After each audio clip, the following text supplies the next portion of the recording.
just the time of year and everything else.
Or some more people to attend. People just don't know about it. I think that's just how it is. I mean, you got that small select group of people that know about this tiny server that's hidden away in the back ends of the internet. You know, need to put the feelers out there, share some more links. Right. Yeah, I think it'd be exactly because there's also a factor of like having new people come in, rather than a lot of the same folks that are, that. So like how to bring new people in, that are because that's different when there's new people rather than a lot of the same people that have been in it for years.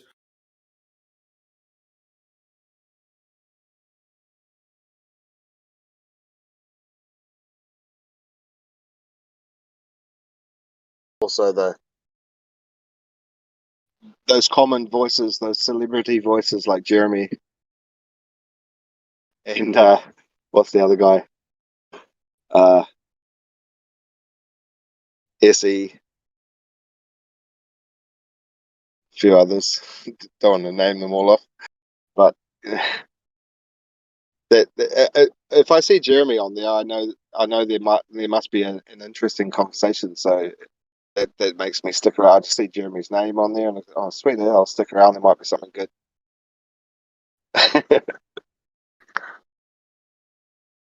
He's not listening, obviously.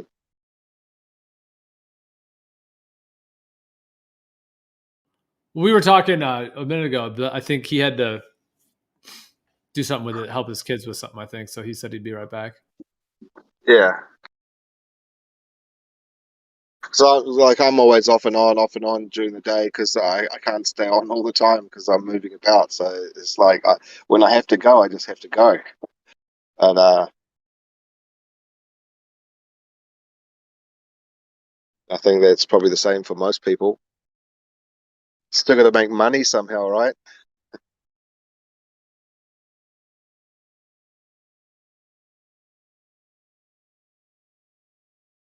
Yeah, it's often the same with me. Like often my account is in here, like I'm in the voice channel, but sometimes I'm not always like right at the computer. Yeah, sometimes I'm just running around or doing other stuff, or so yeah, kind of in and out.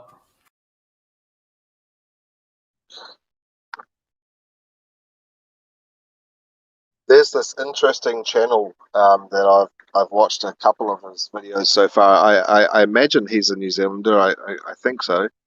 The name of the channel is on YouTube. It's Flat Earth Philosophy.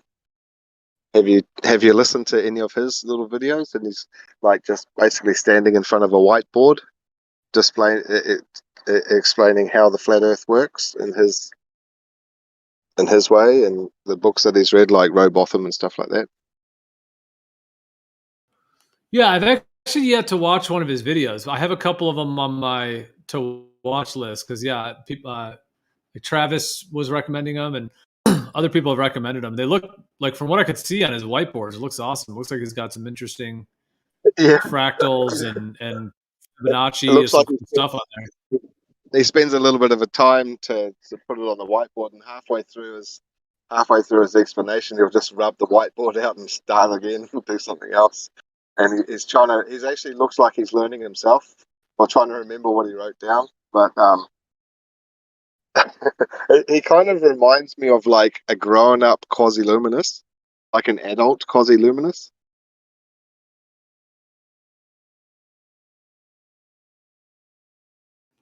Yeah, I don't know. that's cool. He reckons that the just a second. He thinks that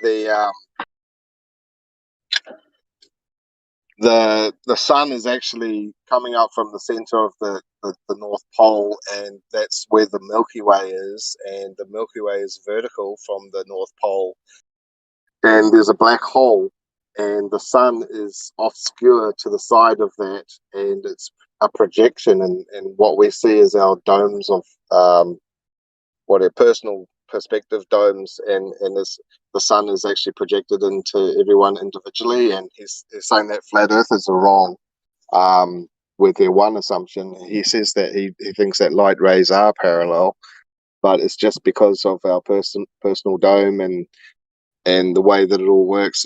It's all coming from the center of the toroidal field. It's like a big donut. Yeah, that's kind of the basics of his thinking. It's quite interesting.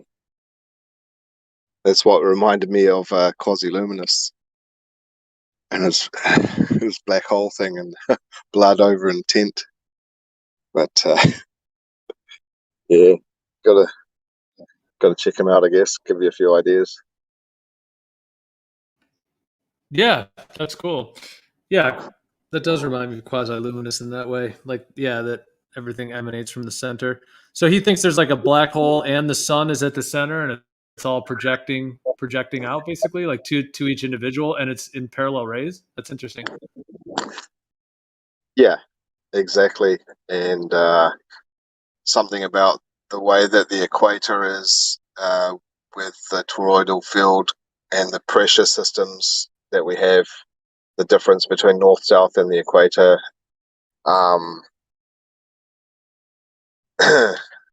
Something about the magnetic fields. He's pretty much sold on that idea that everything's. He's obviously an ether believer, and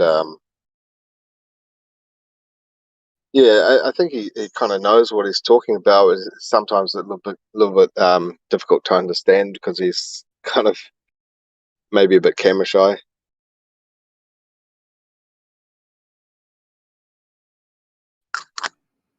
So does he think it's like an AE type map, like the AE map, and then sort of like a disco ball, the sun is projecting from the center, like that kind of idea? And then that's why it looks like it's rotating to us, or Yeah, exactly. And he explains the difference in the degrees and what else? Um, he sees the center of the North Pole where it all comes out of, with this black hole. I don't know why he thinks there's a black hole there, but whatever what I don't even know what his idea of a black hole is. If it's the scientific NASA's idea of a black hole or just something else, but everything is projected and everything has different layers, and he calls the center the cosmic egg, just the way that it's shaped. Wait, who are you talking And about? he was saying the ground position ballers have to bring back when they're using a sextant. He's saying that on the way that a baller would use a sextant, they draw the line from the star to the. You've got the ground position, and then you've got what was the line going down to the center of the Earth to get your angle. But he was saying you are that line should be drawn back to you, not to the center of the Earth. It all worked out pretty well. His videos are really short, like 20 minutes long. Wouldn't take long to go through them. You know, Nassim Harriman, he's not a legit scientist, but he had an idea about there being a black hole. Like he had this kind of, I wonder if the person, I don't know who you're talking about. I thought you were probably talking about him, but he had an idea about like how like there's a black hole and a proton, and there's a black hole on Earth, and the sun's a black hole, and it's kind of a yeah. He had an interesting idea of cosmology. But I kind of see what you're saying about like you're not sure about what his idea of a black hole was, because it's kind of the same thing as Nassim Harriman. It's like it's not really clear on what he means by that. If he thinks there's a black hole on Earth, you know.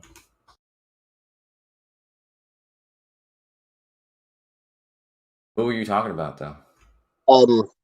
Flat Earth philosophy. I think the channel is on YouTube, and also he pulls out books like Robotham, and sort of The is classics. guided by that type of information, that type of research.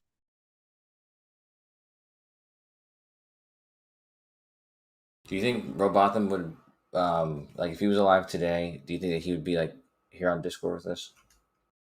Oh, he'd be a superstar. He'd be like Jeremy. He'd be on here 24/7. So Jeremy's the modern day Robotham. There you go, dude. So let me, more like Coach. Let me ask you a question, Coach. Hold on, I'm like the flat Earth Jesus, Coach. Oh, okay. You kind of giggled a little bit when you implied that Jeremy might or might not be the flat Earth Robotham or whatever. But do you think that if you were to have a conversation with these people called geniuses, what do you think you guys would have in common, and what you think you guys would talk about?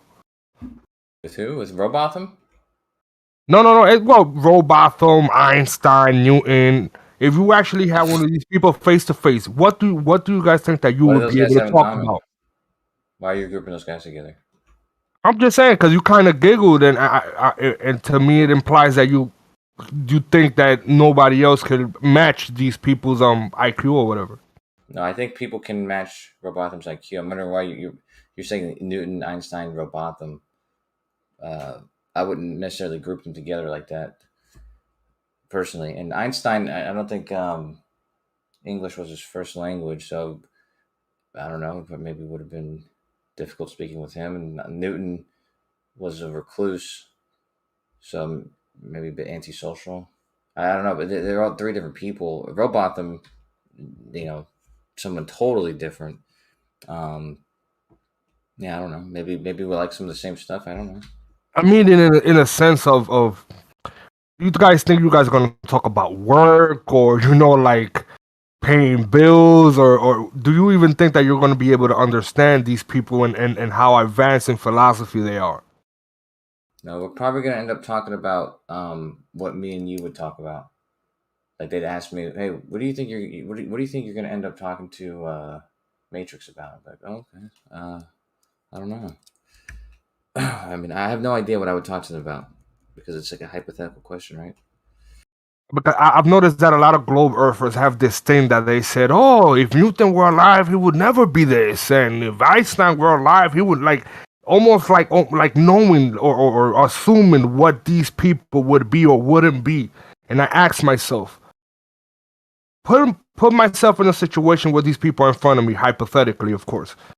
What would I even talk to these people? In what language I could, not language like English, but in what way could I be able to communicate with this person that me and this person can align somehow when this person is perceived to be so advanced more than most humans? I mean, I think Isaac Newton and I would be able to talk about quite a bit. As far as though, I mean, I didn't make any claims like that you suggested. Though I asked, do you think Robotham would chill in this room? Robotham, though, is not necessarily up there with Einstein and Newton, though. But I'm just wondering, because he's a flat earther, if he would hang out, in rooms like this. That's all. I didn't make an opinion on it. But yeah, with Isaac Newton specifically, I think we could. I'd have a lot of questions for him. I'd probably ask him some stuff that would, maybe possibly get him to think some more. Especially now that I know more than he does, it would be kind of an interesting conversation. I'd kind of trick him a little bit. You see you might know more than him, right? Because for all we know, his intellect could have been limited by his times. You know what I'm saying? He could not do nothing about that. But how would you like assume that you know a little bit more than them, or like how does one quantify these kind of things, or are they just opinions? Well, because he wrote books about what he knew, and I read those books, and we learned new things since he's been dead, and I've learned those things too. So, I would have information that he didn't have, and he might be able to understand it better than me. So I would bring it up to him and say, "Hey, what if this or this or this or this?" And then maybe it might get him to think or something like that, because he wouldn't have had the opportunity to, because he'd never come across things like that before, like relativity and stuff like that. Okay, that's fair enough. Do you think Robotham was a flat earther before he was it?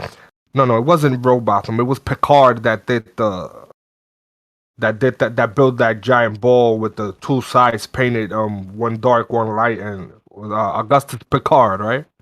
Yeah, and he had a son as well. Yeah, his son was Because at the bottom of the Mariana Trench, and he oh, went up. cool. Yeah, and he went up in the balloon. Yeah, I haven't read Robotham's work, by the way. I really just go off what I've heard most people talk about. I really don't know like much about him other than he's a flat earther and he's Robotham and he wrote a book. Oh yeah, well. He did. When you see what the 8 inches per mile squared, it is. I think that did derive from him. So maybe he might have been an intelligent person, perhaps. So you're speaking about Robotham, right? Well, yeah, in this case, yeah, Robotham, yeah. But other than that, I don't know. But all right. So in the case that let's say he's a smart person, right? Let's just say that, right? How does a smart person make such a dumb conclusion that a lot of Globers say that the Earth is flat, right? How does a smart person come to that conclusion? Smart people make dumb conclusions all the time. Usually, it's because the conclusion that they have allegiance to it for an emotional reason rather than a purely rational reason. But hold on. Let's analyze emotion and reaction, right? You said for emotional reason. How so? But I'm saying, like, for instance, like you can have a lot of information, enough information to come to correct conclusions, but perhaps for religious reasons or maybe for interrelationship reasons with a specific person or something, you're you're being blocked. There's a blockage in your mind that's not allowing you to look at things like raw, like in the raw, and just look at the rational, what the rational information is telling you. I mean, people make these sort of false conclusions all the time. Like people who are in love with someone and there's like evidence that there's they're cheating on them or something. They might purposely ignore it or something like that. And they could be a really intelligent person. And same thing with people who have allegiance to some kind of theory. Like if they've been working on a theory for like 20 years and they've been working on a test that has been 10 years in the making, they might be invested in the idea of whatever it is that they have come up with, more so than what the evidence is allowing them to. In your opinion, do you think your belief in a globe Earth is it feelings, how you feel, or is it a rational decision? I'd say the latter. What was that? Yeah, rational. So okay, so one would, right? A regular person would say that it's rational to believe in the globe Earth because 90% of civilization believes it for whatever reason. It doesn't really matter how they got to that belief. Right. So anyone would say is rational, but when you analyze it, right? Analyze it deeply. You didn't acquire this knowledge. Well, I'm not saying personally you, but the general you, right? They didn't acquire this knowledge by seeking it, right? It was something that was fed to them, and it was kind of engraved, or what is the word for imprinted upon us. Imprinted, that's good. Yeah, but I clearly I'm not sure how anybody else got to the belief or whatever. But me personally, when I say rational, I don't mean like I'm not saying that it's generally a rational idea. I'm saying it's not emotion that brings me here. It's the evidence and the that kind of thing. But the evidence is also the thing that converts a lot of quote unquote globe earthers into quote unquote flat earthers. So you understand, like, where was that line drawn where the next person says, "Well, this is bullshit," and then you look at the same evidence and says, "Yeah, this is rational." I don't know. I'd rather not. I'd rather not make any assumptions about because I have everybody has their ideas. Obviously, if a globe and a flat earther are talking to each other, one is going to think the other is delusional to some extent. So, but I don't want to accuse anybody of anything like that. But in the exchange that you just explained, like two people are looking at the evidence and it converts one person, and the other person it doesn't convert them. Obviously, there's some sort of blockage there for one of them, or for the person who didn't get converted.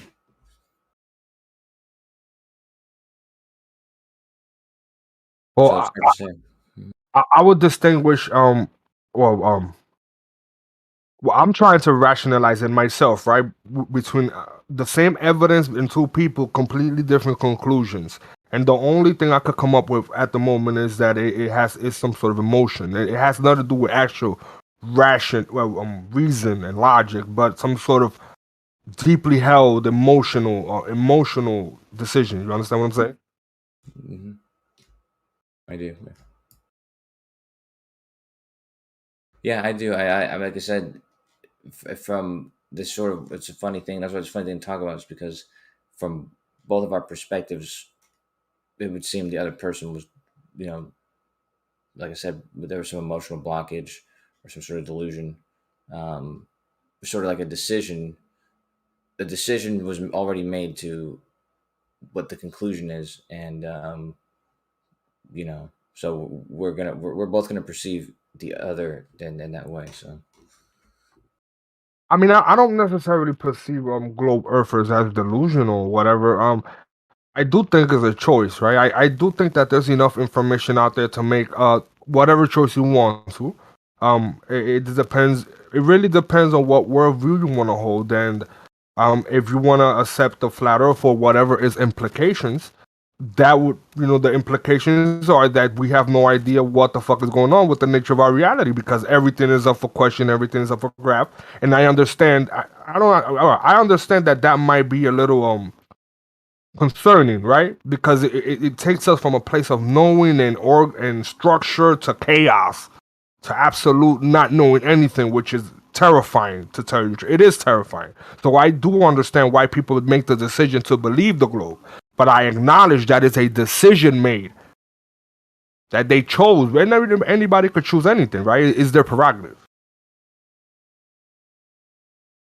We see that last part again. That I acknowledge that some people make the choice to believe in the globe, which I don't judge them, because the implications of the flat Earth or whatever is terrifying. It's chaos. It's not knowing anything. It's literally that your nature of your reality is up for grabs. Yeah. Okay. I mean, like I said, it's not really. Yeah, like I said, it's tough. It's tough for me to say because I don't want to offend anybody. Nah, it's all good, bro. You're not gonna offend me if you're this is all philosophy anyway, right? You understand that it doesn't matter how much mathematics you throw at me or whatever. You can never really know these things, right? You can best you could do is be sure, or I'm missing the word that I want to say here. I think you said, when you said you can't know, I think you can know it, but the question is if what you know is the truth or not, right? Because you can come to know things that are false, right? So you can come. So yeah, I think knowing was probably the wrong word. I think like you can't have.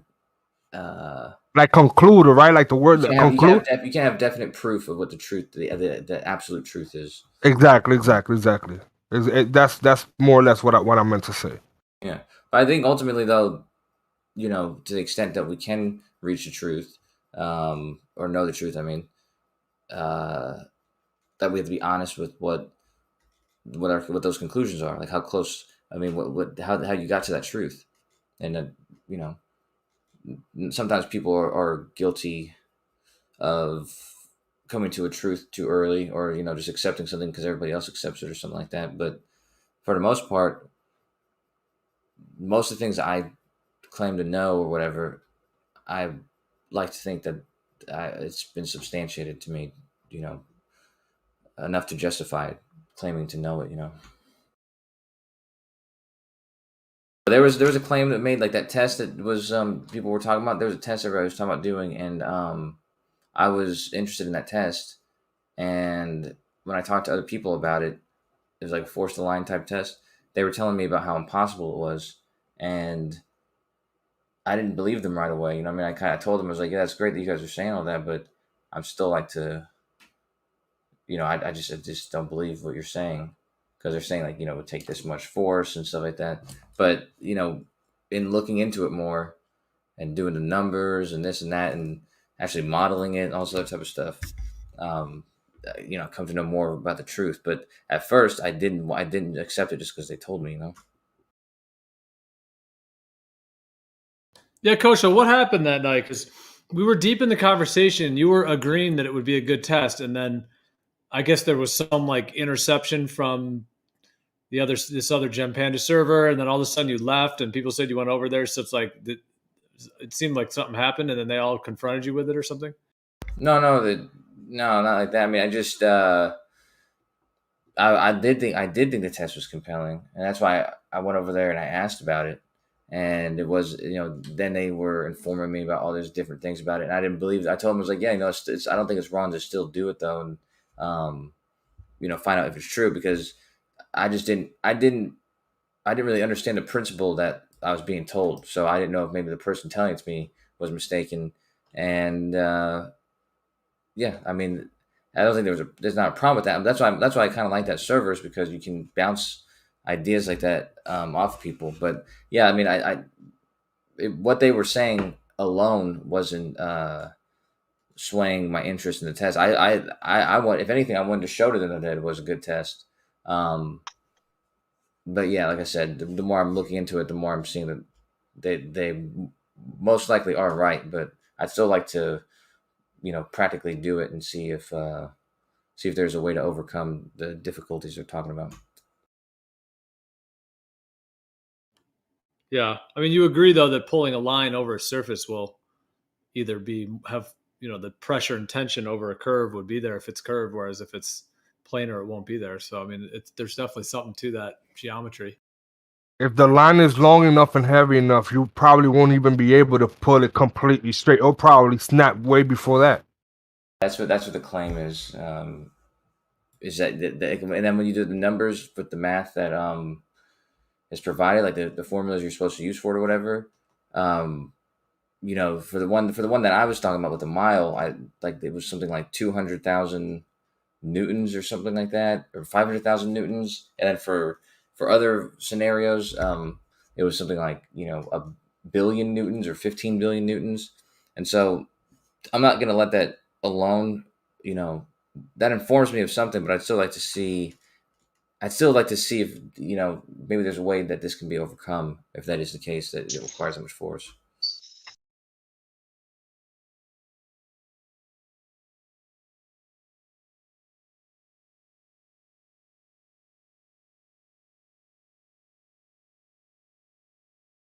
Is the idea? Go ahead.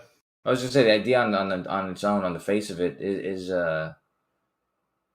you know, without knowing that physical principle, it is very compelling, and I'm sure there probably is a way to do it, the clever way of doing it. Because White was saying yesterday, the way he had it, where it was flat on the ground, that does kind of alleviate some of the issues, although not exactly the main one. But I think there might still be a way to overcome it, you know, with the way he was describing. Yeah. This might be expensive. Like you'd have to use like spider. Like let's say you had spider silk, for example. You know what I mean? Spider silk. Spider silk is extremely strong, yeah. So, and extremely light. So something like that, you could kind of it's got a better chance than most other things. And then if you, depending on how you decided to execute the test, yeah. So I'm sure there's a way to overcome it. It's just on the face of it, it seems difficult. In the army of Black Widow spiders, you think, or some silkworms? Silkworms. Didn't somebody say that they put some DNA with like a goat and they're trying to get the goat to fucking shoot? Oh, so I've just got to kidnap a couple of those goats. Yeah. Fair enough. But I mean, the bottom line with that test idea, it's not really. I mean, there's a lot of different ways to do it. Different, areas, distances, materials to use, ways of pulling it, how strong you pull it. There's so many different ways of doing it. But in terms of just the general idea, but at the end of the day, it's like putting a strap on the earth. Strap around the earth. So if it's curved, that strap is going to want to pull into the earth around the curve, and if it's planar in nature, flat in nature, then it's going to want to lift up. So, I mean, it's a pretty good way. In terms of a general idea, it's a great way of being able to measure the earth because you're putting something right along the earth and then testing the geometry of it. Yeah, Kosho's exactly right. The thing that I said from the very get-go is if we detect a downward force or any vertical forces at all, that will give us an outcome. I'm extremely open to the idea that we might not detect any. So that's just how it is. And we won't know until we actually do it. I know all the ballers have got their physics and engineering degrees and, saying it won't happen, but they don't even know themselves. They're just confident. Yeah, I mean, I'd like to see it done in different areas with different materials and, in multiple forms and then see what all those results are. But the thing is with any test, like, there's so many different things. Like what, I don't know, maybe you guys don't know the quantum mechanics, the thing that Einstein said about entanglement or whatever. And they ultimately thought that it would never be testable. They just thought there's no way to test it. But someone did come up with a way to test it. And sometimes it just takes someone to think about it in a clever, different way than maybe has been thought about to overcome the challenges in this test. Because when you said that laying on the ground, like that does seem like it solves some of the problems that Moyak was bringing up. And I mean, there could totally be a way to overcome the fact that the strength you have to be imparting on this thing to make it taut. Yeah. But from zero tension to any tension creates forces, as you've already acknowledged. So if we can measure any of those downward ones, which we know would be there, some people say it's only lateral, but I mean, you look at any bloody diagram with the forces at play there, and as soon as you apply tension, it's not just lateral, it's also up or down, depending on what's going on the setup. Anyway, time will tell. I look forward to it. It's kind of interesting to think about, just like interesting ways to overcome on that. Because answer me this, Kosho, just quickly. Do you think like that 10-kilometer line, the 300 and a bit kilos, do you think that would be like, picture it all stretched out on the beach and just laying there like flaccid on the beach? If I just hooked up the end to a four-wheel drive, do your calculations that you can do they see that weight over that distance at 8 millimeters diameter too hard to even just tow along the beach? Like, if you get me, like, do you think tow it along the beach? Yeah, do you think it'd be too heavy? No, okay, right, too good. heavy. No, I have to do I give it some more thought about the friction involved. But I think that, you know, because the four-wheeler would be able, like, if it were close together, you know, let me think about it. I mean, I don't think it would be too difficult. No. That's actually an interesting question. Yeah, so standing friction needs to be overcome, obviously, to get the movement. Yeah, it's an interesting question, but I mean, at first glance, my intuition tells me that it should be fine. Might be easier than. Actually, I don't think it'd be easier than having it all together, but I think that I think that they could do it. Yeah. Yeah, okay.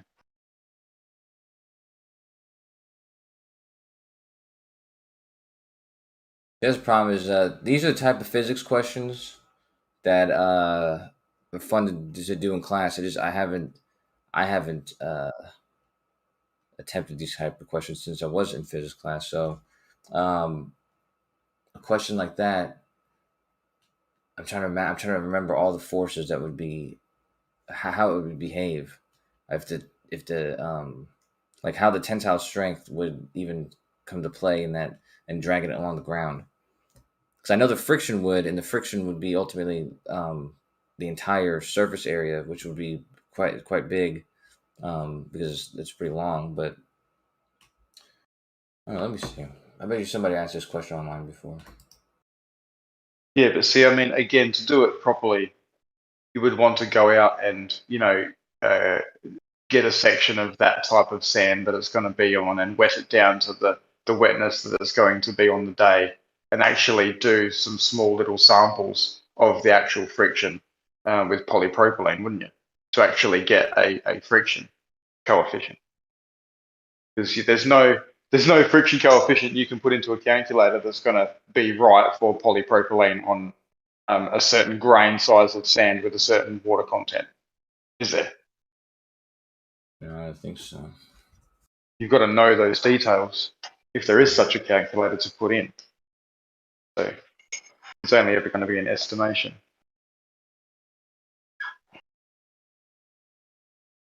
But it's much less friction than if it was on concrete, for example. If we had 10 kilometers of nice flat concrete and had the rope on that, that would have more friction than sand. Oh yeah, sure, yeah. Wait, what? Say again? You said the rope on concrete versus the rope on sand? Yeah, there'd be more friction on the concrete than there would on the sand. I'm not sure, to be honest. Because there'd be more Sand surface to moves surface and contact. it's moist. So what? Sand moves, right? And it's moist. So you can actually Google coefficients of that. You know, sand. There's different grades of sand and different moistures, and it's a lot less friction than. Yeah. But the concrete. friction, yeah, there'd be less friction. But I'm just wondering, like, how much drag it would, like, because I think there would be some other issue, like, sort of like a drag almost. Because you're right, the friction would be far less on the sand because it's almost a fluid. Yeah, that's right, especially moist. The and under tension, the diameter of the line actually will reduce. The air will get squeezed out somewhat. And so that reduces the actual surface area in contact just slightly, but it does.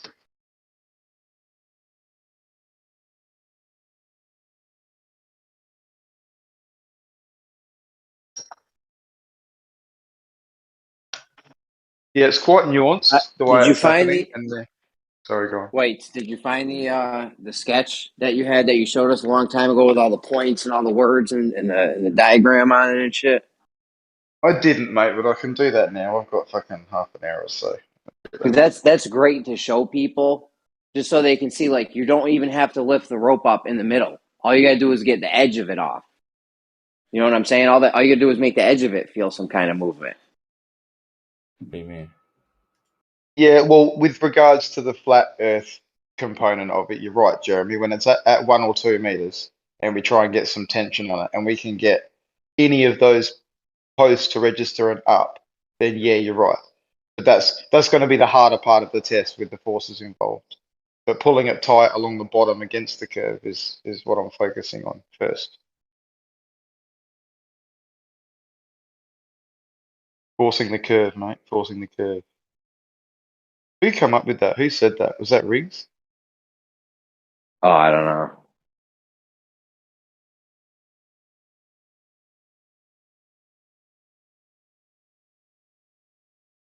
I think it was Riggs. Yeah, that diagram is huge. That if anyone doesn't know what you're talking about, all you gotta do is really just hand them that diagram, and then let them go over it. And then you might have to explain a couple things to them. But I mean Oh, that whole dude, piece of Jeremy. I had to fucking explain heaps of shit after putting that up. I'm still explaining shit. I know, But but still, though, a vast majority of people will be able to envision it easier in their minds once you show them that. It's like yeah, showing fair enough. someone the AE map or something. You know what I mean? You can get a visualization of how it would work. Don't expect much, Kosho, because it's literally me hand drawing this on a piece of paper to try and get the idea It's across. good. No, it's good. We expect a lot because you're going to get a lot with this. No, he's going to be disappointed, but Do it you gets the delete? idea across. Do you delete your Dude, text? you should see some of the shit Kosho does. This is about 10 times better. Yeah, Jeremy's just unappreciative whore. So I go out of my way to make these things that you fucking make me make, dude. And then you fucking say shit like that, dude. Yeah. Do you delete your post, Mr. White? Not at all. No, mate. Mm. Haven't changed my name, haven't deleted anything. You can go back if that's what you're doing. I'm actually just looking through my personal files on my phone because I uploaded it from my phone, so it should be on my phone somewhere. Did you I didn't show? actually Wait, think. did you show it? Did you like were sharing your screen? Is that how you showed it? No, I just took a photo of the piece of paper with my phone and then just uploaded it to Discord. Hmm.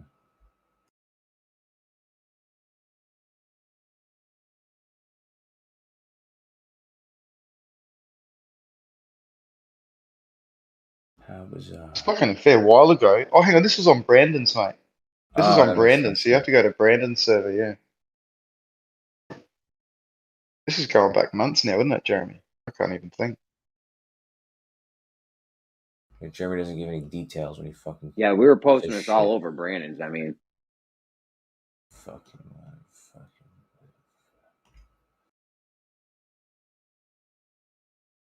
Wait, I can't find Brandon's server. Jeremy, you have an update on Brandon. Come on. no, I haven't heard from him. I can't even find him in my DMs list now. He's with Oh, really? he's chilling with Fuck. Ranty right now. He's a Glover again. So is the way to explain it is that you have two bridges, one's flat and level, and the other one is arched. And just suppose that the bridge is 10 kilometers long, and you have a long rope which is from one end to the other, one on the arch bridge and one on the flat bridge. And if you pull it taut, and the 10-kilometer rope is 1 foot on a 1 foot peg at one end and a 1 foot peg on the other end. If you pull it taut on the arch bridge, you'd expect the rope to go down and touch the center of the bridge, and then on a flat bridge, it should pull up and come up from the bridge. Yeah. Sounds kind of right. Hey, I don't see you in Brandon's server, dude. Oh, man, is someone wiping me out? I heard someone did do that over there. Am I being erased? Because I don't like me over there in the COVID box. But anyway, we'll see. Hang on, let me have a fucking look at Brandon's from user word. I'll put fucking test because I think I used the word test in the post.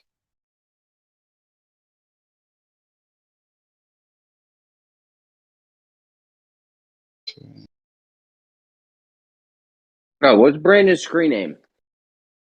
Brandon Fucking Toy. hell, Toy. Yeah, Brandon Toy. Toy I post a Brandon. lot. Why is his name not coming up when I search it in my DMs? Maybe he's Maybe he just called it quits or something.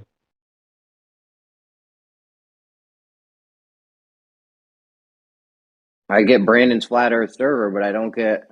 yeah, he's not. He couldn't have left Discord if he's the owner of that channel. So somebody else must be the owner of the channel, then I guess. Oh, hang on. Deleted user. White's word. Deleted user. Deleted user. What the fuck? I wonder if I'm still in here. Shit. This is crazy. Crit's still live and kicking in there. Is this Crit's doing or something, is it? Yeah, well, he's resilient, like a cockroach. As long as I'm Coach. Yeah, I don't see you, man. Anyways, I can find it. just find that picture at your leisure, Whites. That explained a lot. Had everything in detail. You know, there's very little left to the imagination after that. You should have joined the military, Jeremy, because you're fucking amazing at just fucking giving orders to other people and telling people what to fucking do and not having any bit at all. You know, and there's like no responsibility on you to do anything at all. I already told Pass you. it to other people. I already told you I'm like a monument. My army's on reconnaissance. Flags get hung in the battles to show my dominance. You even got people write your bars for you.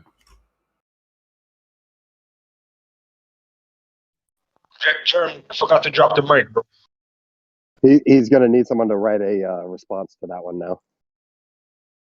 Sorry, what'd you ask?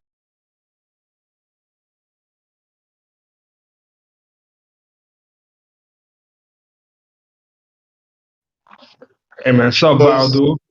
How was the experiment going, bro? Oh, it's good. It's already done. Been done for some days. It's all good, though. How you doing? I'm good. But I thought like you were testing out like different materials.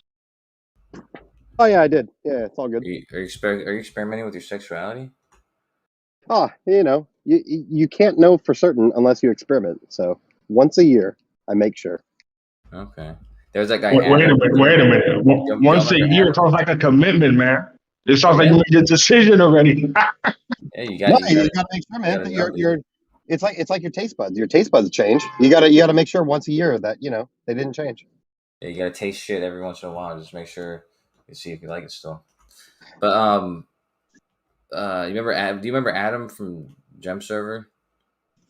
Oh, maybe. He got banned earlier this year. But you're not talking about Meekin, are you?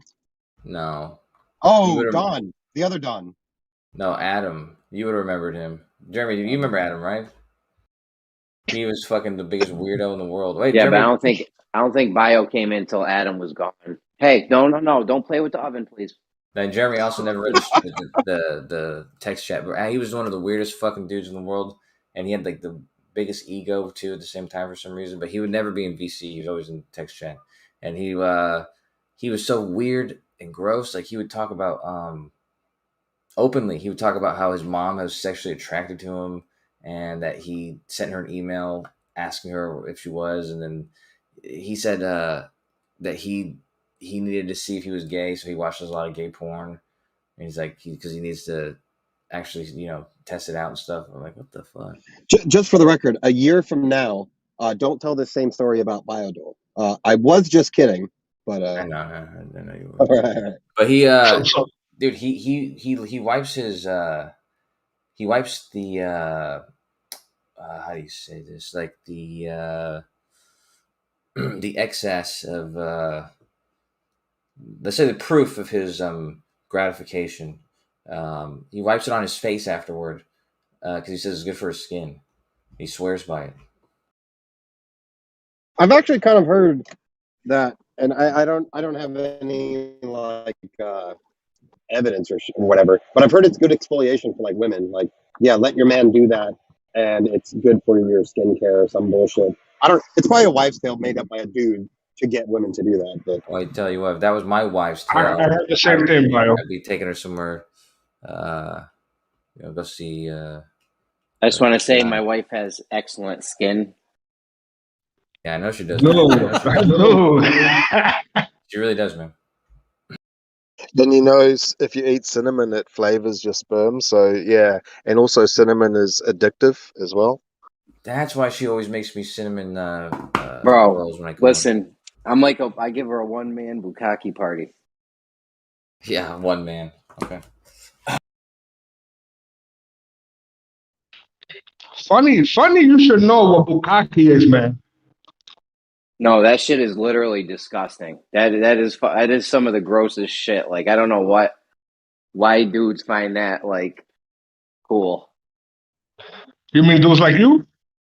No, I don't watch that. There's certain things I just don't go for when it comes to that. Like anything religious, I don't do that. What? Midgets, I don't do anything with midgets. That's not cool to me. You don't think nuns are hot? Every like 6 months. Every 6 months, I'll look up midget porn. It's fucked up, Nah, bro. man, it just doesn't do it for me, man. For some reason, it doesn't do it for me, man. That midget porn shit. I think it's the control thing. Is that you can manipulate them in almost literally any way you want because they're so small. Unless they're smarter than you, then they're going to be manipulating you. It's too weird. And the whole religious thing, if you see like nuns or priests and shit in it, that's like, I don't know, that feels just extremely wrong. I mean, stay that's away probably what they're doing in real life, though. Yeah, I stay away from stories. If it's a story, I'm already off. It doesn't matter what. Oh, the I'm in story it is. for the plot. No, I'm in it for the plot. That's the best part. You'll be watching them fucking live action fucking porns and shit with Oh, the the Smurfs. acting and shit. They remade the Smurfs. Oh, that was a pretty good one. Did you see the Pirates of the Caribbean one? The Avengers Yep, one. Is saw pretty that. That was a good. That had Jesse Jane in it. That was good. They did 2 of those. I think they did 2 of those. Oh yeah, they did Pirates of the Caribbean too. good. There's a I'm sequel. not sure. I know the first one had Jesse Jane in it, right? She was hot. I don't think she even works in it anymore, but Hey, Rumpus is here. What does Rumpus think of Whitesworth's test? Has he heard about it? way to transition us off, GM. Let's tell him about it. Let's not give him any. Well, I think Rumpus was more interested in the midget porn. I want to see his raw opinion of it before we give any.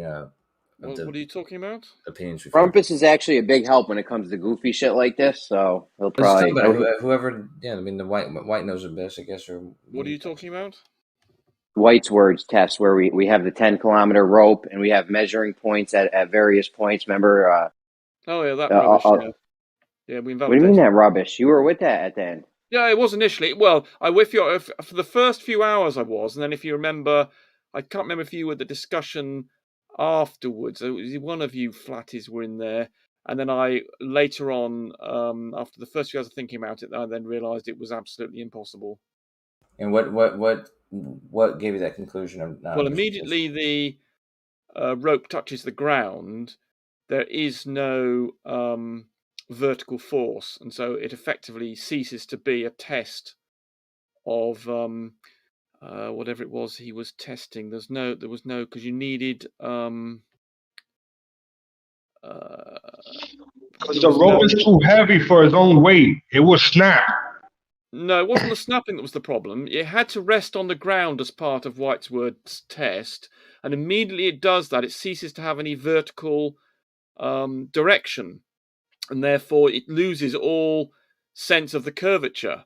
Oh yeah, that's a good point. I didn't even think about that either. But Rumpus, if the line's on the ground and you're pulling it taut, it's like pulling a shoestring around a basketball. If you pull it taut over a curved surface, you'll get force along that whole line. So if you had scales, every 100 feet or whatever it may be that were measuring that, you should get that line is pulling into the curve. Whereas if it's planar or flat, as you pull it, you're going to get, if anything, a lessening on those scales.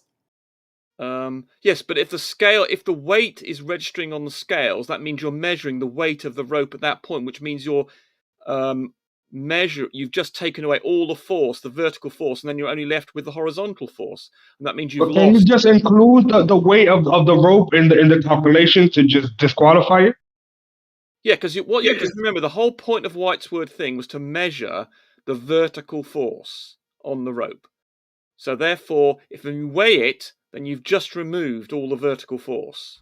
Yeah, but I think I think if you a way to test, a way to do this test if it were possible would be to look for a weight on the scale that was above the weight of the entire rope. You know what I mean? Like if you a change in weight. Well, no, it's not. It's not the weight of the entire rope. It the can only change weigh what's around weight. it. It's never going to weigh the entire rope. I know, but I'm saying like if you did see a weight that was bigger than the entire rope, then you could conclude that there was a downward force greater than the weight of the entire rope because of the tension. Why would you have a weight greater than the entire rope? Because you could never have a weight greater than the entire rope.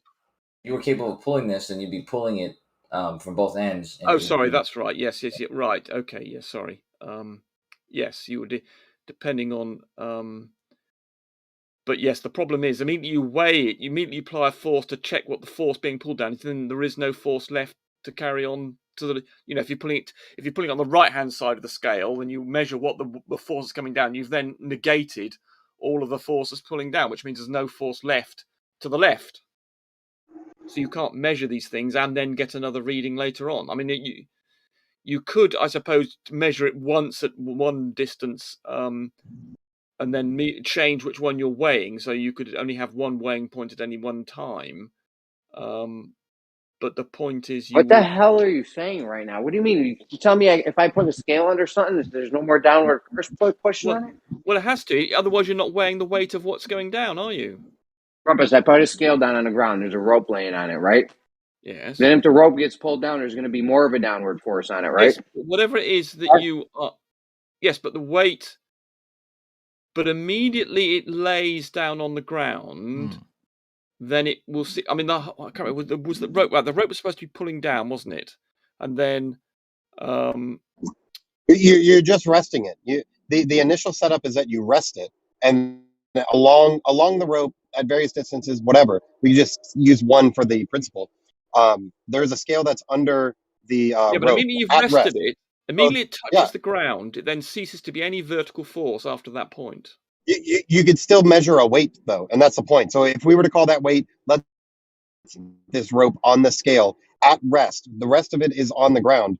A part of it is on this scale, and it registers 100 grams. When you apply a force, if it happens to be that the ends of your rope are below that line, so essentially points of a cord, and the scale is on top of the sagitta, when you pull from those ends, you're adding not much, obviously, but you are adding a vertical force. So you would expect that weight on the scale to increase from what you started with. If the ends of the ropes were on a flat earth and they were above that level line of the scale, then you would expect there would be a vertical force upwards. So the register on the scale's registered weight would decrease. That's what would be tested, is that difference from resting.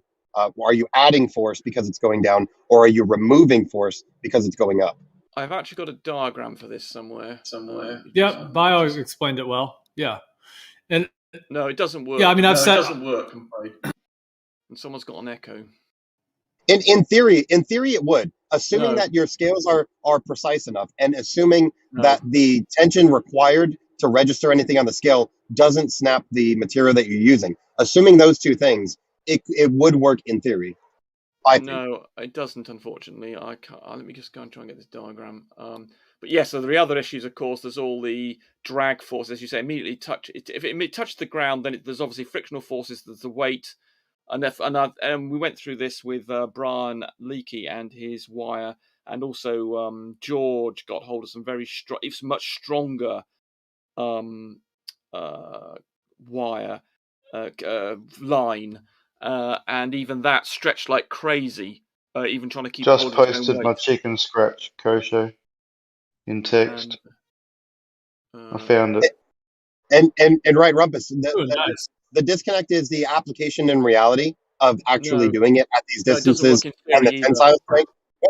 I think that would in theory. I think because you could do it at a small scale in which you can change the orientation from level, whether you do it on a basketball or your table, depending on where your points are in relationship to that scale. You're going to be providing mostly a horizontal force, but there are vertical forces when you're offset, whether above the scale or below the scale. There exists a vertical force when you're doing that. No, it doesn't work. I've got a diagram here where it goes into this. I can't remember. Let me just see if I can find it. Sometimes Obviously, what I've posted is exaggerated for clarity's sake. It's not to scale. Kosho. Right. I'm looking. But I also think, Rumpus, that no matter what calculations and theoreticals are done, I think that the practicality of carrying this out will have to be done. For example, I mean, there's different distances. You could do it 1 mile, 2 mile, 5 mile, 10 mile. There's different distances. There's different materials. We were talking about, White's Word is talking about doing it at the beach where you measure water level at these, stakes all the way along the way, so you know what your water level is. Then you're, once the tide goes out, you're doing it on, somewhat dry, somewhat wet sand, but you've measured the water level. There's that. We also thought of an idea of like building a canal, like a man-made canal. So of course that would be like, where you're actually, it's a little bit more man-made, but you can have water in the canal that would be level. And then there's different distances and there's different materials. There's different scales that can be used. So there's a lot of different ways to do it. And I think until we put some of these into practice. Yeah, we went through all of that and none of it works, I'm afraid. If I was a naughty by nature, my name would be Trench. Yeah, it doesn't work, unfortunately. Get it instead of Trench? All those things you considered there, we all considered them, and We get it.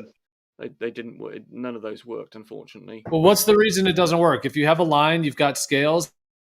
Like I was saying earlier, if you have a shoestring on a flat table and you grab both ends of it with your two hands, and you lift it a half inch off the table and pull it, we all know what would happen. It's going to tend to want to lift up. So if you have any scales under that little shoestring, they're going to get less. If you put it on a basketball with your scales and you pull it, we all know what's going to happen. It's going to pull down on all those scales. Yeah, but if it rests, if it touches the ground, if you lift it up and it touches the ground anywhere or touches the table between your hands and the scales, then it will not register any vertical force that's due to the vertical force that you've applied at the ends.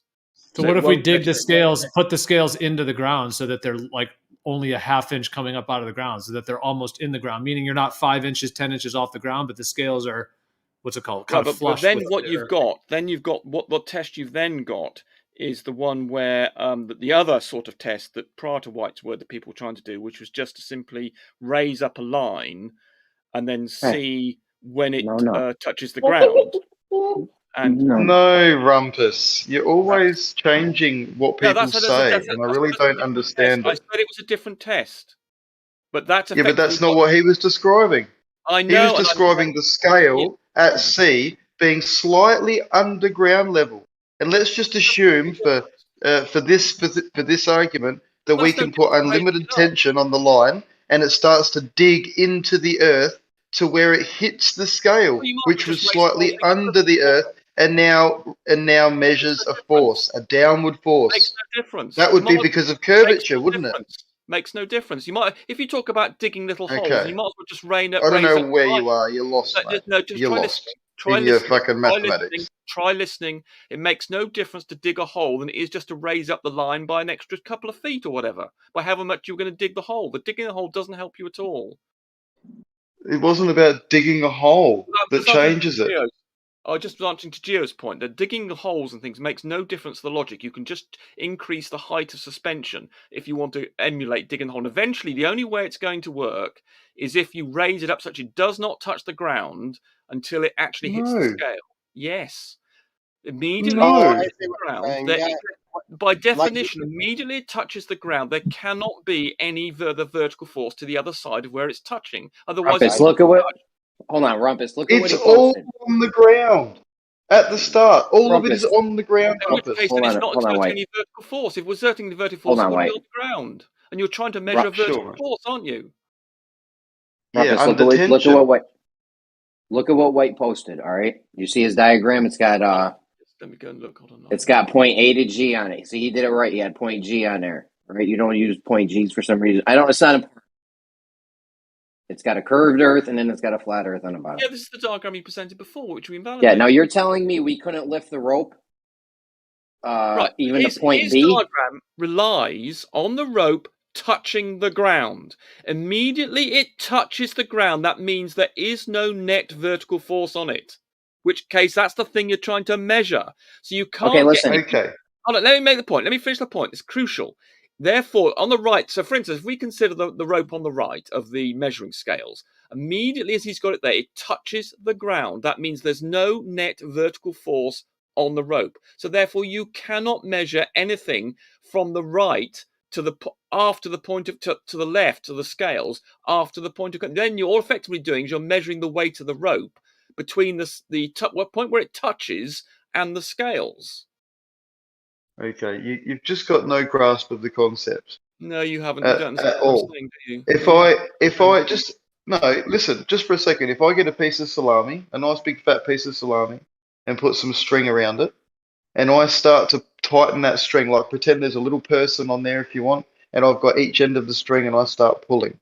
Now, do you think there's just going to be lateral forces with that string just going around? Or do you think if I could get enough tension, that string would cut into the salami? Oh, am I going to fucking finish or not? You didn't understand a word I told you. You haven't in that. I did understand. In that scenario you just described, you didn't have the rope touching the ground, did you? That's holding up your salami. What? Try taking this on board. Try taking what I'm saying on board again. No, you're fucking misunderstanding. Immediately the wire thing you hold the salami up touches the ground. You've got no vertical force on the line. On the ground. There's a clear disconnect here. Hold on.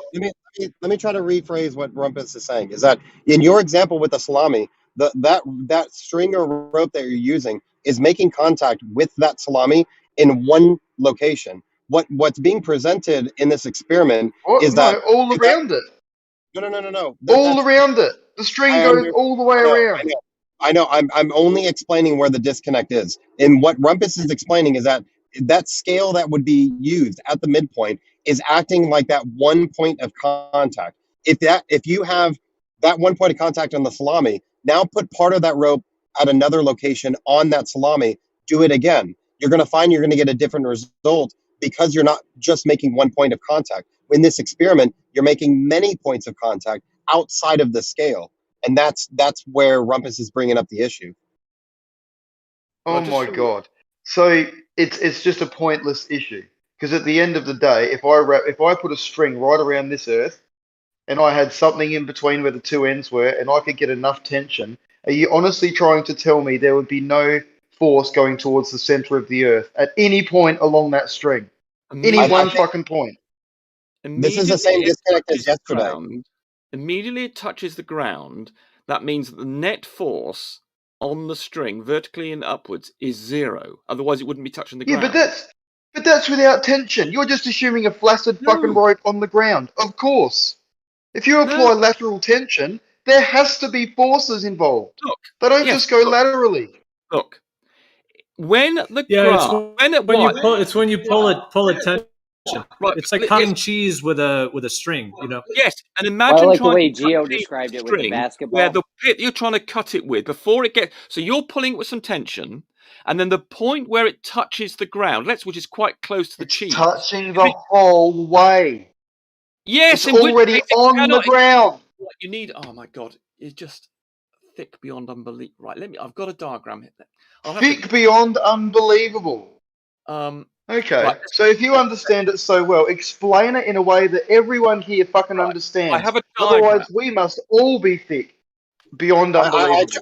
I tried to reiterate what he said. I do understand what Rumpus is saying. Yeah. Right, I'll have to. Okay, but yesterday, Kosho, you agreed there would be a downward force. No. Look, this is Biodual. I agree in theory. This is Biodual. This is the same disconnect as yesterday, in which one person is talking in theory with perfect scenarios, and another person is talking within reality what would be expected to happen. I'm talking about in theory. I'm not talking about in practice. The practical issue is also impossible. In reality, hold on, Rumpus. In reality, what Gio said about the basketball is true and it works, and it's the exact same thing we're trying to do here. So I don't know what the problem is. Right. Look, here we go. Let me try and share it. Because he's if you were just to drape a shoestring over a basketball, yeah, it would just be quote unquote the effects of gravity just sitting on the ball. But if you took your fingers and pinched both ends of the shoestring and then started pulling it, it's going to now start pressing. We know a shoestring would start to kind of expand, like, because mostly they're kind of stretchy, but it would start to stretch and it would put force onto the ball. That's what we'd be measuring if there's curve. If it's a flat, you're not going to get that same effect, and that's how this is definitive. Right. So yes, if you had your finger, pretend you had your finger under the middle of the basket, where the middle of the string was on the basketball, and you have people pulling it on either side, you're going to feel it on your finger. The downward force of the string pressing down on you. Right. And if you had all your fingers, like 5 fingers there, you would feel it pressing on all of them. Yeah. Can you see my diagram? As long as the point that it's up off the basketball is lower than every point, according to a chord that you're measuring the downward force on. Yes, that's correct. So see, you can see it in White's picture. See how, Gio, well, this is what I was trying to explain yesterday, which is why I needed this picture. See on point A, see how when you compare it to the chord, it's lower than point B. That's all you got to make sure that happens, is that the point A and point G are lower than any point that you're going to measure a force on. Right, because that you would have to have that for it to pull into the curve. Otherwise, if it's above the curve, then you would just get kind of. So you use the globe math, and you use the globe math. You put your points accordingly. Can you see my diagram?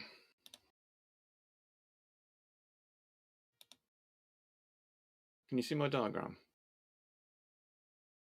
Anybody? Jeremy? Hello? Oh, I will be in a second, Rumpus. I'm just finishing the email, sorry. Bro, what is with the crazy...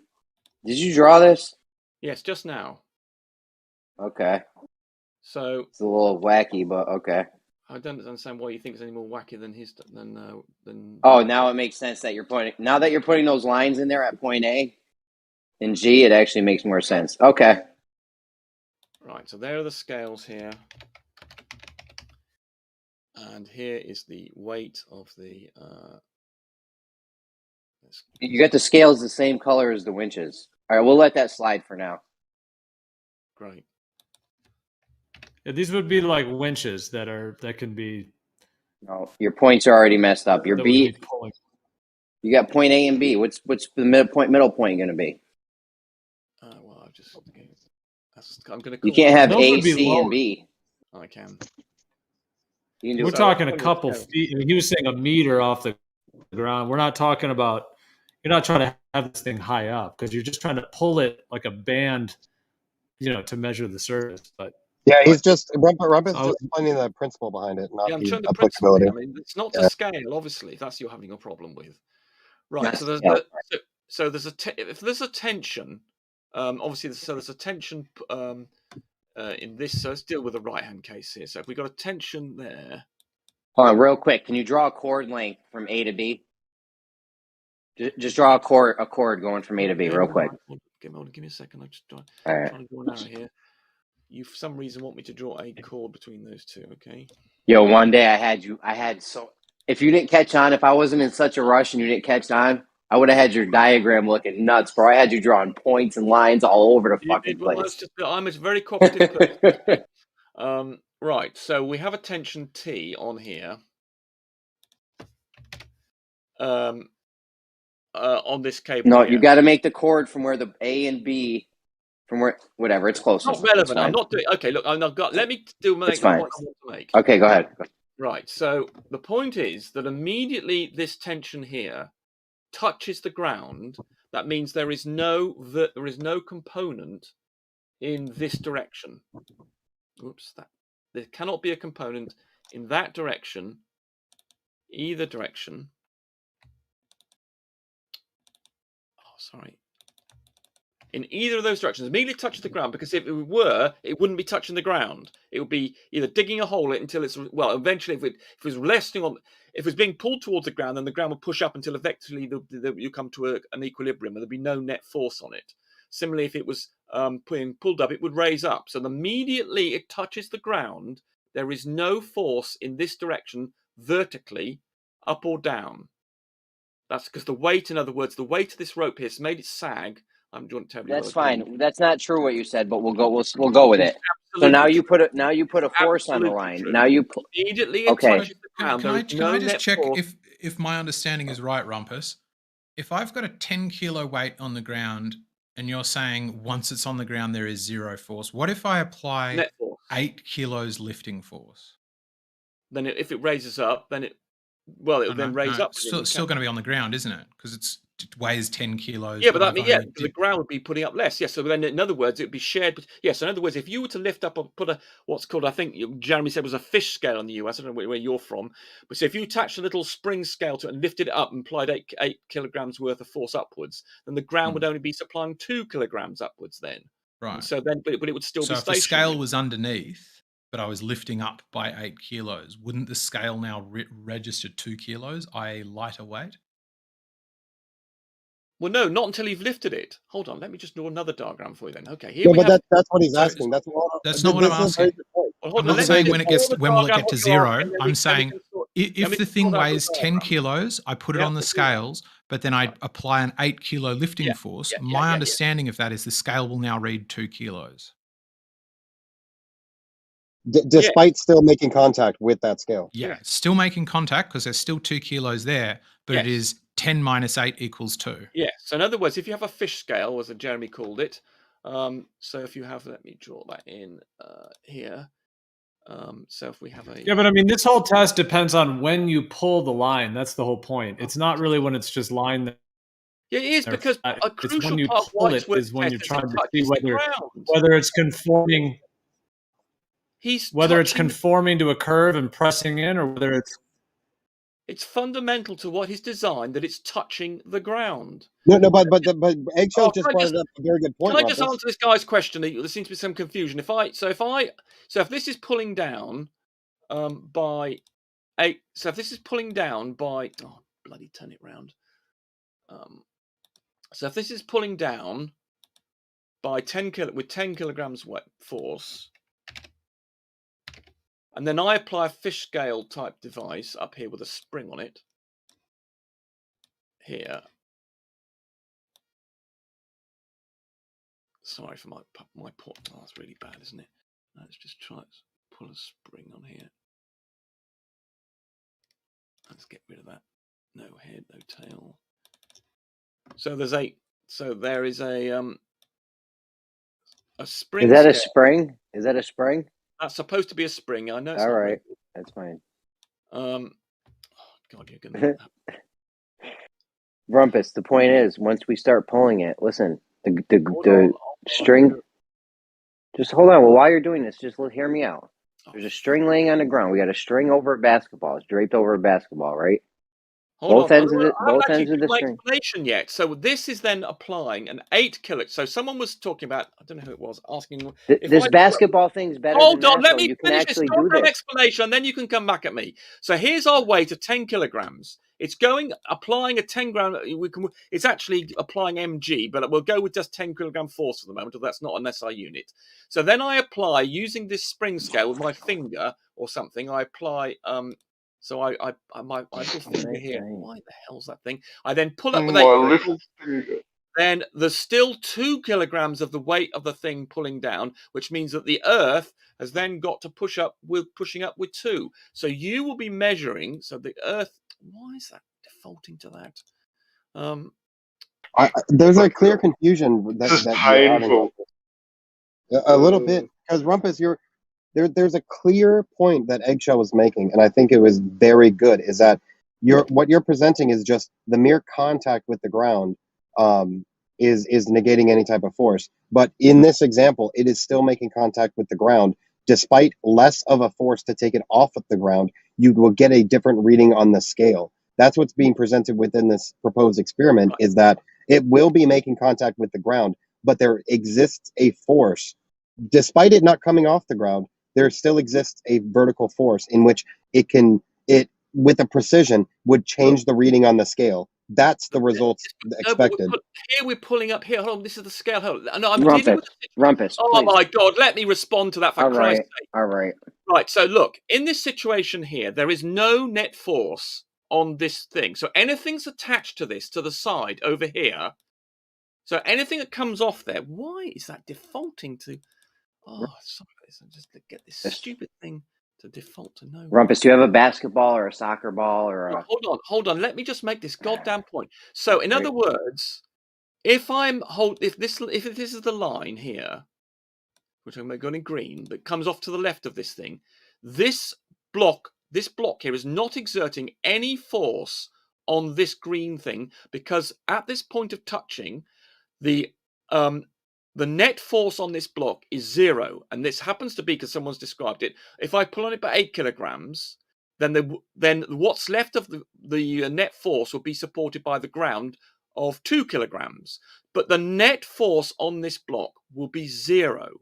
And that means that it cannot exert any force on this line to the left of it. Anything that's in contact with this block, the block is not exerting. Hold on, guys. So you mustn't get confused between what the ground is doing, which is applying 2 kilograms, and what the force acquisition. Hold on. Just quickly, while he's in his mindset. So at the start, both the spring at the top and the green line would have had 10 kilos of tension on them. Maybe less, obviously, on the green line because of the angle.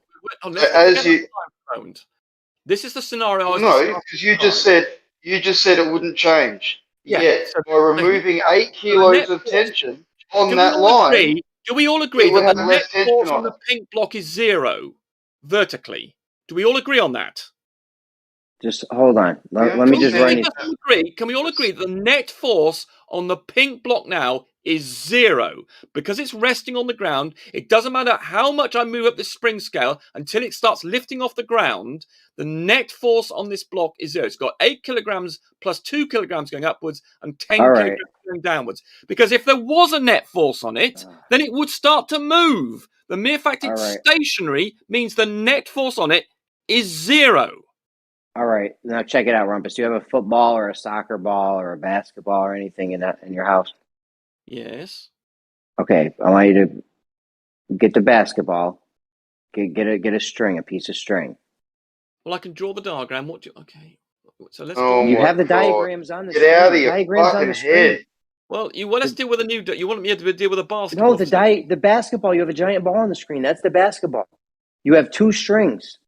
You're pulling now. Pretend you're pulling those 2 strings horizontally from the. See, the problem is, you know what Rumpus's problem is?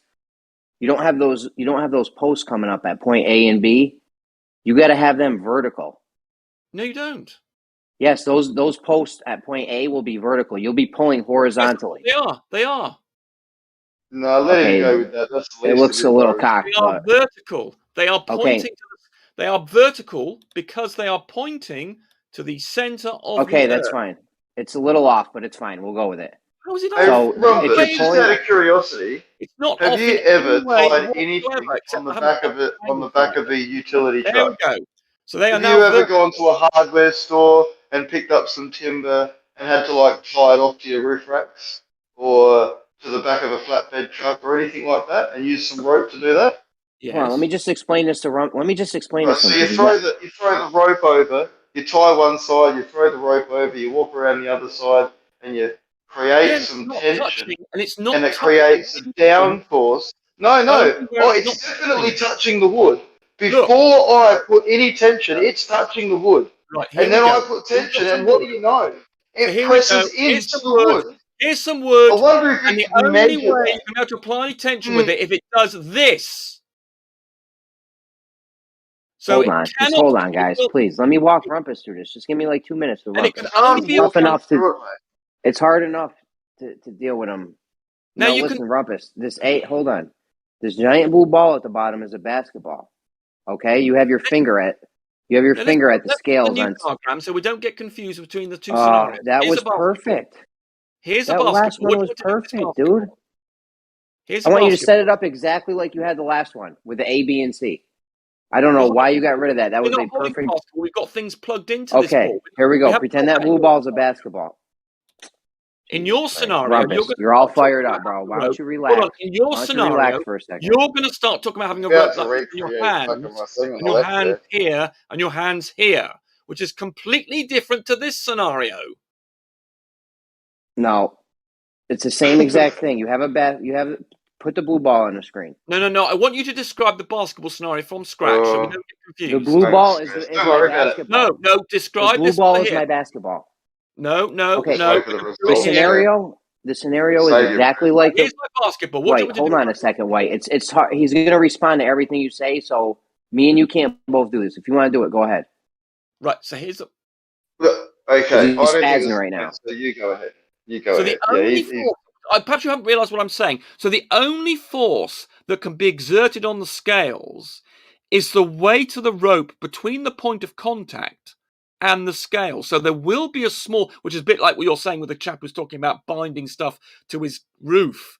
There will be because the weight of the rope between here and here, now that will be exerting a small downward force, but only to the point of contact. So if your contact is only, say, a couple of feet away from the scales, then that's the only weight that's going to be applied. And all this over here is completely irrelevant. It's very hard. Well, Rumpus, but when you pull it taut, though, the weight on the scale will increase. That's what we're looking for. Not if it touches the ground. From this point, as I've tried to describe here, once it touches the ground, that means the net force, the net vertical force at the point of contact is 0. So nothing that happens to over here, in this area you keep over saying here, that like a to the broken right record. of the point of contact can have any effect on what the scale shows. The scale will only show the weight of the rope between the scale and the point of contact. Only this area here, only this area between here and here. We've heard that. Will show Come on, any guys. effect on the scale. Nothing to the right will have any effect on the scales. That's why whatsoever. you can't do this with what you're doing with Rumpus. You guys don't know how Rumpus is? Just give me 2 minutes with him, please. Rumpus, that blue ball is a fucking basketball. Okay? No. Describe the basketball here. You tell me what to do. Why with the basketball. can't the blue ball be a basketball? Because it's you're being not ridiculous. The same scenario, and you're going to try and apply things I've done to that ball to this ball. Describe what you want to do with the basketball. I want you to write exactly what you had on the blue ball with all the points and set up. Describe it from scratch. Describe what am I doing? Where am I There's hands? a point. Where am I hands for this basketball? There's a point at the top of the basketball. Okay, Put a scale, right scale on the top of it. It's going to look just like the blue one. I don't know why you're doing this. This is obnoxious. Right, so I'm now putting some scales on top of the basketball. All right, that's a scale. Yep. Then you're going to have point A and B like you had on the last one. Hold on, you're dealing with the hands. You're going to dig. You're going to bury. You're going to dig something into the basketball. You're going to drill some nails into the basketball. We're going to glue it. Yeah, we're going to glue it with you're going to glue something to the surface of the basketball. A wire. Yep. Right. So you're going to. Oops. So you're going to then glue. No, we're not going to glue a wire. We're going to glue the poles coming up. The poles are going to be glued. Yeah, right there. So you're embedding poles into the the basketball solid rubber. We're going to drill them into the drill them in and glue it. All right, you're going to drill. So you're going to drill. Stick. Okay, whatever. We can do that. So you can then drill or stick some boss things. He's fucking being sent in here to fucking just fucking distract or fucking detract. Right, okay. No, just hold on. He's good. If you can walk him through shit, he's good. He doesn't do good with hostility and challenge. Deliberate. People challenging. I'm sorry, this is deliberate. There's something wrong. So where does this wire go? So you want me to go a wire that goes between this thing and that? Is that correct? Like that? And there's another point on the other side. Yeah. Okay. Well, we know what's going to. We can just duplicate that. Okay. So we can just say it goes inside. And you're sticking.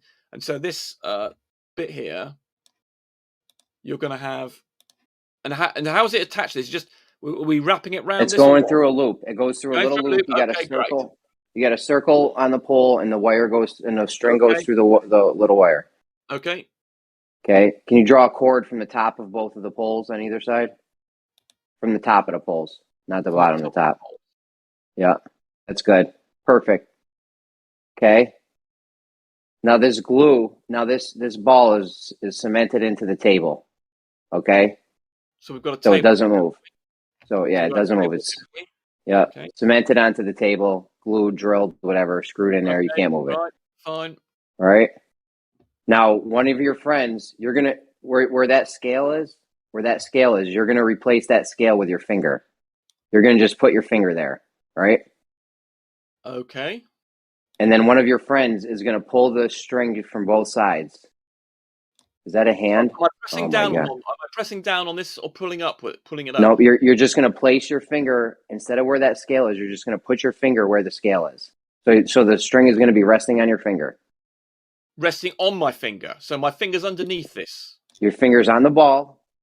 And between the ball and the string. Yep. So my finger is in here. Yep, that's your finger. Okay. So I'll now replace that with a circle to represent the cross section of my finger. Okay. Okay. You are a professional drawer. Holy cow! Hold on, Lale. Lale, you're the last thing we need right now. Hold on a second. Right. So there's my finger. Yep. Okay. Now your finger's in there. Now you're going to have one of your friends pull very tight on either ends of that string, horizontally coming off it. Yep. Okay. Well, that's got nothing to do. See, with they're going to be pulling horizontal. Right. Okay. So great. Not so compared to the table. Right, Hold on. Fine. Hold on. So I've now got someone who's going to get hold of this string and with their hand, see that. Take with the hand. They're going to then pull on that, and they're also then going to pull on the other end of this one. Yeah. Like this, okay? Yeah, they're going to be pulling it horizontally. Doesn't matter if there's a loop, if there's a hole in, if there's a little guide for it, and if there's a little eyelet, that doesn't matter. Okay, yeah, we can have a pipe. There'll be a pipe there, so it won't matter which way they pull. You're right. Good call. Okay, so they're pulling on that. Now your finger's up top. Yep. So your finger's in there. Before they start pulling, you're going to feel the string on your finger, right? Yep. And now they're going to start pulling. Are you going to feel Are you going to feel the string pressing into your finger more? Yep. That's what we're talking about. No, we're not. Yes, good. You see, you missed the whole point of the point I was making. Right, stop For Christ's sake. The difference is this touches the ground, Jeremy, and that's why it's totally different to what you just described. You are being an absolute fuckwit. You didn't listen to a bloody word I told you, did you? Jesus You're just being an absolute fuckwit. Honestly, man. Why are you spazzing? Honestly. Relax, Rumpus. It's all good. Because Relax.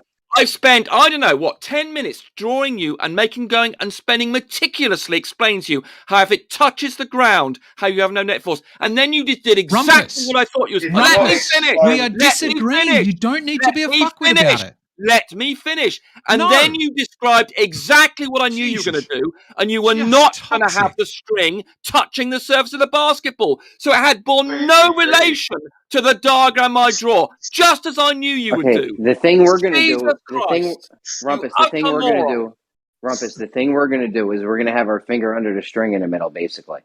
Okay? No, you're not. In white word scenario, it's touching the surface of the earth. You just missed the whole point of all my explanations, which was about it touching the surface of the earth, which was completely different to the scenario you described. Jesus. So Rumpus, I don't see that making much of a difference, because when you pull it taut, for example, if you have the shoestring on the basketball thing with the finger underneath it, even if the shoestring is touching the ball before you've pulled it taut, that doesn't matter. Once you pull it taut, it's going to start squishing your finger. Yeah, just because the shoestring is touching the ball doesn't mean that when you pull it taut, it's not still going to squish your finger. As I then explained, there can be force on the scales from the difference between the and also there can't be the net. So the net force horizontally. Don't get a booster, Rumpus. Just avoid Rumpus, you should be into this, because this alone could prove your globe. You don't understand the geometry. It could be definitive. You don't understand the forces. The mere fact that Jeremy went through all that because he didn't understand the diagram I drew initially, which I knew exactly what he was going to do. Hold on, Rumpus. Hold on. Forget your diagram. In White's World's scenario and his test and his diagram, the scales are going to be above the ground, so it's going to be equivalent. It's going to be equivalent to having your finger underneath the string. No, it's not. Well, you've ignored the point of contact with the earth. You've ignored the very thing that I've been discussing from the start. The very point I made all along, you just ignored. And I then went to great lengths here to explain how the net vertical force is 0. You didn't go to any length to explain. You just had a diagram saying if we pull here and pull here, the net forces are 0. If it's touching the ground, you made no attempt to explain the physics behind you going, it's net. No, you didn't. I explained it again and again and again. There was no We agree vertical to force disagree, acting on Rumpus. the You rope. can stop. Thank you for your presentation, and we'll all move on with our lives. Thank you. Yeah, White's. I don't know what you're talking about, Rumpus, but when White's world scenario God. and his test and his measurement, that this thing we want to do, it's equivalent to having your finger under the string. No, it's not, Okay. because he's got it touching the ground here. And that's something I've White. been going on for the last quarter, Hold and on. you still haven't understood my White's point world. at all. White's world. Can I ask a question? Well, Rumpus, are you thinking that this rope is very heavy? Because it's not. The polypropylene material that we're talking about is not heavy. Yes, but it will touch the ground. As George found when he tried to do this sort of thing, it doesn't take very long for it to touch the ground. Even the lightest, strongest, even if you get the fiber rope that he got, which is the strongest per unit length you can get, and it's still, you only get after 500 yards or something. If you It's hold okay up, if it touches the ground. Calculations on this, and even if you hold up something like Still 10 got meters, no idea oh what's my going on. God, it will touch the ground. It's okay if it on touches its own the ground. weight after about I can't remember how many, something like 3/4 of a mile. Rumpus, it's okay if it touches the ground, bud. It's okay. No, it's in not. our scenario, in the scenario White's word set up. No, it's not. We're gonna, That's what you don't understand. hold on. Let me explain to you. You still don't understand it, do you? Hold on, let me explain it to you. In White's word's test, we're gonna set stakes up, and the ocean's gonna come, the tide's gonna come in. We're gonna mark off where the water level is, all along these stakes, and then at that point, we're gonna have the scales. The water's gonna go out, and we're gonna have some room underneath these marks we made on the post to work with. Irrelevant. At those level marks we made, we're going to put the scales. So now the strings is the equivalent of having your finger. In which case, it will be no vertical forces after that. It's the same thing as having your finger under the string in the bend. You still haven't understood the whole thing I've been trying to explain to you for 15 minutes. Once you've got contact, there is no net vertical force on the wire. Okay, thank you for saying that for the 15th fucking time. Yeah, you haven't understood it, have you? Stupid morons. Okay. I've got an idea, Well, Rumpus. thank you Why don't very we much. shout it louder? Yeah, I It's know. obviously I'm the not getting volume that's the through. issue. Logic and Why don't we let diagrams, eggshells? evidence and geometry don't seem to be working. Hold They on. just do not seem to understand simple geometry. Hold on, let's let question. Eggshells has been waiting. Lale, you're next. Eggshells has been waiting. You're next, Lale. To me, it seems like if we only go theoretical and overcome all of the issues of getting straightness and all of that stuff, to me it's like wearing a belt. Right? The belt is touching me at my hips and all the way around my body, but if I tighten it more, I feel more of an inward force all the way around my body, even after it touches my body, because it's touching the whole way around. If you tied a belt around the Earth at the equator and tightened that belt, are you telling me it's not going to experience a uniform inward net force? But what Whitewood's trying to do, he's trying to get the vertical forces at the point. I mean, I've exaggerated, of course, here the curvature, Earth, but that's almost well, it's very, very tiny. It's only if I tied a belt around the Earth and I tightened it and I had infinitely strong string and infinite tightening ability, are you going to say that once it touches the Earth, the net force is going to be zero such that it doesn't cut the other side of the Earth like a piece of cheese? I just don't think that's accurate. Well, it is because once you have a point where there is the force of the Earth, then the force of the Earth resists that tightness. Imagine that the Earth can resist that. I mean, if obviously it's infinitely strong, it would just cut through the Earth like a cheese slicer. Exactly. Okay, so let's just stick there. If it's infinitely strong, it would cut through the Earth like a cheese slicer. Would it only cut through where it touches, or would it cut through evenly all the way around? Well, it would start cutting first at the highest place of pressure. Well, the pressure will be uniform because the gravity. If you're talking about something that goes around the whole world, the gravity is just pulling inward, so it would be uniform. If it was pretend it's draped over Mount Everest, with the strings draped over the peak of Mount Everest. Right.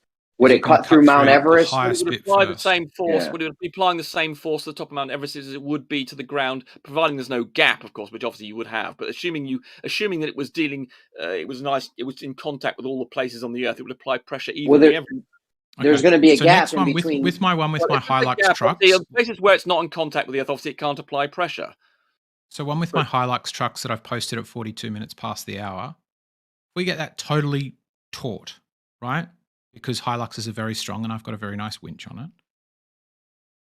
Right, I would think if I dug a little hole at the center there and went and put fish scales underneath it, I reckon I could twang that wire like a guitar string. But immediately it comes into contact with the ground and it doesn't give way like a cheese, like you're cutting through cheese. Immediately it resists. That means you cannot have. I mean, the whole point of what Whitesworth's trying to do is he's trying to measure a vertical force. Right. Now, you just stick with what I'm asking you, Rumpus. Please just stick with what I'm asking you. In my second one I've just posted now, dug a little hole so that it's going to be uniform force from where it touches the ground or probably soon a bit after that, and then all the way along. But the string's going to be tight, right? Yes, horizontally. So if I get a fish scale, if I dig a little hole there, I imagine the rope is going to be like straight across that. Yeah. Imagine I'll be able to like go boom, boom, boom, and strum it like a guitar string. No vertical force at all. Yeah, no vertical force at all. So I'm only strumming it like a guitar string for now. He's trying to measure a vertical force. That will be zero. I'm getting there. Now with that boom, boom, boom string, if I get scales and lift it, will it weigh the same as the scales from the left of the slightly wider than the left of the hole to slightly wider than the right of the hole? You've lifted it or will up. it weigh more because it goes boom, That's boom, like boom? saying that it's being held in position. That's like putting your foot on something and then pulling the scale on and saying, look, that's what it weighs, but it doesn't. But I'm asking it as a question. Yeah, I know. The question is, would it get to the point where it's taut and would be like a guitar string? You don't weigh things with scales when it's held in place, do you? If I held an ant down on the ground with Rumpus, you get so frustrated when people interrupt you. Yeah, but I've now answered your question about 4 times. You haven't understood. You haven't answered it once. Let me ask the question. Let me ask the question again. By listening to what I'm saying, and I'll say it again. If I held an ant down with my foot and then I tried to weigh the ant, assuming they wouldn't strain the ant, and I pulled it up some weight, it would register whatever weight I pulled it up with. It would have no bearing on the weight of the vertical force. Because remember, White's word, I'll say it again for the 10th time, White's word is trying to measure a vertical force. He's not trying to measure horizontal forces. And what you've got here, you've got a taut horizontal wire, and then you're just pulling on it. You're not measuring the weight of anything. You're trying to hold a taut wire and measuring the weight of it. But that doesn't bear any relation to the force, the vertical forces that White's word is trying to measure. So let me ask the question super clearly. If that rope was across that hole, would it be tight like a guitar string? And Yes. It seemed like your answer was yes. If I then attached to baggage scales or fish scales or whatever you want, spring scale, and tried to pull up, would there be a force resisting that upward move? Yes. Thank you. But it wouldn't be Next is, if the situation was the same, but my Hilux trucks, I don't know if you're watching my screen, but I'll quickly construct it. Yes, I am. Oh, not your Was screen. such Sorry, that- I was looking at your diagram. Okay, no, I wasn't looking at your screen. Hold on. Was such that it was like that. Right? And I'm not going to be able to do the truck the other way around because I don't know how to flip it in this program. And now the string is going like this, across the ground, and like that to another, evidently upside down Hilux truck. I don't know how to do that. Oh no, front, just to the front of the next one because I've got my winch on the front. Yeah. Okay. Right? And then that's going tight there, right? Same situation, dug myself a little hole in the middle. Is that going to be boom, boom, boom tight there? I think it would be largely. Probably would not. be largely. No. Okay. So I think probably then not. if I got myself a little scale, same scale, baggage scale you get before you go to the thing so you don't get stung with extra baggage charges, and hung that around it. The question that it sounds like White's is asking is, would that be easier to lift than that? And I think that, like a belt going tight around me, would be like trying to pull my belt buckle away from my belly, would be hard to do. Whereas in this situation, White's hypothesis is this would be easier to do. Yes, but he's trying to measure the vertical force. You're not, as you can see, because you've got the rope on the ground, there is no vertical force from that point onwards. And as he's trying to measure the vertical force, therefore, would be... Just stick with my thing now. If you're comfortable with you're not measuring anything useful. You're not measuring what White's word's trying to measure. Just stick with my. Just Just the stick with this. vertical Just force. stick with this for now, please, Rumpus. On that one, it seemed that you would agree that there would be a resistance to that. But it's not the weight of On anything. this one, what do you think is going to be happening? Do you think these two scales and these two separate things are going to read two different things? Yes. Or the same thing? If you pull on, they're going to read two different things. If you just no, Right. no, it wouldn't. No, hold on. Only it would just show you the force. In the first scenario, it would just show you the force you pulled, and if you didn't do anything, it wouldn't show anything. See, in the first scenario, it would show is zero. This. Hold on, it would show zero. So trying to pull up a string. But you're pulling it up. Yes, it'd be pull up whatever your force you're pulling it up with. I mean, I only bend a little bit, but there's no weight on it. On either case, they would both show zero until you decide both will show zero. Until you decide to pull upwards, they both would show that's what zero. I'm talking about. There's pulling no upwards. vertical. There's no vertical weight on in either case. Yes, on both of them, I'm going to pull upwards. I'm going to lift it by a foot, let's say. Well, okay, then you're introducing a whole new force into the scene. You're not measuring anything. You're now pulling up. You're not just measuring what the vertical force is. Measuring its You're resistance introducing a to vertical this upward force. Yeah, but that's not the weight of the thing. That's your vertical. That's how hard you're pulling. If you pulled an infinite force on it, then you would have an infinite force. Can't you see that you're just measuring the force you're pulling on with, which means it's entirely variable. If you decide to pull with 1 gram, it would show 1 gram. If you pulled with 100 tons, you would get 100 tons. You've got to be trolling. You have to be trolling. Oh my God, you just don't understand this at all, do you? You've no idea what's going on, do you? No idea. So Rumpus, you don't agree that pulling a line around a curve will press the line into the curve, just like cutting cheese?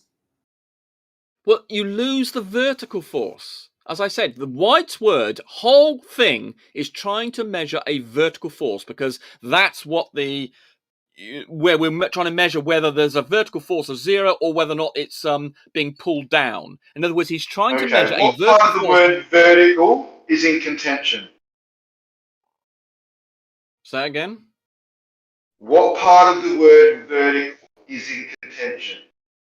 Because I can see eggshell scales and they look pretty fucking vertical to me.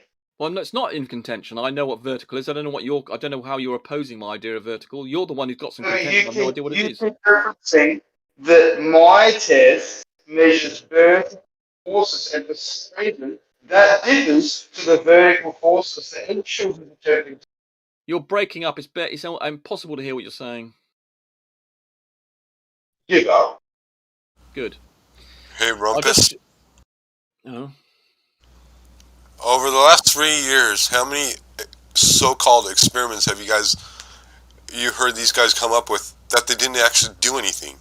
This whole discussion is pointless because they're not going to do it. Well, please don't be Don't be a negative Nancy. I mean, at one point I was on board with. I thought White's word might have something until I realised this point about the touching. I was actually pro what he was trying to do because he was trying to do something, although it was practically very difficult because he required miles of beach or whatever. But unfortunately, then I realised that the theory was wrong. Now, it's still good to think about these things and discuss them because, for instance, perhaps I'll get through to White's word eventually, and then he'll realise what ideas will help him to come up with perhaps another idea that I haven't thought of that would work. And we had several. So what about? Yeah, but whether they well, work I think or not, I understand what you're saying now about these experiments. So, in the end, all right, well, bro, Lael, all right. Well, White's word has already paid $5,000 for the cable. So, do you still want to say that after he's already spent $5,000 on it? He's definitely going to do it. So, why are you saying that? It's pointless. Will he live stream it so everybody can see it, or will he hold it back? Well, I don't think he spent $5,000 for the cable that he already has for no reason. That's not my question. My question is he going to live stream it or hold the information back? You can ask him if he's going to live stream it. I have a university involved. Okay, is that going to be live paper? I mean, he doesn't well, have to live stream it. Rumpus, the only reason I'm asking that question is because they require us to live stream everything we do. No, I know they do, but I know it's unfair, and I know it's asymmetric, and I know they demand more, but we do things better. But so we're happy. We're happy to say, go and do it however way you want it. Just do it, and preferably video it however you want to do it, and then show us what you're doing, and then we'll accept that. I don't think it's us put the same standards we apply to ourselves. I don't think we can apply to flatties, otherwise we never get anywhere. At least if he's trying to do something. So, which is good. My understanding of it is that this is not really like, well, if Whitesword does, it'd be great, but I mean, it's not really like just one person doing it and live streaming to prove it all. To me, this is a method and a systematic series of that could be pulled off by many different people in many different scenarios. And at the end of the day, Very it's true. as simple as the general idea. It's as simple as this: if you have a brick of cheese that's flat on the top, and you take a wire and you pull that wire with your two fingers, it's not going to cut the cheese. It's going to lift up off the cheese. If you have a curved piece of cheese and you have a wire going over it and you pull the cable, it's going to slice through the curve.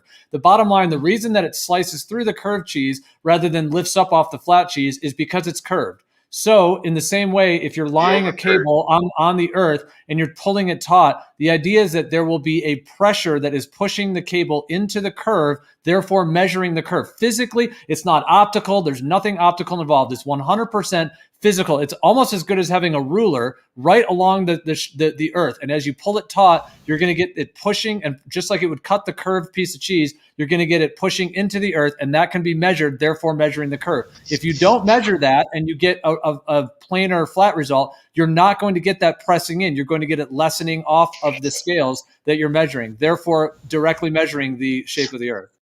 So here's the question. The question is this: will this actually occur, or is it just like any other experiment that you guys have come up with in the past 3 years and not done? Well, you have to wait and see. It's somewhat the same as every other. Yeah, but let them try. I don't think it'd be negative about it. If they want to have a go, then let them do it. Yeah, I agree.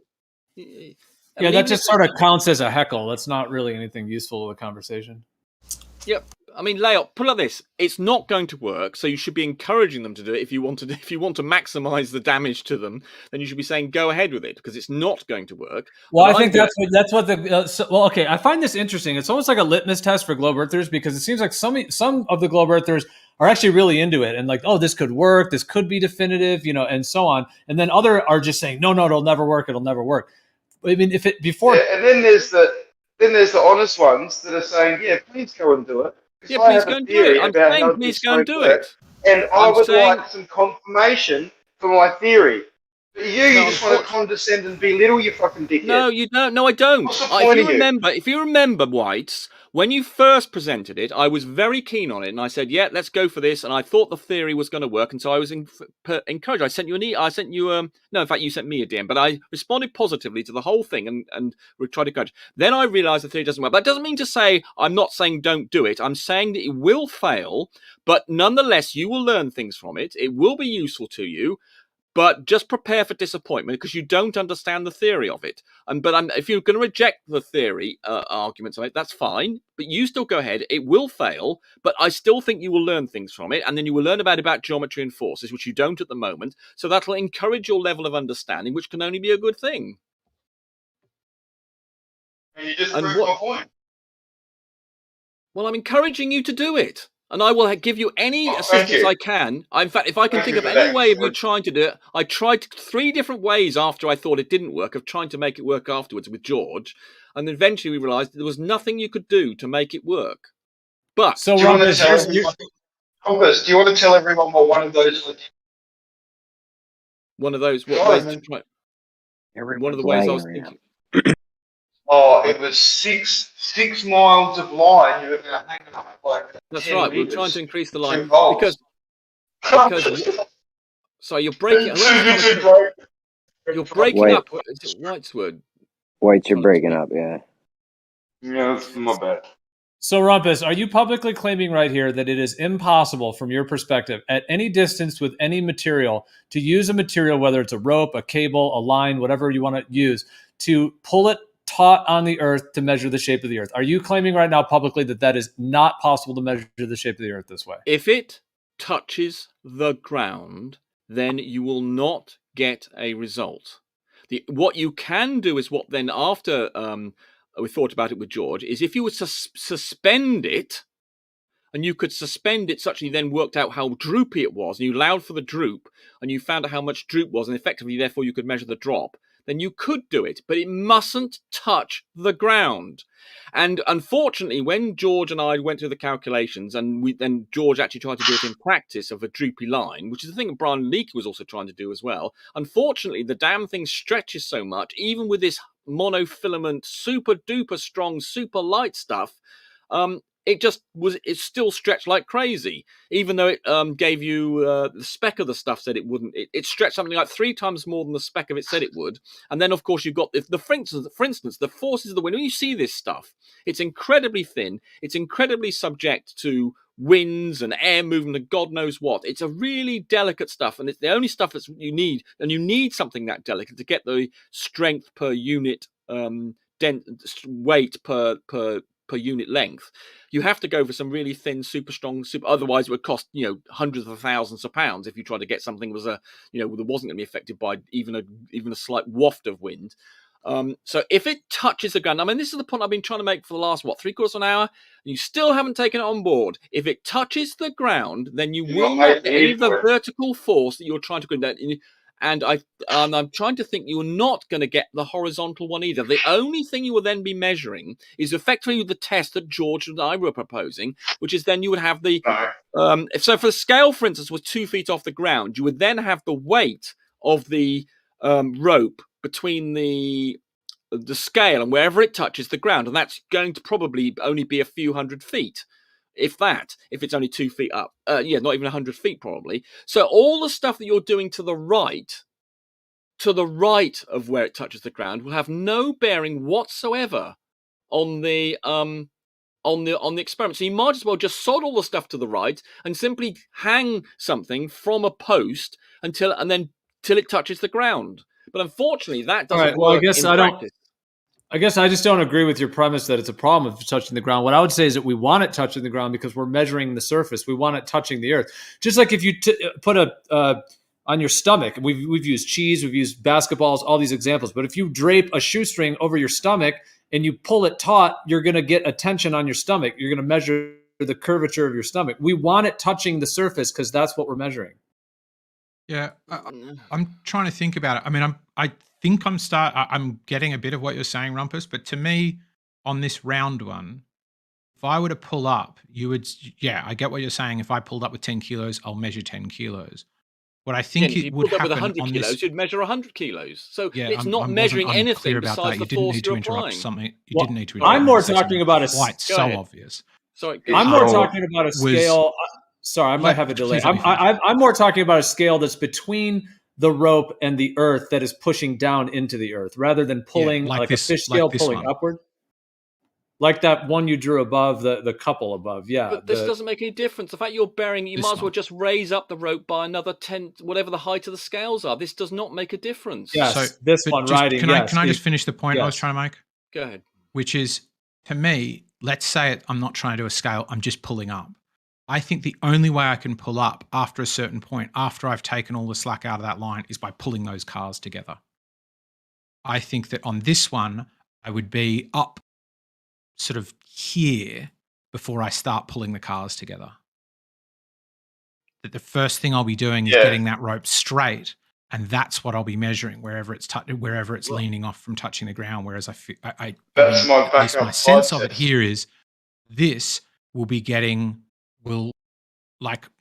It's almost like what I'm trying to measure is distance lifted per then what's the reading on the scale. Right, but I feel like one will be linear and one will be logarithmic. Okay, but all the stuff, but don't you see that that's just the same? The first one you've got, if you have a horizontal thing, can you see that then all that matters is the horizontal tension? Because as I explained, hopefully you understood why there's no vertical forces once it touches the ground.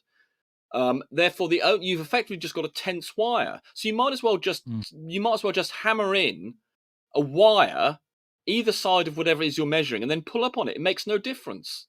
You've then just got horizontal forces, and I'm just trying to think whether the horizontal forces in that scenario are also zero. I think they might be. I'm going to have to think about that one. Certainly the vertical one I've established is zero. But I think that also means that the vertical one also has to be zero as well.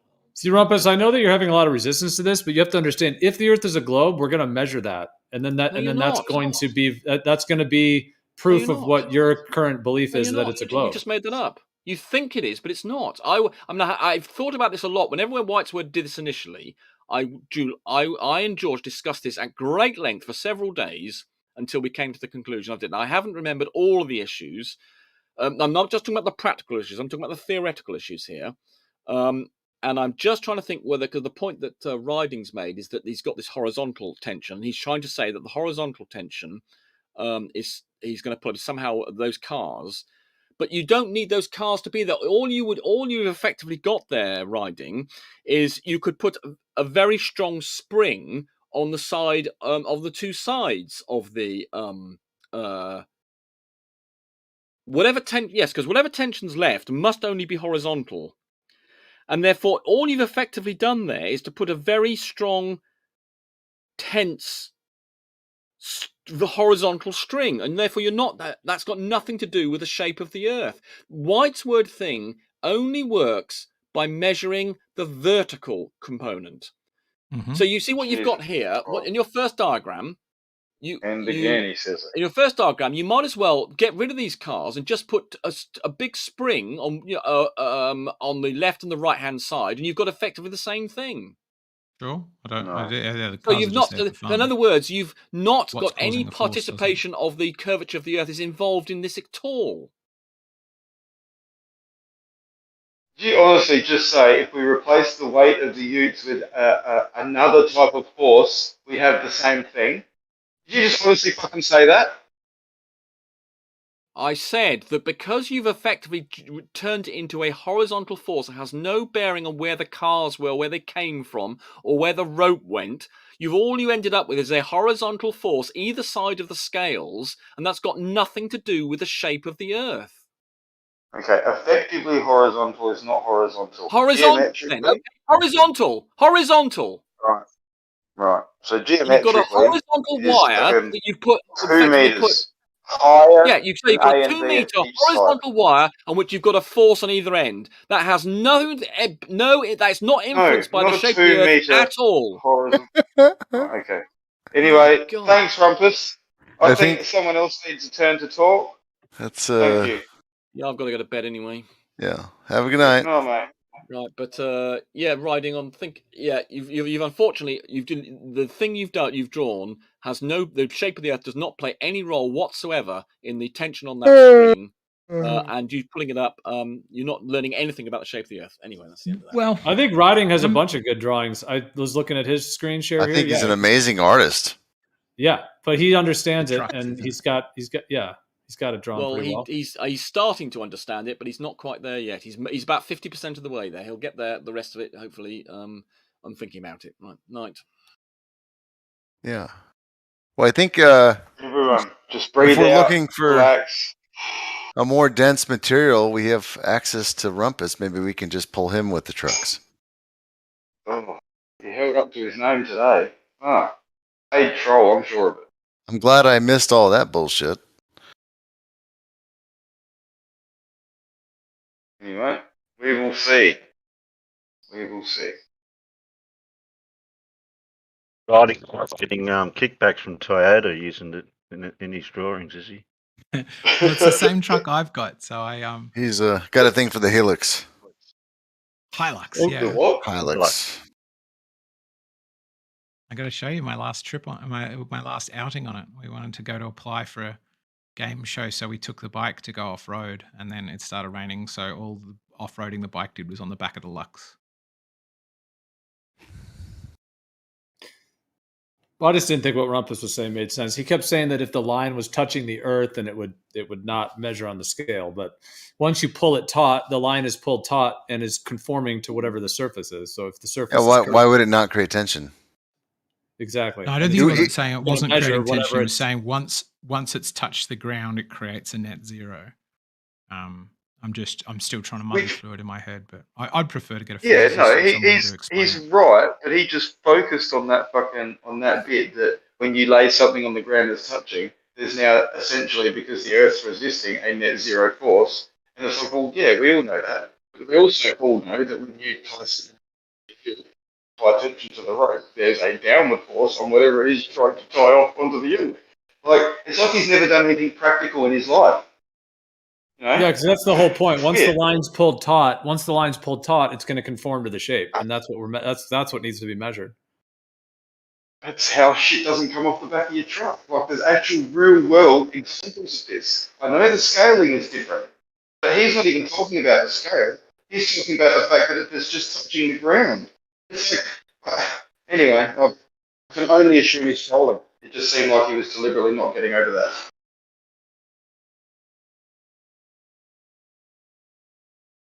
Yeah, I That's don't quite what get it. I mean, to me, it's like the example I said. If you're tying a belt around your body, it Yeah. exerts a horizontal, like a sort of long ways force along the tension of the belt, but it's also Yep. in totality squeezing in on my hips and pulling my belly to flop out over the top of it.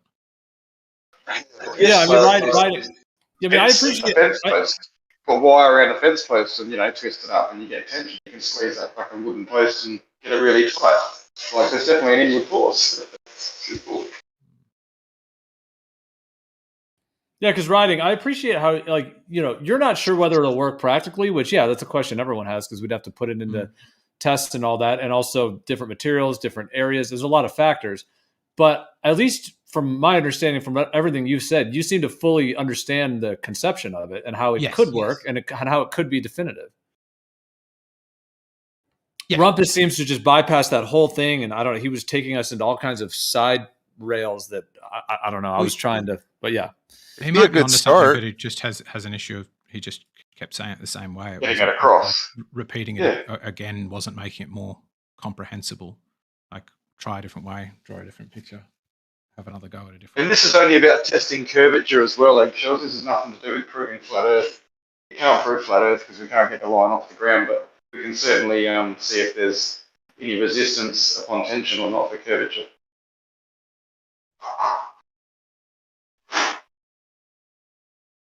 Forcing the curve. Yes. I mean, I do think some of the point he's saying is like raising that or putting a scale underneath is essentially just going to be measuring the weight of the line in that point. But I feel there might be something to, I mean, you don't have two different ways to test it, but I feel like there's something to raise it a foot would require X amount of pressure if this and Y amount of pressure if this. Well, and the Y what you could do though, how much I can do that. And the backup test, no, you're right. The backup test actually does that. So, like you sort of were showing before, where if you tried to lift it while it was tight, you'd be pulling the two utes in on a curve. Whereas if it was flat, there'd be a bit of slack to lift up before it actually pulled the utes. Yeah, yeah, that's what I'm thinking. My backup test was to put buoys. On this line that I'm going to put in. So if the first test is not definitive and the tide's out, we'll attach a whole heap of buoys to it, like 20 or 30 buoys. And then as the tide comes in, right, it'll want to actually lift all of this line across that 10 kilometers. And if it's curved, it'll come under fucking real tension real quick because the tide comes in 2 odd meters. So that line will get under fucking heaps of tension. But if it's flat, there'll actually be enough slack in that line that it will float up to the top and still be slack. You get my drift, like you were saying. Well, how much does this weigh again? The whole roll. Just over 300 kilos, like 330 kilos for the 10Ks. A similar principle, eggshells. The tide coming in with the buoys would lift the rope, and on a curved earth, there'd be heaps more tension on a flat earth, and that could be measured by spring scales at each end of the line. What kind of scale do you have? The ocean might even come up and swamp over the buoys. The buoys might even be pulled actually under the water. So that would be even more definitive. Look, there they go, they disappeared. What kind of scale do you have? And what kind of scale? I haven't actually built the scales for this yet. Well, okay, so 6 months, so they'll be spring based. Okay. Up and down, spring based and like a fish scale. Similar, yeah, but just something probably a bit more heavy duty. To be Something honest. like that. Well, my conversion says that the whole roll is about 750 pounds. So Are you going to try to do the whole length, the whole 10 kilometers? Yeah, definitely. We'll start with 5. It's possible we might Okay. start to register some down force at 5. I Well, don't think we will. I And then think we'll go to 10. I think 5 is probably your sweet spot without, I mean, that's so much more distance. Oh, fuck, it's a long way. Yeah. But it's Yeah, also if the you walk challenge it, of takes the some time. rope has to be somewhat off the ground, just practically. Like you won't be able to pull it straight from the ground. You pretty much I can conceive of no other tool to do this except a winch with a double line pull. There's only 1,200 kilos of braking strain, and so I mean the winches I've got on a vehicle pull that easily. So the double pulley is not 1,200. really a concern, and we're pulling from both ends, so it's actually that halves it for each winch. But the thing but is, I'm there'll not be saying the strength of the winch. What I mean is the height at which the winch is pulling. It has to be somewhat off the ground. It's going to there's be just like an my winch would be apparatus about in a meter. front of it and a pulley, just a single pulley, so it can be guided right above the surface, directly above the surface. But the point I'm making is beyond a certain, if you make those trucks too close together, like if the hump is meant to be 2 meters at 10 kilometers, then I presume it's going to be 1 meter at 5 kilometers. If it's 5 kilometers, that is the height at which the winch is anyway. You get what I mean? No, but what I'm saying is the pull point from where the winch is will be adjustable, because my test will be from the ground and then at 1 meter, at 2 meters, and 3 meters. So the point with which the rope is guided from the winch will be adjustable.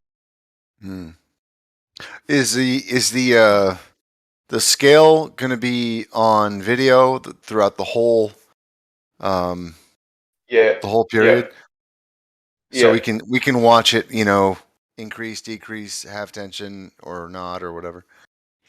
Yeah, there's going to be several people involved, and there's some people from the university involved as well. That's right. So that's right. You said that. I'm hoping that they take care of all the shit in the background. That's my aim, and that's what I've tasked them with, regards to all the maths and fucking everything. To just try and make this as legitimate as possible. If there is some fucking measurements down. Yeah. So what sort of winch are you going to use, and how's it mounted? Just vehicle winches. I mean, for something that could pull 600 pounds or 1,100 pounds or something, you'd buy a winch that. How's it going to be anchored or stabilized? Put on a truck you need it to be anchored and stabilized. In the back or on the front? Yeah, of course. Yeah, definitely. Well, you have the. So why not? Ends, so why I'm not guessing just you would have the ends yourself and anchor it? Not just why you have to have a truck. Well, no, I need beach access. I have to get down to the beach and four-wheel drive to get to the point where I'm doing this. So that's how I'm just cutting the winches. So that goes back to my original question: how are you going to anchor a truck or a winch on sand? Or you could you dig a hole. But if it's sand, sand is not compactable like concrete. Yeah, you dig you get a hole. You get one of those hole digger things, and you just dig down 10, 20 feet. You should be all right. I think you do it. I would probably do a land anchor out the back of the truck with a sort of tree protector strap or something, like the same thing you'd do if you were trying to winch yourself out of. Yeah, anchoring yourself, anchoring the shit's not really a big logistical problem, I don't think. Well, I've seen a lot of those four-wheel drive videos when they've anchored a truck in the sand and tried to just pull another vehicle out, and the movement you get out of that is a lot compared to what you'd need. You don't need any movement for what you're trying to do with this test. We could get a post hole digger and dig down 10, 20 feet easily by hand, or you get an auger or something. It's not a big deal. Yeah, but did you hear what I said? It is important to at least discuss the best method. Yeah, no, that's fine. That's fine. I think the best method would be to dig a hole as far down as you can go, and then. Yeah, but you wouldn't get the stability anchoring point with that amount, because I've seen it done with a truck, even anchored in the sand as deep as with the depth that they do, just to pull another vehicle out. Yeah. And this is going to be different to what you're doing, obviously, but you need to anchor it in such a way, and that's going to be hard on sand, but you'd have to have a big object. Yeah. How That's far got a lot down of do you mass think to you it would need? to anchor it from. Yeah. How far down do you think you would need it? How far down do you think you would need to go? With say a 6-inch beam or something. Sand would be interesting though, because if it just gets drier and drier, you'll probably get to a point where you can dig deep enough that it's compacted. But at many points I've tried to dig in sand, you dig through like loose sand to like slightly compacted sand, about a meter below that, you just hit sludgy sand again. So I mean, we could go down near the waterline. It might. I mean, depending on where you're doing it, it might be better to tie at least one end off to a tree or something. Yeah, maybe there's a tree or a rock or a dock or something. I mean, yeah. Use something like climbing apparatus to anchor it to the yeah. Because you don't have a truck at both ends, right? If you've got a double line pull, or even two trucks doing two double line pulls. Well, if you had a dock, if you have a dock or a tree or a rock or something, you could stabilize it to. And then the other side, you would have to worry about. Were we pulling it from both ends here or what? Well, I mean, you just sink posts. You just sink permapine posts into the. That's what I was thinking. Sink some posts. Yeah. How deep? How deep you think? Probably no more than 6 feet. You do That's it. What I mean, we could go 10, and it'll pull up to a certain point, and then it'll bed in and start resisting.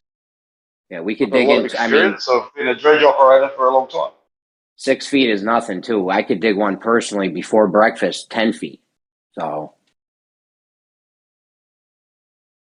Then you've got to fill it back in again. You're not digging it. You actually do it with a water jet. You put a water jet at the tip of your wood, at the tip of your post, and you run the jet along the front edge of it, and you just sink the post down. That sounds easier. And then you pull the water jet out, and it sets. Boom. That sounds even easier. We'll have it done before fucking coffee time.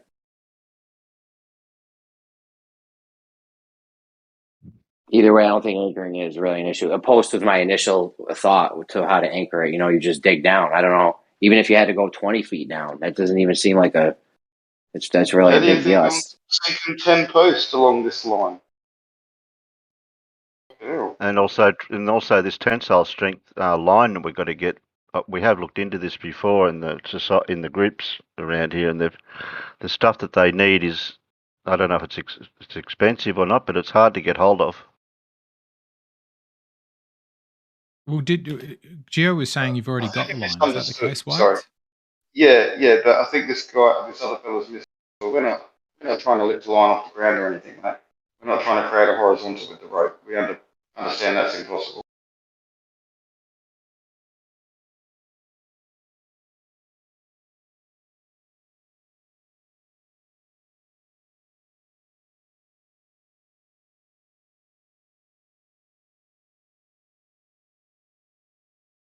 Yeah, you get it anchored down on both sides, and then you can fucking do whatever you want after that, right?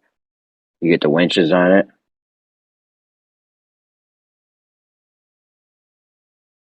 If you look at the diagram, I'll post it again in chat. It's pretty simple, and you don't even need to you wouldn't even need anything to register in the middle. Honestly, I mean, you could get point B to, even if you just get a register on point B, B's going to tell you straight away if it's flat or curved. It's going to either be lifting up on B or pulling down on B, like pretty much straight away. So I feel like you'd be able to register it all over the top, whatever. Like if you're pulling it dumb hard, the top point D is going to there's going to be some pressure going down on it. Yeah, that's what I was thinking. If you had like scale measurements all the way along that, then you're going to start to see. Yeah, you're going to start to see what they're all measuring once you start to pull it taut. Yeah. From B to F, I'll have scales. I'll have the force measuring devices, apparatuses, whatever we're using there. And then you just see if they're all going up or all going down. Boom, you got it. If B is going up or down, that's going to tell you right there, because it shouldn't pull up on a globe. Exactly. Because if you're pulling it from under where the sagitta, like where the top of the curve would be, then it absolutely has to be pulling down. Yeah. Yep. There's no other way around that. That's the geometry part of it. Yeah, and then a flat Earth, if you look down at the bottom part of that, on a flat Earth, B is going to... This is fucking brilliant right here. I mean, that White's came up with this. All those months, we did this for like a month or two at least. Nothing but this every night. Very little else got done during that time. And that was just one group of us. Imagine if we had everybody in on it. Everyone at 24/7. Everyone at science or pseudoscience. Everyone at GEMS. You know, even the big Glovers should be in on something like this. Like, we've been screaming it for years. Just give us something definitive. I have anyways. You know what I'm saying? Give me something definitive. I'll be back on the globe in no time. Right now, I could be a Glober in 5 minutes if you came out with something. I was like, holy shit, we did it. We got some definitive shit.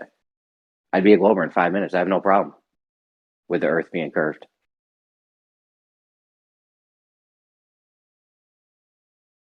I still ain't gonna believe NASA's bullshit. That's neither here nor there, though. But if you got a curved measurement, would you necessarily think it's a globe? Because what if it's actually like flat water with curved land? Like, technically, it could be flat water, and all the land is like little bubbles of curve. Yeah, well, we're measuring where the water was in White's words thing. We're measuring where the water was. So that's true. Yeah, it is measuring at the water level. So yeah, so at that point, the water would have to be curving. Yeah. Yeah.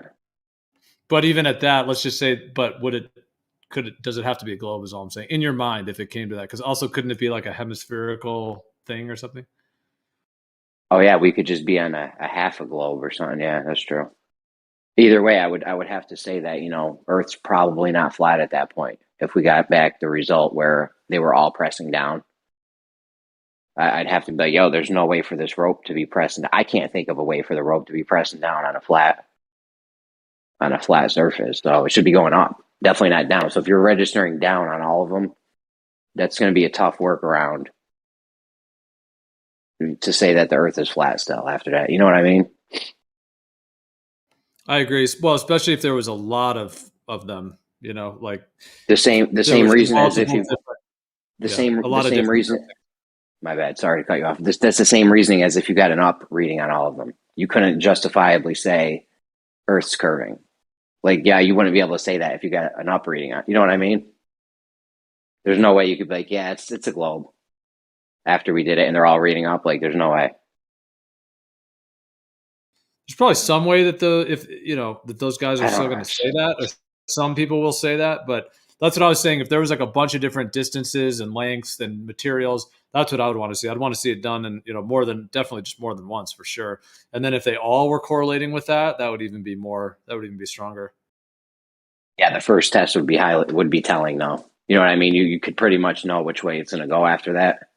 But yeah, you'd want it to be done a couple more times, but I would have serious doubts on one model or the other after the first test was done. Especially if it was all recorded, live streamed and shit, and we had all our peoples there and shit and all that. You know what I'm saying? It'd be cool to have all the scales hooked up electronically so that they would all display like on a computer. We gotta have screen, someone with a camera. You gotta have someone with a camera at each scale. Because then as you pull the line taut, you could literally make a graphic and showing what the surface is. Like you could have a graphic that's reading all of the scales. And I see what you're saying. Having a live. You could do that though, couldn't you? Where you get each person with a little GorillaPod phone clamp, and each phone is just live streaming to a Discord room with whatever's showing on the scale. So you can have anybody who's joined in on the thing. You'd have a person at every scale recording everything. With a clock. We'd have all of the clocks synced. We're gonna synchronize our fucking watches on some Mission Impossible shit. You get a clock. You get a clock and a scale. That way, we all know the times. You know, this happened at this time. This guy started pulling at 1:45 p.m. This was the reading before. You know what I mean? You have everything nice and organized. You like this, eggshells? You like this or what? I love it. I love it. I love the idea of just going and doing something practical. I'm still struggling with loads of the practical issues. Like the main one is sort of how do you measure it? Like getting anything in a straight line, or the moment you start to pull, I feel that line's going to snake and strap back to straight and stuff. All right, hold on. Getting a straight line left to right is not really a big deal. Like you can make it as long as you're only worried about left to right and not up or down. You can make a straight line around anywhere. You could go anywhere. Right, I went hundreds and what hundreds of feet. What if one point of that line is high up on the beach, nearly in the tree line, in order that the middle isn't, chest deep in water? Well, here's what we're going to have. We're going to do it right after the tide goes out. Right? So when the tide's in, he's going to put posts in the middle and he's going to mark off where the water level is. And then, that all that land is going to be pretty much level. You know what I mean? Either way, the scales, the measuring points are all going to be level with each other and level with the height, not level with the height, but everything's going to be measured off this reference of level as to where the water was 5 minutes ago. So, you know what I'm saying? Like the forces that it's going to be reading is Google. Hang on. The forces it's going to be reading are all going to be at level points, or thus measured to that level point. Like he's going to have it 2 feet up or 2 meters up on either end. That's going to be 2 meters up off of where the level was. Right. So let me what are we doing? We're planning on doing this in South Australia. So you just go in here, and my issue there would be every beach I've ever seen. He's got a spot picked out. I don't know. Crescent shaped, right? Even if it's only slightly. If I try and go, hang on. Yeah. Well, is that with high tide or low tide? That picture right there, because it's going to look different when. Yeah, I don't know. Well, no, that's the thing, though. That's the thing. Once the high tide goes out, you're now left with a bigger piece of land that's going to be flat that you're looking at. Or no, I know what you're saying. Yeah, and it could be. Maybe you can, but my feeling would be. Well, where's the piece of land white? Out, I don't where's know. The piece of land white? He won't say because it's too close to his home and it'd dox him. But yeah, I'm for doing trying this. To zoom in, and then this is just. I'm all for doing. Everywhere you go the beach will be crescent shaped. That's why I'm all for doing this on somebody's. I believe we need private land to do this. I'm not saying he can't do it on the beach. I'm saying I'd feel better if we had a private piece of land, like a 10-kilometer stretch of land is not unheard of, or even far-fetched that a private person would own that. I own half an acre. Yeah, my folks have got a giant place, but it's just filled with mountains. Yeah, that's what I mean. It doesn't matter what's on it. You can make land level, so it's not really a big deal. So that's 905 meters. So I need 10 times that.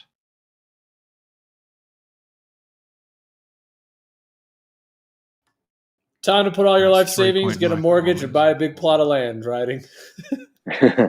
Yeah, I mean, if we get not the amount of money I'm making in bloody apocalypse times. I was all about being like, oh, where should I invest this? And now I'm like, how do I stay alive? Yeah, you got to save. That's why I always save up for a rainy day. But the point is, I mean, savings, but I want to spend them on a 10-kilometer plot of land. Well, I can show you how to make some passive income on crypto if you ever wanted.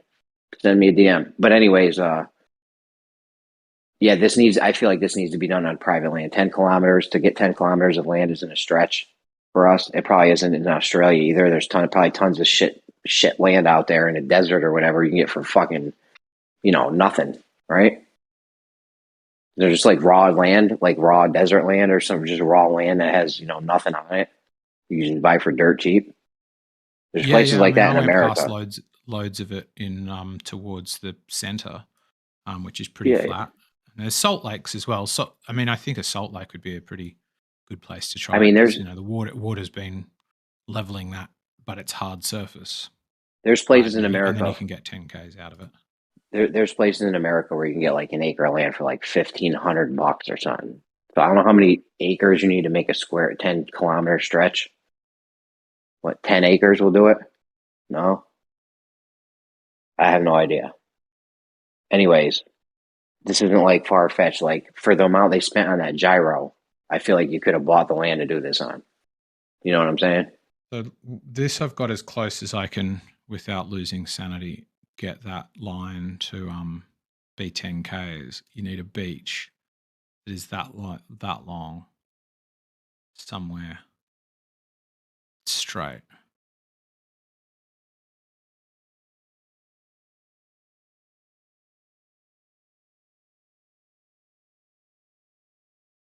So this isn't far fetched to have 10 kilometers of land.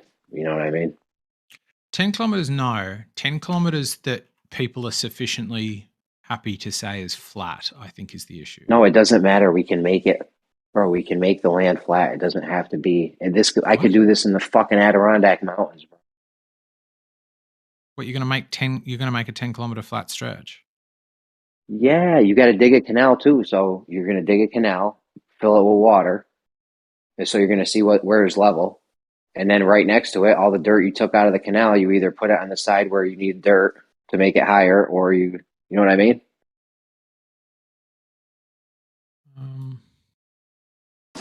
I don't think you're fully comprehending the logistics, Jeremy. Possibly not, but I don't think it's not. It doesn't seem undoable. A couple guys with a few shovels, a couple weeks. Well, I know, but how about as a test, just you by yourself dig a straight 10-foot moat, perhaps 6 inches deep. You do that, and that'll be as much time as it takes one person to do 10 feet, and then extrapolate that for 5 people for 10 kilometers. You'll have a better understanding of the logistics behind that. We weren't say it takes about a being month. dead flat, but I helped a guy dig a thing with a backhoe at the farm when I was a kid. Yeah, we can rent a backhoe if it's too much. If it's too much for a person, we can have a guy come out with a backhoe, $200. We're already dropping thousands on the land. What's another $200 for the backhoe, right? 2 days with a backhoe, you had the shit done. Yeah. Okay, I disagree, but I think you're far away from understanding. It's way more time consuming than you think it would be. Yeah, I hear you. It probably would take longer than I think. You're right. I mean, how long do you think it would take to make a 10-kilometer stretch of land, dig a canal in it, make it level, and then make level land on the side of it? Right. All of those things. I think that we could dig a 10-kilometer thing in distance, but to add on top of that it does have to be perfectly straight, or as close to perfectly straight as we can, as well as it being a particular depth in order for it to be level. You're doing that for 10 kilometers. I would say would not take less than 3 months. And even then, I don't think that it would be logistically possible unless you're paying top dollar for the people to do it. All right. We can make a straight line from left to right. Easy. Like, that's not even hard. If we're only worried about left to right, making a straight line is easy peasy. So we know where we're going to dig. Right? And then all you got to do is just, dig down. Right. And again, do what you think is a 10-foot straight line. You dig that 6 inches deep, and then put a string at the middle of that trench on one end, and then take that string to the middle of the trench on the other end. I almost guarantee you're going to be hitting the walls at some point, and that's just 10 feet. I mean, no, you just dig it. You dig it down. Like, okay, say you want to have a foot of water. You just dig that shit down like 5 feet. That way, it's deep enough to where you can fill it up with 3 feet of water, and you won't be hitting the walls anywhere. We can make the line straight, like for as long as it's not left to right. You can make a line straight, and then you just dig everywhere. You would actually make 2 lines, right? You would snap 2 lines, and you would dig out, 2 parallel lines, and you start digging from either side. That way, as long as your marks are gone, straight down, that the thing won't be hitting the walls. No, I get that you're asserting that with confidence, but what the analogy that I'm hearing is just go get a job and make money. There's so much more complication behind what you're asserting. Like, it's easy to say, yes, just dig a hole, just dig a trench, just make it straight, just make it level. Yes, you're asserting that, but there's so much more behind doing that, especially at this distance, that I think it's not being it hasn't hit you yet. about how difficult these just do the thing is. All right, listen. We're gonna buy the land, right? Now we got our land. Now we go out, we clear the land, we clear some brush, any brush and shit that's in our way. Right? So there's, I don't know, 3 days. Then we snap a line. Right? We get a line, we snap a line, we overlap it a lot on the end to make sure that we are going straight. And then you've got your whole 10-kilometer line snapped. That might take a few days. All right? Then you measure 6 inches or a foot or whatever it needs to be off either side of the line. You mark that all the way down. Then you start digging. You make sure that you dig out all your thing and it's deep enough where, on the line, so that when you put a line in it or whatever, that it's it's not going to hit the walls. You said you think it would take 3 days to clear out 10 kilometers worth of distance? It depends. It depends on what kind of land we're in. You know what I'm saying? If we're some kind of desert salt flat land, it might take 1 day or something. If we're in the fucking Adirondack Mountains, that shit might take 4 months. Or the jungle forest or something, yeah. You could. I mean, you're also, it's adding a lot of complexity, though. Like the guy that drove a dozer for my folks at the farm charged, I forget what it was, but it was like a couple of $1,000 a day. All right, listen, I just wanted to comment on what you guys were discussing. I can't be here for too long, but yeah, what up? Yeah, so just to try and understand what this test is supposed to be, you have 2 people standing at 2 different locations pulling a rope, and that rope is supposed to go down in the center. Is that right? In theory, I'm going to post something. In theory, on a sphere, yes. In theory, on a flat Earth, the middle would go up. In theory, yes. Babs, I'm going to post something in the chat right now. This is the diagram for it, right? You see where point A and point G are? Yeah. That's a chord right there. That makes a chord. Point A and point G. Yeah, I'm looking at it right now. And I have a question about that, actually. Now, if you're holding a rope, that rope is going to be parallel with the floor. You're going to be vertical, and it's going to be horizontal. So it's going to be like perpendicular with you. And it's also going to be parallel with the floor. But in this image, that's not what the rope's doing. It's horizontal. Yeah, no, the rope's going to be, you're going to be pulling the rope horizontally. Yeah, but if you're pulling it horizontally, it's going to conform to the surface of the sphere. Right. That would, yes, and that's when you're pulling on 2 ends of a string. If there's slack that's below, it's going to tend to want to rise. If your endpoints are below where that slack is in the middle, then it's going to tend to want to go downward. You're just trying to level it off. So whatever your endpoints are, that'll be essentially your horizontal line. So if those endpoints are above the string and you place tension, the middle of the string will rise. If your endpoints are below the middle of the string, when you add tension, it will lower. Oh, okay. So you're going to measure the upward force that the string is going to...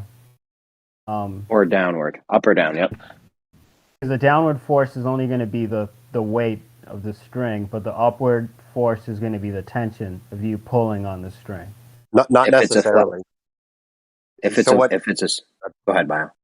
It's simple, where you have a scale in the middle, and then the rope is on it. Depending on which direction the string wants to go when you apply tension, would dictate the shape of the Earth. If it's a long enough distance, if it's globe, those 2 endpoints will be below. Essentially, the points of a chord, and the scale is on the top of the sagitta. So because the endpoints are below that sagitta, then it'll go down. It'll apply more force. That weight will, or that string or weight will weigh more, because that's the direction it's being, the tension is applying to. If it's flat, then when you do the tension, the string will go up, meaning the scale, what it's reading, will decrease. I'm trying to understand how that would physically be possible, because on both models, if you pull the string, it's going to go up. The only thing that's going to make the string go down in the center is its own weight. But you're saying that if you pull on it, it's going to go down in the center? Correct. How, so how if does you that work, though? so the best analogy people have used is like a sausage or a block of cheese or whatever. If you place the string, if you wrap the string on either of your fingers, like your index finger of each hand, and you place, essentially those are the end points, place them below the top of the cheese. Now place the string on top of the cheese itself. So the middle of that string is above the end points. Now with your fingers, just pull horizontally. That string will cut through the cheese because as you're adding tension, the middle wants to be level with the end points. The end points being lower means that the middle of the string will lower, essentially adding force downward. Right, but something that you need to consider in that demonstration is the direction that the tension's going in. It's not going, it's not following the direction that it would follow if you were a person standing on the surface of that cheese.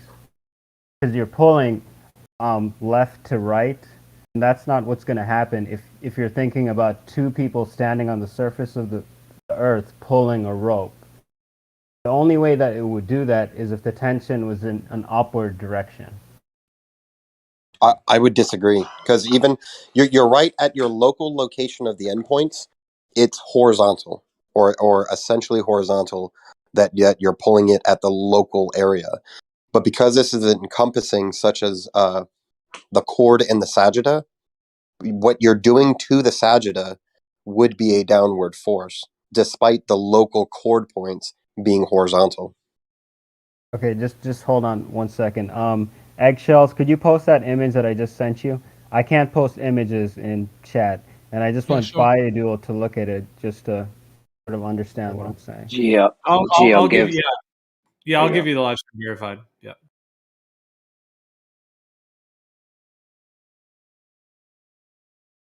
All right, cool. They're coming out of the woodwork, aren't they, with this Geo? Can you see that image, Biodual? Yeah. Okay, so consider those two vertical lines to be two people standing on Earth. If they're pulling on that line in between them, that would be the rope. What would make that rope go down in the center if the tension is not from left to right?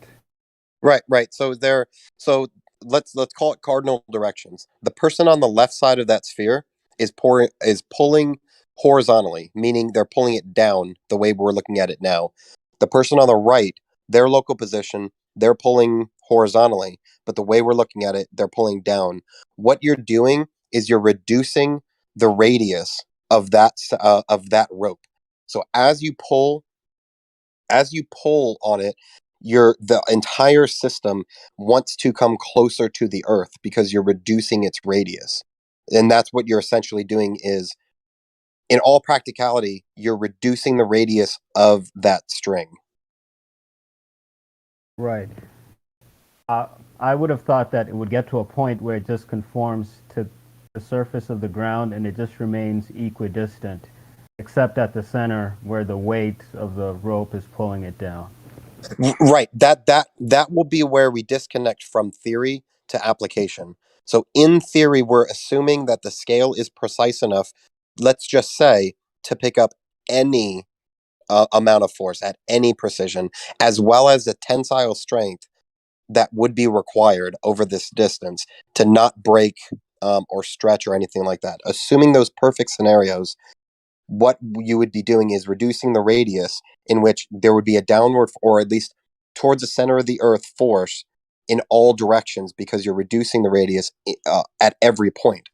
So it would be like 99% horizontal force. It would be obvious that force is happening, and then there would be a tiny downward force because you're reducing the radius. You can't reduce the radius and only have one force absolutely exist. You must have a force in another direction somehow.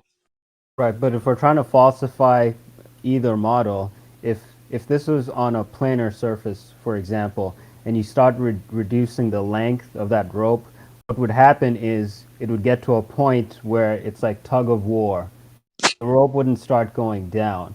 And wouldn't that be similar on the globe, where if the rope is conforming to the surface of the sphere, it's going to reach a point where if you're pulling in opposite directions, it's just going to be tug of war. It's not just going to move downward.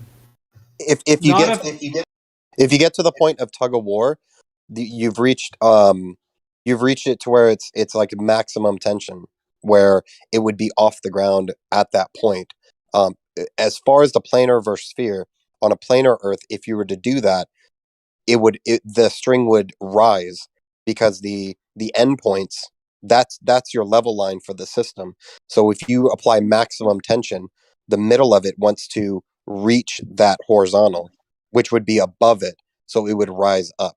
So in that sense, it would be opposite from what you would expect with the sphere. I still think the same thing would happen on both models. If you pull on the rope, it's going to rise up in the center.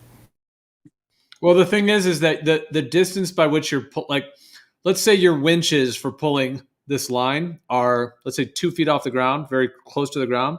But if the hump of the Earth is higher than that 3 feet or 2 feet that your winches are, then that's not what would happen. It would more be like you would put more and more pressure on the center, like you're cutting cheese.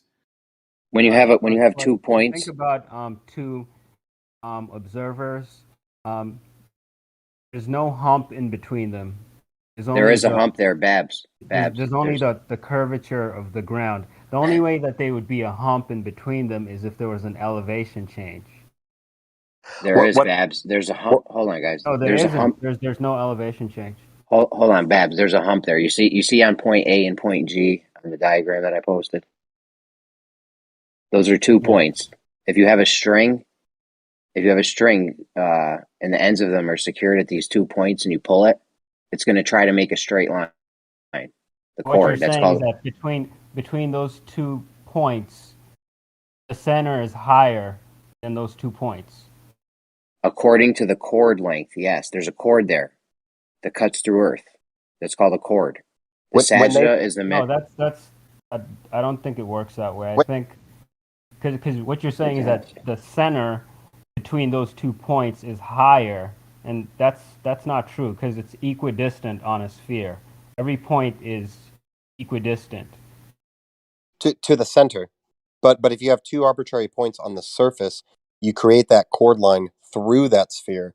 And then when they mention a hump, what they're really talking about is the sagitta. That's what they're speaking to.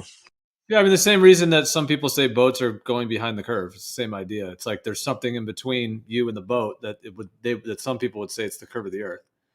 Or I'll put it this way: if you could just do this with a piece of string and no object. If no matter where your endpoints are, imagine an imaginary line that cuts through each of your fingers. When you apply tension, the middle of the string that's sagging will always approach that imaginary line, because it wants to reach level with the 2 fingers. And you could put your fingers in any orientation you want. The middle of it, with tension applied, will approach that imaginary line between your 2 fingers. So in the same sense, if you pick 2 arbitrary points on a sphere and there's a rope connected between them, when you apply tension, that rope will want to approach that level line. If you're doing it on the surface of a sphere, that would mean towards, into the sphere. And that's, just another way of saying a downward force. Right. I'm just going to say one thing before I go, because I got to go in a little bit. But yeah, a sagitta would be that horizontal line inside the sphere, right? That's what the sagitta is. That would be the chord line. So the sagitta, the chord line would be from point to point. There's your line on a surface of a sphere. The sagitta will be from that line to the middle point, like upward to the surface. The peak of the hump. It's from the peak of the hump to the chord line. Sure. Like if you look at Eggshell's live stream, the bottom part, that'll be your globe. A and B will be your chord points. The dotted line that connects those, that's your chord line. And then C at the middle on the surface to that chord line, that space is your sagitta. Sorry, my mic, my sound cut off for a sec. Could you just repeat that again? Yeah. If you go to Eggshell's stream that he has up, he has a flat and a sphere. The bottom part, the sphere, the point A and the point B, those are your chord points, essentially. The dotted line that connects those 2 points, a straight line between them, that's your chord line. And then C with that arrow, that would be your sagitta. From that point down to that chord line, that's your sagitta. Oh, right. Yeah, I get what you're saying. And I already knew that. What the point that I was trying to make is that if you look at the diagram below, the one that's the sphere, what we're looking at is just a sector of a larger circle. And if we consider how we're looking at this, we're looking at it in orthographic view. And if we were on the Which is surface Muppet of vision. that, You gotta call it Muppet yeah, vision. Muppet vision, yeah. If we're on the surface of that sphere, there wouldn't appear to be a hump in between point A and B. No. That's fine. I'm totally fine with never calling it a hump or whatever. I just know when it's referred to as a hump, I know that they're talking about a sagitta, and that's what I'm picturing. So if they say the hump between point A and B, I don't imagine as a hump or a hill, a mountain elevation. I know they're speaking to a sagitta. So it's good to clarify, but yeah. All right. Well, yeah, isn't the sagitta? I'll talk to you guys later. All right, Later, Babs. Babs. Later, man. The sagitta would be the distance between the chord line and the top of the arc of the curve, right? Basically. Yeah. It's the peak of the hump. But the sagitta is the sagitta is that the line between the chord and the peak of the hump. Yes. Not the actual peak, right? It's the actual Yes. line. It's the line. It's the measurement of how high it is. There you go. Yeah. So in the diagram there, the sagitta wouldn't be the point of C. The sagitta would be the distance from that chord line to point C. Yeah, I just posted one there that shows pretty accurately. Yeah, like drawn out. I just want to make sure that we were on the same page with it. Yeah, you would agree with this drawing I just posted? Yeah. That would probably be better. But exactly. Yeah, the sagitta won't be the point. It'll be that distance. Yeah.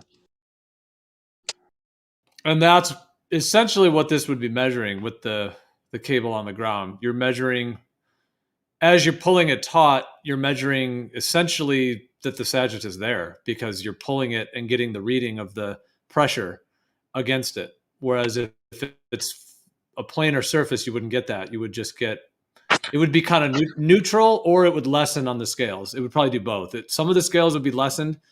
What would be fascinating is to see, depending on what distance you're using and the material and everything, be amazing to see the scale in the middle become lighter. If that happens, it's like, wow, that would be profound. And that would be like, that couldn't happen on a globe in any way, shape, or form that I could think of. That's the only important one. Could you think of any? That's the only important one, is the middle, because for all intents and purposes, let's say at every 6 inches, there's a high precision scale. What I would expect, even on a globe, is that when you apply tension to both sides of the rope, a lot, if not all of them, except for the middle, should lower in weight, because you are applying tension to where, in any scenario, the string closest to your endpoints will rise. It will rise because you are applying tension and it's horizontal. So there are a number of them that will lower. The middle one is the absolute most important one, because that is, in any scenario, opposite from flat and spherical. That is the one that will tell you definitively, in my opinion. Well, I hear what you're saying on that. Like I said, I think that would be a very interesting one to keep an eye on. The only thing about that, it also depends on, like, in that drawing I just put, what would be considered the viewer height in that scenario. But in this scenario, it's just the distance that the winch is off the ground. So if the winch is, what if it's 6 inches off the ground versus 6 feet? That's a big difference. Because if you're doing 6 feet, like let's say you had only like a 1 mile stretch and you're trying to do that and you had it at 6 feet. Well, now you're like hanging a rope and you might even be able to get it lift up in the middle. Well, maybe not for a whole mile, but no, not for a whole mile, probably still not. But nonetheless, like even if you did a shorter distance where you could, the only thing about that now, even on the flat reading, on the planar reading, now you have the whole weight. Like imagine like the rope is like a smile, you know, like someone smiling or whatever. It's like arcing like that. Now the middle of that is actually pushing on the middle scale. Sort of like a jump rope, you know what I mean? That's like dangling, you know what I mean? To where now like the weight of the rope is actually on it. So we'd have to think about that and how that would, you know, but that's from like a 6 foot winch height. See, I would think you'd want to keep the winch very low, 6 inches, really, if you could. I mean, as low to the ground as you can, so you're really pulling it tight. You have to do the calculations and beforehand to make sure your endpoints are lower, because if even on a sphere, if you're doing it at a mile and then your endpoints are each 10 feet off the ground, then yeah, you're going to be pulling the string up because the endpoints are now higher than the sagitta. So in that scenario, if you have the math wrong and that's your setup, we would absolutely on a sphere expect it to weigh less in the middle. So, right, so yeah, it would be important to keep it as close to the ground as possible, or at least noticeably lower than the sagitta height. Yeah. Yeah, as well for sure lower than a sagitta if you're measuring the globe. But yeah, you make a good point, because if it was a globe and you're only doing like a short distance, like let's just say 1 mile, it's like 8 inches. But the sagitta is actually less than 8 inches because that's 8 inches of drop. So the sagitta would be yeah. I mean, at that point, you're dealing with such a tight distance that if your winch was a foot off the ground, it's not going to work. So right, that part's important. Yeah. But what I was just saying is that even on a planar reading, if you've got the rope is being pulled up from either end, I'm just saying it might actually add weight to that middle scale. Like it would, the outer scales would be less, but the inner scale would still read, because then the whole weight of the cable starts to change towards on that center. That's why I would think that you'd want to have it as low to the ground as possible.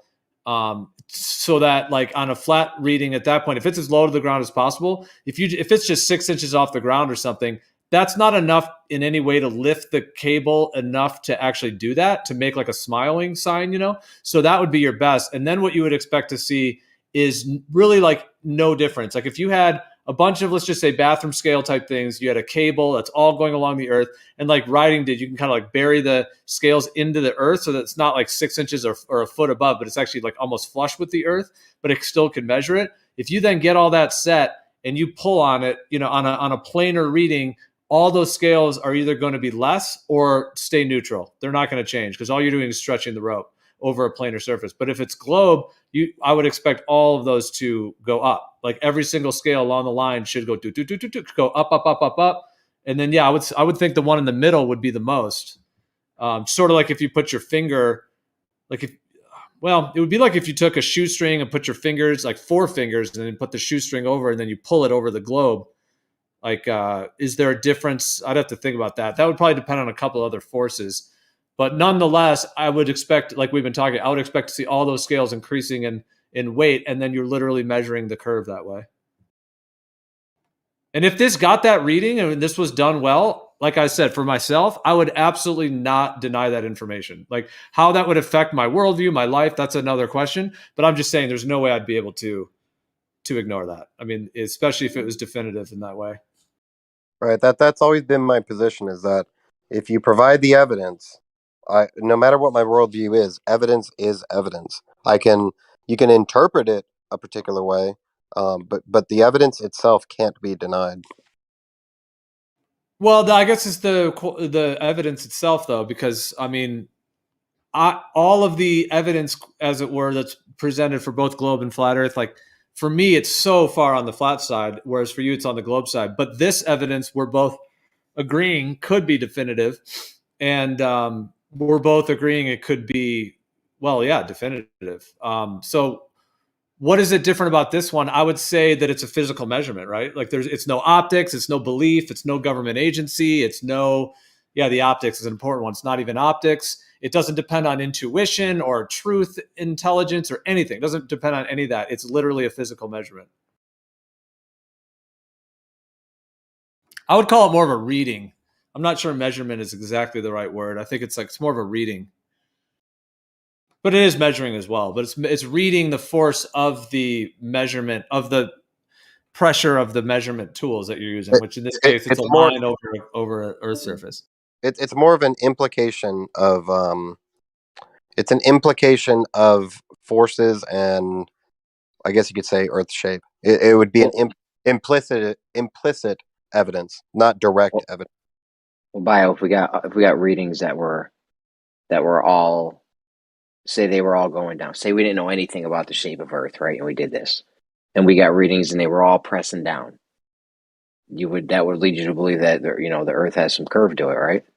It would be evidence for it. If I were a flat earther and that's what the evidence of this, let's say assuming it worked perfectly well and that's what it showed was a downward force with tension applied. If I were a flat earther, I probably wouldn't come to sphere Earth. But what I would say is that is strong evidence for a sphere. I still need more. That's what I would say. Well, some of us aren't as crazy as you are. But now what if it had all the measurements reading that the string was trying to lift up? What would you think as a globe earther? It'd be the opposite of I'm a globe earther. That is strong evidence for flat Earth. I need more before I'm a flat earther. But I couldn't deny with all the discussions that we've had and predictions that we've made. I think it's pretty obvious what we would expect to see given an Earth shape. So it would confirm predictions beforehand that we've made. I can't deny that. There's no reason for me to think on a flat Earth with tension applied that it would create this downward force, or opposite. If it's sphere, I don't know how it would create an upward force. Yeah. So I can't deny the evidence. I can interpret it. I don't think it's strong enough to change your worldview, but it would lead you to one side. Yeah. It would lead you to start questioning things. That'd be some good evidence for either side. I agree. And it would lead people to start questioning things either way. Like even the flat earthers would have to start questioning, is it flat or not, Yeah, I would like to see, the thing is, I would like to see many of them done for myself. Like, I would want to see, multiple different setups and different areas and like all the ones we've talked about essentially and more. That's what I would want to see. Like if I saw one, I wouldn't find it conclusive. Of course, if I was there in person physically and was able to like walk along the whole stretch and look at it and the whole thing. I mean, 10 kilometers sounds like a really far way to me. But if we're talking like, something, of course, the shorter you get, the less curve you have on a globe. So there's like a sweet spot to find with that. But would you guys be very settled on seeing one, or would you also want to see more? Because I'd want to see several to see it, the consistency. And then of course you want to measure more than just one section of the Earth too. I would like technically on a globe Earth there could be a flat section, except the tricky thing with this is that we're getting water level, so you would then have to say that the water was flat there too. No, if I'm cool with the methodology and it's explained properly with the evidence of showing this is what we did, this is how we ensured level, and this, that, and the other. If the methodology is good, I'm good with the evidence that it presents. Some of my challenge would be, which is impossible, I would want to do it both ways. Because if I saw, because we'd be talking about such small amounts, if I saw the scale get lighter, and some of what I think is going to be the issue is rope's going to pull through scales, right? Like across them and off them as well, I think is going to be a huge issue. But even if it stayed just on it, the needle's going to be waggling back and forth as it pulls across it. Do I imagine that's going to be then, like, at what point would I go, oh, that's lighter, that I then couldn't go, well, stretched rope should be lighter, or some other thing? I don't know. A lot about it, I think, would be difficult for either side. Well, if it stretches out and you get a little bit of change on the scales, I would expect that on a planar reading, because you are moving it. As you're pulling it, it's getting taut. So I would expect there to be some movement, maybe some fluctuation, but I would not expect for there to be heavy pressure putting into them. That is where I would get the globe reading. That's where I would, if we started seeing a significant, like the scales are going up, up, up, up, up as you tighten it, because like you said earlier, riding, it's almost like a belt. you're putting a belt on, and we all know you put a tighter, looser, how that works around the curve of your body. So in the same way, like that should be happening. We should be getting that, tension build. So whereas if it's a planar surface, it really shouldn't change it much at all. You might get a little fluctuation between them, but it would not, want to pull down, and it should pull down on all of them on a spherical, measurement reading. Like it should pull down on all of them. Not necessarily, because even when you use your example of cutting the cheese, when you're pulling out with each finger, each hand, you're increasing the distance on the left and right side of that circular cheese, that block cheese. So if your fingers are taut with the string, it's not going through the cheese yet on the top. If it's taut and your fingers are touching left and right side, as you pull away, you're creating distance between, right above your finger where that string is. You're creating distance, meaning upward force. So it's not necessarily that every single point along that string should all increase the weight. There will be a lot of distance from each endpoint that it will lighten because the string is moving away from surface. Yeah, for sure. That's why I said that I the agree. important one is the center one, because the center one in any perfect scenario, the center one is the opposite 100% of the time without question. The other ones, there an argument can be made like the one I just gave. So the center one is the most important. But don't you know? I think it's such huge. I mean, I'm still very keen to do it, and we'll go help if needed, if requested. But we'll have huge technical challenges, and I think I'll be surprised if you got a clear reading one way or the other. Well, because the other thing though, like I hear you on that. Well, no, I think it's going to be pretty clear. The thing is, there's just different distances and areas and materials that you could use. That's the thing. So there's just a lot of different like options. But I think it should be quite consistent readings. But the thing is, like, I was going to think, let's say you had a thick rope, like one of those like inch thick ropes, and you had like a 20-foot section, and then I'm holding one side and you're holding the other side. Sort of like we're going to play that like, group jump rope thing where so I'm holding it at my waist level, someone else is on the other end holding it. And then that rope is on the ground and it's lumped over a bathroom scale. Jeremy, your mic is hot. Jeremy? I don't know. I'll just mute him for a second. So if we had a rope like that and then, had a bathroom scale, like literally it's lumped over a bathroom scale. If we then lifted it up above our heads to make like the rope into a styling shape, don't you agree that scale would read higher?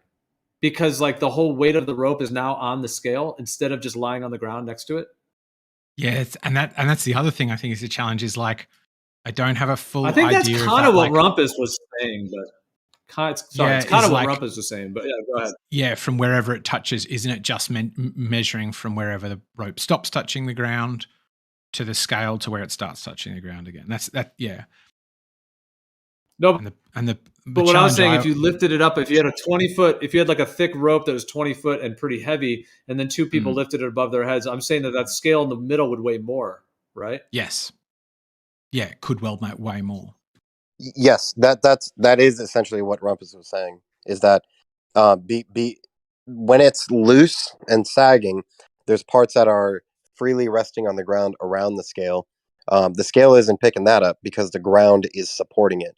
When all points of contact are off the ground, but one point, that one point is supporting all the other points. So that's essentially what he was saying. I think he was missing the point. I disconnected because it was fucking annoying. But I think that's essentially what he was saying as part of it. Yeah.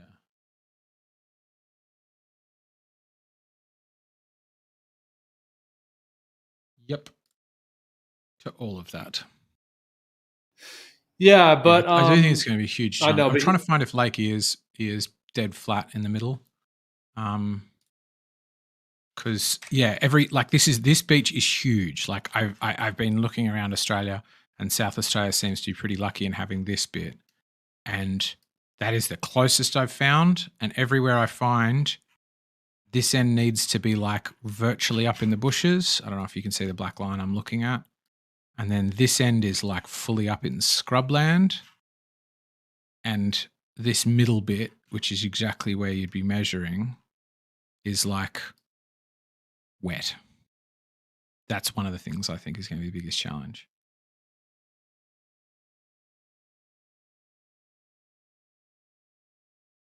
Yeah, it seems like there's two huge issues. Is finding a proper location and the logistics behind leveling it and ensuring that it's perfectly straight. And then the other huge issue is the application Hold on a second, of the bud. experiment itself. What's up? Yeah, it's in the microwave. If Lake Erie is flat. Jeremy, you got a hot mic. What the fuck is that? Look at that. A random alien thing pops up in the middle. What? Why is it still there? What is that? But yeah, something in Lake Erie, because this is a salt lake, which is mostly dry most of the time. I don't know if La Nina would fuck it, but then you could get yourself like a 10-kilometer distance that might be dead flat simply because it's made by salt. So if you went on a salt flat like that, or on a lake that was frozen, but it had very clean, like ice that was just very, very sheen and clean, could you basically use like maybe not literally bathroom scales, but some kind of a was my connection cut now? Nope. It sounded like you were just going. Maybe not like not like exactly bathroom scales, but like some very thin, like thin scale that was as thin as you can get them, and like a chemistry scale that is just very thin and low to the ground. Mm. Yeah, and when it comes to the precision, and then pull the line around that, and if that's curving, you should definitely get that significant increase on all those scales. Even on at a somewhat short distance rather than long distance, rather than just a lessening or no change on the scales, which would be the planar reading. the problem that I have with what I think intuitively the precision that's required, I think at that precision, it's going to be consistently detecting air movement, even if it's not wind, just air movement. I think would affect that precision.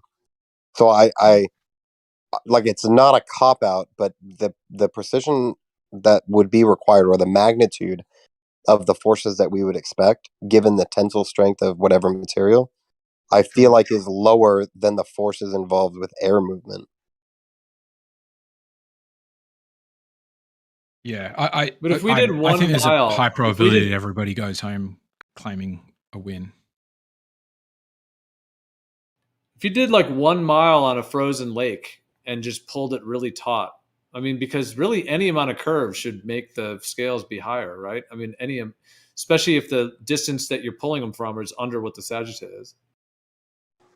To a certain extent, but to the point where we can read it on a scale, how much force did we apply to each end of that material?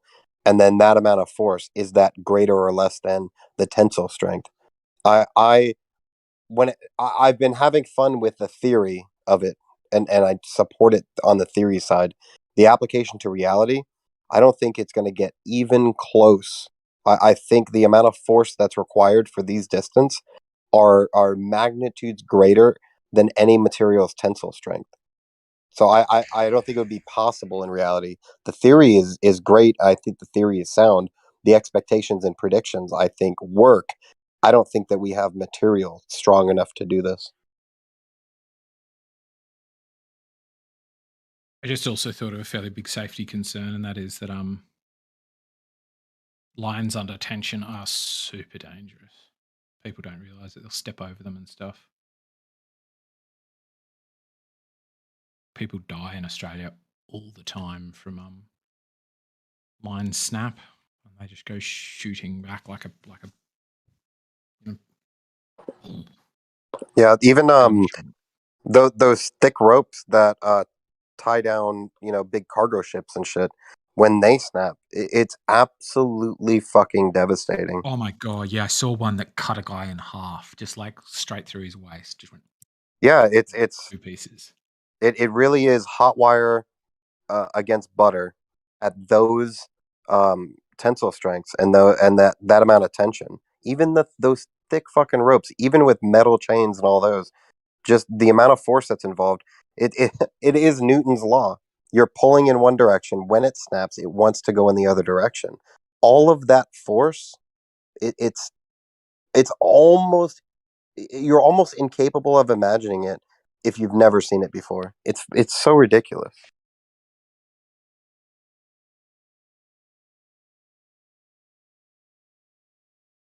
Hmm.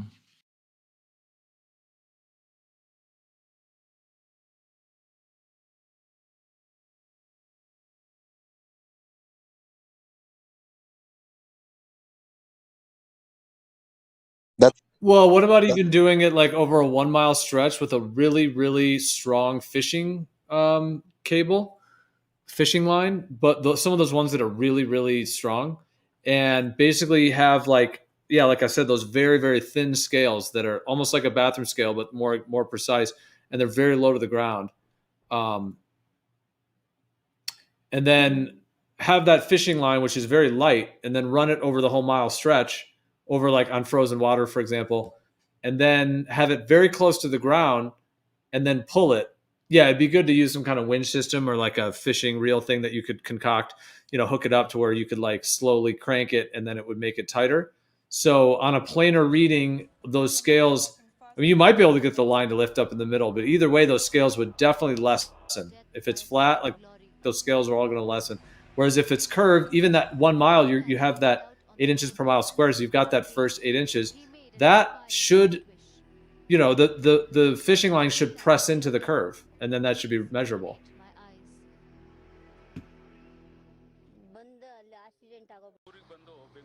Well, we better be careful. We're going to have a method here that's going to prove this definitively, and it's going to change the world profoundly.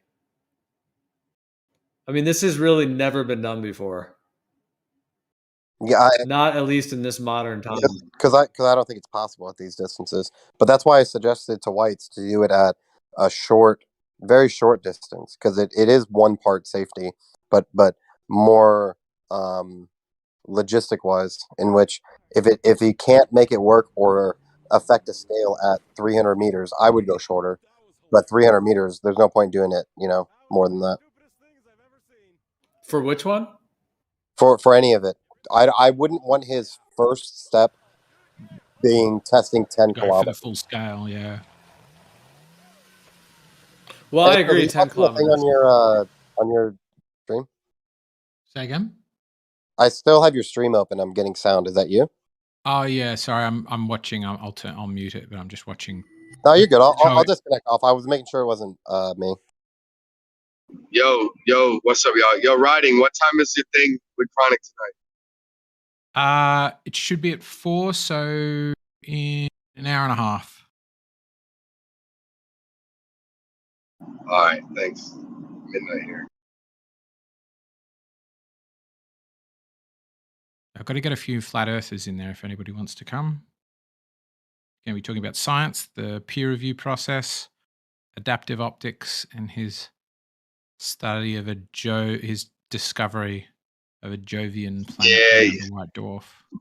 I talked to him last night, man. I let him know, we're not in this just, preach to convert the other side type of mentality. I mean, we're going to try to put this hard data on the table. You're going to have to prove these grand claims he's talking about. No, I'm just kidding. But I talked to him last night, and yeah, he's ready to talk about this shit.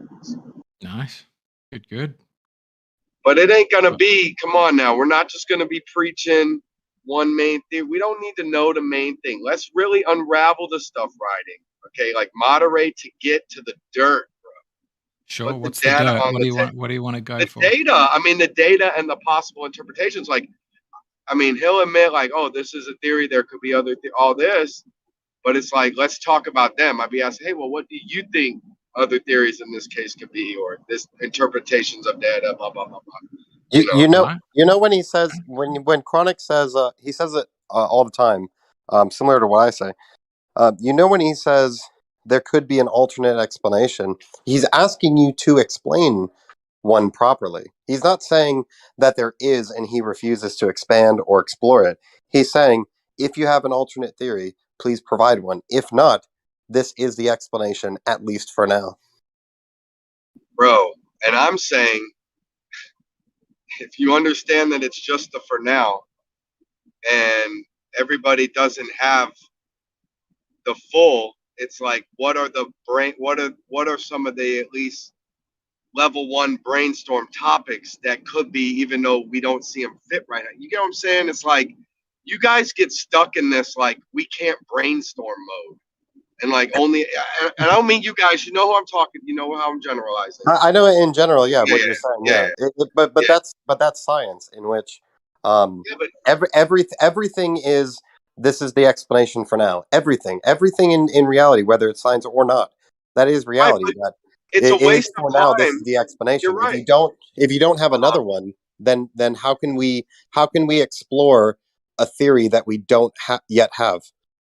Right, but the thing is, dude, is it seems like it's almost a repetitive waste of time to really keep talking. Like these supposed discoveries, to me, I don't know. They're not discoveries. They're like the same shit.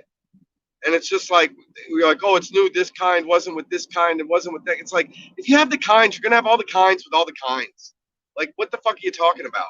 So when he's presenting this stuff, I'm saying it's almost like empty to keep just saying what you found. Like, where are notes? Let's talk about, like, if you want FE people in the room, you have to tantalize that curiosity. You can't just keep saying the status quo. We all know the fucking status quo. We want to hear the status quo team brainstorm and give some credence to the alternate possibility. Go ahead. There's especially with Chronic's particular discoveries and measurements, there are nuances. It's not like it's a new kind of planet or something like that, or these aberrations in a different way. There's very fine nuances to everything, and there are baby steps to a larger picture. It's the whole you can't run before you walk. So these are, in the grand scale of the universe, in all of possible knowledge, these are tiny little baby steps. But these steps have to be taken before we can run. I'm with it. You're right. I mean, it's just, but then it's like, oh, well, we didn't know and this could change. It's like, but we're not, this could change everything, but we're really not willing to even change everything. We're going to hold on to all this because of this fucking. But we had a good time. I mean, he knows like what level I'm on with like, hey, repeatable science. It's like, to me, you can, with all theories, like we gave an example of how, some unanswered questions could be answered with a crazy theory, but it throws away all this other foundational stuff. And the scales are way unbalanced. It's like if you could step back the foundation to like, hey, landing on Mars, for example, isn't repeatable science, possibly from a lot of people's perspective, then your scales can change with these theories. And I just want to tell Ronnie, I think, bro, that's going to be the hot stuff. I mean, get through whatever he wants to get through part 2, all his data, but like, let's talk about that data and how confident. Yeah, I was trying to invite you to last time. Like, jump in with it. Jump in with it. I'll ask the tough questions. Like I was trying to run it so that he could sort of explain what he'd done or what his findings were, and then open it up for challenge and criticism. So get in there with it. Don't be shy. But I'm only because I was trying to ask it too, to be like, what could be alternate theories to this, but I don't know. It's kind of difficult. I don't know enough about it, or even after it explained it, like. What the different variables could be, or right. I use the analogy. Something like, if you didn't have hands, then how can you ask Tom Brady why he doesn't use his other hand, or suggest that he should? If you don't have knowledge, if you don't have knowledge of a topic, you questioning it means fuck all. Just in the same way, if you don't have hands, suggesting someone to use their other hand means fuck all.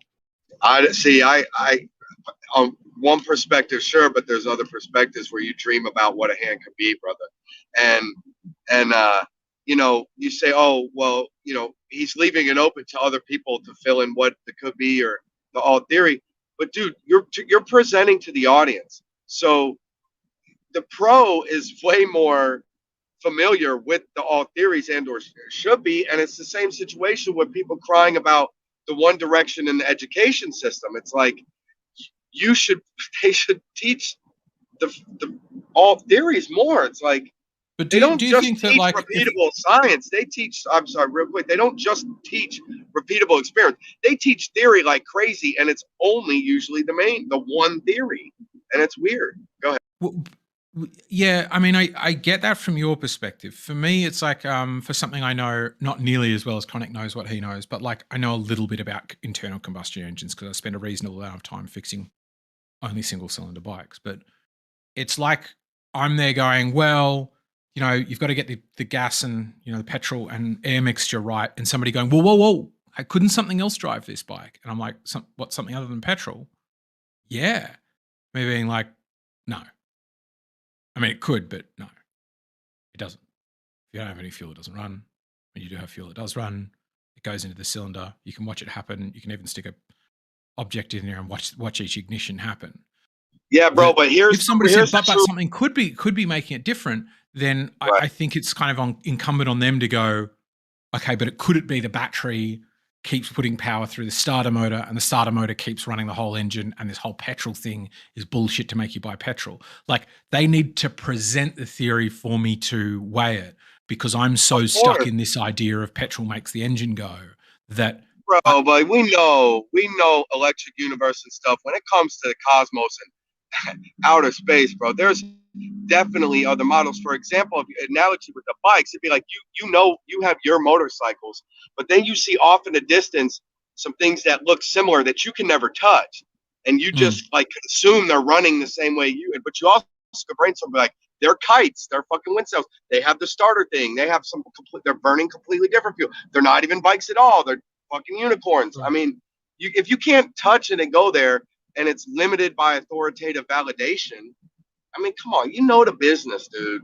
You know, you guys wake up about this fucking landing on Mars shit. Wake up. Why? What evidence? It's not experimental science. What evidence do you have that we, first of all, we couldn't, and what evidence do you have that we didn't?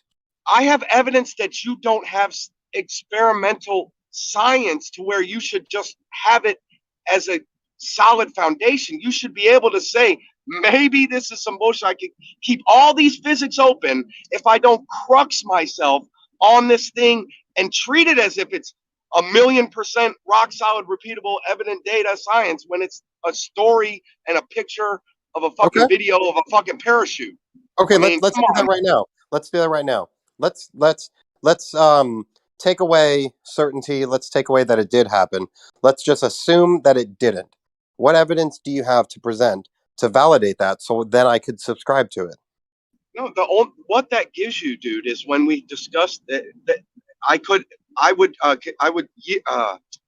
you would win that point that you're making right there. But the point I'm trying to make is when we have discussions like the realm that Chronic's doing work in and stuff like that, it lets you open up the actual truer path to discovery, to possible, if you're not limited by the bias by this.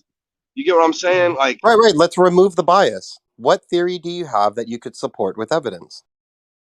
Dude, is that not a valid question? Because if someone says, it's irrelevant to the point right now. If someone has a theory that we did land on Mars, they would present the video, they would present pictures, they would present a number of things. There you go. They are attempting to validate their theory. If you have an alternative theory, you have to support it. You're spazzing, dude.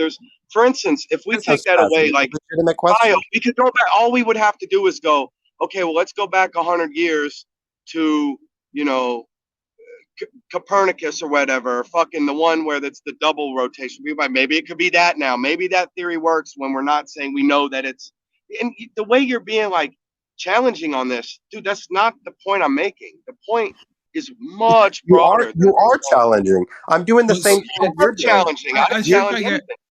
I think I get what you're saying, Don, which is like, what about entertaining, like that? Let's say these lights in the sky are in fact kites, but they're kites that people fly in such a way to make it look very much like they are physical, well, sort of, spherical balls that have gravity. Is that the kind of thing you mean? Like to sort of entertain you as a possibility? Yeah. Any other that you're not locked into something that may not be. You know what I mean? Like, there's no need to lock in somewhere that's such. Then let's explore it. You're like, that's the point. Let's explore it. I agree. Yeah, let's do that. It's ironic. It's ironic because what you're proposing and you're so adamant about is we should challenge the status quo. We should challenge the leading theory. We should challenge these things. The moment that I challenge you and say, okay, let's explore one of your theories, present evidence or support for it. That's what you failed right there. You failed right there. You failed. I never presented a theory. You failed right there, Bio. That's what I'm saying. Because what I got from what Don was saying, Bio, what I got from it is like he's not like what you're saying, Bio, sounds fair. You want to see evidence for an idea, makes total sense because you're wanting that. That's cool. I think what he's saying, he's asking why some folks are accepting the Mars landing stuff without being able to experimentally validate it themselves. I think that was more what he was saying. Like, why accept it without the ability to verify it?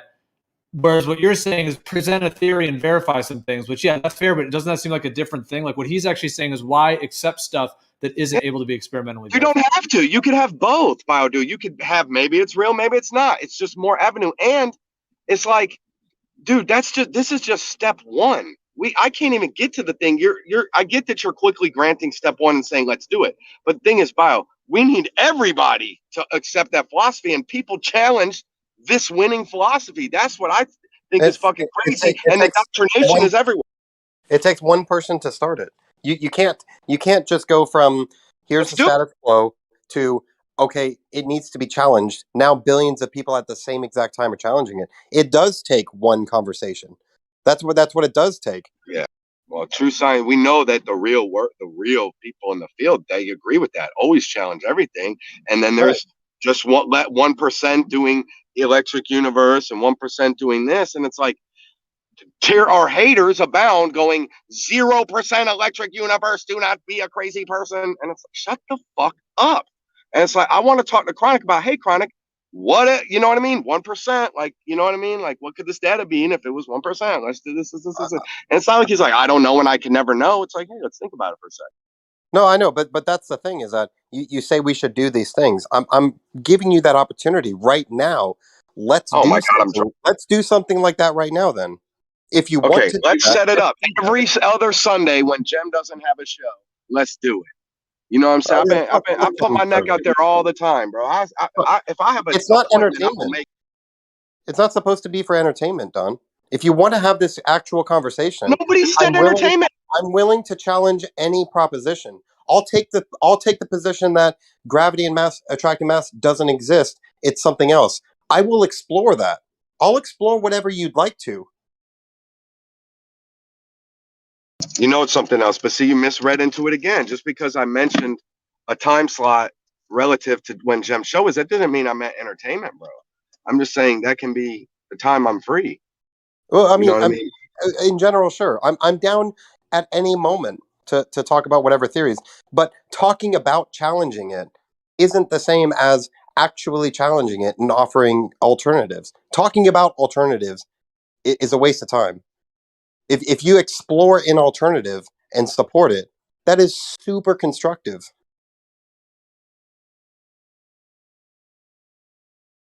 I got you, man. I mean, it's just like you're not spontaneously going to be like, yo, what's doing? I agree with you. I'm going to start. Opportunities like this, writing's going to have Chronic on the show, stuff like this. When we have professional people, that's, you know what I mean? Like, yeah, I guess it just depends on the value of that. Like, do you value a professional astrophysicist? Hugely, yeah. Like I mean, yeah. Yeah, like, yeah. Do you? I mean, do you find? Yeah. Okay, well, if space isn't real and he's being fed a bunch of false data, would you then still value that as It's being not true? false data. It's misinterpreted data. I mean, maybe a little bit of false, like propaganda video, like, but that's not what he's being fed. He has instruments, supposedly.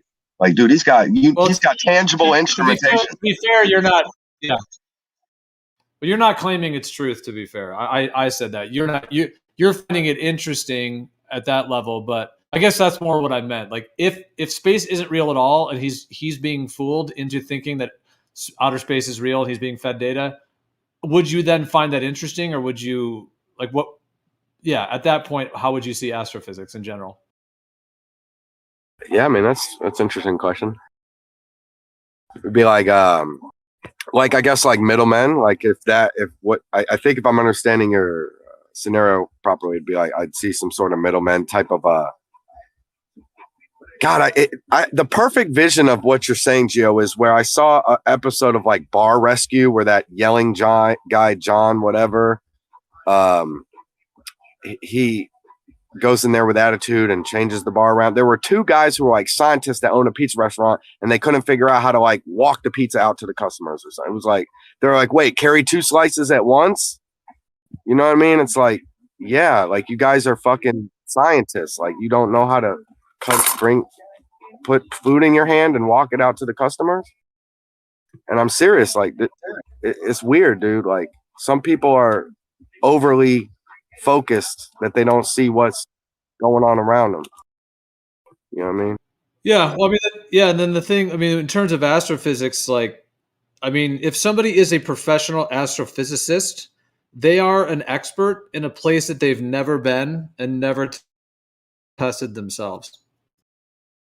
So are they really an expert in anything if they've actually never been there and never tested it? Now I know that it all depends on trusting the data from space, basically, and that other people and the interpretations of that data is what the whole thing is dependent on. Not at all, because you could do your firsthand observations and firsthand data that you collect. You can do those as well. Right, but like some of the ones he does where the stars get brighter and dimmer, like, yeah, a light in the sky is getting brighter and dimmer. That's an observation that can be taken, and it can be put on a little graph. The thing is that they're then using an entire model and saying, well, that's because these two bodies are intercepting and the gravity is warping around, and they create this whole model of gravity. And then, so in that case, you know, he is reading something real in terms of the light getting dimmer and brighter, but the entire interpretation upon it is what he's just being told, as it were. No, he's not. He's making a prediction based on, he's said it many times, and he might even say it again tonight, is that he's using general relativity to make predictions of what should happen months in advance. It's specifically to his paper that was published, that was many months in advance that he had to apply for a time slot that based on predictions, not we hope that this week something will happen. It was based on predictions that he wanted a particular time slot. And then based on those predictions, using general relativity, a certain thing should happen at a particular magnitude. Shit, it happened within the time slot, and the thing predicted did occur. So that's strong evidence that the methods within the prediction are valid. And then when you do it a number of times, it just strengthens the argument. I disagree that it validates that. However, just to jump back, just to ask you this, kind of to what we were talking about before with the whole measuring the Earth test and linking it to this, if you bio were able to do some of these, like, you know, some of these different tests that we've talked about that do physically verify the Earth is planar, how would you then start thinking about astrophysics? Would it change that? Would you question it, or would you still like where would that? How would that change that? It wouldn't change that. That's a separate subject.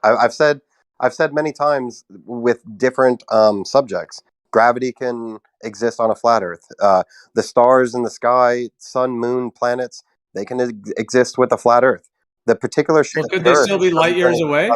It doesn't do anything about the existence of the universe. It's just could they be light years away on a flat Earth? They could. Well, I don't particularly see why not. It would be most likely different distances, but the Earth simply being flat would not dictate a limit to the distance that things can be. It's just speaking to the shape of the Earth. Well, I don't know about that. That's because that's a cool question. Could stars be light years away over a flat planar Earth surface? That I would say absolutely not. But Why not?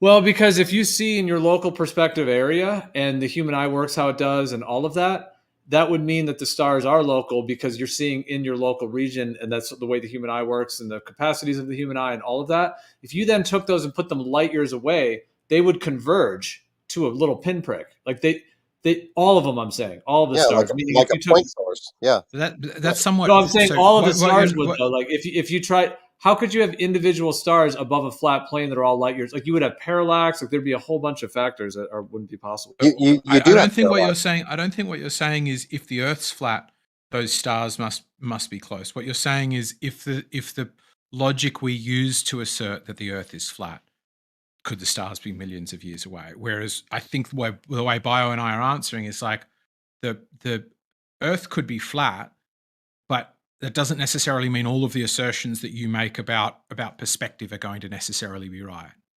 Whereas it seems like what you're saying is if the Earth's flat, that means these assumptions that I'm making about perspective. But the thing I think you would need to accept there is the Earth could be flat and some of the methods or ideas you're resting on to get there might be incorrect. Okay, then explain to me, just in your viewpoint, how light years away distant stars and a 93 million mile away sun would work over a flat planar surface in your mind. How could that work? Well, I don't think the sun could be 93 million miles away. That it would need to be close. I mean, it would absolutely boggle my mind as to how it's moving. I think it would be nigh on impossible to tell how far it is because it would require. Every explanation of the way the sun works seems to either not match with what we see or require straight up magic. So the sun needs to be sort of a different conversation. But the stars being far away, we're just on a flat plane and the stars are a long way away. Right. Well, how would they be rotating around the? Well, okay, it wouldn't even have to be rotating in your mind, but how would they be light years away? Because on a globe, you're only seeing half of it, and they say that they're all going out into infinite outer space. So let's say a flat plane. Are you just saying that there's like light years of height above you, and then these stars are so far away in that height that you would only see a little section of the sky the way we do? I mean, nothing is internally inconsistent about that to me. Right. The rules of optics and something being far isn't right. The rules of optics don't change because the Earth shape changes. That's the point. Is that the rules of optics would remain the same. The only thing that changes would be the Earth shape. There would be different explanations to things as far as you said, the relationship of things moving and stuff like that. But as far as like rules within physics, it wouldn't. It wouldn't be different. I don't agree with you there, Bio, because I think that it would have to mean, while the rules of optics themselves wouldn't change, it would certainly mean that we were wrong about them. So we would have to sort of readjust them because, for example, the sort of refraction thing, obviously the refraction goes the opposite way to what we think it does. Stuff for some reason obscures from the bottom up as it gets further away, which it doesn't in shorter distances, but starts to at those kind of distances. So rules about optics, at least as we understand them, would need to change. But it just, to me, the reason the stars could still be a long way away is that they're just unrelated phenomena.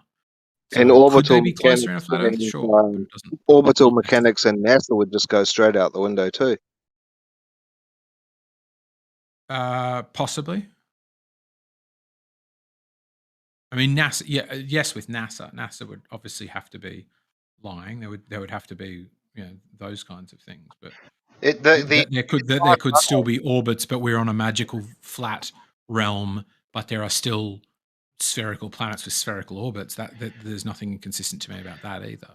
Right. It would be the for the same reason why the sun and the moon rotate above us if we're on a flat Earth. For that same reason, we could put the ISS and satellites rotating above us for that exact same reason. So it's not like you remove these technologies. It's just a different explanation on how they function.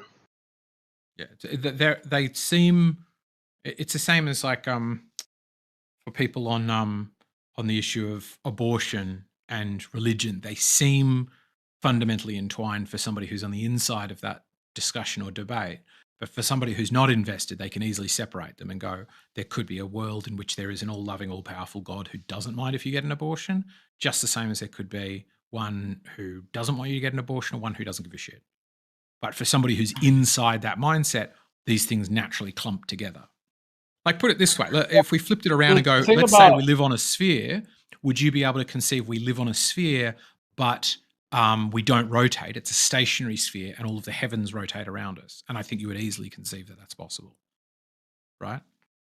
Well, what I would say about the whole star thing, like we were talking about, I mean, no, I don't think it is. Like, well, see, I don't even think it's possible on a globe either because of the way that perspective, because I think perspective is fundamental. Because if we're talking about the Earth being one thing or the other, fair enough. But when we're talking about stars, which is something as a human that we look at and observe. So I think everything reduces in angular size and will shrink as it moves away from the human. So that includes stars. So when I said before that if you put the stars a light years away, if it was like a disk of stars above a planar Earth, then if you started lifting those stars up to go higher and higher, and you start talking about light years away, that whole disk would shrink to a pinprick. The entire disk of all the stars. I'm not talking about just one star, because it would do what the sun does, which is it would move away, and it would. Well, it depends on the size of it, but in this case, you wouldn't have a horizon, because on the Earth you have a horizon because you're actually on a planar surface, so it's actually quite different. But I'm just saying the stars themselves. If you move them light years away, the whole disk would start to vanish the way that everything does. What I'm saying. At the optical extinction point of the human eye. Right.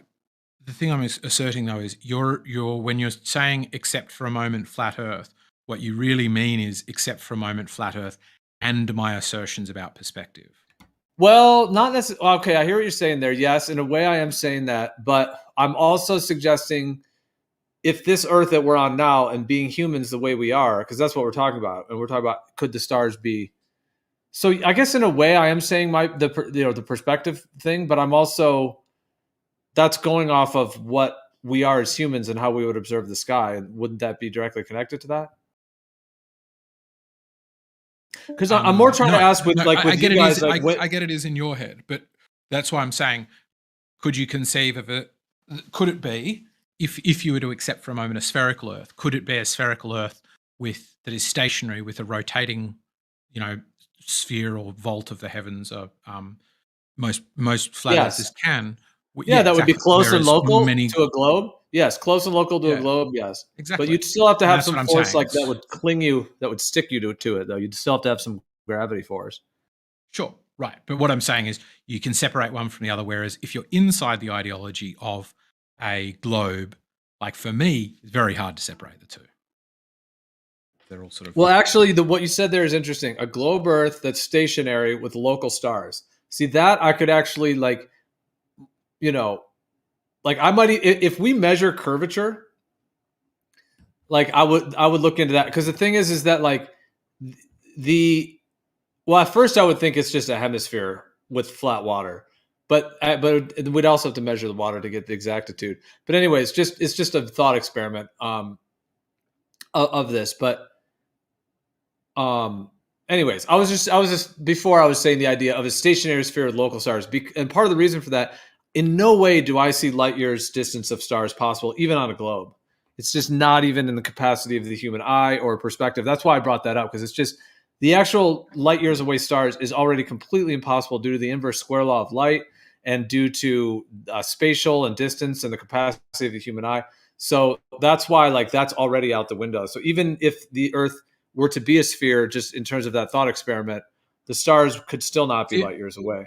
The inverse square law, is that for the size or is that for the intensity of light? Because my understanding, at least the way Chronic explained it, is he said stars, even when they look like they have a sort of two-dimensional size to them, what you're actually seeing is brightness. You are never seeing the size of the actual star. What you're seeing is the brightness. I mean, the main part of the inverse square law I'm referring to is the inverse square law of light. Yeah, but I'm wondering if that's the angular size reducing or the amount of light reducing. The angular size of what? The little ball that they say it is? Yeah. Well, there is no ball. We just see the lights, pulsating lights. In terms of stars, I mean, but the it's thing that they like a single point of light. Yeah, pretty much. The wandering stars do have like a circular shape to them, as well as the sun and moon, of course. But like the stars, like, well, they have like sacred geometrical shapes to them, but they're really more like just like pulsating lights. Yeah. So, because that's what I'm saying. Are you talking about? Because it's one thing to talk about like the angular size of the sun or the moon, but if you're talking about of the stars, like, you talk about the angular size of the sphere that they think a star is. Yeah, a bit. I might be about to just jump off, so I'll disappear in a second without warning. Well, we'll see in a little bit. Y'all come over to Ridings, man, and check it out in a minute. Yeah, come over, bring some of that flat Earth energy to challenge these things. Like label it like that all the time. Like, it's really not. I mean, I know what it is. Just last time it was just all globers except for you, and then I was like, well, this is dull. We want some of the alternate perspective. Well, writing, you're also free to do it here. Like, we could always do it in live. We've queued that one up for there, but yeah, I just assumed you didn't. Well. Yeah, we've queued that one up for my server, but I just assumed because I'd messaged you about running something on yours, and because you hadn't responded, I wasn't sure. I was like, maybe you're really busy and you do get loads of messages, or if you were like, "No, I'm good, thanks." But yeah, I'd love to do some stuff on your server. Did you message me about it? I think I responded. If you did, did you? Oh, don't tell me I'm complaining you didn't message me back. Oh, I well, yeah, I have. Oh, mate, no, mate, I'm looking at our messages. I didn't. But yeah, because I was also thinking doing the game could be fun. That I did on the Chatterbox server a couple of times, which is super popular, where we do argue by agreeing, and so you're like, where I can like introduce these like quote unquote tactics. Sometimes people talk about of like how do you listen and agree but still disagree, or how do you like? Yeah, dude. There's actually there's also a new. Yeah, that sounds interesting for sure. There's also a new events feature that Discord created, which I haven't even used it yet, but they've been rolling it out only to certain people's Discords apparently, and so finally, like I saw recently, it was added to this server. So yeah, dude, you can like create an event, and then it's a thing at the top, and then and then also there's a way to have the show thing that's up in the upper left hand corner. So yeah, man, you're welcome to do whatever, in live stream, live stream 2, Yeah, sure. It's open if you want to do anything there. Yeah, that'd be awesome. Because yeah, if you create something up like that and we create an event and everything, like yeah, because if we create an event and do it like that, I think there's about 550 people on the server right now. So, all of, people, there's possible people that would want to jump in. So yeah, definitely be good fun. Jeremy passed out on us. No, I'm here. I'm doing my crypto stuff. What's up? What up? What's up? What's about? Okay, it's gone 3 o'clock. What's up? It's the first of the month. I'm trying to cash everything out. I've been super fucking busy.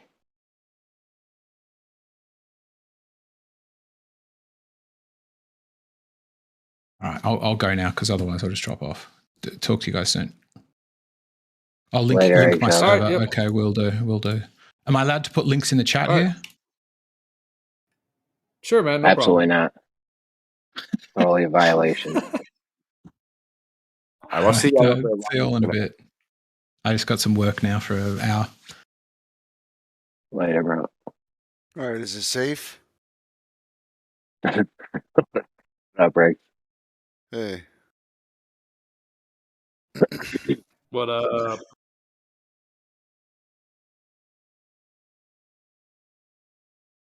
Riggs, we were just talking about this, dude. Can stars be light years away over a planar Earth, flat Earth? Could the stars be light years away? No. Is it even possible? Is it possible? In your mind? In my mind, yeah, it's possible. Well, because we were talking about with like bio, like that. No. Because these guys were saying it could be possible to have. Can I explain my Because reasoning?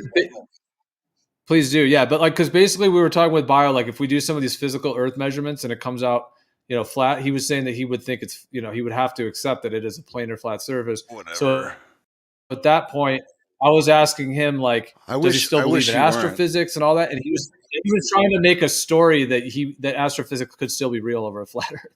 No.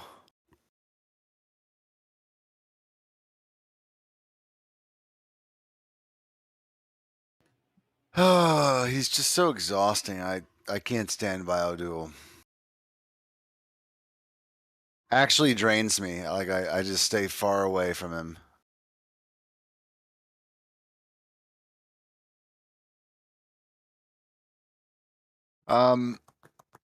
Yeah, so the way I see well, the way I have, okay, I'm not religious, but I believe in God, and the way I understand God is through his creation.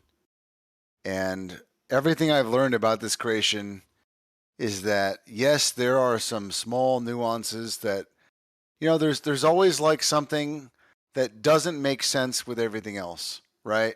Like cornstarch mixed with water. Okay? That's a strange one. It's not like all other fluids or compounds or whatever. That one's a little strange. But it's never anything like super massive. Like it's just like a chemical change or something like that.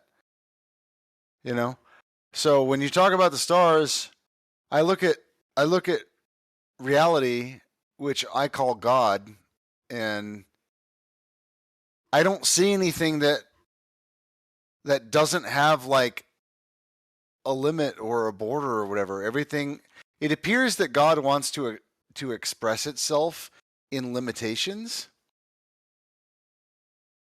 So like you're never going to get a flower like the size of a city, for example.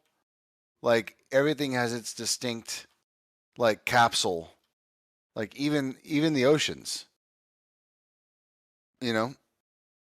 So what a leap that is to go all the way from like the reality that we live in to trying to evidence that things are light years away. That just seems a scale that is far larger than reality would necessitate. Even encompasses on any level, yeah. Like the human eye, like the furthest we can see is pretty much the sun when it's setting. I mean, I don't really know exactly what my argument is. I don't see a bunch of zeros making it more real. It's 11 o'clock. I don't know why reality would work that way. This is off. There's nothing else in reality. You were playing does. with the phone just now? Okay, turn this off.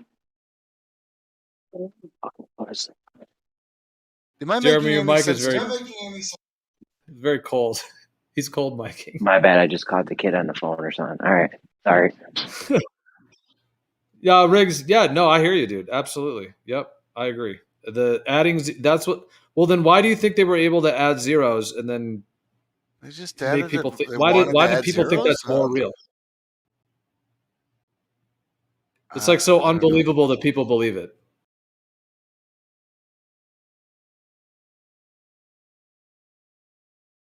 Doesn't make sense to me.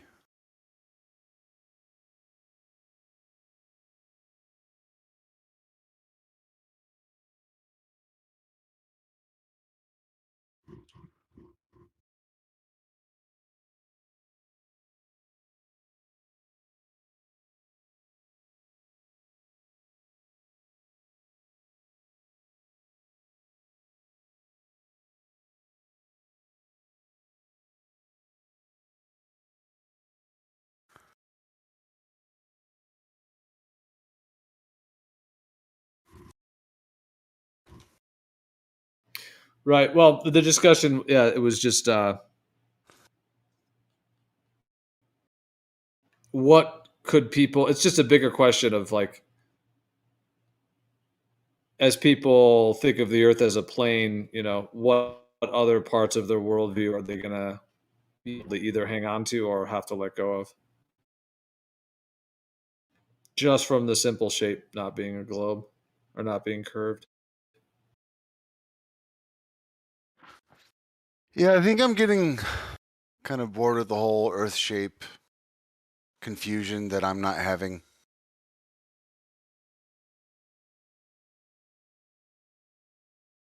I feel like I'm just like here to help other people, and in the process, I'm just finding like the worst characters. Like, there's a lot of people that I would never consider to be friends with,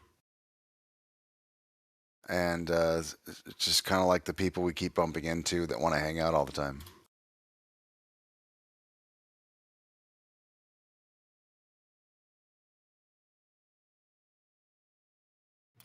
You're talking about on any particular server, or just in Discord in general, or you talking about in your life in general? Just the topic in general. It just attracts like the most distasteful, like diarrhea type of people.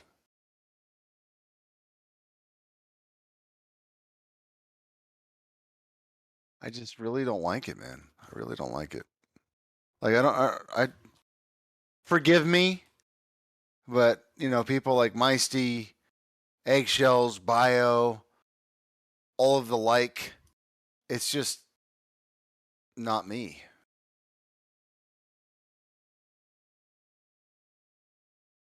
Well, I've personally been enjoying those guys the last couple of days, only like the last day or two, because we've been having these discussions about this measurement thing, and actually, like, for the first time ever, like, everybody was just working together, like, on both sides, and trying to come to, a solution with it. There was virtually no like sort of fighting or ego maneuvers and all that stuff. It's actually been very productive, and they've both been so positive about it. Both of them made really good drawings as well to go along with it. Like so Rumpus? it's been kind of cool. Rumpus was wild today. Yeah, he came in and yeah, that was wild. Yeah, just like that's a different. But the That's list different is endless, writing. though. That's the thing. It's like these people are people that I would walk away. Like, as soon as I heard their voice, heard their rhetoric, I would literally like make a U-turn and walk away and do something else in real life. But because I'm here and I'm like doing this thing here or wherever, I guess I've been kind of blind to my own standards.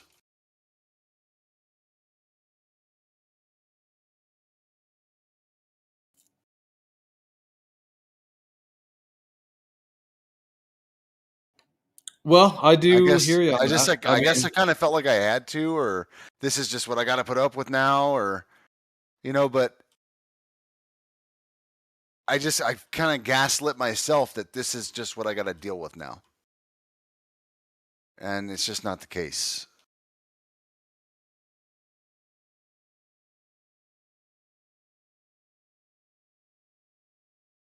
Well, I guess I'll offer this. Like, is it the people or is it the behavior? Because what if those people were being cool? Would it be it's the behavior? Is what you're referring to? I mean, like, no. Meaning, if they were if they were not being that way and they were just being cool and having a good time, then it would be cool and a good time, right? Like, it's a little both that. It's a little bit of both of the behavior and the people, but mostly the people that is why they have that kind of behavior. Right. And I'm not their doctor. I'm not for them.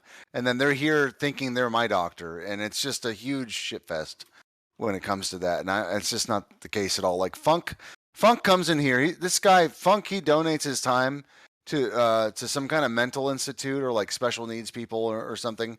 And then he comes in here and like tries to diagnose us and stuff. And like, it's just a lot of that. Like, I'm not here as some kind of like traveling circus kind of shit. I don't need people looking at me like that or like giving me that energy like all the time, etc. Like, what I'm talking about. It's just, I'm happy with just knowing that the earth is not some other kind of shape, and just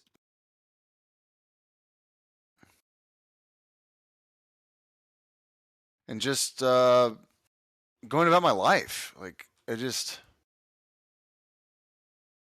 if I knew it was going to be always about like meeting these kinds of people, and this would be like the kind of people I have to deal with from now on, I just never would have done it. Well, you don't have to. It just depends on, I suppose, which platform or where you're hanging out that would make I mean, because I suppose if you're talking Discord in particular, I do hear what you're saying. I mean, there are a lot of people that, it can be all kinds of different toxicity and attacks. I mean, I found like this server is different now than it was when it first started. Because when it first started, it was just like this influx of just so many people bringing all kinds of energies into the mix. And it was a little bit of everything, and it was mixed up. It was, some people was fresh, some people maybe heard of it, and you could share your side or get a conversation going. It's just not like that anymore. The way it is now, if somebody wants to have that conversation, they come to you. All you have to do is be honest in real life about what you believe in and stuff, and like let people know, and just stand tall like normal. And people will ask you, they'll come to you. They'll see your demeanor and respect whatever, like why you would, like whatever your answer is, they'll ask candidly, you know? Like that's all that matters to me. Like this whole like, let's be on Discord with like the worst of the worst. It's not me, dude. It's not me. It's like voluntary prison.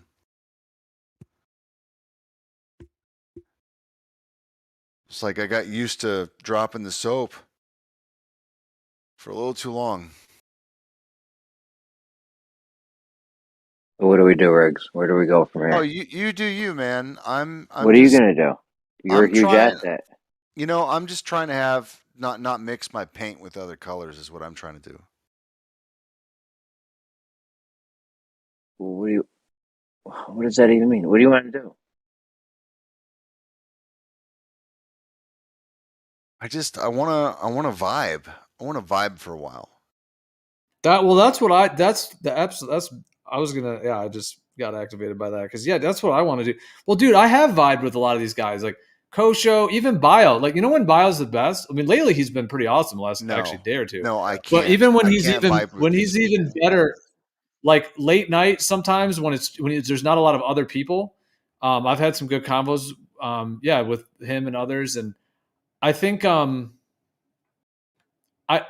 guess, like, I mean, the way this platform is designed, it's like, you know, in terms of like everyone being able to have a mutual respect for each other, so that there isn't like the attack thing happening, to where we can actually just chill and be ourselves and share ideas and like have a good time. And but that doesn't happen, dude. I mean, maybe you missed it. For like a great example, last night, Eggshells and Bio were like pissing all over me in the chat for like, I don't know, 3 or 4 pages straight. I wasn't even there. It was just disgusting. Like, they're just talking all kinds of shit. And I'm like, okay, well, you know, I'm just going to go do something else, somewhere else. You know, like, I don't need to care about these people. But this is who they are. Like my cousin, for example. My cousin walks around with either a NASA or a Star Wars shirt all day, every day. And then he had the other, like, a few years ago, he had like Mars Earth Society or something like that. I don't remember what shirt he had. But like, I just don't need to be pecked at all the time. You know, that's not healthy. I got you, dude. Totally. Well, I agree. Remember when I've said that what some of these guys do, it's sort of like we're hanging out on a beach, or maybe we're in a park. We got music, we got food, we're barbecuing, we're just talking about whatever, having a great time, listening to music. And it's like someone comes in and is like, "Oh, you guys suck. You're fucking ugly. What are you doing? Your music sucks." You know, and it's like, if that person came into your vibe, like, it would just be like, "Oh, what's this guy doing?" Like, it just brings everyone down.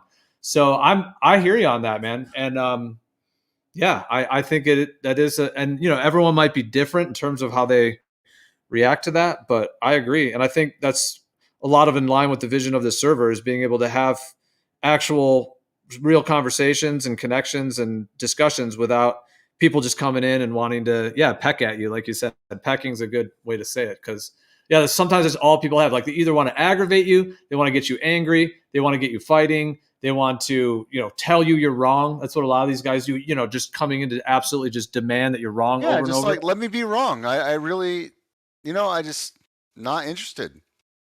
Like this is what I think, there's a couple reasons for it. Maybe I don't feel like explaining it right now, or, just a lot of whatever.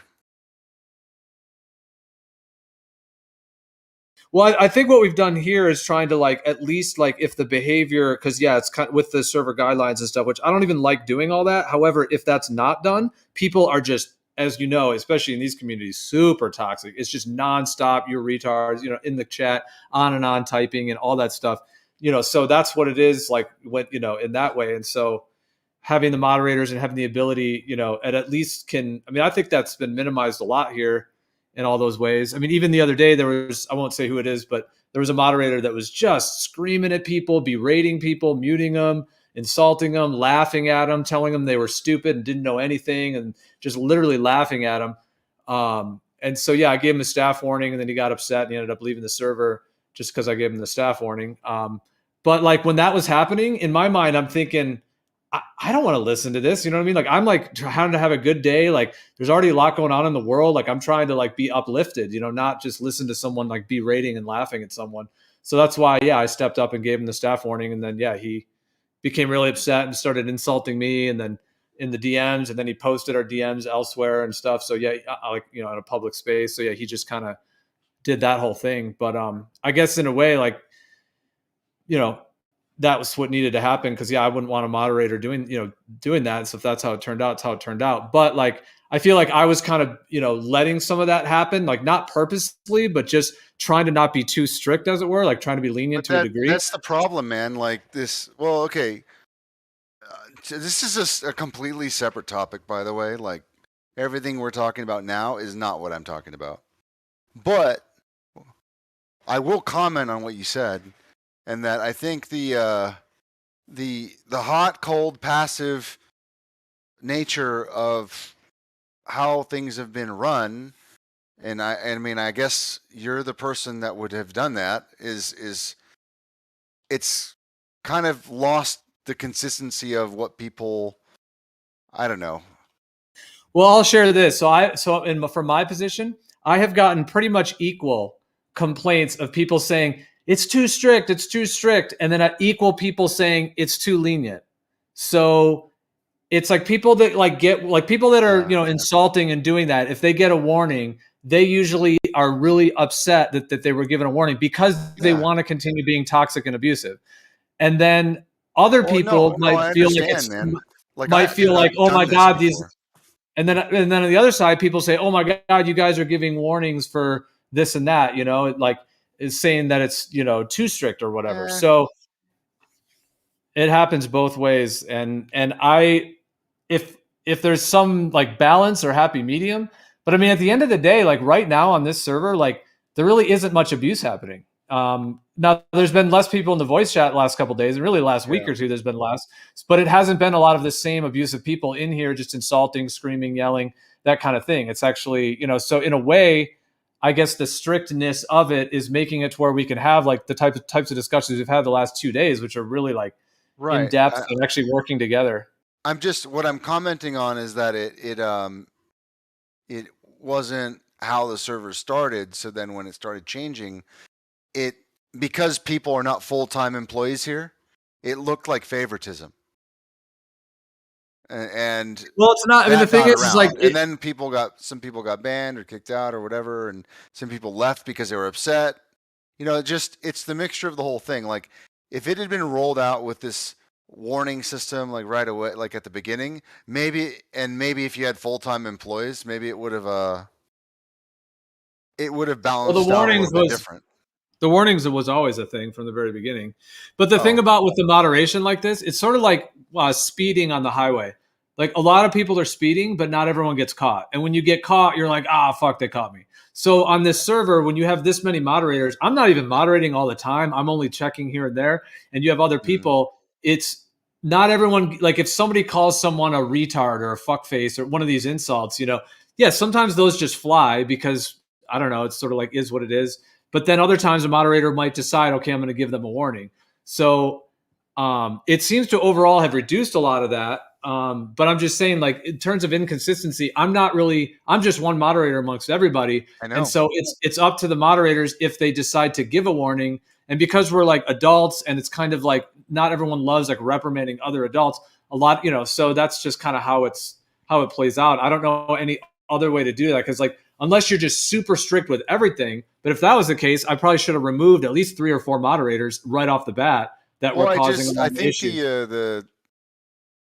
the pool of moderators should be maybe okay. If I could have done it over again, like if I were in your shoes, I would have not given the moderation roles until they were necessary and give them to the people who are actually participating as sort of like a reward system or like a like activity. Well, we had consistency packed kind of voice thing. chat, but we had packed voice chats literally I the know. first day, like 30 people. It was, so there had to be mods, and I couldn't do it. I can't be at the computer 24/7. So, Well, that's not. I'm not saying no mods, right? I'm just saying like have your couple people that can actually do things, that actually have that, like your main admin, right? And then you add moderators as activity increases. You know what I mean? Like have like actual admin, like you, me, whoever, that can actually do roles and give invites and whatever, and like they have full capabilities, so that they can do work when you're not around, kind of a thing, right? And then fill out the rest of the mods when activity is happening, like based on their people's involvement, that kind of stuff. But this is just totally a critique of after the fact. Like it's not a big deal. Like I know that if you relaunch the server as it grows with whatever new features or whatever you're going to do with your platform, it's got the bones. It's already there. It's just people were a little upset with. It seemed like things kind of changed.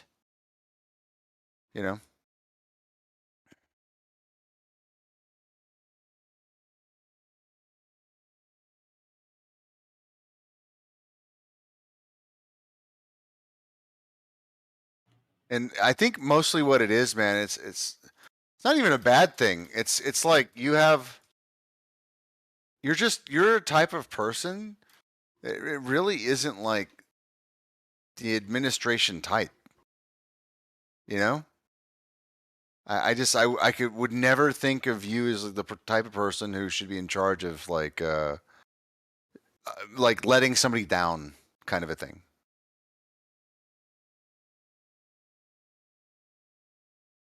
Because you're just like, you try to like emit positivity all the time, and that's not a bad thing. Like there's nothing wrong with that. It's just I would never think of you as being that reprimanding kind of person.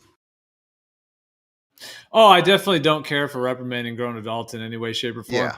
I think like when this platform, like I said before, like in terms of launching this, there's like I said before, if you have no moderation and no guidelines or rules, it would be like some of these other servers that we know, where it's just complete toxicity nonstop, and some people are into that, and that's their thing.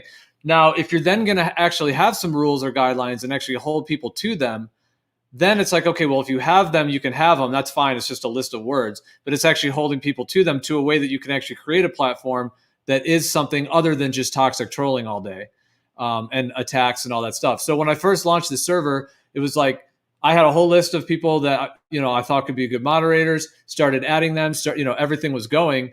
And I personally was quite lenient purposefully, because I didn't want it to be like, Nazi Germany, where it's just like warning, warning, warning, just giving them to everyone, because I knew that people are coming from places of that being the regular. And so I was lenient to a degree. I still gave warnings here and there. I would send a DM to moderators that were possibly, doing, breaking the server guidelines.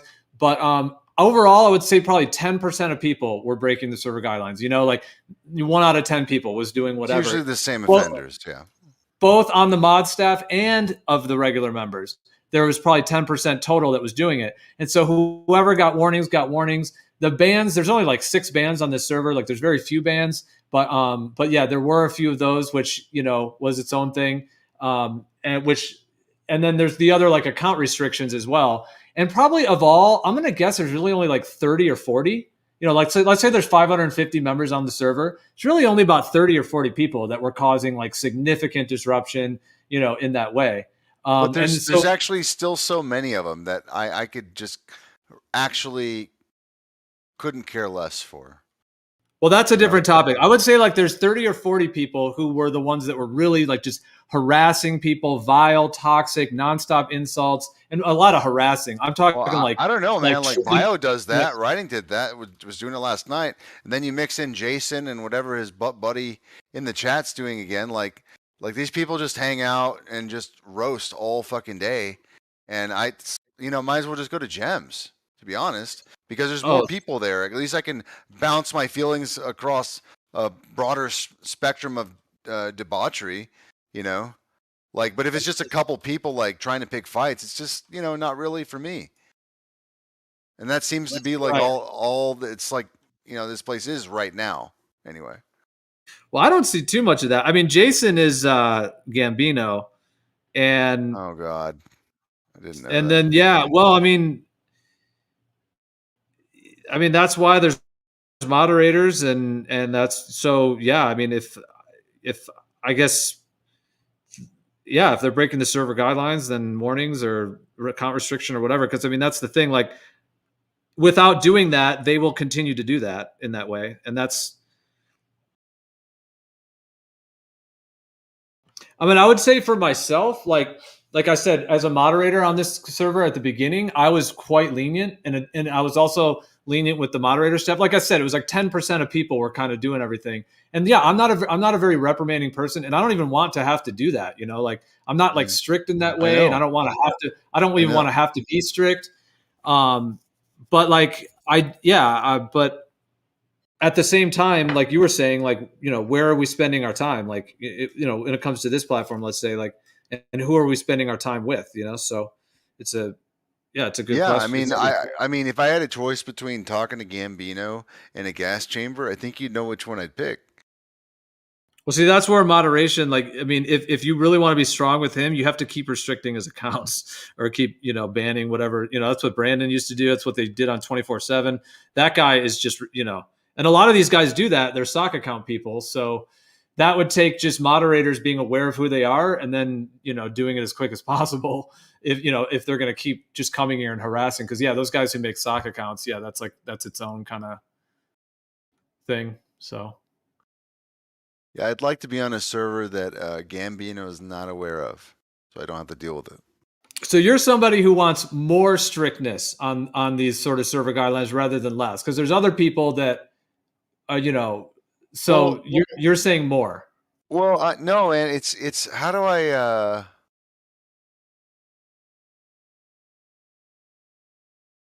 I think you have to be selective, but you have to be involved.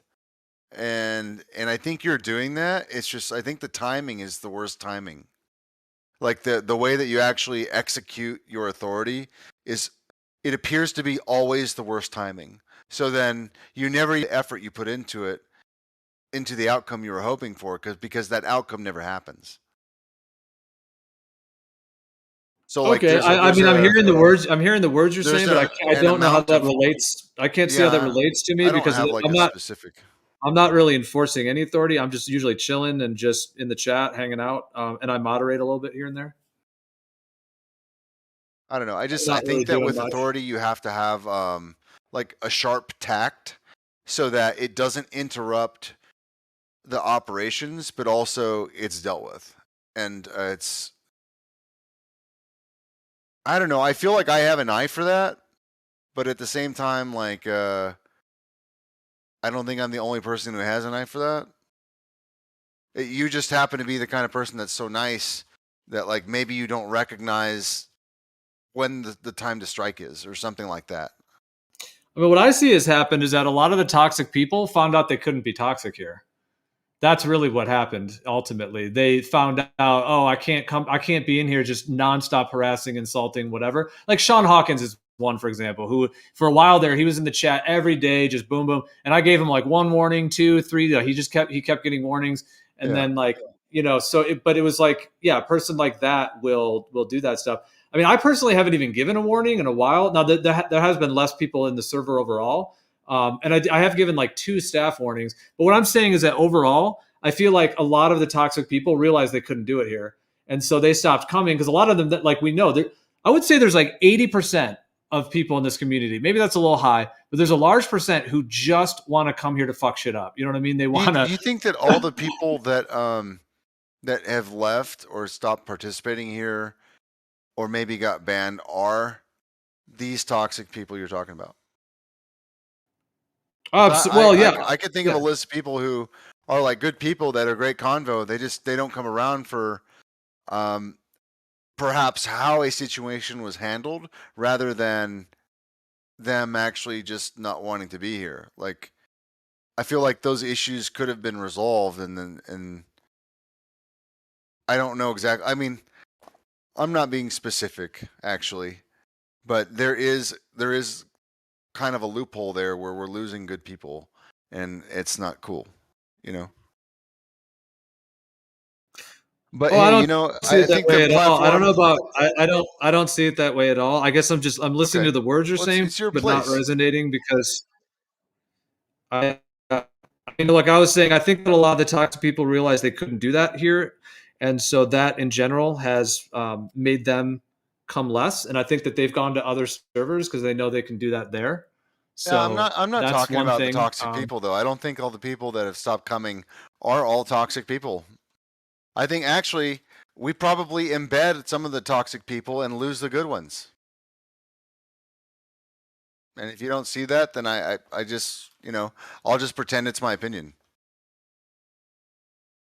That's fine.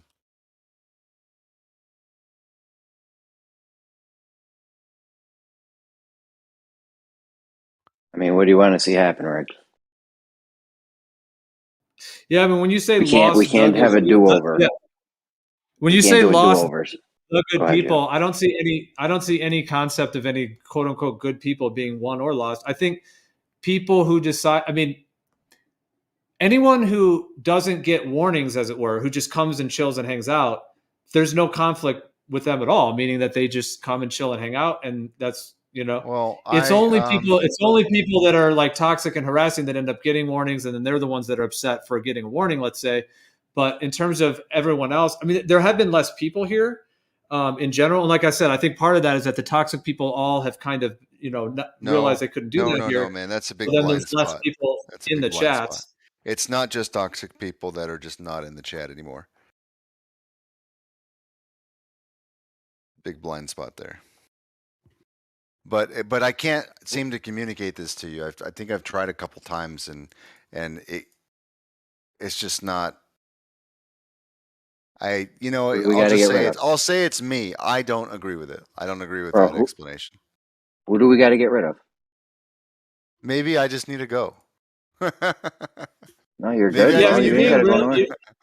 You're being very, very unspecific, of course. And when you say quote unquote good people, I mean, I think there's been less people hanging out here. I think that things ebb and flow a lot. I mean, there's a lot of servers. I mean, for example, like, Betty's server was pretty much a ghost town for the last 2 months, pretty much. Like not one person there. Oh, you mean the other one, yeah. Nathan and QE, that server, like basically it's been more or less a ghost town for 2 months. And then I think some of the people that realized they couldn't be toxic here have gone over there and have been hanging out. And then of course people go to Gems in that sense. So I feel like there's a natural ebb and flow to the way that, and I've actually really enjoyed the break. I've been able to do some other things, take care of some other things without listening as much. It's actually been awesome. But I mean, this platform's not going anywhere. I know that I have done nothing to push to be, I've done nothing out of integrity. I mean, yeah, I've given some warnings. But in terms of when you say quote unquote losing good people, that makes it sound like someone, that there's some dramatic, what's the word? Transgression or something that has happened. I feel like you're not aware of a dynamic that is some mistreatment or something. No, you're making it sound like there's some mistreatment when there's not. Mistreatment. I wouldn't say it is mistreatment. No, you don't Like, you're really nice. I don't think it's mistreatment. I think that people will just strongly disagree with maybe how something was handled. And it's that kind of distaste that would prevent somebody from, you know. But what was handled? A moderator giving someone a warning? You mean that? No. Okay, you mean restricting like the 30 or 40 people that have restricting an account or banning? I don't even know exactly how to be specific. I'm just saying that, like, I think people have, at least a few people, good people, that just out of a disagreement would rather just not come. You know? Like, and I don't even think it's mistreatment. I think it's just they just don't agree with your position on things. So, like, in your sense, I get it now. Like, you're fine with that. Like, you feel like you've been totally fair, and I feel like you've been pretty fair. Well, I don't think I've done anything wrong in terms of in any. Yeah, like there's nothing that I've done that was, you know, harmful, hurtful, mistreatment. I just toxic, can't change people's opinions now. Like, you know, nothing like severe. Like, I think you're assuming that someone has opinions that you don't know that they have, and maybe you're expressing your own personal viewpoint, whatever it may be. I mean, I could express I'm open to listening to whatever you heard any specific. I just not sure it matters really. I don't look at this as my server, so like. Well, the conversation. I mean, we were talking about some other stuff. It's gone into like it sounds like you have your own personal feelings, which I'm open to hearing if you have something you want to say in terms of like in whatever's needed. If that's the kind of direction the chat's going at the moment, if you want to. But I was talking about like the kind of people we end up bumping into in these communities, not really on the flat earth side. Like, that's something I can deal with. And I can deal with the globe side. It's just, I'm just kind of worn, you know, like that was where we started, and you kind of brought in this whole staff warning thing, and I just started to comment on that because you brought it up. So well, there was like a couple things that happened, like Stacy. That thing with Stacy happened, which was like its own thing. Where that's its own thing. I don't even. She's not even on Discord anymore. Just pretend that didn't happen. So, you know. Well, I guess I'm gonna.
unmuted. I was just saying that one. I'm going to turn the live stream back on. I was just saying that one thing that happened and was what it was. Bottom line, just run it the way that makes you feel good.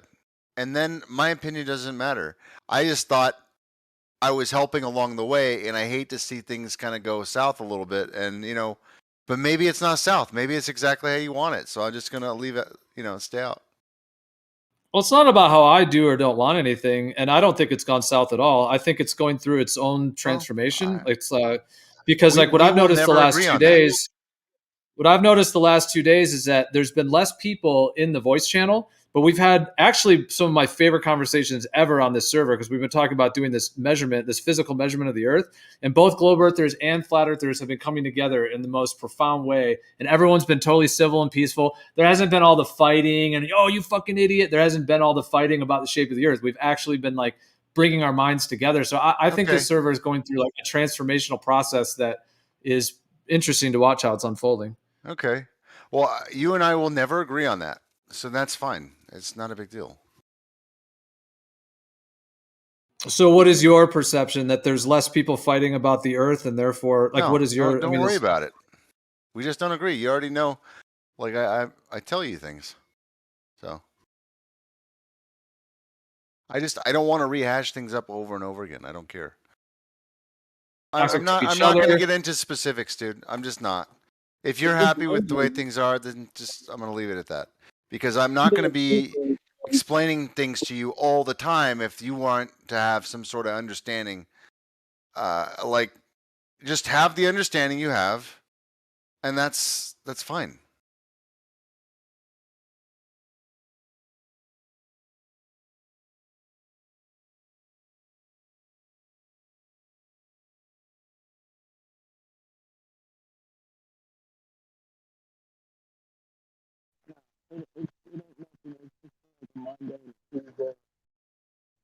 Brian, are you trying to speak? I think he is. He keeps like muting and unmuting, so he's saying something. Can you hear me now? Yeah, now we can. Yeah. All right, sorry about that. I was just mainly listening, but I just wanted to make comments. Like Monday and Tuesday, sometimes, man, I see that on other servers too, man. You're gonna have that from time to time, man. I don't think I haven't heard nothing from anybody about anything with, except for like Blue Marble Science was bitching a couple weeks ago, but you know that's to be expected. You're never gonna make. Because Good.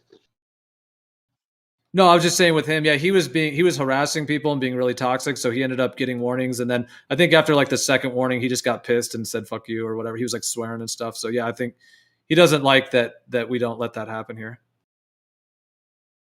I like the discussion. I was listening in when I couldn't really talk, but I also like the discussion of tests and stuff, and everybody thinking and stuff. Man, that is to me the best conversation. But man, everything's pretty good, man. Everybody pretty much speak their mind on this server without going ape shit about it. You know, I like it. I'm good with everything, man, and that's my personal opinion. Yeah, man. Thanks for sharing it. Yeah, I mean, Riggs has seemed to be expressing that he has some concerns, but he's actually the only one.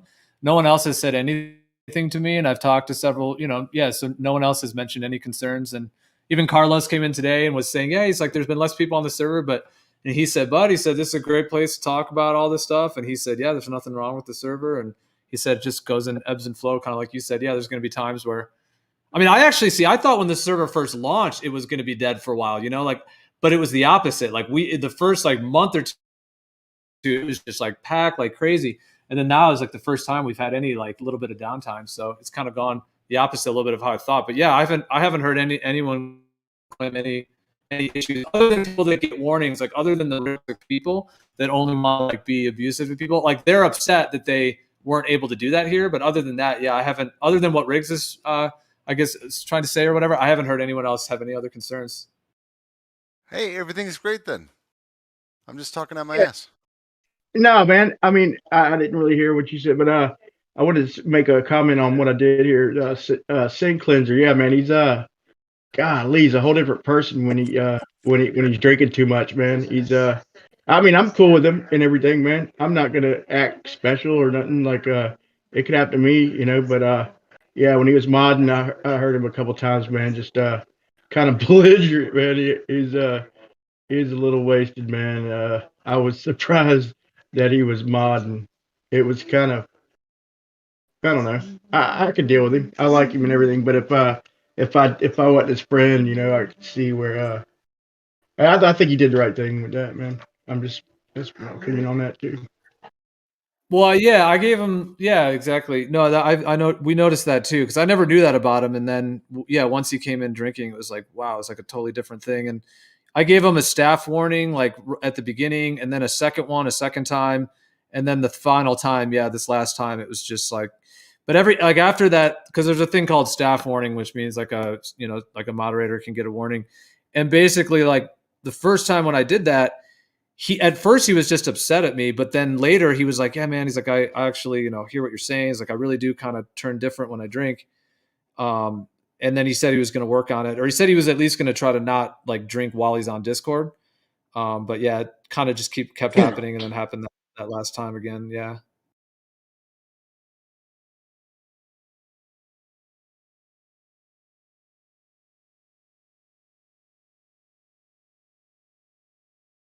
Yeah, but I mean, shout out to Sin Cleanser. I love him as a guy, as a person, and yeah, and like, yeah, he's welcome to come back. And so, but yeah, but the drinking like that kind of energies can be super disruptive to the whole server. There was one time back like with Bev where yeah, he did it like repeatedly, and it was pretty. He'll be back.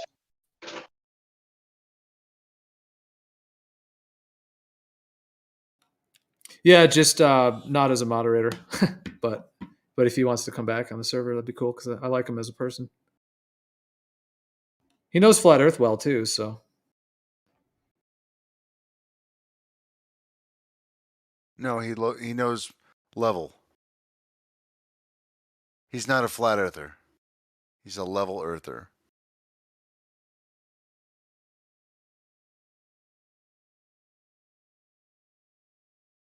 At least I think that's what he's said before. No, he had it out with Bevan that while he was buzzing. I guess I gotta kind of treat him like two different people, man. As stupid as that sounds, but no, I heard him buzzing over there on the level, and he must have went on for a good fucking hour. Excuse my language. A good hour upset that they wouldn't identify as flat earthers. But yeah, maybe he just gave up and joined them. I mean, I don't get aggravated over that. Hey, I mean, technically, no, the Earth is not flat, but I have no problem identifying as a flat earther. People know what I mean.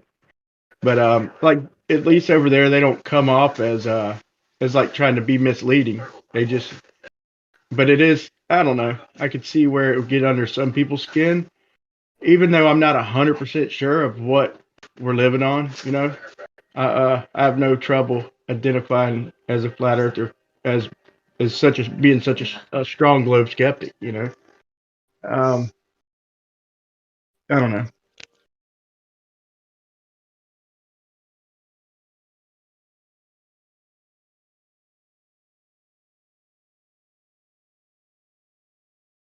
Yeah, I hear you.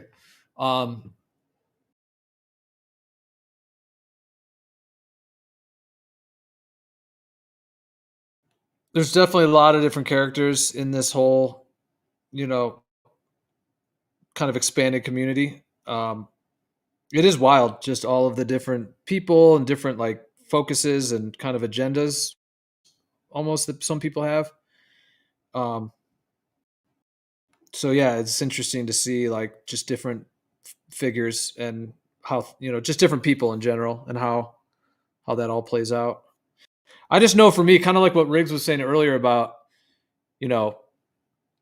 having people that are just like pecking at you or harassing you, like that's the thing that I'm just least interested in. That like I mean, look I want to hear people. I want to hear people out. Says, do you need to hug Riggs? And then right after that, he says, well done, Raki. I'm proud of you. Like, it's all this color commentary that it doesn't serve any purpose. It's just, antagonizing a behavior. And then what they'll do is you get two of those guys in the chat, and then suddenly the regulars start, beating their drum to the same tone, and it's yeah. So do you think that person should just have a permanent account restriction or a warning, or what do you think? Well, it's Is not that what you're saying? I mean, this person is probably a lowlife that has like 20 accounts. I don't know. It just doesn't serve a purpose.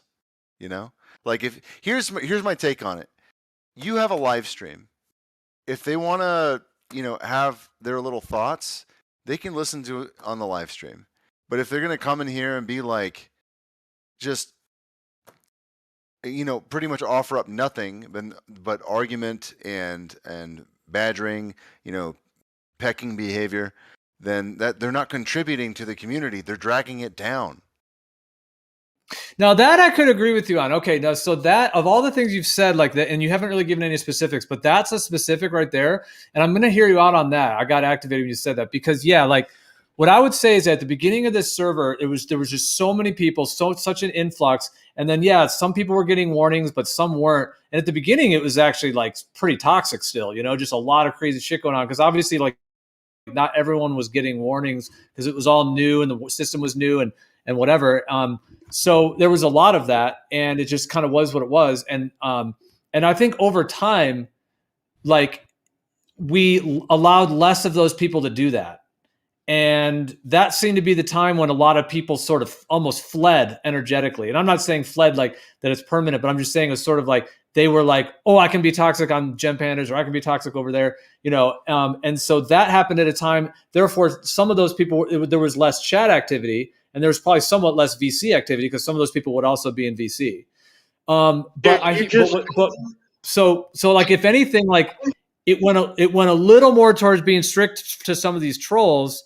But like what Riggs is almost suggesting is that like almost we need to go all the way because they're still here and they're still making the vibe that way. So we can't have a new vibe. Well, like if there's 5 people in the chat and 3 of them are persistent trolls, you're not going to have anybody want to hang out. Right. Dude, like this guy right here. This guy right here. Completely. Hold up. Let me say this real quick, man. You just completely defined paid NASA shill. Listen, I went back and listened to I just obsessed with it a couple weeks ago. And I went back and listened to about 4 or 5 hours of as much of paid NASA shill as I could pull up. And I mean, just weeks worth of on different platforms. And he never once, not even one argument did he bring up, dude. All he did was sit there and call people morons, say you don't understand this and that. I mean, he never one proof. I couldn't even believe it, dude. So now that you mentioned it, you got a point. With people who are totally shot out like that, dude. I couldn't believe it, dude. I flat out obsessed with it one night. So I feel you.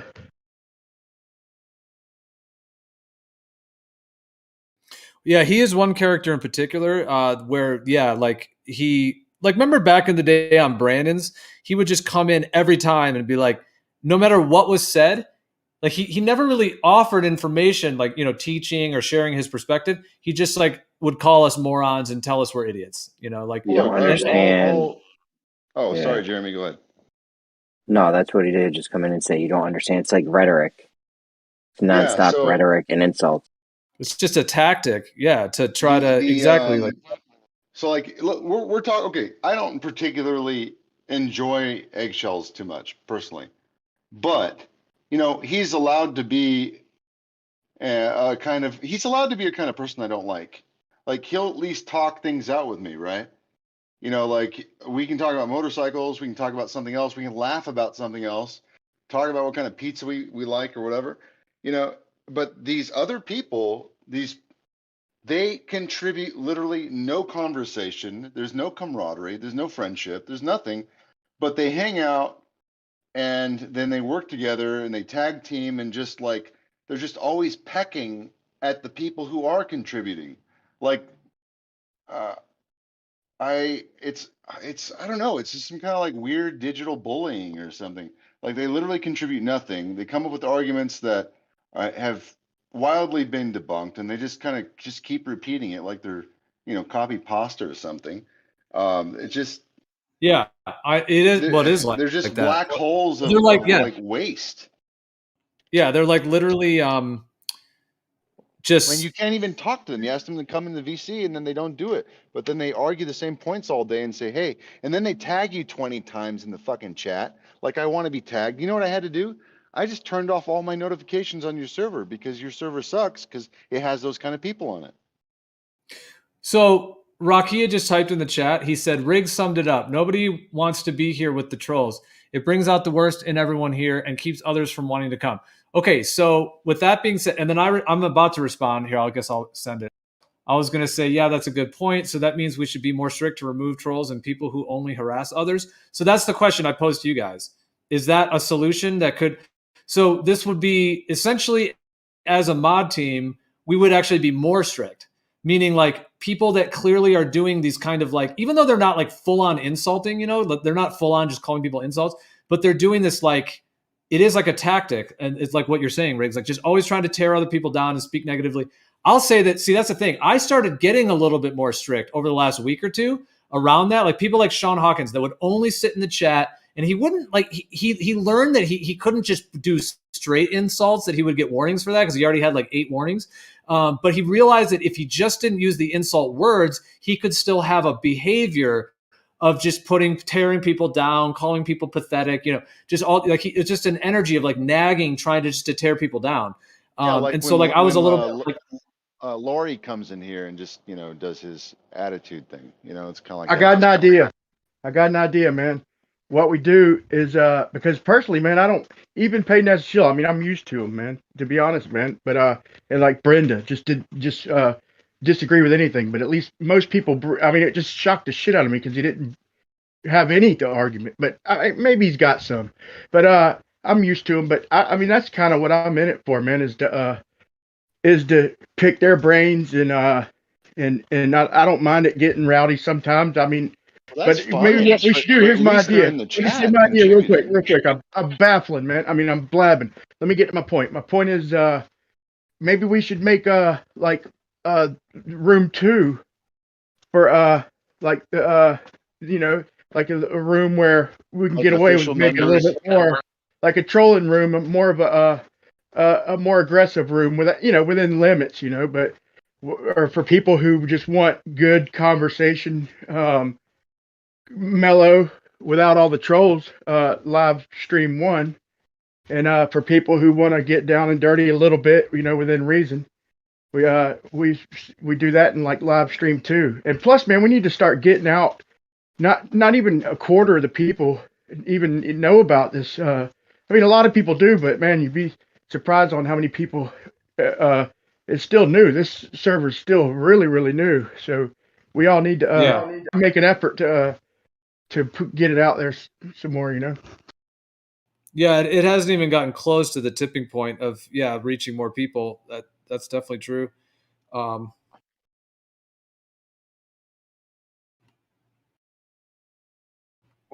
I'll just say that. Oh, what was I gonna say?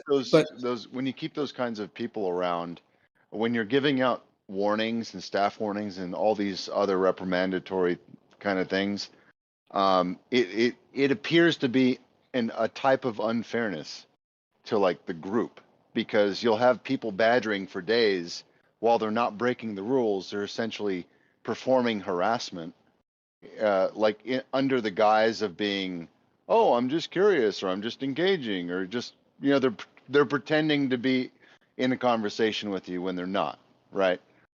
But then you give a warning to somebody. You give a warning to somebody who acts up once in VC, and this other person who is on a sock account or something just gets away with murder all the time, and it's just a total imbalance.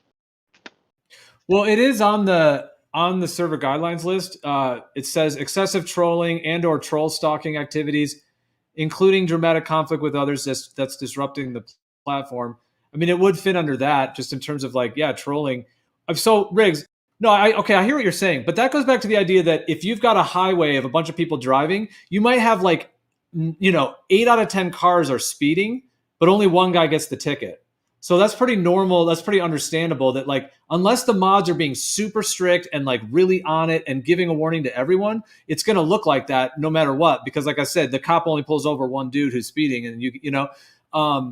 So, but I guess what you're almost suggesting is that there needs to be more strictness around it to get into some of these more subtle. Because I agree with you. I think these trolls, they've learned here that they can't just call people just straight up insults all day.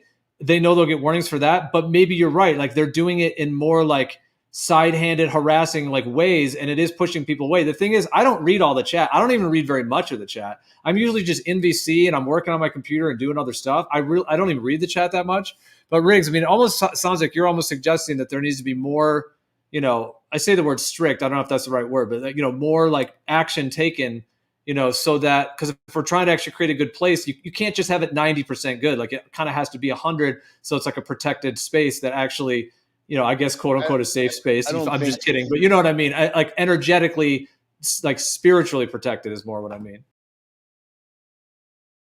Sure. I mean, and that's when really it's like, if I'm an admin, right? If it's my server, let's pretend, right? I would notice that some things exceed the rules, and you take care of it. Like there's people who are being fair, and maybe they fuck up, right? And then they have to answer to the rules. But these people never intended on complying with the rules. They have an agenda. So then that is outside of the rules already. You just fucking get rid of them. Hey, on a lighter note, man, I wanted to make a point real quick. I pegged my formula, man. My refraction formula for angles to Polaris. It's simple too, man. It's pretty much, look, so it works like this. So you take an angle. So there's no fucking made up numbers. This is just pure observation. You take an angle reading to Polaris with a sextant or a theodolite, you know, or a plumb bob and a compass, whatever, or you know what I'm saying, a protractor, I meant, and you get an exact angle, and you then triangulate it, okay? And the best distance I got was 3659.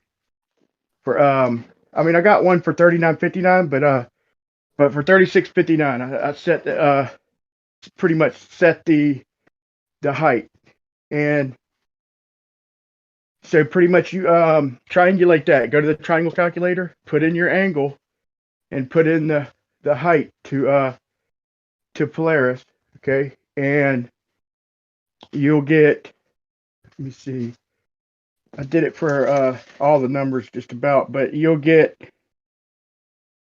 find it real quick. Brian, God bless your little heart. God bless your little heart, Brian. This refraction thing, though, they're gonna come back and say, we know how refraction works. Man. It's just weak, but listen, you're gonna like this one. You're gonna like this one. Anyway, let me just do the 3959 one real quick, okay? So 3959, you and here's how you come up with that. It's like I said, it's no made up numbers. So you just figure you're at 1 degree from the North Pole, and you go 69 miles. Now, if you're standing on the North Pole, you go 69 miles, and you triangulate that. You put it in the triangle calculator that your baseline 69 miles and 1 degree, and you get a height of 3959. That's what, and that, I know it matches Earth's radius. That's what's such a coincidence, but that is what it triangulates out to at the North Pole.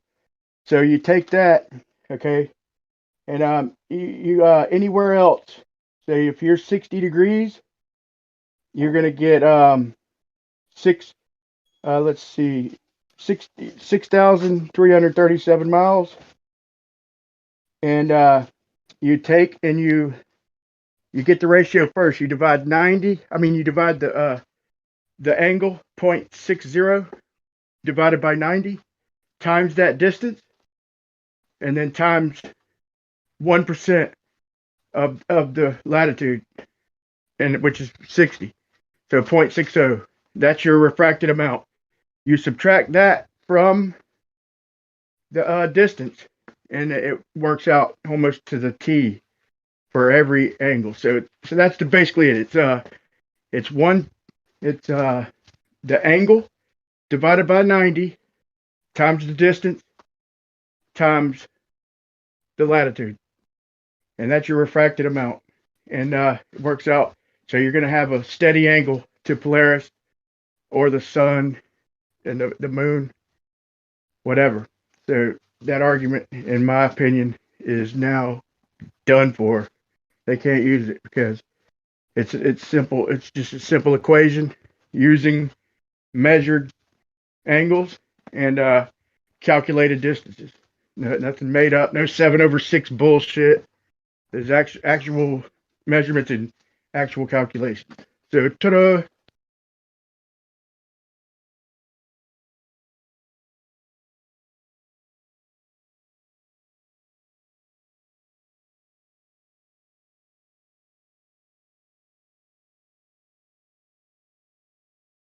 Yeah, you cut out. They're just going to come back and say, we know how the refraction works. The light's not bending in the direction you're saying.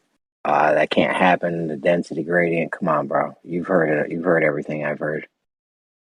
I understand that, but trust me, it bothers the shit out of them. You heard me. I know. You heard me It's a dead bring it end, up bro. at Jim's yesterday, and they didn't like it. So that means I do like it. I hear you, Brian. Peyton as a shield tried saying, you're just making up numbers. I'm like, what are you talking about, dude? I ain't making up no numbers. These are actual measurements. You go 69 degrees, and that's 1 mile. That triangulates out to 39.59. He's like, yeah. He's like, ain't that a coincidence? That is a coincidence, ain't it, bud? He's like, yeah. He's like, that's the radius. I'm like, yeah. No, that's not the radius. That's what 1 degree over 69 miles triangulates out to above our head. You know? So, Brian, does that mean that the sun is could be 39.59? No, I've thought about that. Polaris, didn't he? That's an idea. Me, Are you I talking think about the sun is, or the star field? Like the stars could be okay. The ceiling of the universe could be 39.59.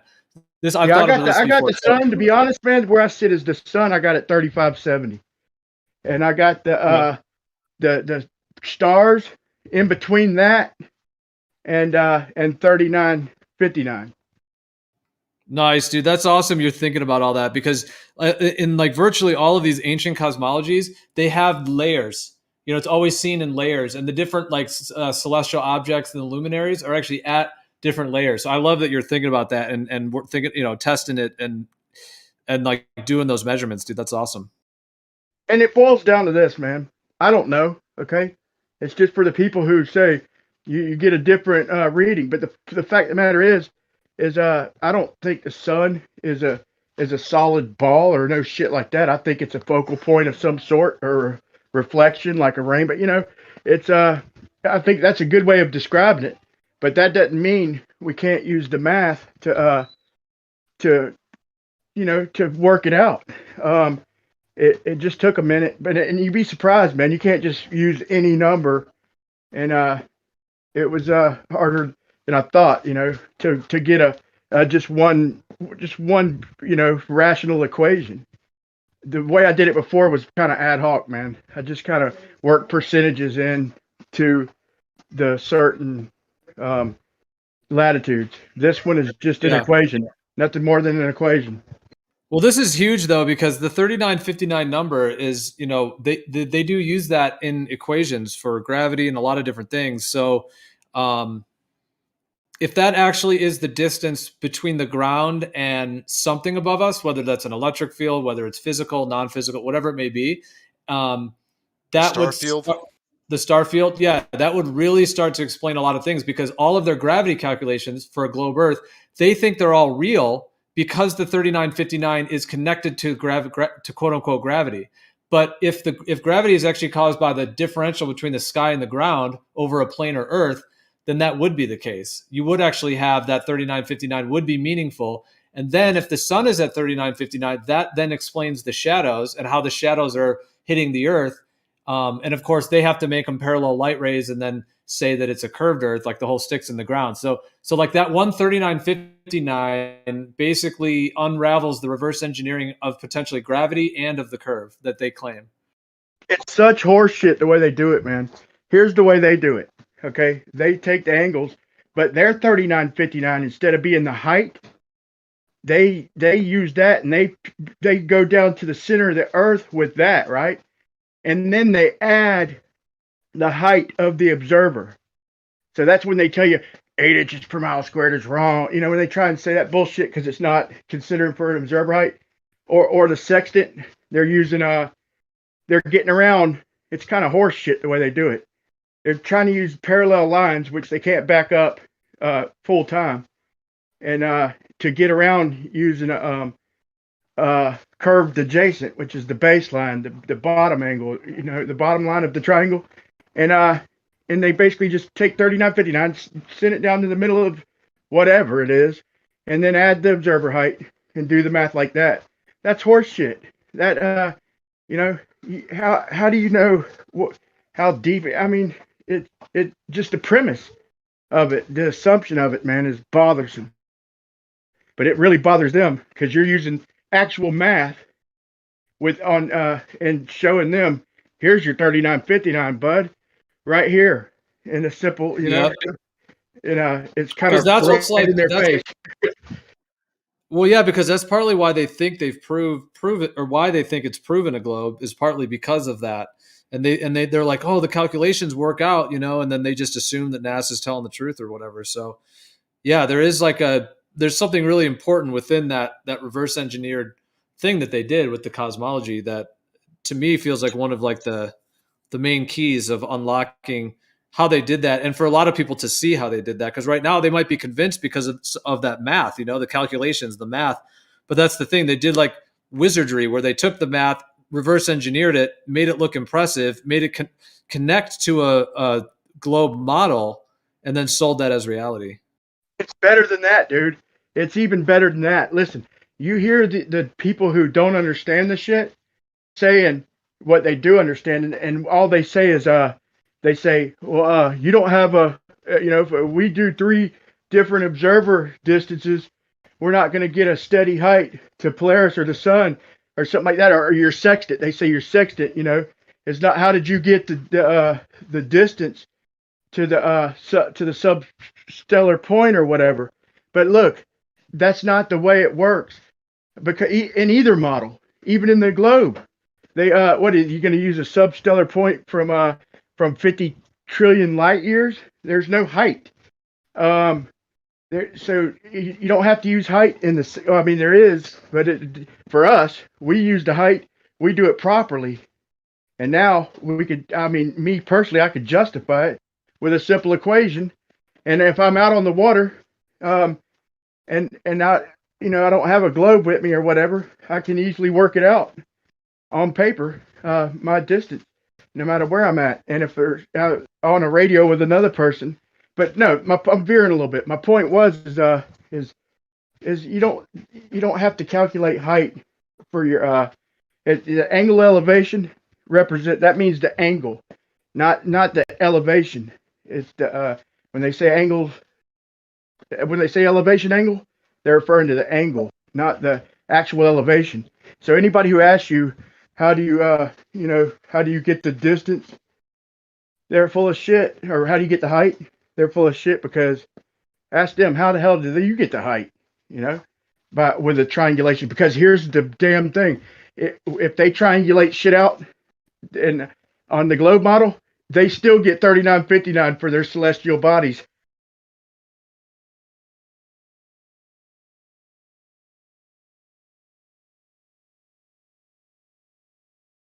In other words, yeah, dude. Oh, go ahead. Even if they calculate the angular size of the sun, they get 39.59 distance away from it.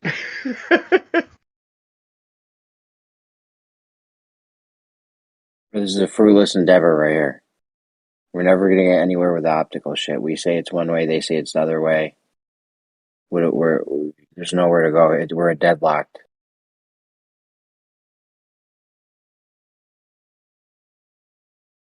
You know what I'm I saying? agree, but it's hilarious, dude. It's hilarious that they have to use a 3959 radius, and then if they go to use actual real life triangulation, they get 3959 for their celestial bodies. Every fucking one of them. That is pretty weird. Absolutely, yeah. Also, Pete Shea has the if you take the distance to the sun, 93 million miles, but you just change it to millimeters, you end up getting something near the Kármán line. So you got that too. It's a big mathematical model they made, right? And you know, I really don't think we're going to get anywhere with the refraction argument unless we could prove. The only optical thing I think we could see doing would to do optical test inside a vacuum and outside a vacuum. So like perspective tests to make sure that the formula of double the distance, half the size is holding true even in a vacuum or something, or I don't know, do something where we could absolutely 100% show atmospheric magnification. Other than that, I mean, optically, I don't think there's much to do really, other than make a straight. We do need to prove magnification, man. But so I'm gonna put out my little refraction video, man. I tested the water gems, but I went over the math. It works out throughout. But here's the thing. I want to okay, on the video, I'm gonna make a short video showing a couple of examples like 30, 45, and 60, whatever. And I got three different videos of the laser beam curving upward, clearly curving upward. I got one from I think it's John D. I got one from FE Core, and I got one from Taboo Conspiracy. So we have three demonstrations, and I looked everywhere. I could not find one demonstration in real life with except for the fish tank. You know, I'm not talking about that. And actual out there on the water or on the land with a downward laser. So they consistently curve upward. Jay Toll and me, I'm gonna put in a couple clips of him saying upward refraction. Sky Free, they just put out another video today.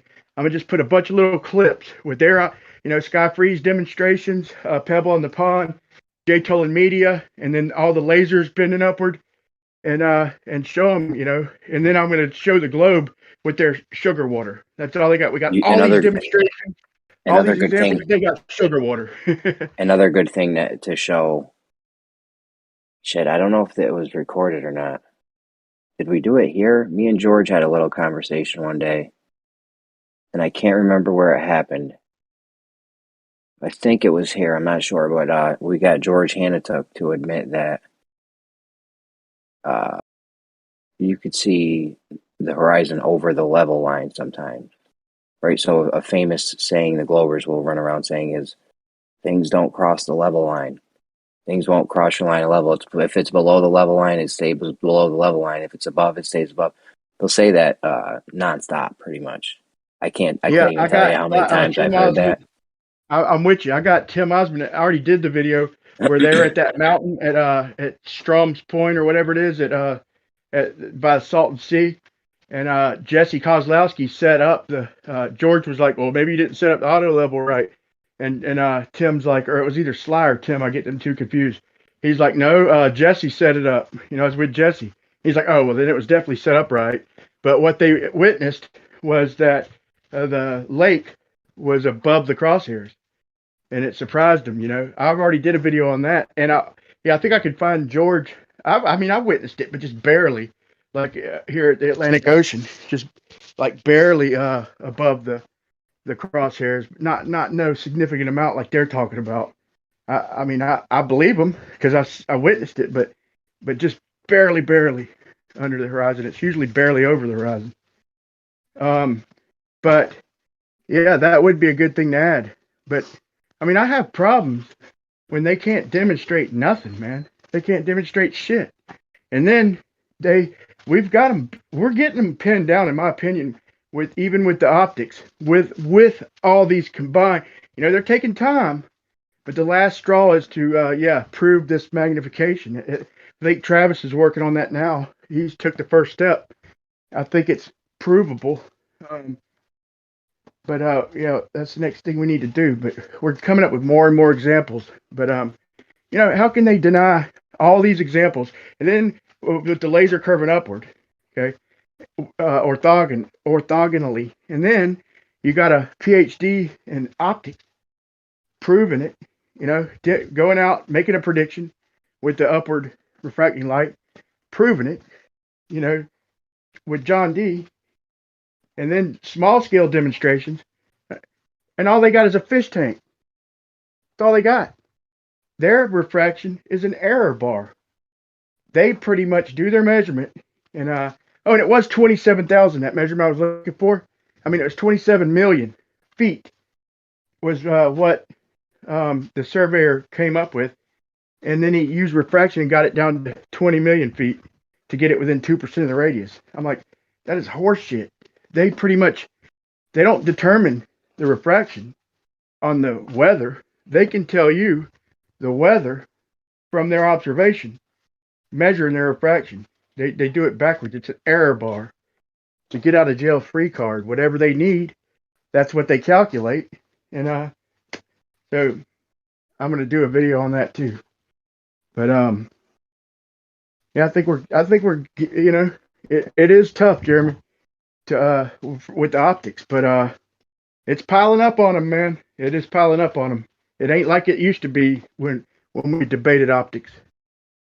Yeah, but I don't see the optics thing coming to an end short of the things I said or drawing a straight line and seeing where the object appears. But if that's the case, if you have the straight line, you might as well just put water under it, which would be even more damning for one side or the other. So, I mean, other than that, I don't see the optics thing being resolved anytime. This is the beauty in this refraction equation. Okay, it's like I said, it's the angle, you know, divided by 90 times the distance times 1% of the latitude. Okay, now all them, the angle, latitude, the angle is the latitude. So that's pretty much measure. You measure the angle. There's no made up numbers. So they can't say, no, you can't use refraction. Then hold on. You can't use refraction then. And where do you get 7/6? Okay, where the fuck did that come from? Wait, where did R come from? Now, my height, I measured it. I measured it by going 69 miles and triangulating 1 degree over 69 miles. And that's where I got my 39.59. Where did you get yours? You made your shit up. You dreamed up a freaking line to a center of a ball that is nothing more than an idea. All my shit is demonstratable, and their whole equation's just made up. 7/6. Where the fuck, you know? It's not empirical. Whereas for my equation is empirical, and now Sean can't say, how do you get your distance to the North Pole? How do you get your angles to Polaris? Simple. Does this work for a sextant? Your refraction, Yeah, like if we did a sextant point. measurement, that's the whole point. Here's the whole point: is if you're out on the water and all you have is a sextant or a protractor, you get your angle to your star, and then you triangulate that distance, okay, and then you no, you don't even have to do that. You get an angle, and then you just plug in the equation. Whatever angle it is, divide it by 90, multiply it times, yeah, you do got to triangulate it. Multiply it times the distance that you triangulate, and then divide it by 1% of that angle. And and then you subtract that from the distance you got, and that's you already lost me, bro. You already lost me. Okay, yeah, with that one extra step. Yeah, let me get this in the right order, dude. It's not that hard. Look. So whatever. I don't do it. I don't do math. All right. I got you. Well, let me do it anyway for my own sake, for practice. Okay, so you're out on the water, and it could save your life, man. You're out on the water, and you measure an angle to, let's say, Polaris. Okay. And then you whip out your calculator. Yeah, you whip out your calculator. You triangulate it. You go to Google Earth and, triangle calculator if you want, and triangulate it. And it's going to give you a distance, okay? Now, you divide that angle, point, whatever of that, no, just the angle, divided by 90, times that distance, times point, say it's 60 degrees times 0.60, and then that is your refracted amount. You subtract that from the distance that you calculated, and that's your actual distance. Get your math all straight. Do a mock measurement, and make a YouTube video no one's gonna watch, and then we'll go from there. I get a couple few hundred views, man. But yeah, no. I'm just fucking with you, man. I'm just fucking with you. Listen, we've been going over White's. We've been going over White's word test recently. You remember? I just DM'd you the blueprint for it. I heard that other guy too, man. Yeah, I heard earlier. I didn't get a chance to interact, but I was listening and I liked it. I love that conversation. No doubt. Yo, Jeremy, can I get the blueprint like in the main chat or something like that? Oh yeah. I'll put it in the main chat. I just wanted to make sure Leaky got that because I don't know. Leaky's got a thing for these flat Earth tests. I love them, man. I love There any we go. type. I got you. I'll pop it right in there. Live stream text 1. Bing bang bong. Thank you. No doubt. Does he know when he's gonna be able to do this? I heard he's like Australia's in lockdown or some bullshit. Yeah, Australia's a filthy mess right now. It's Australia. I would equate to I don't know. I mean, not even New Jersey at this point. They're just checking to see what they can get away with doing to people at this point down there, and they'll probably spread out after that. But anyways, I think this needs to be done on private land, personally, in a very more controlled environment. White's word's Australian, so they're living life on edge over there. All right, so that sucks, man. He's gonna do it on the beach. Dude, I don't get it, man. I'm in Florida, and we were on the news. The beach down there. I didn't go down there, but all the fucking kids from JU and all that shit, they go down there. They're like, fuck this shit, dude. This place never was on lockdown. They said there was a lockdown, but this place was never on lockdown. I feel thankful that we have a governor with common sense. Like, he's like, no, man, that's unconstitutional. What state? Florida. Yeah. But that's just because, but locally, we just did what the fuck we wanted to do. Basically. I'm sure some people stayed home, but them are the people staying home any fucking way. Yeah, here in Hawaii, there was this place didn't want to check anyone's vaccine, and then the government basically sued them for, or was it OSHA or something, was suing them for thousands and thousands of dollars. So I think it's people don't even want to fucking do this shit, and the government comes in and just robs you blind if you don't comply. I even heard Jim Cramer on fucking CNBC said that you should do surveillance on everyone who hasn't got their vaccine, and the military should go and take us. And it's this is on CNBC or whichever one Jim Cramer's on, that fucking bald fuck. I was like, holy shit, he's calling for military action and surveillance. God, it's nothing compared to what Mark Kurzweil wants to do. We'd be talking about something else, and it's so easy to slip down the road of the fucking the bullshit going on, man. But yeah, that sucks for Australia, man. That does suck because, I mean, that's the best thing we had going for us. He has everything he needs, and when I do my shit, like when I did my test, out there on the water, I didn't ask for permission, dude. I just went out and did it, because Brian, I have no reason to think it's illegal, right? Brian, that needs. Brian, is your YouTube called Flat Earth Tests? Yeah. I think I subbed you already. I didn't even meet you in Discord, but I found you and I subbed you already on YouTube. Brian, that test needs to be redone on private land. Regardless if White's word fails or succeeds, that test needs to be. We need to find someone with a nice stretch of land. Dude, Noah, that's awesome. You found Brian's channel, and then now you're talking to him directly. That's cool. Yeah, I found it on your. I subbed him not too long ago either, maybe a week or so ago. That's awesome, dude. I appreciate it. And yeah, so you've seen inside my head. You see my thoughts right there on the screen, man. So it's knowing it's a mess. It's a mess inside your head, Leaky. I haven't seen. I watched. It's getting better, Jeremy. It's getting better, man. I will admit, dude, I did have to refresh on my math, dude. You know, I did. I still am, man. I'm brushing up on my calculus and shit. It's just been a long fucking time, dude. I mean, think about it, man. We don't fucking use math. I mean, I aced that shit fucking 30 years ago. Not that long ago. 20 fucking 5 years ago, 20 years ago. But that's a long time ago, man.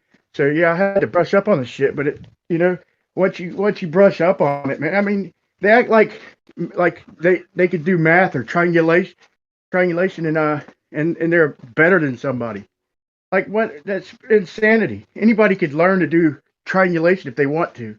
Most people don't give a fuck because it's never a part of their life. It just happens to be a part of debate. A part of the debate that I'm interested in, which is why I brushed up on it. But I did it just because I can't stand their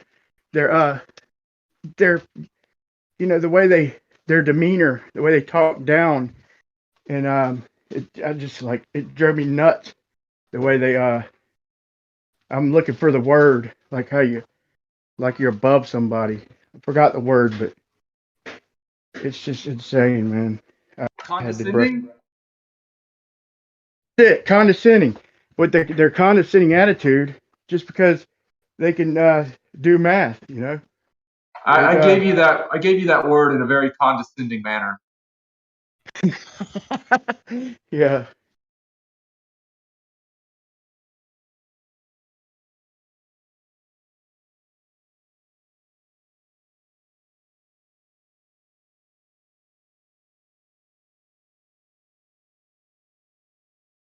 I seen a high altitude balloon footage, and I don't think it was that new, but it had I seen it today for the first time. I've seen one like this where I've seen other videos I think like this where you can point your camera in any direction, so it was 360 degrees. So you could point down at the ground all the way from launch to balloon burst, and I need to go back over it. I've seen about 30 minutes of it, and you know, it's dude, it's awesome, cool, man. You could sit there and stare at the shadows and or look for like planes off in the distance and shit. You could look at the ground as you go up. I mean, it's whoever thought of that, it's genius, man. I recommend it. Anybody hasn't seen it yet, check it out. The 360 for the high altitude weather balloon. We gotta stop sending balloons up, doing laser tests. Unless there's a balloon thing we could do that would show something, but nobody's done it yet. We gotta stop doing this shit that just gets us nowhere and save up to do something big. Like save your nut. Don't go buy $20 worth of something or $50 on some bullshit. That ain't gonna do nothing. If we all chip in $1 or $10 or something, we might be able to do something like for real. Now this White's word test, that shit needs to be done. So we need to find someone. Definitely. We need to find that is happening. That is a huge breakthrough. Yeah, we need to do this. So we got to find someone with like, I don't know, what do you think, Gio? At least 5 kilometers. What's that like? How many miles is that? We just use miles. Why are we using kilometers? How many miles worth of land? Two miles is 8 inches for the Sagittar. So we would have to be pulling from, that's like close. We would have to be pulling from, 6 inches or something to be safe, or 5 inches high, which is doable. Yeah, but he's got like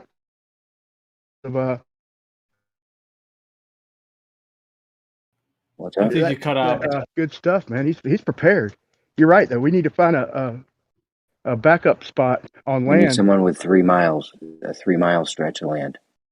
Yeah, I think we can get by with 3 miles, but I would highly recommend nothing less than We're that. only going to try 2, but you think? Yeah, because can't we just? I mean, we were talking about building a canal, which is a really like awesome way to do it, but couldn't it even be done even without as much work? Even like you said, with a 3-mile stretch like that, as long as you line it up with the water level, so it would function as a water level and as a testing grounds. So you could use the water level, right? And you do exactly what White's was going to say.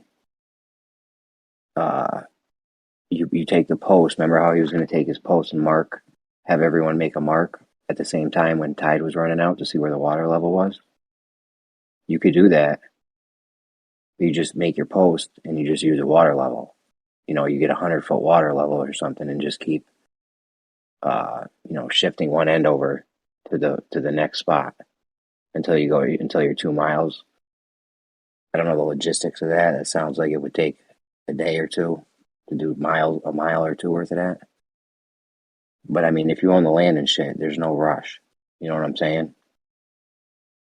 So yeah, you could do this without even having to dig the canal, as long as you get those stakes in a level spot, and then you get the places where you're going to measure it. You get the places where you're going to measure it right at the post that you mark out. Well, in a way, wouldn't it even be more accurate if we could use water levels? Because if you're using the water level from the ocean, there is some fluctuation there. Because, I suppose, if you went out in the water like 10 feet, 20 feet and put a post down and then maybe had I was going to say a laser level just because it would be able to shoot over, but a way to level that, that's how Jaron did it when we did that laser test, the one that ended up in that documentary, because I went to that when I was there, and the way we did it is he put a post in the water in the canal and then marked the water level and then marked that distance, from the water level to that post, and then brought that post on land to make sure it was level with the water.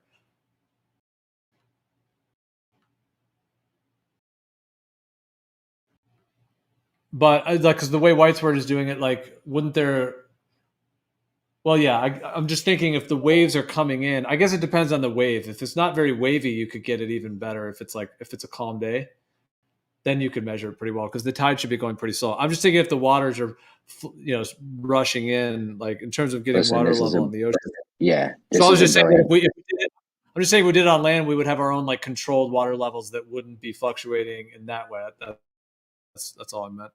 Yeah, this is a brilliant idea. I think it needs to just be done in a more controlled environment. All we got to do is find someone with a 3-mile stretch of land that's relatively flat. I don't even think it needs to be relatively flat. You don't even need to build the, like I said, as long as you have the setup where the measuring devices are higher than the point that it's above the endpoints, you're good.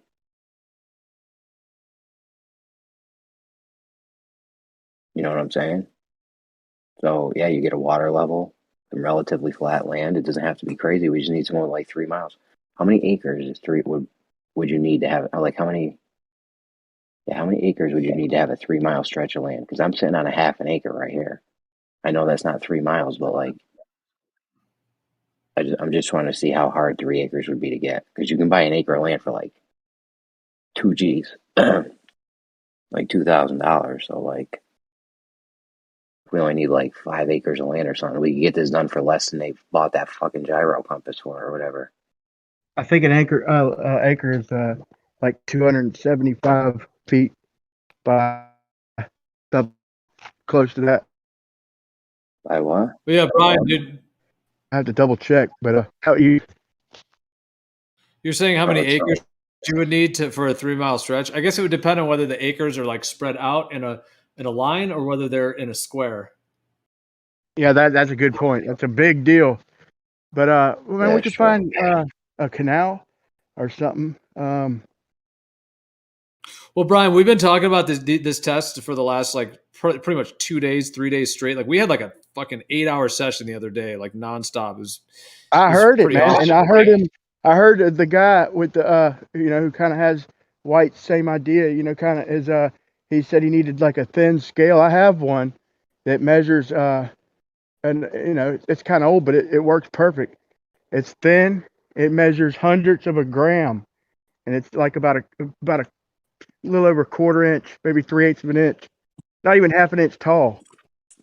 That's perfect. Wow, yeah, bro. So we have that exactly that on the ground, the line over it. Because once we pull that line taut, it's either going to press into those scales because it's pressing into the curve, or it's just going to stay the same if it's flat and level. So yeah, that's perfect. Oh, and 1 square mile of land is 640 acres. What the fuck, bro? Well, yeah, 1 acre is only 0.0015 of a square mile. 1 acre. It's a pretty small fraction. Yo, you need mad acre. This might not be doable actually to own the land that we do this on. That's a lot of fucking acres. You're gonna need 2 square miles at least now. What's the diagonal across 2 square miles? Bro, you need someone with like 1,000 acres, dude. Yeah, that it's to do the spherical excess thing too. Yeah, I mean that's Just to do this thing, just to do the thing we're talking about, you need someone with 1,000 acres. We could do it next to a railroad track. Around here, that's my best bet. Or I think there might be a 3-mile stretch of clearance. It's off the cut too, for power lines that are off the cut. I'm not sure if any of the stretches, but I would almost bet that there are some stretches more than 3 miles, and they're off the beaten We're gonna path. go do this. We're gonna go try to do this somewhere. They're gonna like catch us. They're gonna kick us off the land or something. All the work's gonna be wasted. Like we need to know that we can like set up shop.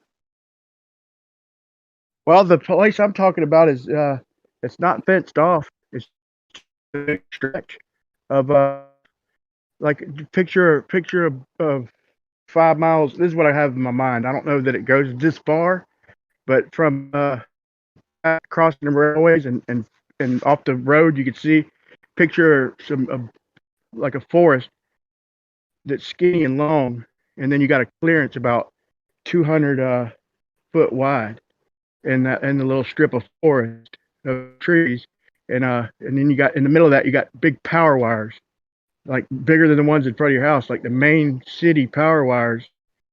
They run them woods out of sight. It's not fenced off and it's flattened. It's in my mind it is. And I have to double check. And one of them spots where the wires cross the water never got fucked with for years. It wasn't fenced off. There's signs.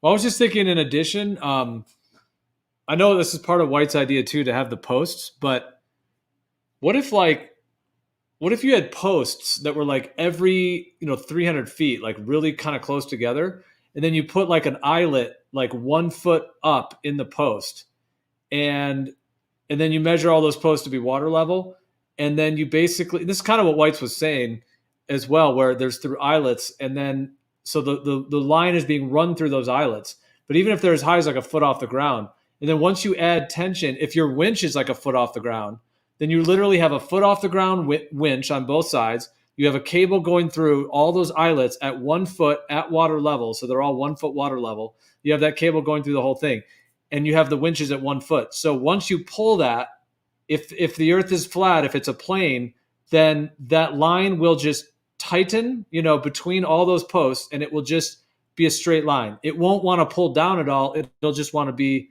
right through those lines. It'll want to just almost kind of float there. And it might have a little pressure on that. Like you could, weigh what it is. It'd be a little bit but all you're doing is holding the line. It's just the weight of the line. If it's a globe, then all of those eyelets with the cable in it are going to want to pull down, because they're going to you're literally measuring the curve with that. Like you're actually showing the pressure of how that line is actually, once it's being pulled taut, because the foot high of the winches is way under what the hump of the earth should be, the sagitta. Therefore, when you pull it, they're going to want to pull down. I would set it up in the middle. You got to set it up in a middle point though, so you can have a point where you're pulling it, and the wires touching the top of the eyelet instead of the bottom, right? Wait, you're saying if you lift the winches higher? It's going to want to be touching the bottom anyways because of sag. You're saying if we can lift it up to where it's not touching the bottom of the eyelet? Well, if you had the eyelets like 1 foot off the ground and the cable running through it, then like the planar earth measurement would be just the cable is just like resting on the eyelets, because the winches are at 1 feet as well. Whereas if it's the globe, it's going to want to pull down. Or did I not understand what you meant?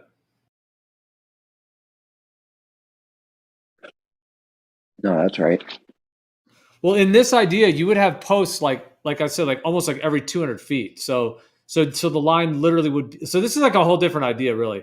I mean, White's is talking more about keeping it on the ground, but he also mentioned like eyelets and springs. Do you remember that when he was saying that? Do you know like what is his eyelets and spring system exactly? I kind of thought that he meant that it would be near the ground.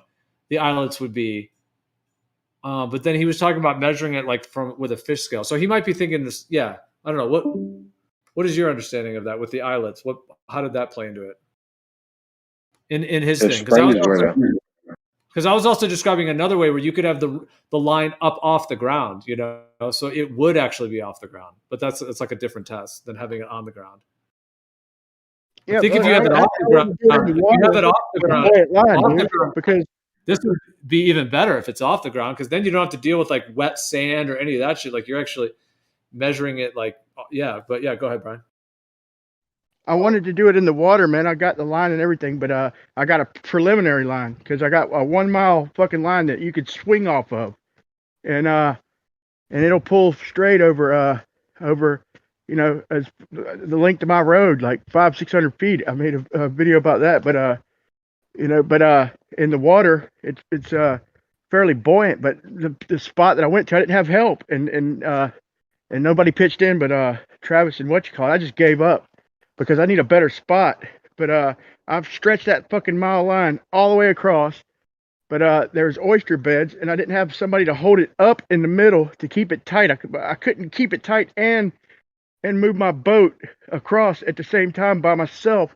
I tried. I went all the way. Then I tried going back and lifting it up, and it was a fucking pain in the ass. But I wanted to do it. Point is, I wanted to do it in the water because, like say, a 3 mile line or 2 mile line, if we can make it buoyant, whatever we have to do to get it buoyant, it should be fairly buoyant itself. And if we hold it 2 inches or 3 inches below the water, and if we snatch it tight or pull it tight, it doesn't have to go up or down. I mean, it only has to go an inch up. It doesn't have to satisfy a flat earth or a curved earth. It just has to indicate the direction that tightening it is naturally sending it. So that was my idea, is over 3 miles, I'll put it down a foot underwater, and then all I need is an inch or two when I tighten it. In other words, I'll just tighten it till it snaps, and measure it in the middle, and if I can get it to go up 1 inch, then that means it's trying to work its way fucking upward, and you can observe that. Or if it works its way down an inch, then you know, then vice versa. Null hypothesis, whatever. I mean, this ain't really science, but in my idea, my mind, water's still our best bet. Right, that underwater one's inconclusive, dude. You got buoyancy at a line. You can try to get it neutrally buoyant. You never will. 1 mile, you're only playing with 2 inches at a sagita. It's not a lot of wiggle room. No, it'd have to be 2 or 3 miles. I don't agree with the 1 mile. I just did that as a preliminary to see if I could stretch it and how much dip it would have. Really, I just seen a deal on it. It's 1 mile line, 120 pound for it's 5 pounds of weight, 120 pound test. It was on sale for like on eBay for like $49. So I went ahead and got it, even though it ain't long enough to do the conclusive test.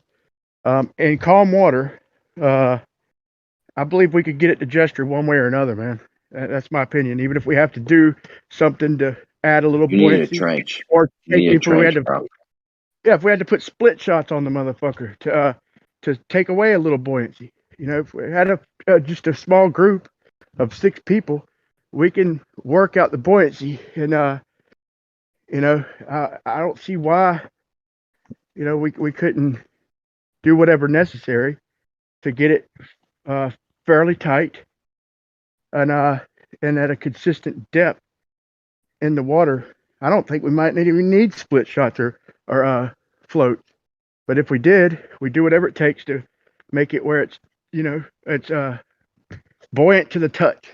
In other words, any little force up or down. In other words, if we had added one more split shot, the bitch would have sank. We added one more float, it would have floated to the surface. But we got it perfectly fucking balanced out to the best of our ability at 1 foot under the water over 3 miles. So that leaves a sagita of, let's see that, of a couple feet at least. And I only need it to move 1 fucking inch. I just need to see the direction that it gestures to see. But I think we already know what's going to happen. But you still have to, brace for the possibility that it gestures downward. If the Earth is flat, it will not gesture downward. Period. And in reality, If I it's don't completely think it'll neutrally gesture downward. buoyant. I think The tighten it only up way and to pull it do up this, toward the right. yeah. The only way to do this is to have a completely neutrally buoyant line. That's the only way.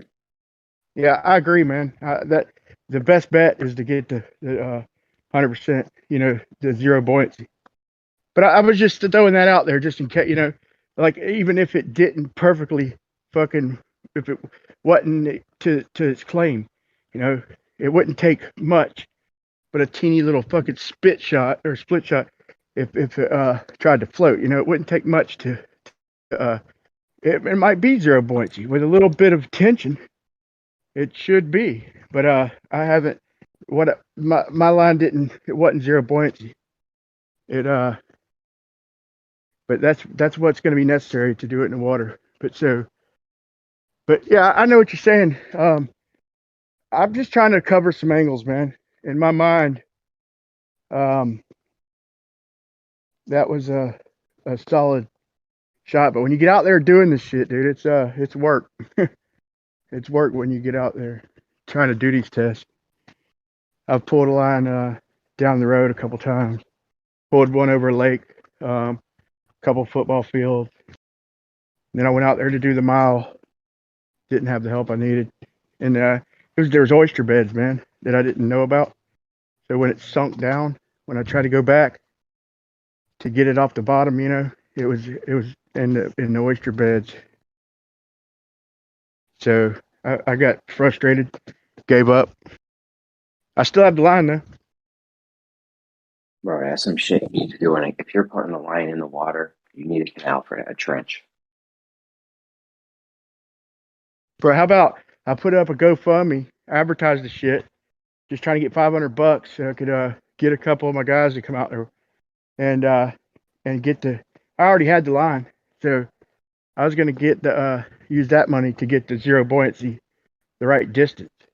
Not one motherfucker pitched in, except the people who advertised it. Brandon put a plug out, and Travis put a plug out, and they both donated. Not one other motherfucker, not even fucking one, and it got plugged probably about 10 times. And I even went out there in the water, stretched a bitch over a mile, and stated that it's just a preliminary. That what my idea was. Cheap, but not even a fucking dollar. That kind of fucking fed, that got me fed up, dude. I'm like, fucking, I'm out here doing all this shit. We talk about it for a month. I spend the money to get the line. I fucking get my little fucking flat bottom, get out there with my my main guy, the guy, my lead man, who I hired, and fucking film it, show out there on the water with a line stretch a fucking mile, show the weight of the line with a digital scale, hang scale, film and show on Google Earth my fucking distance, and put it in and not one fucking dollar. I'm like, this is fucking horse shit. Like, this is pure horse shit.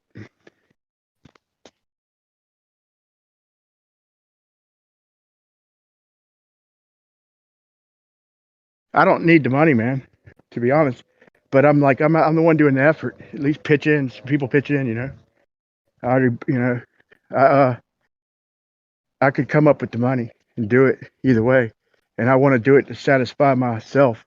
But just the thought of it, just the point that everybody see me out there doing that shit.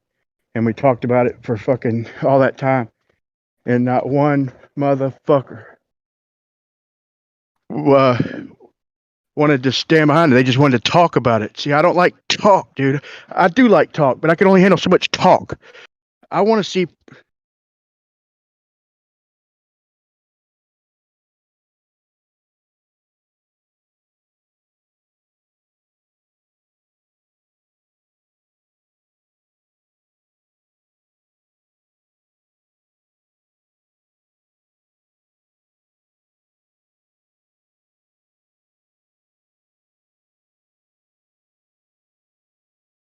Can y'all hear me?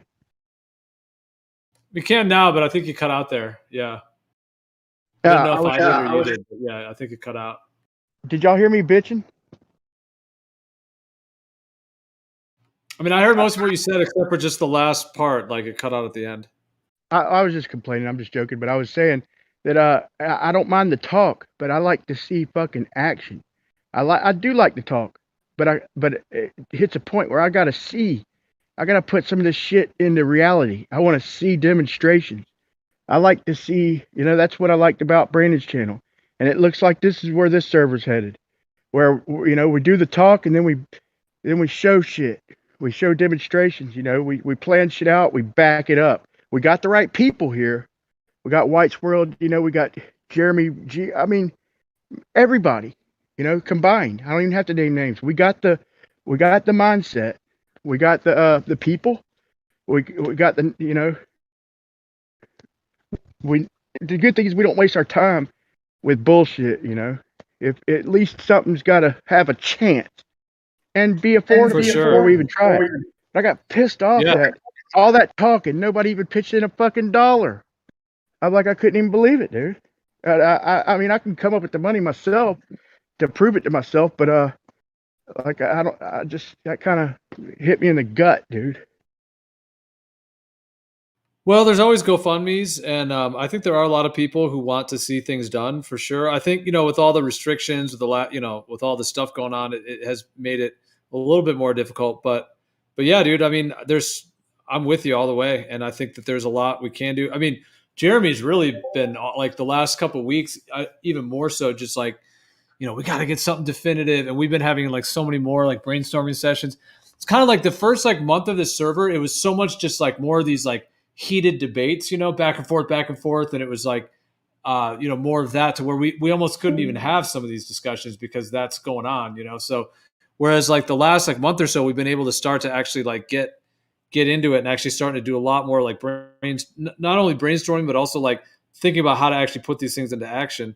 And, so yeah, Brian, that's awesome that like you share that passion too. And, because I absolutely want to see things that are definitive, if at all possible. And just the more tests, the better. The more people get out, the more that we can like bring ideas together and community building and, all of that. It's all important. All the parts of it, like the mental side, but also the physical side, like, and matching those two and seeing how they actually correlate, the practical versus the theoretical, but they're both important, I think. This one is so important, man. Because, dude, we're sitting on an opportunity here. I know it's not going to happen overnight, but if we can pull this off, we'll all be a piece of it. Whoever of us does it individually, we'll all be a piece of it. It'll take time, but there'll be certain shit that can't be denied, okay? They can fuck with the optical, and say the direct line of sight mirror flash is refracting, As much as we know that's horse shit, it all adds up. And this would be a big chunk of weight to throw on that scale that certain people are going to see and not be able to deny, man. The tangible physical test. It's it's going to happen. Matter of time, man. The odds right now are against us, but that's why we talk about it. We work out the kinks here, with our brain instead of out there. No, I know. It's just that obviously big difference with just olive oil. It's crazy. Whites, I think you got a hot mic, White's word. No worries, Pimp. Unless you were talking to us about olive oil. Yeah, well, it helps. Just the smoking point. Fucking, I haven't used olive oil for a while for cooking. I use some and just smoke the fucking house out. Anyway, so. White, we got to get you to fucking Florida, man. We got to get you here, man, for a fucking call it a vacation, man. Bring that line, We got to pitch in and get you the fuck out of that country, temporarily, if nothing else. What all responsibility are you? How big's your family, man?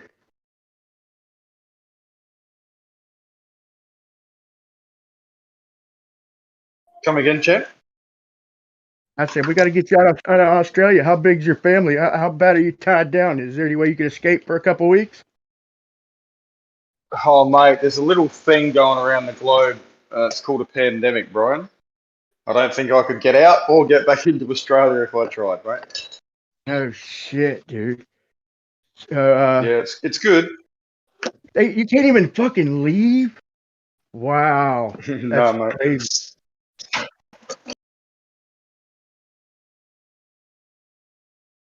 But I agree. We can't even 100%. smuggle fucking. We can't even smuggle white out of the fucking off of the continent. What the hell, man?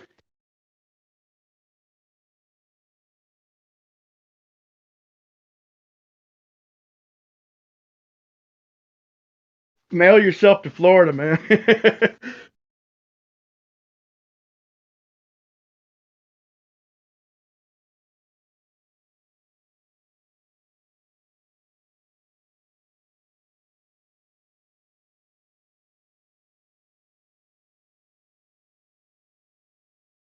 That'd be a hell of a news story. Man got caught trying to smuggle himself out of Australia through the postal service. Trying to prove flat Earth. Trying to prove flat Earth. Oh my god, dude.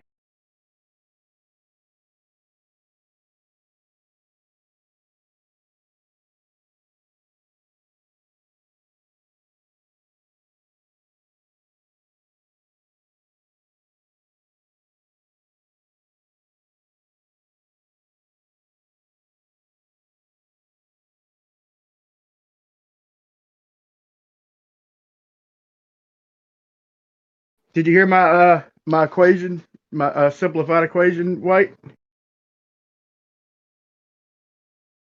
No, I think I joined a little bit late, mate. But I very much appreciate the efforts you put into getting out and doing stuff, without a doubt. Yeah, well, check this out. I got tired of Hawkins and them bitch. You know, when we're talking about sex and asking how we got the height and all that. The height is not even used in either. It's an angle of elevation. That's the angle. Okay.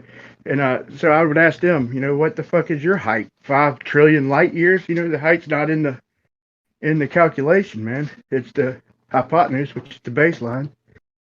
And but anyway, I come up with I before had a refraction model, but it was kind of ad hoc. I had to use a chart with individual percentages to get the angles to work right. But I finally narrowed it down to a simple empirical equation. So I'll sum it up and try. It's so what you do is if you're out on the water, you take a protractor or a theodolite or a sextant. You get your exact angle to, let's say, Polaris. Okay, let's say your angle is 45 degrees. Then you triangulate that out, and now you get the distance. Okay, so to get the height to Polaris, I used 1 degree. 69 miles and 1 degree. That triangulates out to 3959, not a radius. This is, and what's funny is even the globe, when they calculate the heavenly bodies, they get 3959 above to the heavenly bodies. So that's hilarious in the first place. But so it comes out to 3959. And then you triangulate that out, you get your distance for your baseline. Okay.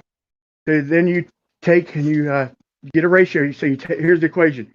You say 90 degrees divided by the 45 degree that you measured times the distance you just calculated divided by 0.45, which is 1% of that latitude. And that amount you subtract from the distance, and that's your true distance. That's your refracted.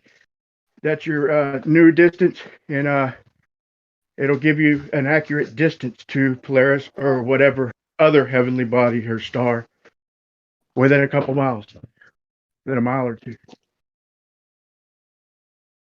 That ain't no big deal, but it's just, you know, when they use their refract, they can't say, hey, you can't use refraction. Look, I'm using empirical numbers, you know, like I can go 69 miles and measure 1 degree and calculate 3959. you have to assume it to the middle of a ball. And it's just an idea.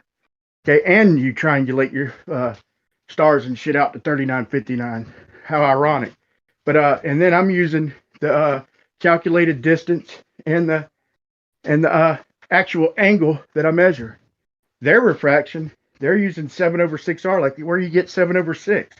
That's just an ad hoc number to flatten out your ball, and then you're using R, which is nothing more than an idea. So my refraction model at least is empirical, and it gives you the distance to Polaris, and it works out, linear till you get down to like 15 degrees or whatever. But that's on either model. I'll make that claim that when you get down that low, it's not as accurate, but that goes with the globe as well.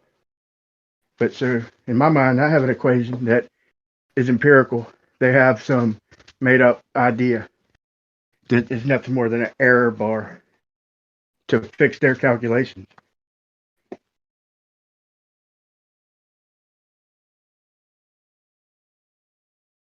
That's very interesting, Brian.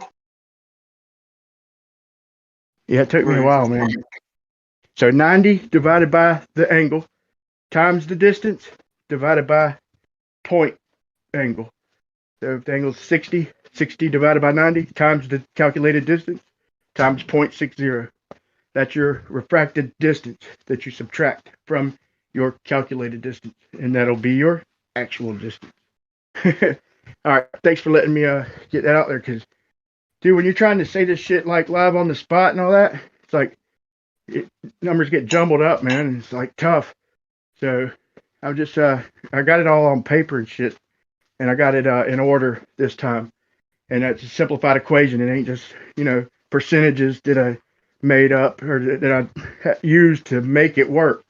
Like I said, it's empirical. But anyway, I'm all ears. Good work, mate. Oh yeah, the conclusion. Next time Sean Hawkins or B-Ball says, "How do you get the distance to Polaris? How do you get the distance to Polaris?" Or Bob, the science guy, he's like, "How'd you get the distance to them stars? If you're not using spherical math?" No. 3950. Now I'll end it with this. It's so hilarious because even on a globe, their sun calculates to 3959. If you even use the angular size of the sun, you get 3959. So they have to, if they're going to use actual trigonometry, they're going to have to use a 3959 radius and a 3959 to every celestial body.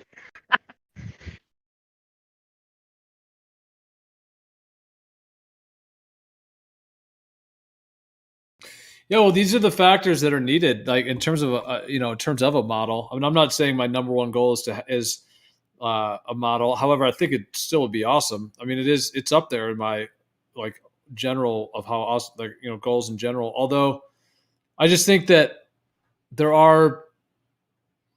Well, that's another factor of it. But I guess I was just going to say, like, also, well, yeah, like Brian, like working this through, like I'm just glad that you're working on it and thinking about it and working this through, because in terms of getting to a model, these are like the core structures that are needed, to get these like fundamentals, and then we can start filling in a lot of the smaller parts, in the future, like as we get more data.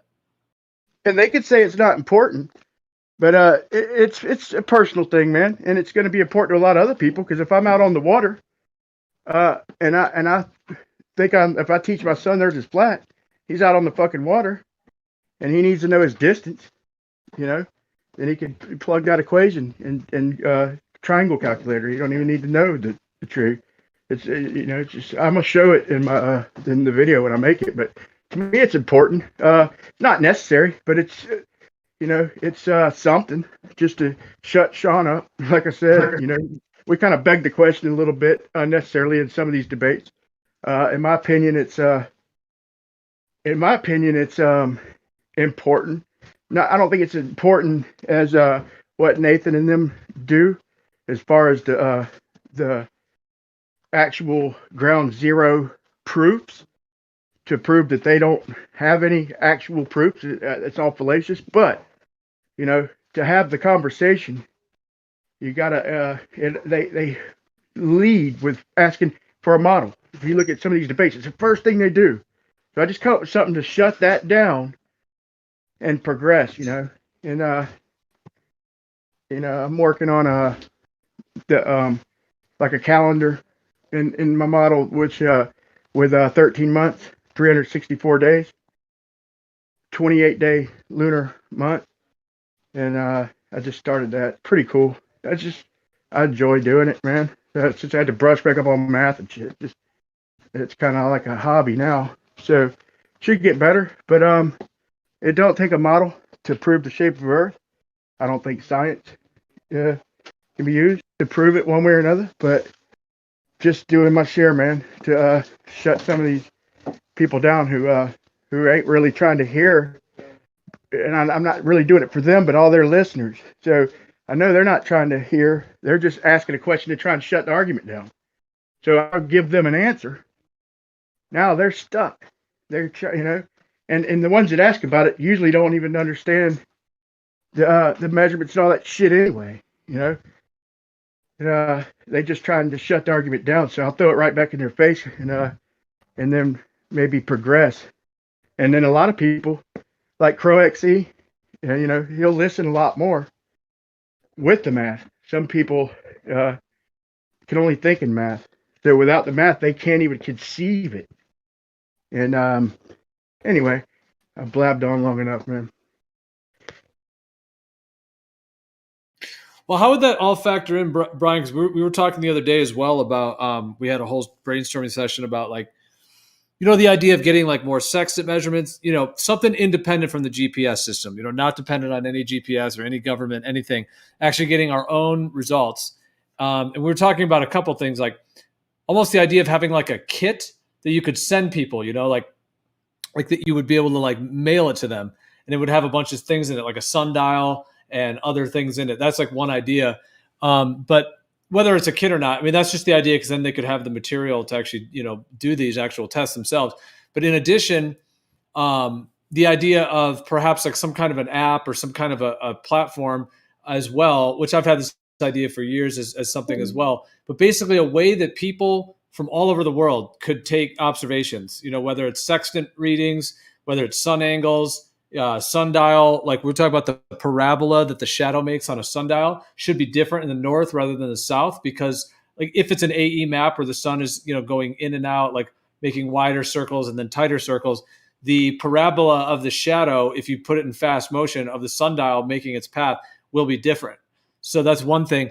But the point is, like, all these things like sextants, the sundial, like all these different things, to be able to have a place where people could like upload, you know, their results, whether it's the video or pictures, whatever it may be, like direct results from it. And then, you know, so instead of us having to go around and do all of those ourselves, it's like basically kind of decentralizing it and allowing everyone on the earth to contribute, you know, their observation. Also, like the temperature of moonlight, you know, like that could be a kit too, like send someone a little kit and it's got the little cup and the thermometer and the whole thing, like, you know, and we could think about how to create that as well. But the point is that if we had people from all over the world that are, you know, that are getting this data, that would really start to lend towards a model as well. And what you're referring to, that's kind of what I'm asking, is like, how could all of that data play into what you're putting together? Like, that just sounds interesting. That's a great idea. I'd add by saying, man, we need to get with that guy who was talking about the planisphere, man, because that's key, like core to that. To if you want to put together a cheap kit, you know, for somebody, and to learn about the relations, all that stuff, you know, kind of connect with our heritage, man. But I want to say that man, I forgot his name, but he does come in here. And we were talking that night, Zanuck. I think it was the night Zanuck was in here. I'll go back and find out what his name is. But damn, I had another point, man. A good point. It was oh yeah, we need a fucking cartographer, man. On a side note, we need a because look, man, this GPS is it's such a weak argument, man. Oh yeah, I wanted to bring this up too. Well, once we get the sextant, sorry to interrupt. Yeah, But I mean, sorry to interrupt, but once we get the sextant measurements on the Earth and as much water as we can, I mean, that's kind of game over at that point. Like if we know every position of the star of the GPS over all of the land, we know what the stars are. Like we know all the constellations. So once it seems like we should be able to extrapolate that to get the whole map of the Earth. Well, that's just it, man. That's important that you brought that up. They didn't use math to get them readings, dude. They did that over years and years empirically. Because look, you can use some math to get a stationary star, to work out distances to that. But to get technical, look at your longitudes, man. They go all the way down to 0, okay? And up at 30 degrees, 40 degrees, they vary vastly. They had to have synchronized clocks and all that. So they had to do this shit empirically to each star, and they had to log this shit over years. The Naval, the Royal Navy, and the Academy, and other people pitched in, and it was a big, giant group effort. So don't let them fool you into acting like they used math to get these angles of these elevation angles. They were charted. You could do a little bit with math, but no, it's got to be empirical. And so don't let Sean and the idiot try and shut you down or try and talk bullshit that they don't understand. But man, that's a good idea. It's going to take a little more time, in my opinion. But that's a good idea. We're kind of thinking forward. But it does start with but you still have to be able to, like I said, in my mind, if we can't calculate our distance, we couldn't mathematically work out our distance to a stationary star, then we're not off the map, kind of, so to speak. So now that we have that, then we need a cartographer, because it's not going to be that hard, man. Look at the Vandy Globe, man.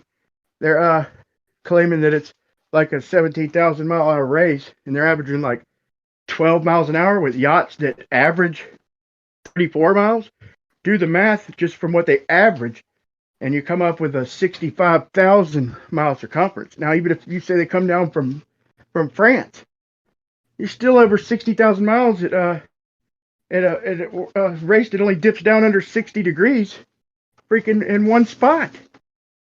Dude, it's out there and waiting for us to prove, shit like that. You can't fake, so if you look at the calculate how to say, yeah, we're doing 12 miles an hour, because they're going off what their GPS is telling them. So that doesn't prove, like, even the flight to, so that guy was debating, saying he's a pilot, saying he's, his ground speed showed he's doing a certain speed. Yeah, because your map or your globe says you're traveling a certain distance. So that's how it's figuring out your ground speed, and in regions like that.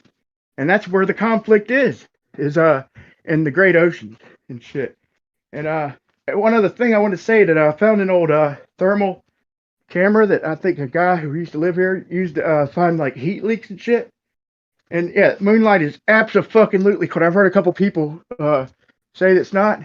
It is most certainly fucking colder in the moon, like they're claiming. In the moonlight, it is colder. The thermal camera and every piece of shade was warmer than the moonlight. And the 5 times I've done it, I haven't done the magnification of it. I don't think that's necessary. But you can try and claim exposure, but when everything you look at around your whole property, everywhere, with no exception, is colder in the shade, I mean in the light, you don't need to take it further than that. Somebody might have tried to do it. Some flat earthers might have tried to do it and had a shitty thermometer or something, or bad equipment. With good fucking technology, that's what you see. Everywhere. Yeah, no exception. I agree.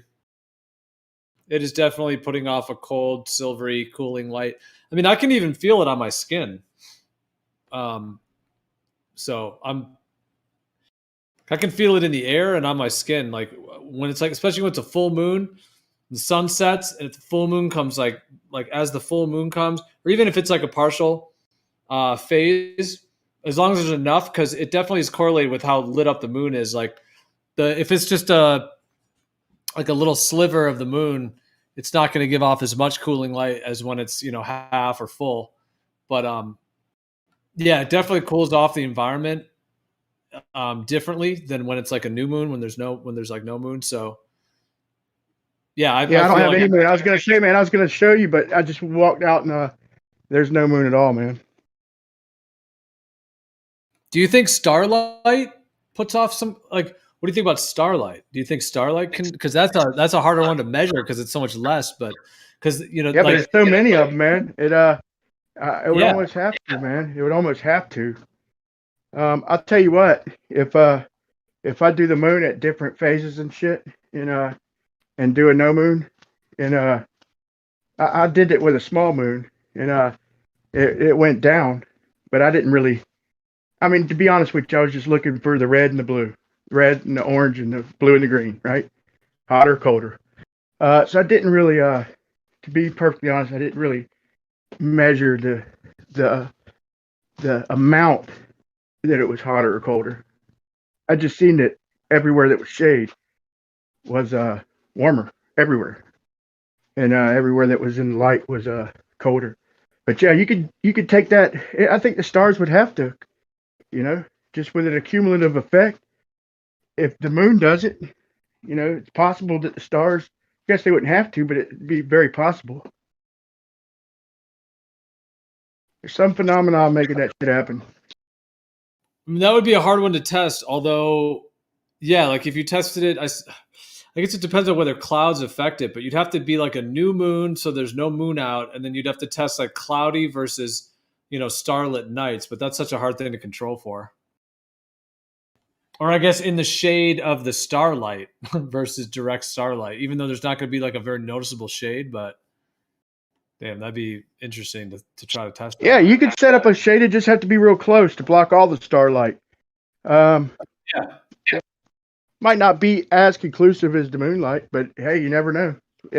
I'm willing to try any idea is a good idea. What they say, no idea is a bad idea.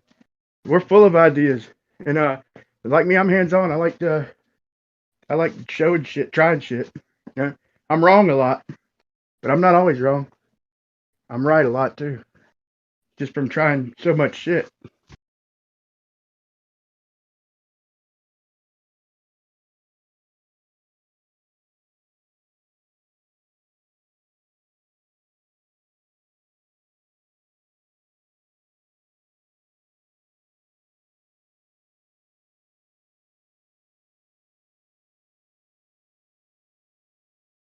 That would drive me nuts if I had the place, I had the line to do it, and I couldn't do it. Like me, I went out and tried it. I went out there 2 days in a row.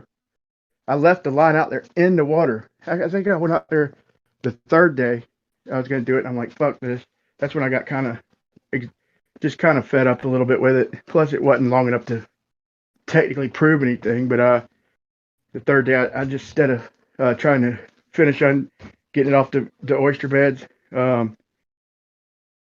just I had to row a mile just to get to the other fucking side to tighten that line up, and then it was unnecessary work that if I had a little help, I could have probably got past, or a few extra bucks at the time. But anyway, I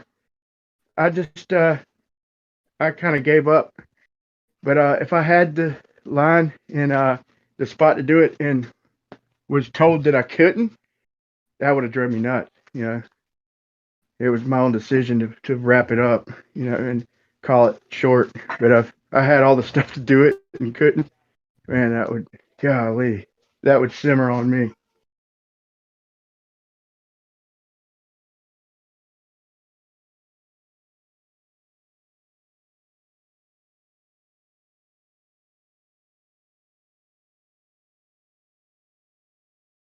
God, his idea is so solid, man. He's got it drawn up, minimal effort.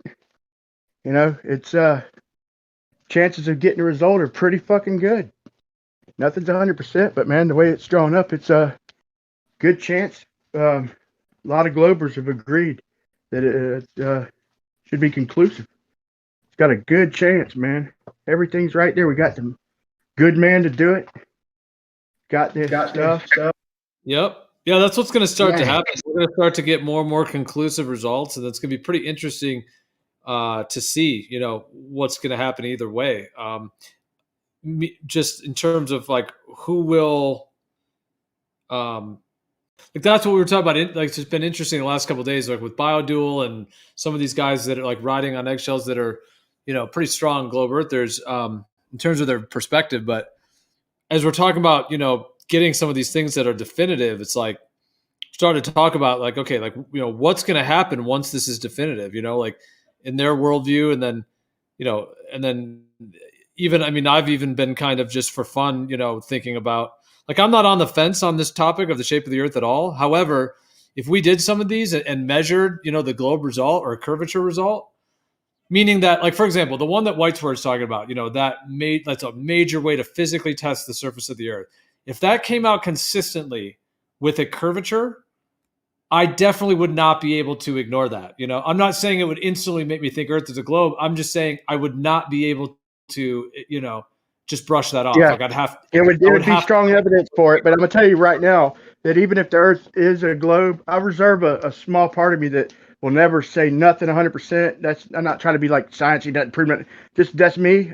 But I've personally proved to myself and demonstrated that their model needs work, even if the bitch is a globe. But I don't see how it could be. There's so many terminal problems, like the selenium eclipse, that even NASA calls it the fucking impossible eclipse. Now that Gunny has introduced parallel lines of parallel, that even kills their excuse. Because with the sun on the horizon, it's a positive downward angle. With the moon on the horizon, the horizon's only a couple arc seconds. Okay, so they call it zero in surveying and shit. And they'll subtract a couple arc seconds. Like 10 or like I think 8 averages probably about 6 or 8 arc seconds. That's 1/3600th of a fucking degree. In other words, it's zero. It's straight out.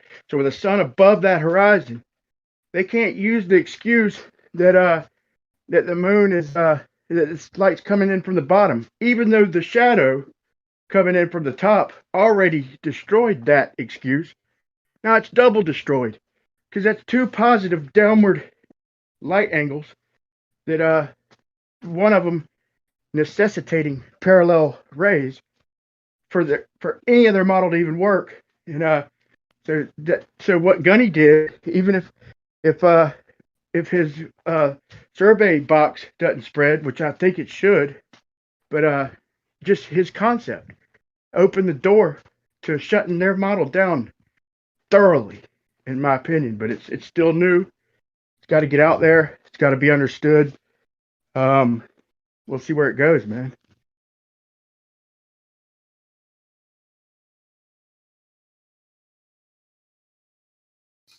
For sure. I think it's going to take some time too to do some of these, and to carry them out. And, sort of like there's going to be version 1.0, version 2.0, many versions to keep refining it and adjusting things to. Because I think getting cross validation with many different methods is really what's going to be the key for this. Like multiple versions, multiple angles, and getting the actual concrete results. And then also having the models and the theoretics, and then start to see how those actually come together. Because that's what the mainstream claims they've done. They're like, oh, Earth's a globe, and we got all this stuff. But it's not what they've done. Like there's a whole corruption in there. So it's like it needs to be done for real, or like, discovered or rediscovered, which is kind of exciting in a lot of ways. But it's also like we're up against a lot right now. That's for sure.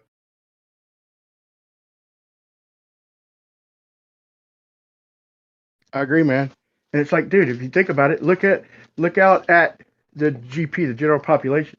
It's a bunch of specialists in whatever it is that they do. So who are you going to claim is the glober? The people we debate against are the best they have to offer. Rumpus, I hate to say it. Rumpus, MC Toon, FTFE. Some of them are good. Some of them I like. Some of them drive me nuts. But they're the best. They're the ones putting full study in all this shit, and half of them are dingbats or goofballs. But my point is, who's specialists? What are you gonna say that astronomers are specialists at Earth curvature? You know, they do one thing. They do models. It's theoretical physics. They look through telescopes, you know, and do math. There's no globe specialists out there. Then you got people focused in on like geodetic surveyors like Larry. You know, I could see where he would think that that his calculations prove a globe, but they don't. You know, they flat out don't. They're 69 miles, 3 feet of difference. I couldn't believe that. How I mean, the GPS ain't even that accurate, much less the maps. I mean, it'd be there'd be no way of knowing for sure unless you really set out with a team specifically to check for one or the other, like a solar point, like what Jeremy covered with. That's what it would take. And that's the other one we were. Even that leaves some discretion, you know, some discrepancy. Absolutely, but that was actually one of the other ones. Like when I was talking before about this idea of that people from all around the world could do, like the thing like the sundial observation, but that and the sextants. But that would be another one is the subsolar point. Like I realize there's challenges when people are submitting data. Like, could it be real? Could it be faked? You know, could people try to be putting false information? And that would be a concern. So there would have to be some way to like verify that, you know, and stuff. But in terms of the subsolar point, I mean, there are people that that live on those points or live close to those points, you know, right under the equator, Tropic of Cancer, etc. So like, yeah, it's one thing if like, you know, someone put a team together and went to these places and did it all ourselves and that would be amazing. But I mean, another way, you know, I mean, really doing both would be best. But another way is that if people who lived in those areas could actually, you know, like I said, that's the idea of having like a kit too. Like if there was like a kit that we could ship them, and because one way to do the subsolar point is to have like a pyramid, and you have a hole in the top, and then when the sun's shining right through the hole, you know, it makes the light right in the center, you know, of the pyramid because it's directly under it. In a way, it's better than sticks. It's more accurate. So like that's all they'd have to do is like basically set up a little pyramid, you know, made of cardboard or whatever it may be, have it in the right position. And if there was like an app and a data system, some way that they could do those observations and then submit it, then, you know, we could get, granted, yes, some of them might be false or whatever it may be, but we would start to be able to see, you know, get like just hundreds, if not thousands of data points and then start to, you know, put those together into a larger model and verify those. So it's just an interesting way that instead of us having to go do it, you could have thousands of people that live on those areas that could, you know, basically do it for us. You know, Yeah, here's my problem with that. I'm definitely good with all that, and I'm even willing to pitch in on doing my part in that. But what is critical in that test is the true straight line distance. And so what they do is they say we already have these measurements. Then they map them on a globe, you know. So hey, put them same distances and say the sun's arcing around, going a lot further, and use the flat Earth fucking map. You know, maybe not A, but like Subrat's fucking map or something. And so the sun is arcing around, going further. What are you mapping on? Whatever you're mapping it on, that's what it's going to match. That's what I try to explain to these fools, is whatever distance you map it, you know, it's got to have to be close within reason. But like I said, 69 miles, 3 feet of difference for a flat line and a globe line. So we have to get dead accurate straight line distances. That's the whole challenge. And it's possible, but that's what it's going to take.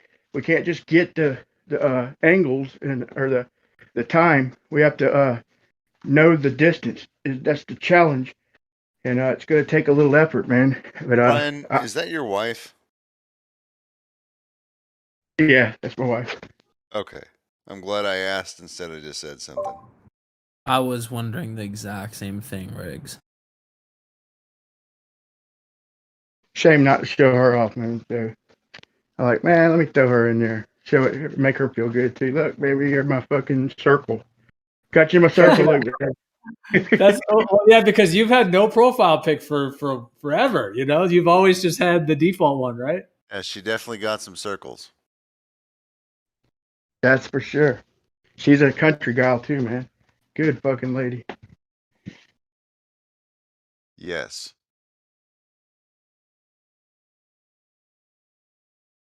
Well, I'm excited, man. I'm happy that you're doing your YouTube more. I subscribed like a few weeks ago, and now you've got your name, so you're like got this coherent logo thing going on. And you got this your math you're working on.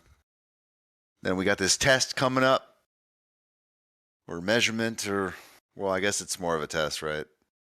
And Geo is still talking about an app. Been hearing about this app for a long time. Now it does everything, guys. The app does everything conceptually. So yeah, progress. Dude, we got to spread this channel, man. We got to spread it. So don't forget to, just mention it. It ain't nothing to mention it anytime you go anywhere else, or because it ain't like we're coming here. Like I said, if we could do, I'm not trying to dictate the channel. It's not mine, but he's always open for ideas. So we make a room that's calm and casual with ideas.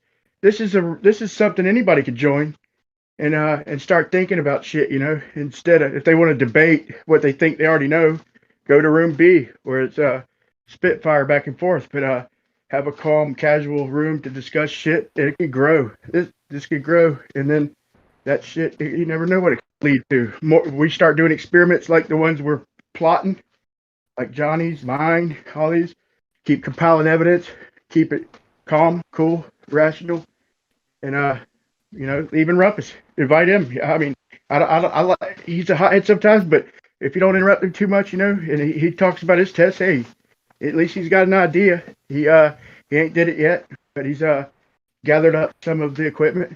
I'll give him kudos for that. He gets on my nerves sometimes, but he's he could keep it civil when he's discussing ideas and how we can prove it empirically without optics. He'll have that discussion. I think what he's doing is not going to prove it. He's just kind of repeating something, but I think he's going to be disappointed when he goes out there for the observation. Doing something? Like he's repeating the Bedford level, but from higher up. No, it just sounds like you're shuffling things around, or. Yeah, I just had to catch my chicken and put him in the cage, man. Oh, okay. She's like, get the chicken, it's fucking out. Because they told me that I couldn't have roosters. I don't know, man. I think if she told me to do something, I'd probably do it too. Yeah, but anyway, I was hoping that if I let him out, he'd just run away. But he's just sitting on top of the fucking cage. But I just had to go out there and get him from up top and throw him in there and walk back up front. But I'll say this, man.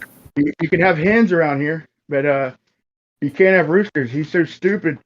The one I got, he start crowing at 3 a.m. If he was on a schedule, probably wouldn't have got a complaint. He just crows anytime, dude. He won't run away. I'll let him go. Here, you're free. He just came right back. Huh? You got some lights. He's sitting on the cage. Some lights. Got some lights next to your house. We got some roosters across the road, and they never used to crow until 6 or like 7. Then they built like a big fucking Costco, and the sign is bright as hell. And now the roosters crow like 2 in the morning, 1 in the morning. So then me and my dad just started going over and just massacring all of them. That motherfucker's crowing at Venus. That rooster's crowing at fucking Venus. That's the only light back there, dude.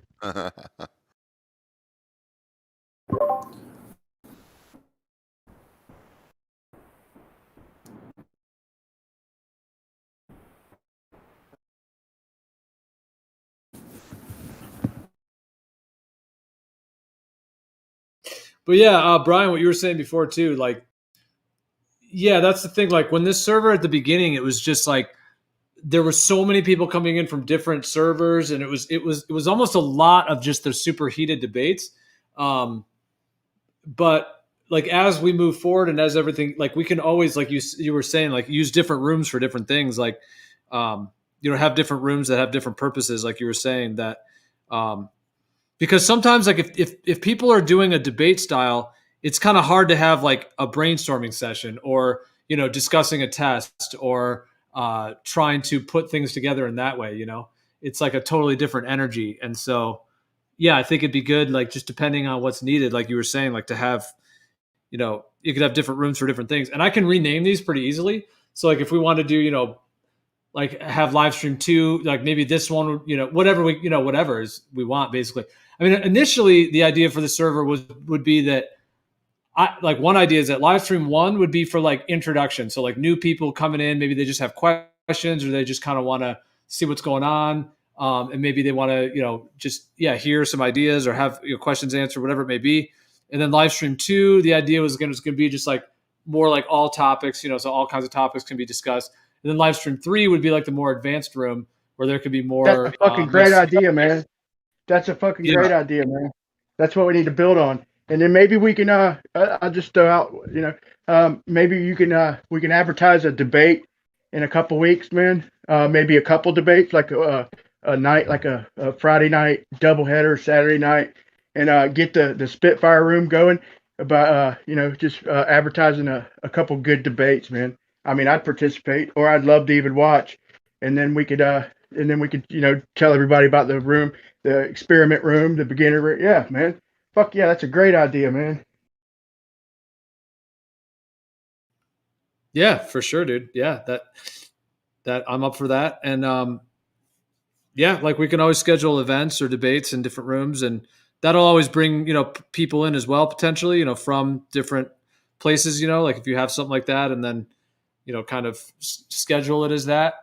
And then, you know, I can also record like a YouTube video that would be just for that debate, you know, like a 2-hour video, you know, because right now, like these live streams are usually like one whole, you know, 12-hour video of the whole stream. But if we do something like that, then yeah, I can like, you know, record it as a shorter video, and then that could be shared as well. So it makes it a little bit easier in that way.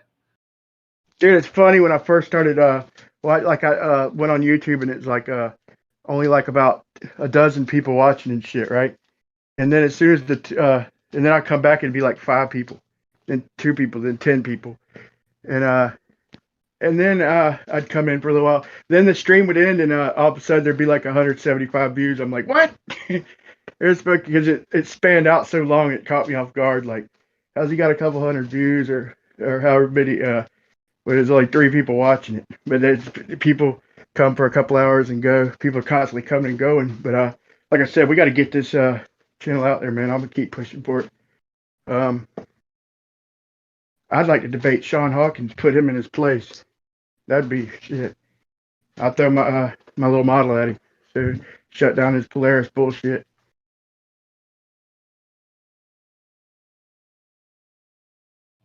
Yeah. Oh my God, I was on gym. I went to gyms for a minute. I think it was last night or night before. No, it was quiet in here. And I finally had a minute. And I ran the math by a couple of them. And Peyton Shill, he about had a fit. He's like, you're just using the globe radius to and putting it in the sky and using the globe radius. I'm like, yeah, no, that is the number you get when you calculate 1 degree over 69 miles. They made up the globe radius. My 3959 is fucking empirical and no way around it. You know, like I mentioned before, it's hilarious because if you do the actual calculations on their globe, all their celestial bodies calculate to 3959. It makes me laugh every time I think about it.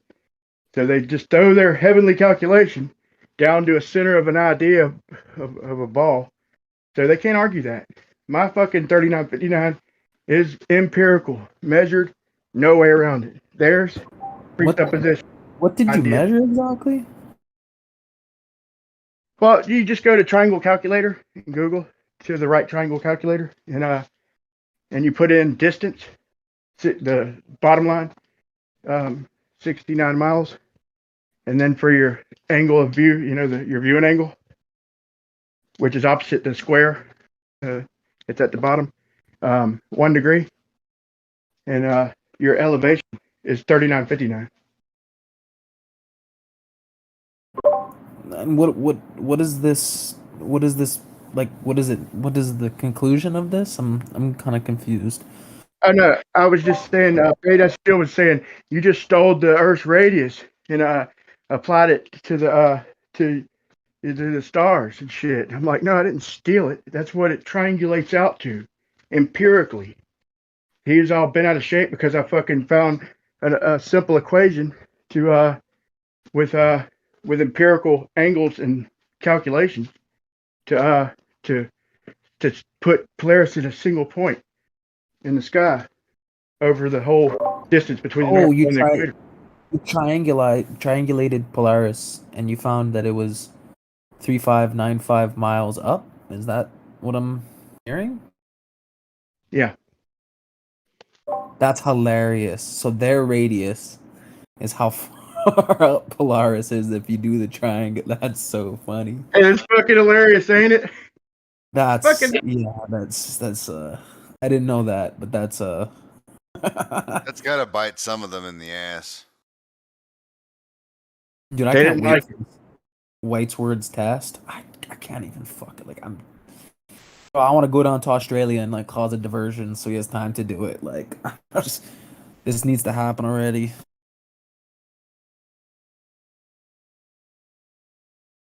But since he didn't hear it, man, let me run it by him real quick. So all you do is if you're out in the ocean, okay, you measure an angle to Polaris using whatever. Say it's 45 degrees, okay? You put that in the triangle calculator, okay? The right triangle calculator, put your 45 degree measurement and put your 3959 for the height that we calculated. And then you get a distance. That is the triangulated distance. Now the refraction. We put in the ratio. We divide the 45 by 90 degrees, multiply that times the distance times 0.45. And that's your refracted amount. Subtract that from your distance, and that's your actual distance from Polaris or whatever star out there on the water. From underneath it, basically, is what you're saying. Well, anywhere. I mean, well, it breaks down at about 80 degrees. But that it breaks down in the globe too. I mean, it doesn't break down. It's less accurate, but it works from directly underneath Polaris, which I don't even know if that's possible, but it could be. But out to about a section that's used to measure 120 degrees. So that's 60 degrees. That's most of the horizon, most of your viewable surface. That's 30 degrees. They avoid 30 degrees above the horizon each direction. Does anyone have any corroboration for Polaris being spotted from the southern hemisphere? I've heard that as a claim before, but I don't know if it's true or not. Does anyone have anything? I feel like this is related to yours, Brian. That's why I ask. I think it's. I mean, I've heard, 2 or 3. I mean, I've heard some wild claims, but I've heard from trusty sources, if I recall correctly, a couple degrees, a lot from especially at higher elevations, maybe even a little more than that. But I've never talked to anybody in any of the rooms like I'm talking to you right now who's checked for it, so I can't say for sure. But I'm curious. I've always been curious about that too, man. And to be honest, man, I've never seen fucking anything underneath 45 degrees in the south. I've never seen anything really beneath about 40, maybe 45. But the guy who did that said that you know how cameras make everything look small. So he says that he's showing a rotation, but he's saying that the Southern Cross is moving across his entire fucking field of vision. So that little fucking circle that it looks like in the star trail, that's covering the whole fucking sky. That Southern Cross. But I don't know. That brings up another argument. But that helped me identify some other possibilities. I've seen a good explanation for the southern star trails, in that people claim that they've never rotate over 30 degrees, and then they also say if you put like a lens over a circle, when you move the lens to the outside of the circle, it causes the, how do I say, the rings of the circle on the other side to actually bend the other way by around 30 degrees. And I was like, wow.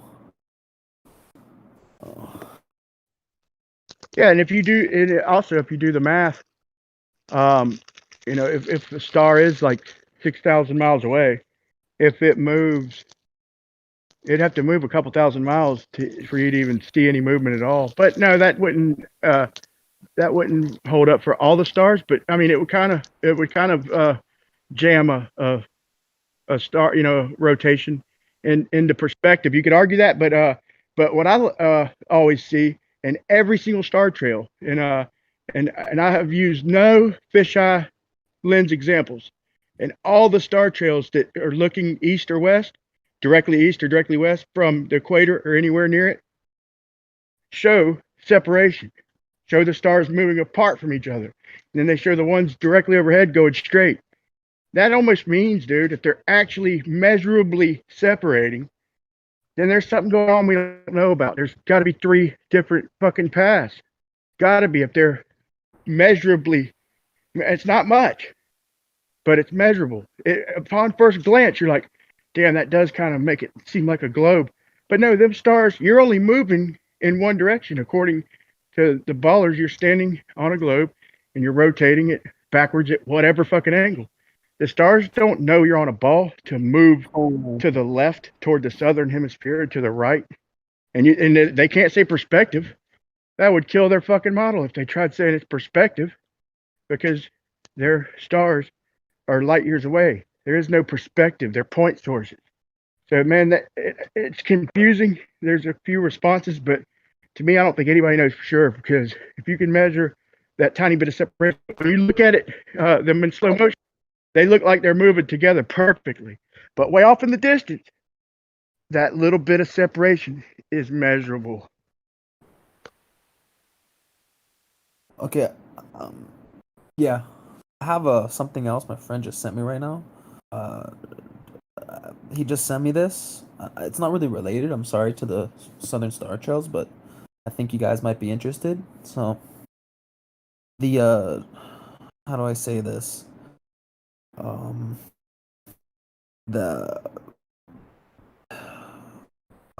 The company, the Minestrone company, PHIZER, basically tried to keep the results in the FDA confidential for 55 years, and a judge basically ordered that the documents get released in a month, and people are saying that on these documents it shows that 2.9% of the people who got these minestrones died within the first month. 2.9% of people who got it died within the first month. This is what they're saying is on these things. I don't know if this is real. It says these documents are coming out in a month. I can send the link in the main chat. I don't know how reliable. Yeah, probably better to send the link than to keep discussing. Yeah, sorry, I'm just. No, that was smart. But before I forget, and I want to say before I forget, I wanted to bring up one more point about the I've already forgot. Yeah, are you gonna put? Yeah, who's what channel is that? Do you know right offhand? I just linked the article in the main chat. I'm not sure how reliable this is. I don't know if this is like a. But my friend just sent me this. So this Who is knows? I'll check report. into it. Hey, I want to say something. Oh yeah, I remembered. Man, I've looked all over, dude, and I see from like Australia, South America, wherever. I'm not exactly sure, but Southern Hemisphere. I see the Milky Way. They call it the arm of the galaxy. And when it's straight up and down, it looks straight. But when it's on the horizon, it looks like it's kind of hugging the horizon in an arc. But it arcs over like the shape of a rainbow. I've caught it several times. A perfect, beautiful arc. but if the Earth is a ball, I could not find the opposite of that arc, the bowl. There should be a mirror image of that arc if you crossed the South Pole. It'd have to be. Same way as you see the Little Dipper upside down from like Russia compared to Canada or whatever. Oh yeah, and you're saying it's not flipped on the other side. You're saying like it would be on. I looked for 5 hours straight. That's actually interesting. I think I'm understanding. Yeah, I kind of instantly saw what you're saying. Yeah, that's interesting. Well, because if I mean on a planar Earth with, let's just say, a dome ceiling, like for the moment, let's just say a dome, it is sort of like a celestial sphere. But I know what you mean. Like if it's a globe that you're actually looking south into that field of stars, if you were to go over the pole, it would flip in that sense. But it might always take 6 months. It always You might even at your latitude. I was just saying it looks the same in all the latitudes in the south. It doesn't have that flipped quality as it would if you went on the other and you side. just made a great point, dude. You just made a great point. Well, like I was just saying, I didn't even think about it, but I even kind of laid it out. When it's coming up, sometimes it's just hugging the horizon. It's like it's arcing around the horizon, like just like 1 degree above the horizon, as far as you can see straight ahead. But then when it rises, it looks like a fucking semicircle. That's a good point. What just looked like a flat hula hoop sitting on the ground, basically, for lack of better description. Now that it's rose, it's a star trail. But I mean, it's got the shape of a star trail, so to speak. But yeah, I could not find what the fuck. Somebody's boiling water. I thought, oh my God, what is that noise? But no, I'm not gonna make any claims yet. But I searched high and low, and even if you have to wait 6 months, say to get that inverted rainbow shaped, the bowl shaped Milky Way, it should be a mirror image. Even if you have to wait half a year or whatever, it should show up. According to their model, it should show up if you just crossed the South Pole and waited for nighttime. Because in their model, the galaxy didn't move; it stayed there. So when you cross, are you saying that you cracked the code? I'm always trying to crack the code, man. But sounds like you're pretty confident you cracked the code this time. We're what's left of science, man. We're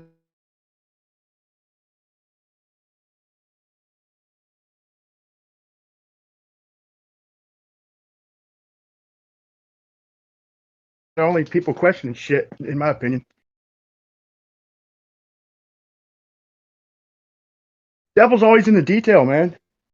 All these arguments they've thrown at us over the years, all these proofs, every one of them has backfired on them.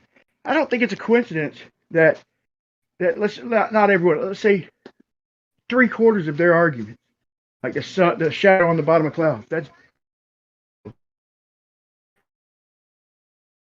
ain't gonna go into it, but like sextants, like Coriolis, freaking all this shit, dude. But then you look at the detail and you use it against them. There's always for almost everything, there's a logical explanation that, and more often than not, is a better explanation than they even have. And I think God has a good sense of humor, man. I could even argue like some good points for concave Earth. If you want to get right down to it, that's not. It's like, man, that's if you're ignoring the upward refraction. The I'm not. That's not my stance. Being attracted to the colder medium. So that's not my stance. I'm just saying, you could make a fair argument for it and make some good logical points, but it's just crazy. In my opinion, wouldn't be consistent though. I mean, you'd have to be ignoring stuff. Yeah, well, like I said, explanation. A logical explanation goes a long way in any model. They've got, if it doesn't fit in with everything else, then you have to add a factor, add a variable, change the math. Like like your gravity, yeah, it's perfect, but what about gas? What about helium? No, got to add something else, and make up some more math. For their sun below, not adding up. We got to come up with something, and we got to give it some math. Just an explanation and a fucking formula. The shit that isn't consistent, just give it a fucking explanation and a formula. Slap it on the ass. Tell it to go. Go on, get it.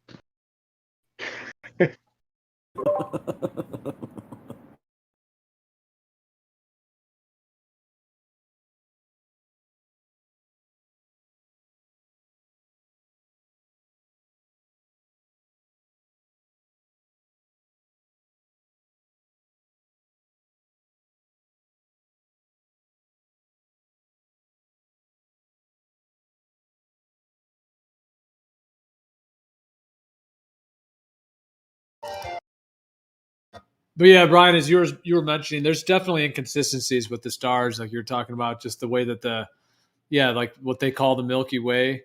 You know how that used to be called, like the Great Rift? It's funny how they inverted that and tried to call it a Milky Way, but it's interesting to think about. Yeah, the way that actually shows itself in our sky. Does that actually correlate with, like you were saying, like two sides of a globe rather than just a different position? Because if it is more like a dartboard style where you've got like the North Pole in the middle and the continents going out, no matter what part of the southern hemisphere you're in on a flat Earth like that, you should see, like you were saying, that similar arc. So if it's like the arc of a rainbow, whatever that may be.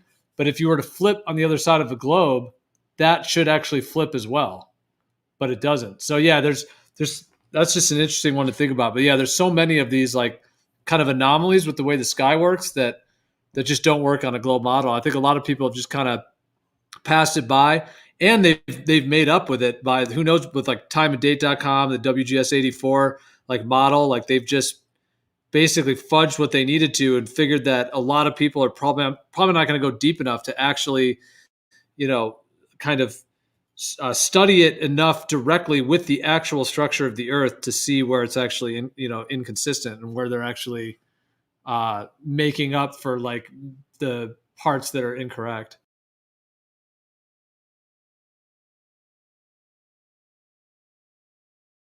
Or they just claim dark matter.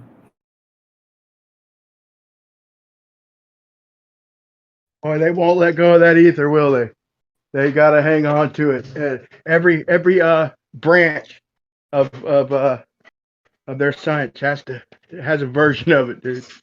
They got the astronomers got the dark matter and the dark energy, and then the quantum physics have the foam, the quantum foam, and then the theoretical physics have the Higgs field.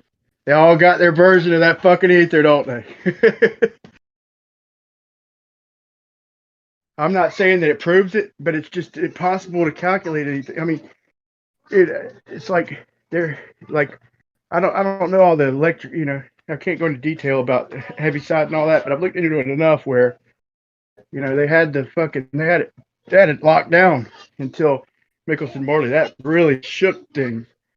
And then, but here's what I don't understand. They're saying there's no ether. With that outcome, they assumed in the experiment, it is blatantly assumed that we already know the Earth's in motion. So they never factored in even the possibility that Earth wasn't in motion. So when Fight the Flat Earth did, they try to tell you, that it proved no ether. No, you never fucking looked at all the variables. Like the main one, the glaring problem that the Earth is stationary. So then Michelson claimed, he proved in about almost 30 years later, he used the same fucking device, reoriented it, and just about the same device, and got 98 or 95% of the ether. It's in his paper for Michelson Gale, I think.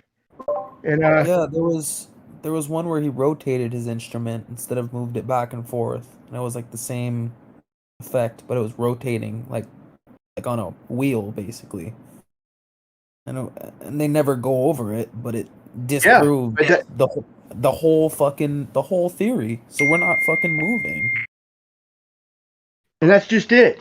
It's the same device, no moving part. Like a ring laser gyro has no moving parts. Like I heard somebody try to claim, they're using a spinning, well, that's one type, but no, the ones they use have a ring laser gyro and a fiber optic gyro have no moving parts. So it's basically the same thing. They could try and add another part. So basically, they don't like to say that Michelson. I put it in my videos. I think it's the last video I put out on my Flat Earth Test channel. That his quote. He quoted that that he measured it. He had to get away from them fucking pencil pushers. He's the one who invented the fucking device. He's the one who perfected it, and they took over his shit. Morley and all them. They took and ran with his fucking results. He was trying to prove the Earth's absolute motion in space. He knew that the Earth was he was a geocentrist. Okay, until I had to find his quotes. And before they said he just went to his deathbed, never believing the results. But the results are there's no ether. That's what he failed. So then I finally found his quote saying, that in his other experiment with even better instrument, he's the one who invented the fucking thing in Germany, in Europe. Yeah, and they don't even show that second instrument ever. Like I literally have like physics textbooks, and that second one is not in the textbook. Look for the Michelson Gale.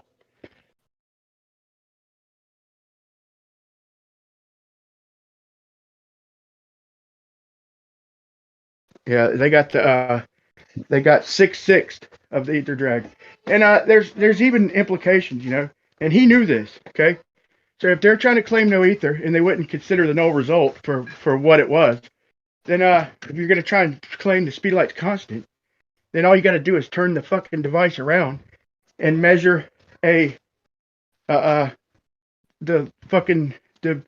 fringe pattern slowing down, going against the fucking speed. In other words, you can't break the speed limit of light speed, so just turn it around opposite the fucking rotation and get a negative fringe. Okay, they could easily did that. Their story is bogus. Okay, they fucking had to put a speed limit on shit, and it took them like almost a decade to work it out, and they had to dilate time. And then as a consequence of that, they had to dilate mass, and that all came from the claim that the arm of the device, just one arm, physically shrank. That's Einstein's relativity claim. And they have transforms to it's just extra fucking bullshit math to keep their globe in motion, keep their globe. But the devil's always in the detail, people. Devil's always in the detail. And they hide this shit. You got to look. Sometimes you got to spend a little extra time. But, it took me forever to find Michelson. I'm like, where is this guy talking? The motherfucker who invented the device. What did he say? I finally found it. Yep. So true, Brian. Devil's in the details, and money makes the world go around. Isn't that funny? Yep.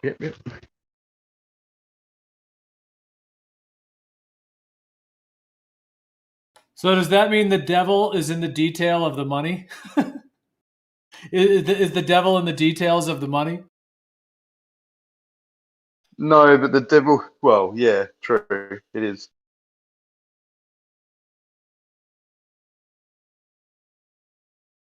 But without all the money, they certainly couldn't convince us that the world's turning. That's for sure. And there's a lot of details involved in that. Like they're hiding God, man. And but you can always, and trying to hide.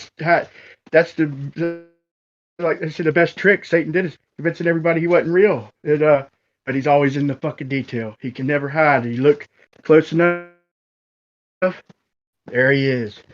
You can't hide. Devil's in the detail.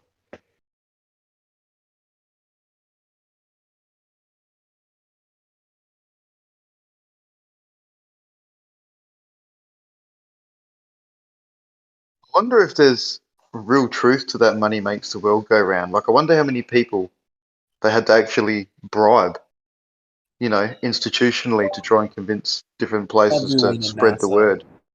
Every fucking astronaut. No, but even way back, like when it first started, you know what I mean? Like even potentially before money, like before fiat currency, or just as fiat come along, they actually had something to bribe people with. It's a hell of a concept, ain't it?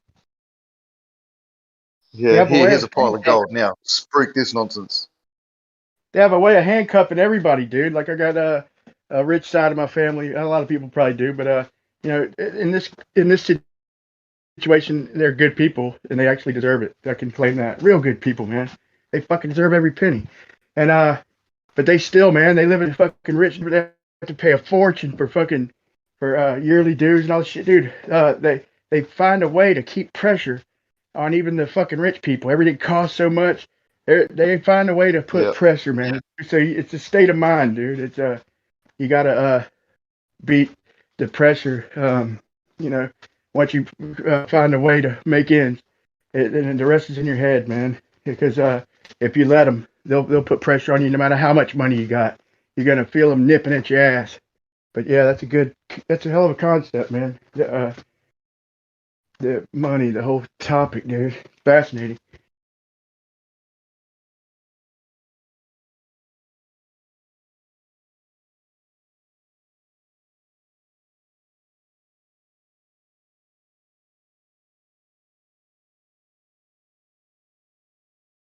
And like if you were one of the super rich motherfuckers who can print it, you know, man, there's misery takes many forms, you know. Even they got their own fucking shit that they can never have.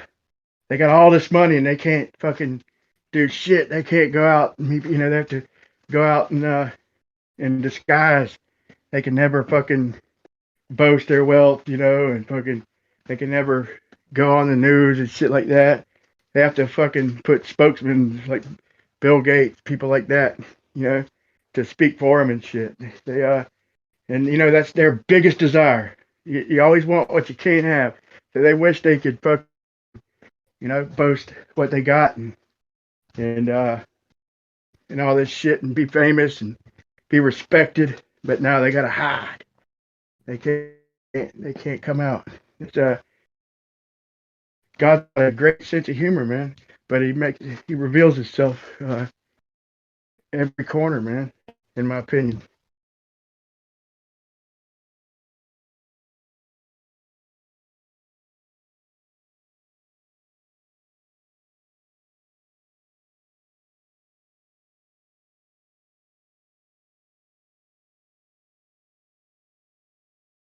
I don't get into the religious debate, ever really. But I've got to point out things like sometimes I'm diving into this topic, and it's like, man, it's like maybe this shit's like 4-dimensional or something, like something we just don't understand. Is it's like the you know, there's some things that there's a couple. Yeah, dude, things. Oh, sorry, I didn't mean to interrupt. I was just gonna say, I've always thought about that, about like this, that the sky above us, like the idea that it's not even necessarily physical, like it's like something else entirely, kind of like what you're saying, like a fourth dimension. But yeah, no, go ahead. I know I interrupted. I just kind of thought about that for a second. Yeah, I mean, I'm glad you. Well, it's like a line and or a point. Like, you know, if you ever seen the demonstration of a point, if you're using that perspective, and then all of a sudden you see a line, you're like, how's he over there and over here? You know, he's fucking a whole other dimension that you can only see one dimension. You can't see the whole entire line. You see the point at the end, the point at the beginning. You can only see one point. And the same thing with like 3 dimensions. Like you add a height. You're like, where the fuck did this come from? You know, your perspective is 2 dimensions, just length and width. You have no concept of height. So it just, but you know, there's a couple arguments in both models that in my opinion, that aren't, you know, sound, you know, easy to poke holes. We'll say that to be fair. There are explanations, and but some of them are better than others. But it just would make sense, man, if everything would make sense. Either model you're on, even if you're a glober, man. If the heavens are 4-dimensional, that answers so many of their problems. You know. Well, it is interesting thinking about, the sun, what the sun is, why it shows like the apparent position for each of us. Because the sun definitely does like shine on the earth, like we know that. But if I'm looking at the sun, it's coming from my perspective. If you're looking at it as your perspective, there's that reflection line on the water that comes, to your feet and reflects, when the sun's setting. So we do have that. It's like if it is fourth dimensional in that way, it doesn't even necessarily have to be physical. I think it is to some degree. Like it definitely is. It's definitely tracking, over the earth, because we know the earth light, is lit up by. But there could be something more to it, like this idea of like almost like a fourth dimensional thing. Like it's pretty interesting to think about that. It is, man, and they don't even find that as a problem. Like you see the sun off on the horizon, lighting up 3 clouds. You got a whole lot of clouds, and your parallel sun rays that supposedly cover over 1 million miles per fucking degree. Excuse my language, and they don't see a problem with just them couple of clouds lit up. It's like, are you kidding me? Like I'm trying to find explanations for this Southern Star Trails. Like I said, there's a couple strong points in our, there's a couple of our not better arguments. I have a couple explanations, but I'm more better at poking holes in their shit. I'm still trying to define, I'm still trying to figure out. It's part of the fun, but that's my point. They don't see that as a problem, but a fourth dimensional sun would answer that. We don't have no problem with that. We have a local sun. That's exactly what we would expect to see, right? But that's why I said it works kind of for both models with certain topics. But just an interesting point.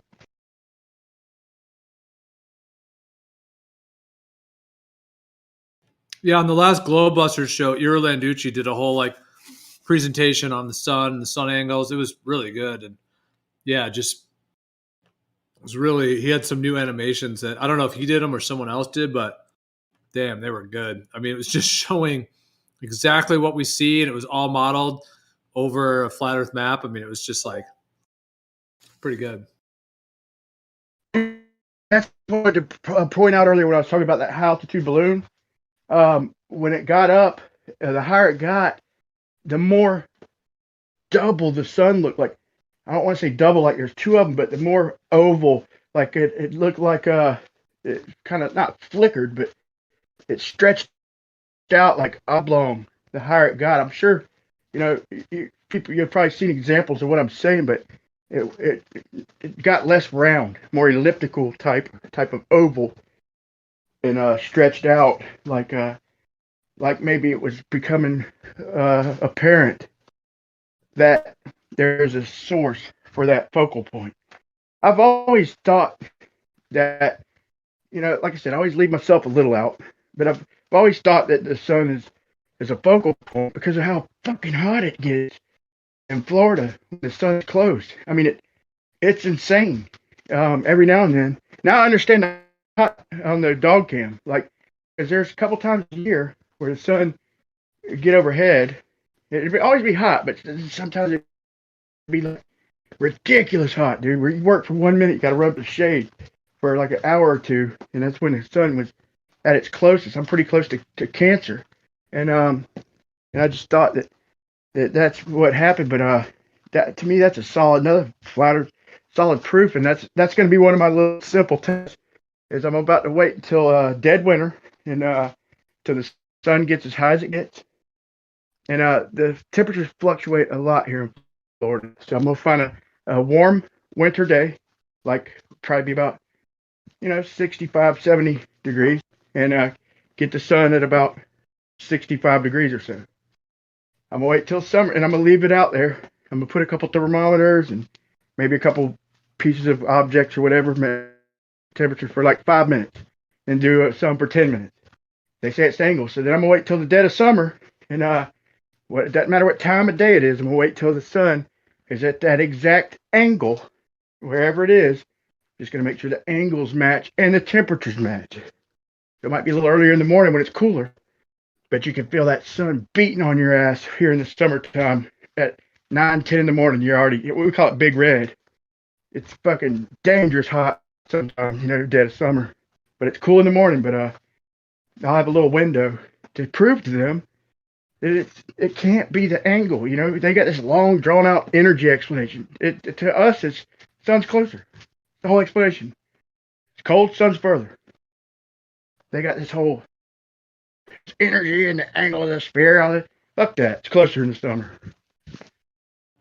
For sure, dude. What do you think about the fact that like the inverse square law works with the local sun that's moving away, like the heat and light, and it doesn't fit at all for 93 million miles with a tilting globe?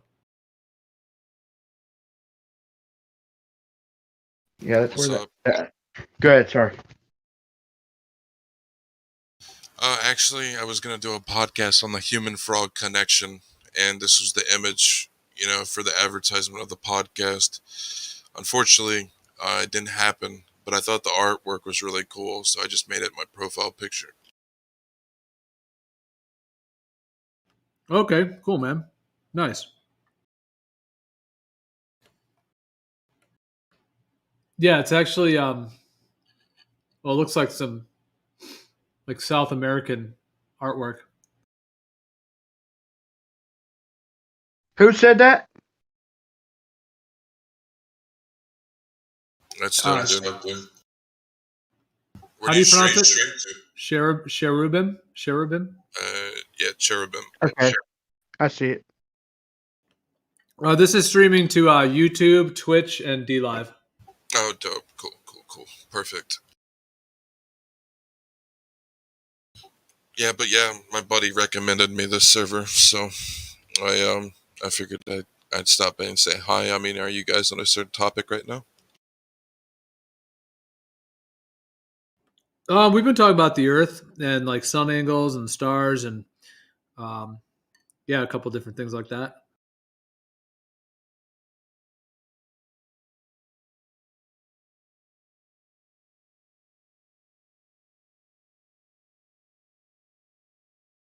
Okay, that's really cool. I guess you could call me like a Garden of Edenist, right? So I believe that, we're in this container, and the place inside of the container is the Garden of Eden, and God walks in a garden, right? And I believe that that's where we are, all of us, right? Whether we know it or not. But yeah, those are my beliefs. Nice, dude. So you're saying the whole Earth is a Garden of Eden, or only the North Pole, or? Yeah, the entire thing. The entire thing is the garden.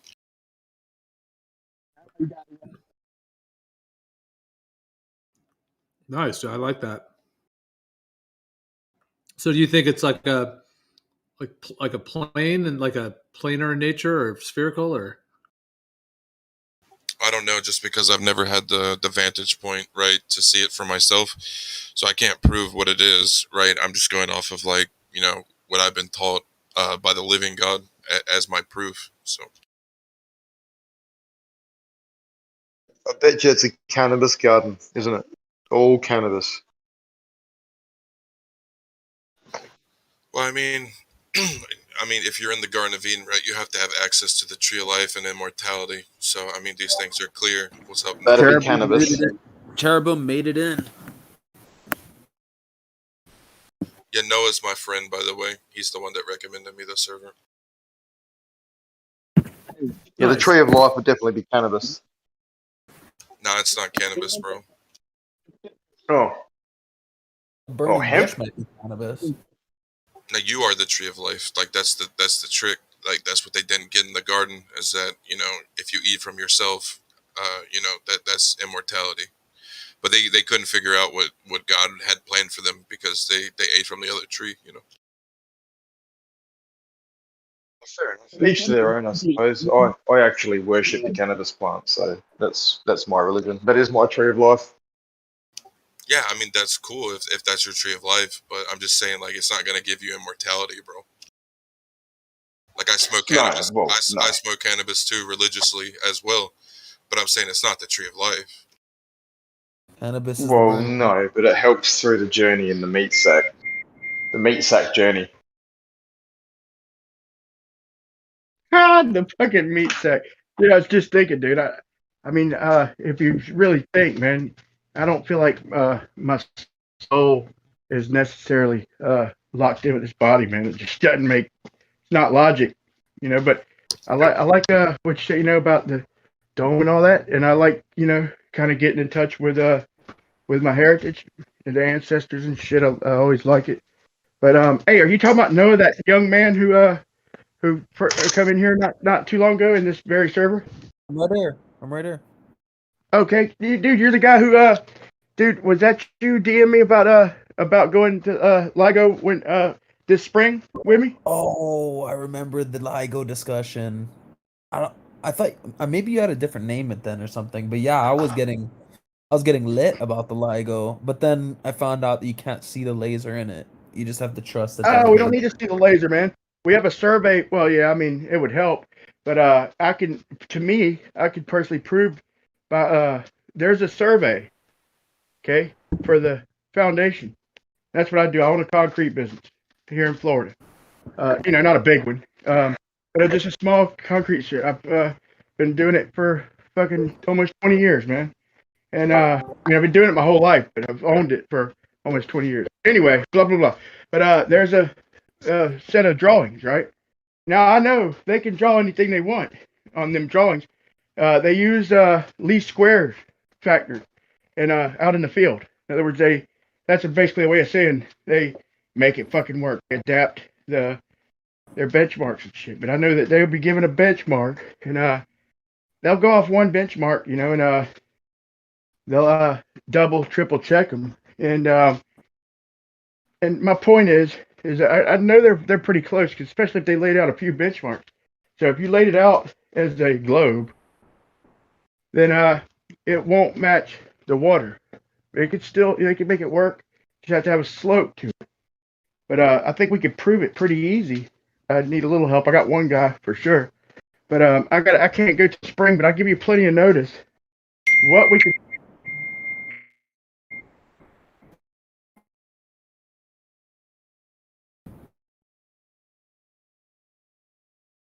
Everybody that doesn't understand, just think about this.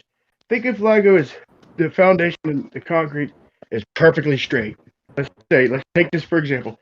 We measured it up against the water, and we did 50 foot at a time, and we laid it out perfectly straight.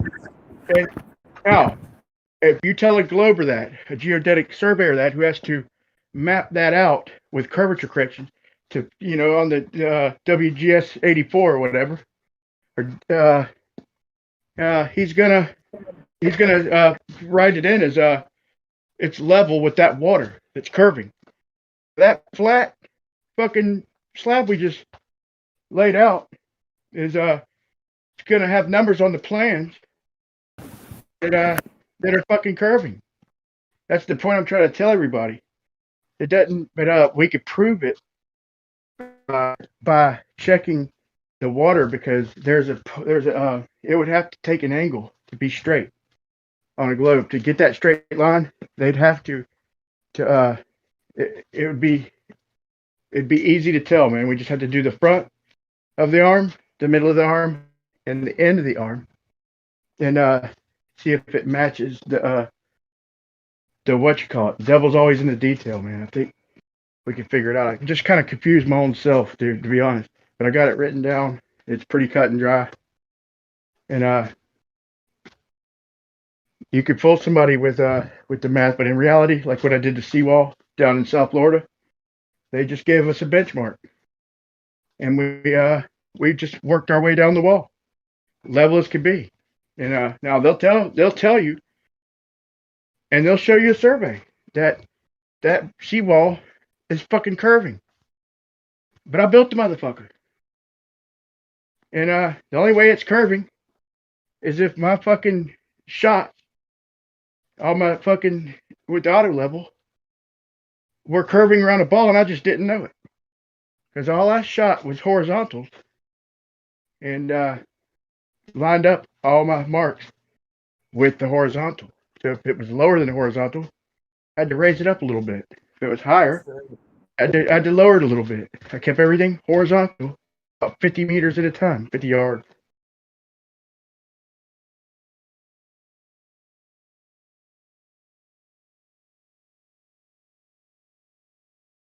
Hey Brian, did you see that the video I sent into the text? The one I'll with the check that. Chinese truck? I'm gonna look right now.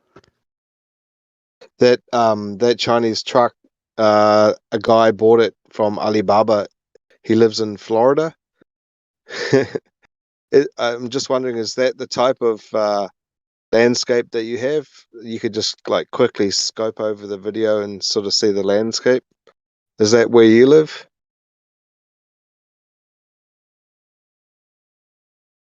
That's fucking hot, man. That's why he paid an extra $1,000 to put air conditioning into it. Cost him $2,000 to buy it, but then with all the import taxes and the freight and everything, it cost him just about $8,000. I'm about to say, man. He compared that truck to the price of a golf cart. He was going to buy a golf cart for his parents for the land, but then he weighed up the price, and it was cheaper to buy that little mini truck, and it's got like a lifting tail on it, and air conditioning and everything. A golf cart doesn't That's have a that. moneymaker right there. If he's at $2,000, I'm about to say, man, that was a hell of a deal. Yeah, that's a fair deal. But yeah, that was a hell of a deal at $2,000. Yeah, golf cart, man. They're gonna charge you for the weight of them batteries, man. If you're gonna buy a golf cart, you might as well just hold the batteries and buy them locally, man. But no, that's a moneymaker right there, man. I didn't get a chance to look at the video, but I've seen the video you're talking about. And do you know what part of Florida, or is he in Florida? Or did he just go to Florida to get that vehicle? No, his parents' land, the land you can see in the video, that's his parents' land in Florida. Is he a flat earther? He should be, eh? He looks like one the way. Yeah, I reckon he probably is. I mean, is he open to the possibility, or is he at least down for the discussion? You find out, man. We should find out. What city he's in, man. It's probably right next door. I'll tell you what, Florida ain't that big. Even if he's opposite of me, he's within I mean, unless he's down in the Keys. Even if he's in Miami, dude, he's only about 6 hours away. And then if he's at the other end, the Panhandle they call it, toward Louisiana, then he's also about 6 hours away. He's in Pensacola. I'm right at the corner on the Atlantic coast. What's the temperature get up to there in the late 30s, Celsius? Right now, I'm wearing shorts and a t-shirt, and I'm standing on my carport. I mean, in the summertime, yeah. What is it? How hot does it get? The hottest summer was we put a thermometer in the shade. I didn't do it, but my brother did it, and this was about the hottest year, but it was like 122 in the shade, 121. That was shade on top of the slab we were working on, about 5 foot off the ground, shaded in one of the 2-story plumbing pipes, like a 6-inch plumbing pipe. Just a tiny bit of shade, enough to block the thermometer from direct sunlight. So our working area was that lasted for about 2 weeks, and it was crazy, dude. It was crazy. It's not got that hot since, but yeah, it regularly reaches about, I don't know, 110 at its hottest in the shade. In the sun, but in a shade spot in the sun. How about that? Wow. Yeah, I lived in Thailand before, and in Thailand, you've got to leave your windshield wipers sticking up, otherwise you come back and they're melted to your windscreen. Oh, dude, I've cracked 3 phones on one job, dude. 3 phones. I didn't know that the sun would do that. Yo, what's up? Yo, bro, I can't even select my health and nutrition role, bro. You didn't even think about me, man. In the role selection spot? Yeah, there's no fruitarian option. Fruitarian. Okay. You're right. I didn't put fruitarian. Okay, cool. I could add it. I mean, that's a pretty rare one. I mean, you could do what you want. But I could add it. I'm just saying, bro, it's not there, so I can't select my role. I got you. But if you don't prove, if you don't prove you're a fruitarian, then you're not allowed. So is a tomato a fruit or a vegetable? I don't honestly, bro. I don't know. I mainly just drink piss these days. And avocados. You can stand there fucking pissing in your own mouth. Dude, every time somebody says that, I think of Pete standing there fucking hunched over, pissing in his own mouth, dude. No offense to Pete, man. He's got some crazy ideas, but he's got a couple fucking unbelievably fucking good points. And I ain't talking about Aristarchus and shit, but every time somebody says that, that's what I picture is Pete shaking around, pissing in his mouth, dude. That's so fucking funny, dude. But yeah, I mean the complete proper one, if you're wanting, would be urinarian, but that's not there either. So I'm shit out of luck, but it's all good, dude. I respect the hustle. Yeah, I'm gonna tell you right now, the older you get, the worse your piss stinks. What I've noticed, even when I'm in good shape, like right now, man, I'm like probably about 25 pounds, 30 pounds overweight. But come summertime, I'll shed it so fucking quick. You can't help it if you're working. But the older you get, the fucking worse your piss smells, even to you. That's one thing I noticed. Like, God, I hit a certain age when I hit like 40 a few years back. And I mean, I'm not 50 or nothing, but in my 40s, and when I hit 40, I started noticing the smell of my own fucking piss, dude. And so I might have drank it when I was younger, if somebody paid me or something, or if maybe I was sick and somebody said to try it and I was desperate. But right now, dude, I can't wait to flush the fucking toilet, dude. When I wake up, dude, ain't no way, dude. You need a detox. Yeah, I tried that. I mean, I'm fucking not that unhealthy, man. I just love eating.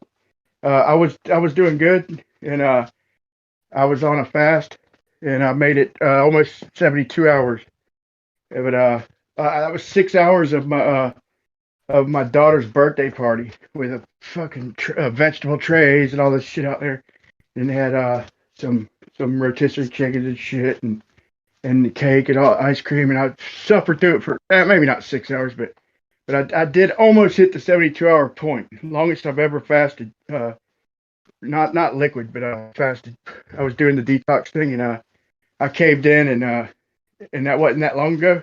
That was let's see, that was September the 21st, and it backfired on me because I've been pigging out since then, and so the detox backfired on me. But I'll try it again, man, because I know I know that's healthy, just from a logical standpoint and from what I hear. Just fasting, flushing, detoxing. Yeah, I mean, you got to know the best way to do it, though, and a lot of people are unaware that it's just the best way to detox is just distilled water.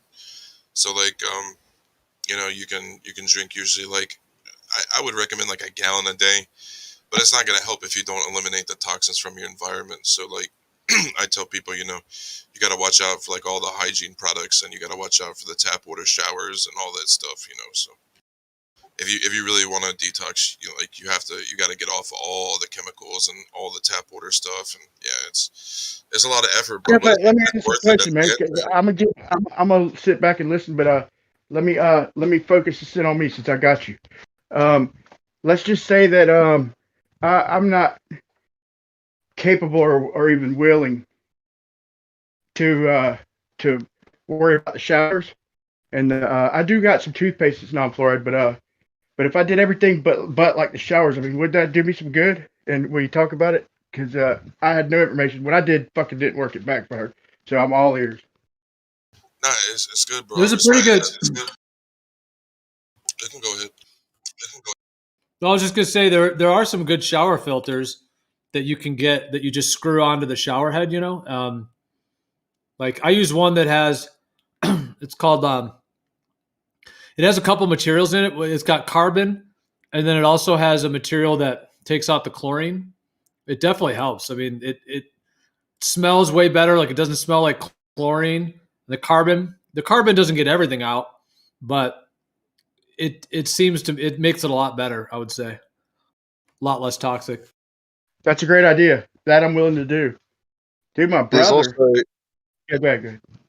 there's also this shower head that you can buy from Alibaba, and it's got a built-in filter to it. And all you need to do is up high in your shower box, you need to have a power point, so it's out of the way, and then you just put that over your shower rose, where you just take your old one off and replace it, and it's also heats your water, so you don't need to have a hot water cylinder drained, or you don't need to have any source of hot water. It just makes its own, and it still does like whatever the pressure that you're getting out of your cold water supply. That's the pressure you're going to get, and it's hot as hell, and it's only like 1,500 watts or something, and they're only like $200. Till your house burns down.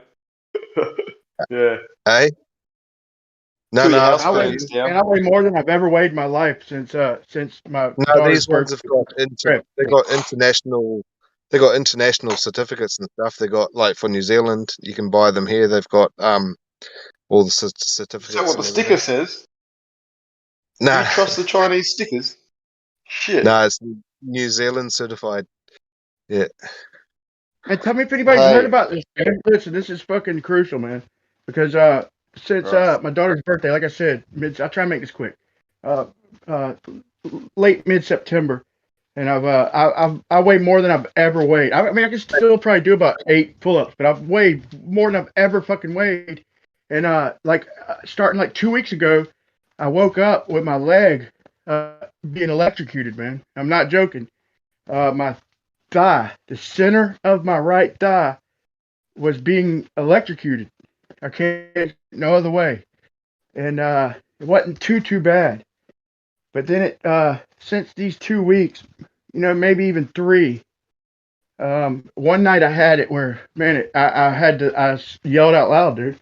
It felt like a fucking crazy amount of voltage. It didn't feel like heat. Didn't feel like a cramp.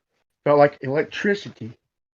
And the center of and it's spreading over my whole quad on my right leg, the front of my right leg. And I know it sounds stupid, but I took all my magnets. My biggest was I just like rubbed it on my leg, and it worked for like 2 days. Maybe it was mental, but it worked a little bit. But then, I tried sleeping. You need electrolytes, champ. That's all I drink is water. Quality electrolytes. Yeah. Is there a chance that could be from like binge eating sweets or something like that? If you're binge eating sweets, mate, you've got to dump that shit. Yeah, that'll cause you issues. Cool. I can do that. Well, white sugar, like the chemical form, it's like a synthetic form of sugar. It definitely strips out electrolytes, strips out minerals in your body. So yeah, and that's what would be in those sweets. I'm talking about the actual processed white sugar stuff. Well, I'm thinking it was Halloween. I got 7 grandkids, and I still got a couple. My daughter. Well, she just turned 16. She takes them, but she still has a bag. And my dumbass youngest son. I'm saying that because he's hearing me in the other room, but I love him. But he goes with him. He has a bag. But all of them, man, all that candy, and me coming off that fast and all that, so I was just splurging, and I fucking. It was after Halloween. I'm thinking maybe it has something to do with all the sweets, So yeah, I'm cutting back now because I'm starting to just realize that over the last few days that it could be that. So anything it could be, I gotta stop. Because like I said, it had me screaming. And that's one thing I know we're made of electricity. Whether I got whatever you want to call it, it's a shock, a literal shock, and whether it's a fucking nerve or a short circuit, I believe that we function, whether we're functioning properly or we're malfunctioning, it does involve electricity, But I don't like it. I don't like it.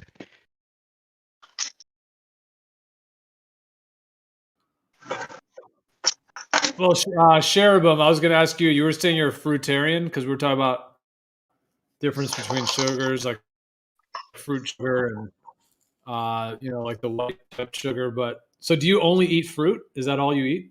No, I mean I did. Like I said, I started binge eating sweets. Like I didn't really ever do that.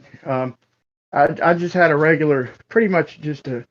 I mean, I'm good about drinking nothing but clean water and Powerade. That's all I drink. Is Powerade and water on a daily basis. Mostly Well, water. that's the worst thing you And can when I fucking get do. tired, I Drop water the it down. Powerade. I water Drop that the down. Powerade, mate. Yeah, I need to. Fuck, That I could don't be. care. Just drop it. So I didn't eat sweets. Like I said, I'm getting older. And like I said, that fast it backfired on me, man. I was legitimately trying to detox, and the hunger pains went away like after 72. Oh well, it was almost 72. About 70 hours. It really after probably about 2 days, maybe a day and a half. It wasn't that hard not eating, but I was gonna go until I cleaned out, and then all that stuff, my willpower, I caved in, and then I started eating sweets and candy, which was kind of unusual. I didn't eat candy. Yeah, I the eat ice worst thing cream. to I eat do. ice cream after dinner a few nights a week. Light ice cream at that, but that was it. I didn't eat no candy, and all of a sudden I went crazy on it.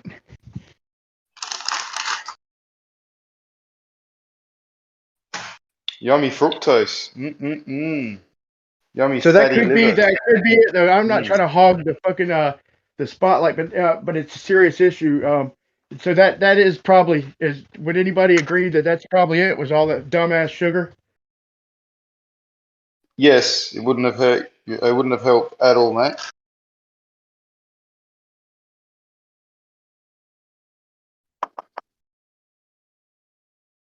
Have you ever checked your blood sugar level? No, my wife said I needed to, but like I quit eating the Yeah. candy instant. But I'm just waiting to see. Have you got yourself a bit of a belly or no belly? Yeah, I got a belly. It's all in my belly. Like I said, I can Yeah, well, still you pull need my to weight, but not get your nearly blood as much. sugar checked. All right, I need what you said. Yeah, So I'm do gonna it in the take that morning one. when you fast. Wake up in the morning, and before you have anything to eat, check your blood sugar, and then just Google Google what's a healthy limit, and if you're above it, you've just got to stop having sugar for a bit. Yeah, I'm gonna stop. I'd like to hear Cherubim's response to what Gio asked. If he didn't already answer, I guess I was coming in late. About the Yeah, let me fruitarian. back off. Thank y'all for the All right. advice. Let me back off. I'm interested in that too. Good. Well, Geo, these I've done fruitarian binges before, but these days it's just mostly meat and urine. Huh. Interesting. Okay. So just just meat and then doing some urine as well. So you're talking raw meat or cooked meat? Yeah, you mostly just like chicken and beef, and I mean, I might eat some potatoes every now and then, but that's about it, bro. I don't really eat anything else. Yeah. There's actually a lot. Well, there's a lot of like research and information about like that. Really, the body only really needs meat. Like fruits can be good to add in, and other vegetables and things, but especially like if people do just like only eating raw meat, that raw meat actually has like everything we need, like every nutrient. It's kind of interesting. And then the urine therapy is like you're able to recycle some of those enzymes and things to get some of those benefits. Yeah, it's a complete and total sustenance. Like when you do the living waters, you don't need anything. So I just eat for like entertainment. Actually, like I'm not worried about any nutrition, amino acids, vitamins, minerals, stem cells. I'm not worried about any of it because I get everything with the temple package deal. I've heard about aging the urine. Have you done that? Is that something that helps to? I read somebody said it was you put a cloth over the top of the container and it has air and it starts to produce the stem cells more so after even like a couple of months. Is that something that's true or no? Yeah, that's 100% true. It's for just like you said, stem cell propagation. So I've actually done this experiment myself where I let it age for like 2 months, and then like I filled like a pan right with it, and I boiled all the water off, and there was like a bunch of stem cells and stuff like still there, and it was like, I don't know, like it was just a little small like pan. Oh shit, dude. Yeah, it's crazy. It was like a big old shot glass full of stem cells, and I just like ate all of it. It was wild, dude. And you got like high off of it. I heard that this person said they got like a total rush off of it. Yeah, but it's because there's DMT in it, and that's proven by studies that, and I already linked those to some people, but yeah, they've proven that schizophrenics actually make more DMT than normal people, and it's not because I don't know if it has. I believe that because it's schizophrenic. I don't think it's because they're schizophrenic. I'm thinking that people think they're schizophrenic because of the increased DMT production. But I agree, dude. I fucking agree, dude. One of my best friends, he fucking seen a UFO, and I was like, dude, I'm not gonna deny him because he's fucking, dude. I hang out with him every fucking day and love him, and he's fucking, you know, he ain't a genius, but he's a fucking bright dude, bright young man, and he started seeing shit, dude. And what he seen wasn't like just dumb bullshit. It was shit that he might really be seeing the shit. Listen, it might be shit he's really seeing, and that we're fucking not seeing. Schizophrenic? Was he schizophrenic, or did he? Yeah. Was it after taking DMT, or was? Okay. No. It was schizophrenia, man, and he's seeing shit. But what he's describing is like crazy shit that I couldn't really deny it because it wasn't like he's just seeing like hey, I see fucking your fucking baby dribbling a basketball. You know, he's fucking like seeing somebody's head turn into a fucking like a demon or a fucking UFO shit. Like he might be seeing something nobody else can, dude. I don't know, man. He's a very respectable guy, man. It's there could be something to it. I mean, I'm not gonna insult the guy or deny him. He's seen what he fucking seen. Whether it's real or not, it's real to him, right? They live. Cherubim, what about using it like the aged urine in an enema? Have you ever tried it doing that? As far as the benefits being more so, because we were talking the other day about this, as far as being like having an enema can get you drunk faster, because if you do it, if you put the alcohol as an enema rather than drinking it, and or there was some other thing like the benefits of something would be better as an enema rather than in your stomach. You ever try the urine that way? Yeah, I mean, I've seen people do it, right? I think it is highly beneficial, but the problem is you're not reaching the entire system. If you start from the mouth, it goes all the way through the entire system, then comes out the other end, and you can't do that with an enema. You can only do it with oral application. You're talking about like fermented urine, basically, is what you're talking about. Like when you're saying aged, like essentially it's fermenting it. So you're saying that creates more stem cells. That is very interesting. So like you're saying that maybe like when it's aged, it actually multiplies in stem cells, because if that's the case, that would be huge, because stem cells are like so foundational to rebuilding the systems of the body. Like so much of aging and different problems that happen in the body are because we don't have those stem cells. Because like when you're a baby, you have a ton of those. You know, like right when you're born, you get them all through the placenta. I know, dude. I'm around babies, bro. I got babies around me. I can feel their aura. Like when I'm around my piss, dude, I do not feel that I feel around my grandbabies. But look, if somebody drank my piss, dude, they'd make them puke, and it'd probably shock the shit out of their leg too. But so cherubim, the boiling of it, is that necessary after you ferment it? Nah, any form of heat or cold would be detrimental to it. The way that the garden was designed is it's perfect in all locations that they were meant to be in. And you didn't get sick at all from so you didn't drink the boiled stuff. You were just seeing how could you tell how many stem cells are in there after boiling it? Exactly. Like it was completely like you you could see like some buildup at the bottom, like the monoatomic silver and the monoatomic gold and stuff like that. You could see that at the bottom. It was like in white particulates. But the majority of the stem cells you could not see actually. They were like stringed throughout the substance. And when I didn't see them until I removed the water. And then I realized how much of it was not the white particulate. There was much more than just the monoatomic elements in there. You know, that's what I found fascinating through the experiment. And this is boiling it, you're saying? Yeah, this was. I would never recommend boiling it before you ingest it. I'm saying that the only reason I boiled it was to remove the water to see what was inside of it. You know, urea, and ammonia.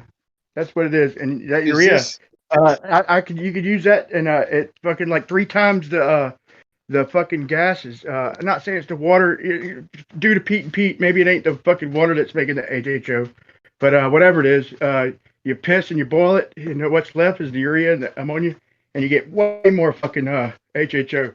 But once again, dude, if you're fucking drinking that for real, I don't recommend that. If you want a crazy good feeling, you don't even need drugs, nothing, dude. Just stay up for like 3 days. You know, he's not doing it to get high. He's doing it for fucking like some kind of feeling, or what do you say, like DMZ or some shit?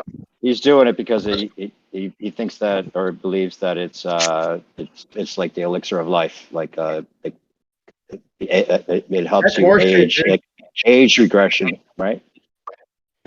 Nah, dude, I can feel that fucking aura that y'all are talking about for my grandbabies, man.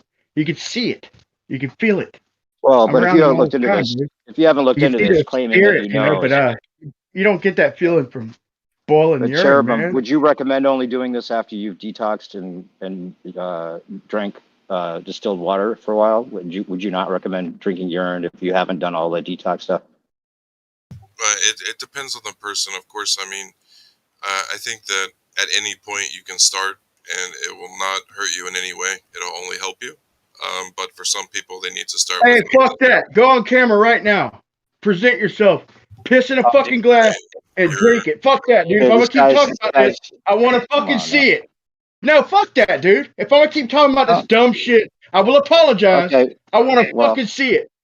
Present your fucking camera. Just a little bit of piss. Hey, just one shot, dude. Fuck that, dude. Don't cut me off. I'm almost done.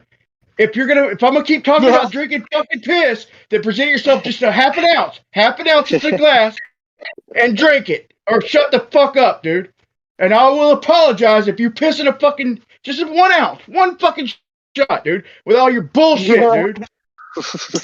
Brian, you're just going up a notch in my book, mate. Good on you. If somebody just talked to me like that, and I drank fucking urine, I'd piss my little measly 1 ounce, I'd drink it, and I'd tell him to shove it down his fucking throat, and I'd demand an apology. And I'm armed with that apology right now. Either present yourself or shut the fuck up. Okay, if I could respond, please. Unfortunately, I can't turn on my video in this channel. We would have to go to another channel. Well, I could give you a role that could let you do that if you really wanted to. But, well, Brian, I hear that you're charged up. But, I mean, urine therapy has been done it's an ancient practice. I mean, who knows, since the dawn of time, humanity. And it can be used for example, if you cut yourself, like a finger cut, or you cut your skin, We all do that. We all or our athletes in our cuts. I'm good with that. We all do that. Yeah, on a burn. But it can be drank as well. The people use it therapeutically in that way as well. So it's not. I'm calling bullshit. It can be drank. It ain't drank. I'm calling bullshit. I could be wrong. I'm armed with an apology, but I don't want to keep talking about it unless he is willing to demonstrate it. And 1 ounce ain't nothing. 1 ounce ain't nothing. You know, I will sincerely apologize. He could shove it down my throat and I'll feel like a piece of shit, and I will listen even deeper into his advice.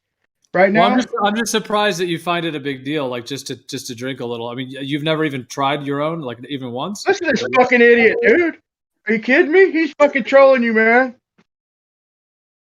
No, I'm saying the urine therapy, I mean, that's... Yeah, you piss stem cells, bro. Really, dude? You pissing stem cells? I'm willing to be wrong, bro. Like I said, I always keep a percentage of me. but my fucking bullshit detectors are going off there. And like I said, I'm armed with a sincere fucking apology. I'll be dipped in shit if he fucking does it. And I'll listen to what he's saying, but I'll refuse to keep talking about it if he can't take a sip of fucking piss on camera. I don't like talk. I believe walk the walk. And I asked that, and I kind of demand if we're going to keep talking about it. I mean, I don't have the right to demand it, but I thought I was speaking for everybody. Sorry if I'm not. There's no stem cells in fucking boiled piss. Stem cells are in babies. I think this children. guy's serious. I don't know if it's true or not about the stem cells, but I can't prove that. But I think he's serious. No, I'm completely. Well, it'd be good if he could provide some. Bro, you're roboting. Fucking Robert Stone, man. Y'all don't recognize Robert Stone's voice, man? Hey, Weiss World, you're roboting. Sorry, man. I'm just saying, Brian, it may seem like taboo or kind of like if you haven't like looked into this before or heard about it. And yeah, some people do, like if they've never really heard of urine therapy, or some people actually just have an aversion to it right off the bat. Like they just, fuck that kind of thing, or they don't, I would never drink it, that kind of thing. It's about the science, Gio. Yeah. And I mean, and some people We've also all heard about it. Yeah. I think you're back now. Yeah. You were roboting before. My bad. What do you think about it, Weiss World? Well, I would like to just see something presented to show that some analysis was done on the boiled or not boiled fermented urine or whatever the case might be to show what the claim is. Because we've all heard claims about urine therapy. What's your opinion after the claims you've heard? Yo, White's with the plan. I don't have an opinion on the claim. I had a friend of mine, a guy I knew. He's not like a super close friend, but I've known him for years. He literally like sort of end of life level cancer, pretty severe. And they gave him the option to do like chemotherapy, and he didn't want to do that for all the reasons and everything. And he basically had heard about if you drink your own urine and take high doses of vitamin C. So he took high doses of vitamin C, or orally, not the injected form of vitamin C. Just like it was only like 2,000 milligrams a day, so not crazy, but like let's say like four of those capsules a day, along with his own urine. I think it was maybe like 1 cup of urine a day. Like it wasn't a massive amount, but it was like 1 glass per day. And for him, it completely eliminated the cancer, completely saved his life. What type of cancer? Hey, my wife fucking got diagnosed with cancer, man, about 2 years after we were married. This is about 9 years ago. And fucking, I couldn't believe it, dude. I was devastated. And I knew something was fucking wrong with her, dude, right? And she's very pretty, very cool, but very unhealthy, man. And to make a long story short, she fucking, her brother's real spiritual, and her brother's wife, I didn't know her, but they come over, and they're out there praying in their heads together and talking in tongue. And if I'd have seen this shit, I might not have fucking married her.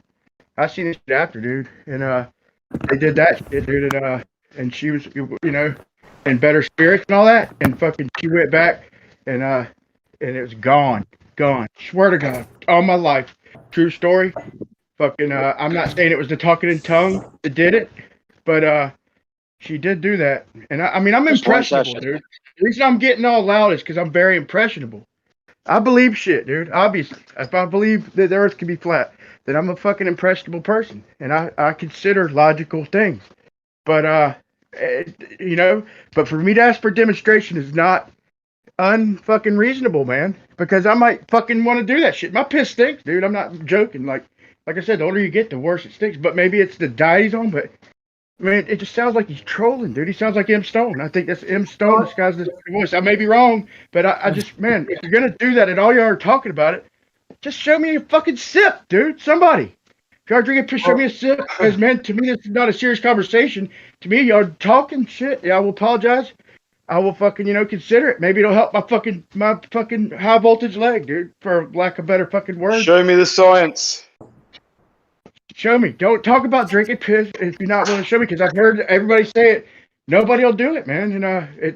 It's got to be fucking So, real. But if I had cancer, I'd try anything. Brian, I'll do it on camera if I was trolling and I wanted to trick people or whatever. I'd fucking piss in a cup and drink it on camera just to stay with the fucking gag, right? That's not definitive at anything. That doesn't mean there's stem cells or fucking more of them if you ferment it or whatever. Like just some science. It sounds good. Yeah, dude, I got grandchildren, man. You can feel their aura when they touch you and shit, dude. And you could grab them, dude. It's different when they voluntarily touch you, dude. They glow, dude. They fucking. I mean, if you stop and really pay attention, they have an aura. You feel it, man. It's not something I've searched my for. opinion on It's just urine something therapy that makes you for happy, the man. average It rubs person. up on you, dude. It's not in your piss. What's in them? It's not in your boiled piss. I don't think. My opinion for urine therapy for the average person would be to not do it based on this alone, and that is that 9 out of 10 people, if you tested their urine, they'd have some sort of bladder infection. It might not be chronic that they know about it, but they would definitely have some form of it. And most people's stomach acid is not as low as it needs to be to counter that. So you're potentially going to ferment bad bacteria, and if you're not going to ferment it, you might be concentrating it and then just drinking it down and getting systemic fucking bacterial infections. So if it was really clean, it's like wearing a dick mask. It's like wearing a dick mask. Like if you wear a mask and you breathe your own exhaust, you wear a dick mask and drink your fucking other exhaust. But look, my brother is literally. Sorry, go ahead, dude. I thought it was sterile. No, it is far from sterile for the average person. I can guarantee you that. Get a petri dish and grow a swab of your urine. You'll be fucking horrified. Well, if stem cells are alive, and if that is true, then it can't be sterile. But I guarantee you, my shit will kill some fucking stem cells. But listen, man, y'all are young. Whoever says they're doing it, My shit will kill stem cells. You're young, dude. Just trust me, dude. Your shit's gonna start stinking, dude. It's part of getting old, bro. It ain't the fucking nothing wrong with these old people that are 90 years old and healthy. Fucking, they stink, dude, because their piss fucking stinks. It smells rotten. The older you get, the more you smell rotten. It can also be connected to your diet. Diabetic. It could be diabetic, right? It could point to your diet. That's a good point. But look, man, let me say this. My brother literally has fucking been eating beans and rice, kidney beans, dark red. I think he mixed it up with light red kidney beans and rice, plain fucking rice, every fucking night for fucking 20 for breakfast. He has like either wheat toast with no butter, dry fucking wheat toast every day, dude.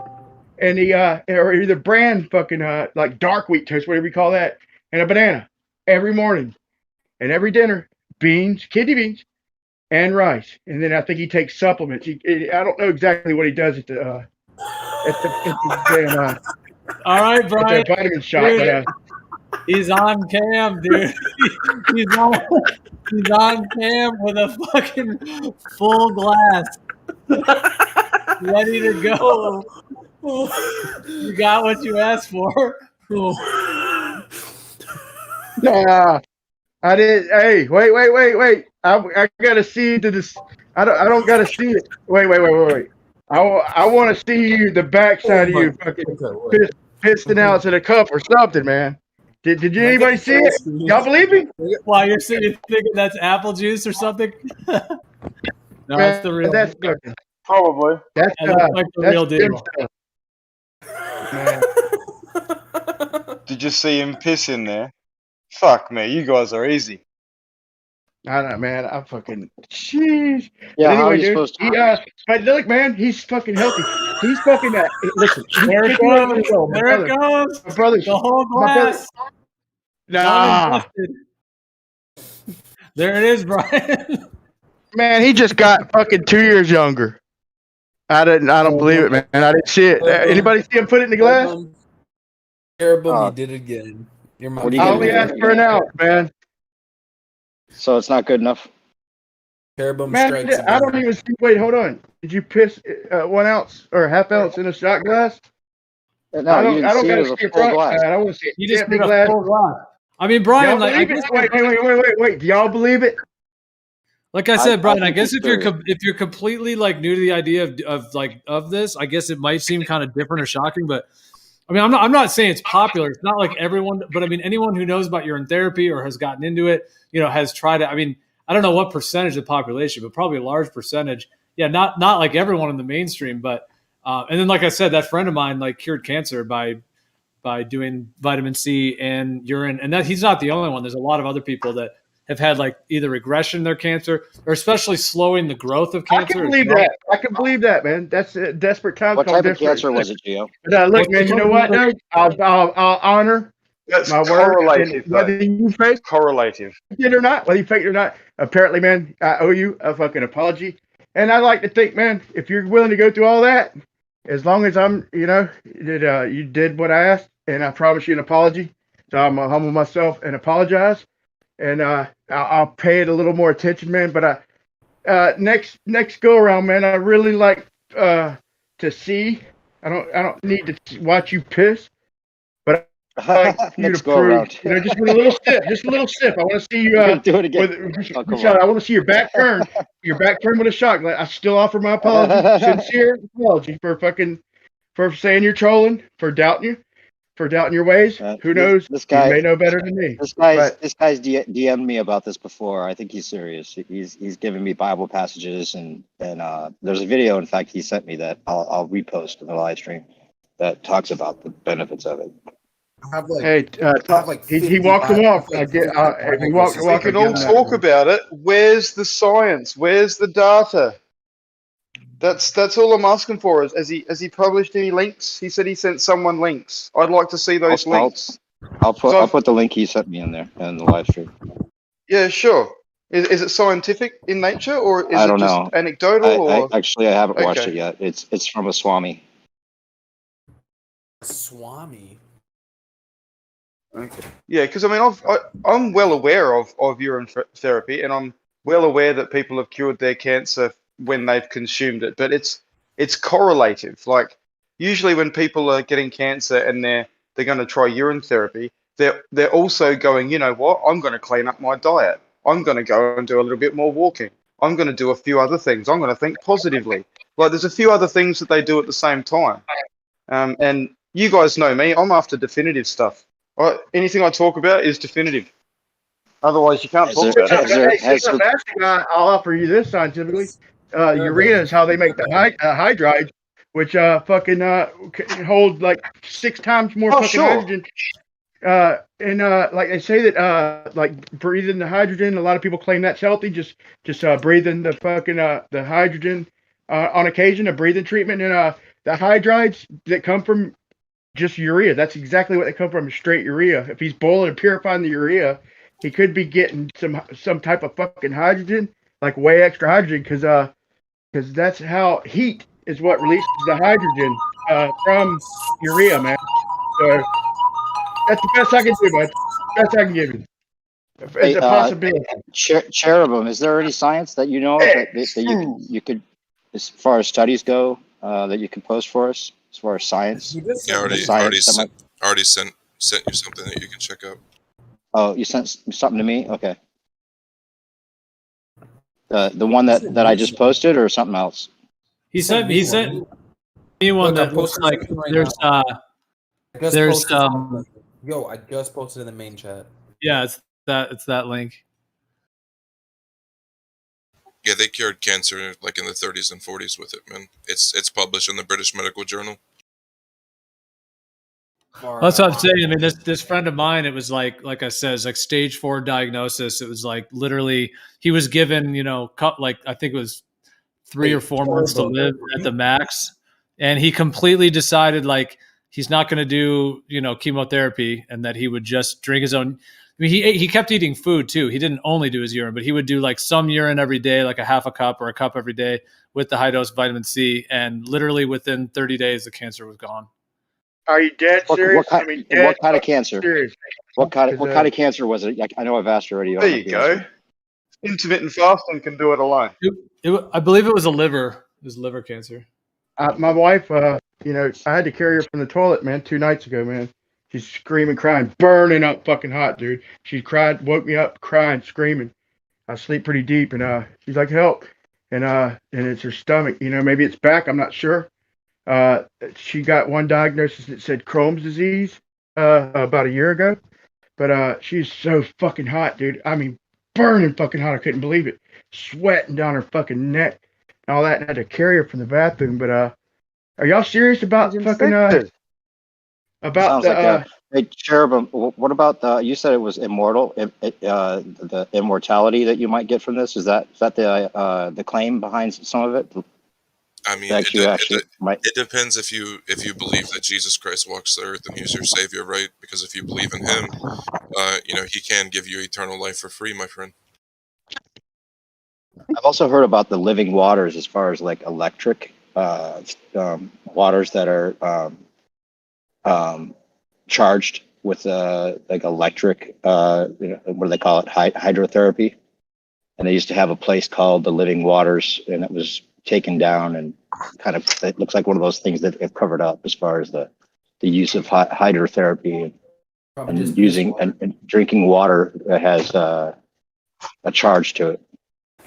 They're probably referring to here in Florida, where Pounce de Leon was looking for the Fountain of Youth. No bullshit at all. I've go to this place a lot. There's a place, one of the bigger springs called the Blue Hole, and the water fucking rushes out like so fast, even with flippers.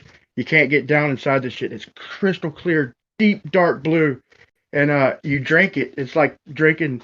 I mean, it's like a puppy getting a fucking haircut, dude. You run around, you feel good, you feel charged, but more than that, it's super clean, and it's coming straight up, filtered through all the in the aquifer, and if you drank just that every day, you'd feel good, and you'd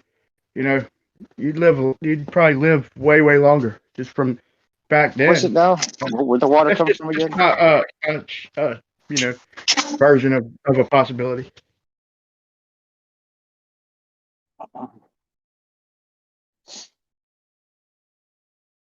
I'll post. He missed though. He looked at St. Augustine, dude. It's like a little bit north of St. It's kind of like a little bit. It's not quite directly west from me. Toward Louisiana, from the coast. It's a little bit south, so it's actually a northwest, kind of like in between me and St. Augustine, which is where he supposedly looked, and where you see his name, Pounce de Leon, whatever, looking for the Fountain of Youth. The Fountain of Youth, there's a lot of springs down there, a bunch of them, but that's the main one, the Blue Hole, and that's what the fuck he was looking for. He wasn't far off. He was probably 90 miles. I just posted the video that I was talking about. It's Ewar again, but it's his latest addition to his Lost History of Flat Earth, and it goes into all like the buildings, and it talks about the cathedrals and some of the charged waters that I was talking about. This place was called the Living Waters. Nathan Oakley chewed someone out for fucking mentioning those big trees. Like, he was going fucking hard, man. Well, yeah, I know. Back that was pretty unreasonable, wasn't it? Like, whatever it is, I'm not saying I believe it, but whatever it is, I'm looking at it. So, what the fuck do you think it is? I'm just giving you what I think it could be. What do you think it could be?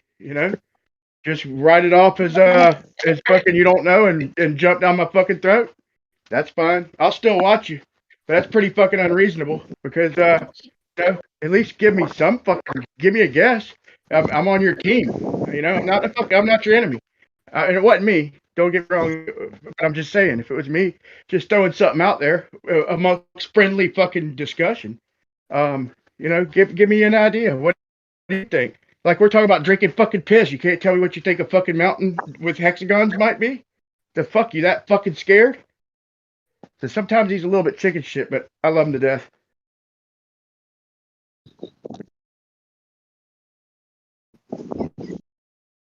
I actually watched this whole fucking thing that New Perspective put in.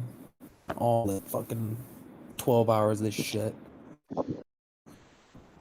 Interesting, but like, just not very provable, Some of his historical, the pictures that he's showing, it's not really like arguable that there was something there that they've completely destroyed. The whole abandoned city thing, and the whole 1800 Victorian age like orphans and shit. I think that's legit. Yeah. But I don't know about I don't know about all of it. You know what I'm saying? I bet you there's a lot of shit hidden, but I don't know.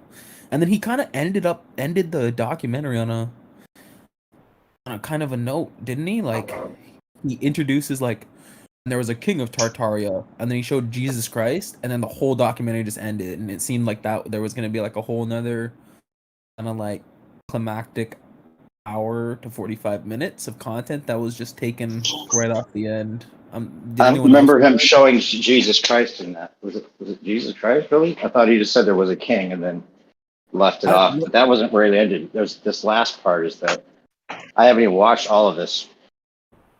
But I watched all of it, man. This second part here this is the second new edition, I guess, but yeah, I find it interesting regardless of how much speculation there is. Well, besides the speculation, ain't there a limit to how far water can will pump itself up? Ain't there like a 33 meter or 33 a limit? You know, and if the dude brought a little evidence, I thought it was fair. He brought some evidence, and if you're showing water pumping beyond the limit that man-made limit, and there's only one way we know how that can work. And that is through fucking some kind of mysterious process that trees fucking, do on like at waterfalls and shit. The only place you can demonstrate it in science. This dude's got a fucking mountain doing what only trees can demonstrate. It's at least worth looking into, man. Like I said, I sound like I'm heavily defending the theory, but me, that's at least worth discussing. The coal in the veins, like their roots, I thought was interesting. Yeah, I keep mentioning this guy because he does a good job with his presentation. Some interesting ideas for discussion, regardless of how much truth he might be getting to. But I think there's, with the pictorial stuff, it's hard to deny. That's some of that stuff. Me, dude, or is it just me, or did y'all cringe a little bit, man? Sorry to interrupt. I thought, did y'all cringe a little bit when he jumped on team players, man? Like when he fucking jumps on chocolate or fucking. Talking about Nathan? I mean, doesn't that fucking bother you? It's like, man, I still watch him. I love what he does. Like I said, man, he's like a brother, When he gets on Arwen, you mean? But when he starts jumping on fucking team players, it's like, oh, god damn, I guarantee if you were my little brother, I'd fucking shut that shit up so fast. I wouldn't fucking demean you in front of anybody, but I'd fucking jaw your ass so fucking fast, dude. You'd drop that ego so fast. Man, it's like, god damn, dude. Don't do that to your own team. Like the fucking what's his name, Neil? Just a common dude from fucking New York, got a son who's a fucking anti-flat earther and shit. He goes to say something. Hey, when the motherfucker stops. He's like, shut the fuck up. I was like, god damn, dude. But that's the only thing I got displayed about. Everything else, man, he brings to the table is awesome. In my opinion, he shuts him up. He ain't nice. Maybe that's how he's got to be in that position. Maybe we need a motherfucker who ain't nice. And if that's the case, he is your guy. Yeah. Hey, Cherubim, you said that you were a fruitarian, but then you said you eat meat. I was wondering about that. Like, why was it you said you wanted a fruitarian role, but if you eat meat mostly?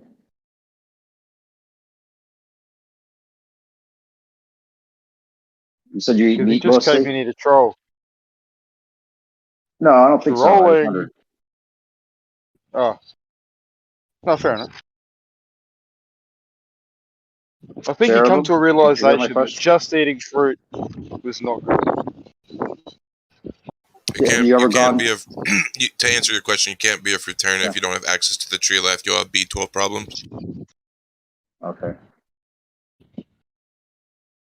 Just so you were going for a while just eating fruit, is what you're saying? Like then you went back to starting to eat meat again or something? Yeah, I've done pretty much every diet there is: carnivore, fruitarian, vegan, raw vegan, pretty much all of it. Yeah. These days it doesn't matter if you have access to tree life. You just eat whatever you want because you have the cure for everything. What kind of fruit mostly did you were just fruitarian? Were you just eating any fruit, all fruit? I mean, my favorite's pineapple. Yeah. Probably makes the piss taste a lot better, actually, doesn't it? I got 2 pineapples there. No, it already tastes really good. It's really hard to describe. It's like a cosmic, kind of alien taste at first, but it grows on you. That's what I was gonna say. It'd have to, man. It'd have to. Wait, And you'd have to have a special diet wait. to I have, to make I have it a question, drinkable. Cherubim. Do you eat food, or do you just drink piss, or do you eat a little bit of both? Like, how does this? You were saying earlier, mostly Noah. I mostly drink living water, but sometimes I do eat like some meat or some chicken or something. But it's not because I need to. It's just because it's pleasant, right? It's just a form of entertainment, is what I'm saying. You don't have to eat anything. That's funny. I think my brother adds a How do lemon you to know his you're water. not having it? Sometimes remember, I wasn't lying about him eating beans and rice for the last 20-something years. But look, he's so fucking healthy. He's 58 years old. Fucking so healthy. But look, since the COVID or since this shit started, and I'll end it. Just one quick comment. He ain't left his fucking house. Literally, my sister brings him a grocery list, puts it in his garage like his garage is a fucking airlock. Puts his fucking grocery list in the garage, leaves. He fucking, puts it in the pantry. The foyer, right through his garage. He fucking waits 24 hours, goes in the foyer like a fucking airlock, and fucking gets the grocery list. Makes her wash her hands, all that shit. Like, dude, you fucking kidding me, dude? You're not living. But he's so healthy. But man, he really wants to live. He really wants to live. Like, I don't want to live that bad. The older you get, dude, the more you're like, fuck this. You start thinking of cause, looking out for your grandkids and how shit's gonna be. You ain't thinking about, I want to live longer. I need more money. I want to live longer. Dude, if you're fucking, I don't know, but that's just how he is. He's super fucking healthy, but he's a fucking, he's got an airlock. I'm literally, swear to God on my life, got a foyer right inside the garage. Is his only path to the outside world. I couldn't believe it when I heard it. That's insane. That is like, fucking. what the fuck are you trying to live for, dude? He's alone. Both his dogs died, and that sounds cruel. I buried him. I love my brother, and we get along and all that. He's my big brother, but I just heard about the shit, and I was like, God, I'm almost ashamed of him, dude. I couldn't believe it, dude. Like when Ange told me she's got to set his groceries in the foyer, and he waits 24 hours to grab them. I couldn't fucking believe it, dude. Like, this is my brother, dude. A person I love who's 58 and by himself, dude. By himself, like, is it living? What are you fucking living for, dude? If you're by yourself, fucking, and you got an air hat, what do you even want to live for? He's got the fear big time, doesn't he? Fucking, looking forward to more beans and rice and dry toast. Like, we made fun of him for years, dude. It's dry toast and bananas, But fuck, dude, it's paid off. He's very healthy. So the joke's on us now. But no, he's not.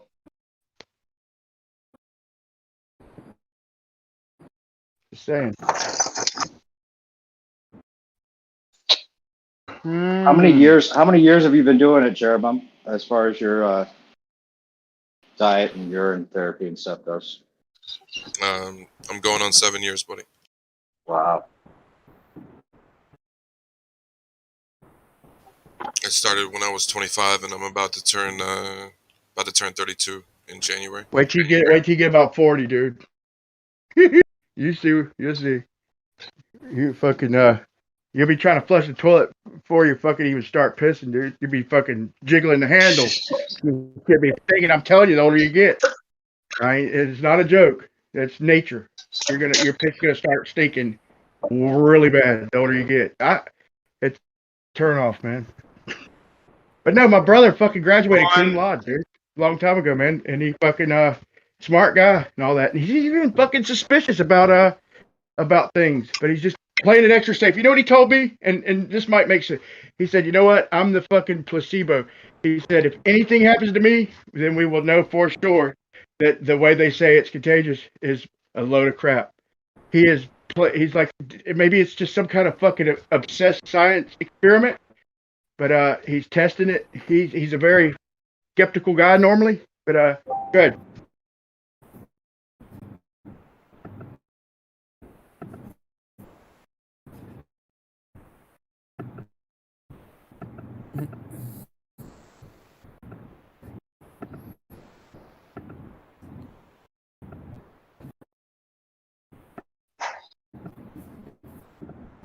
Hey, I believe you now, dude. I'm sincerely sorry, man, for calling you out, man.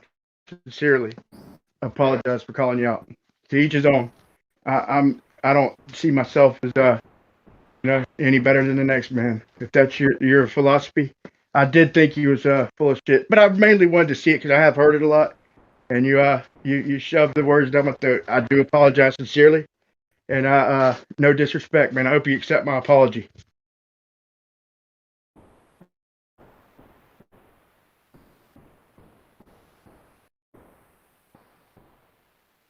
I think you're going a bit hard, given that we didn't see him fucking piss in the cup. But like I said, be interesting to see the paperwork. And Brian, if you're keen on a personal note to sort your fucking issues out, DM me, will you?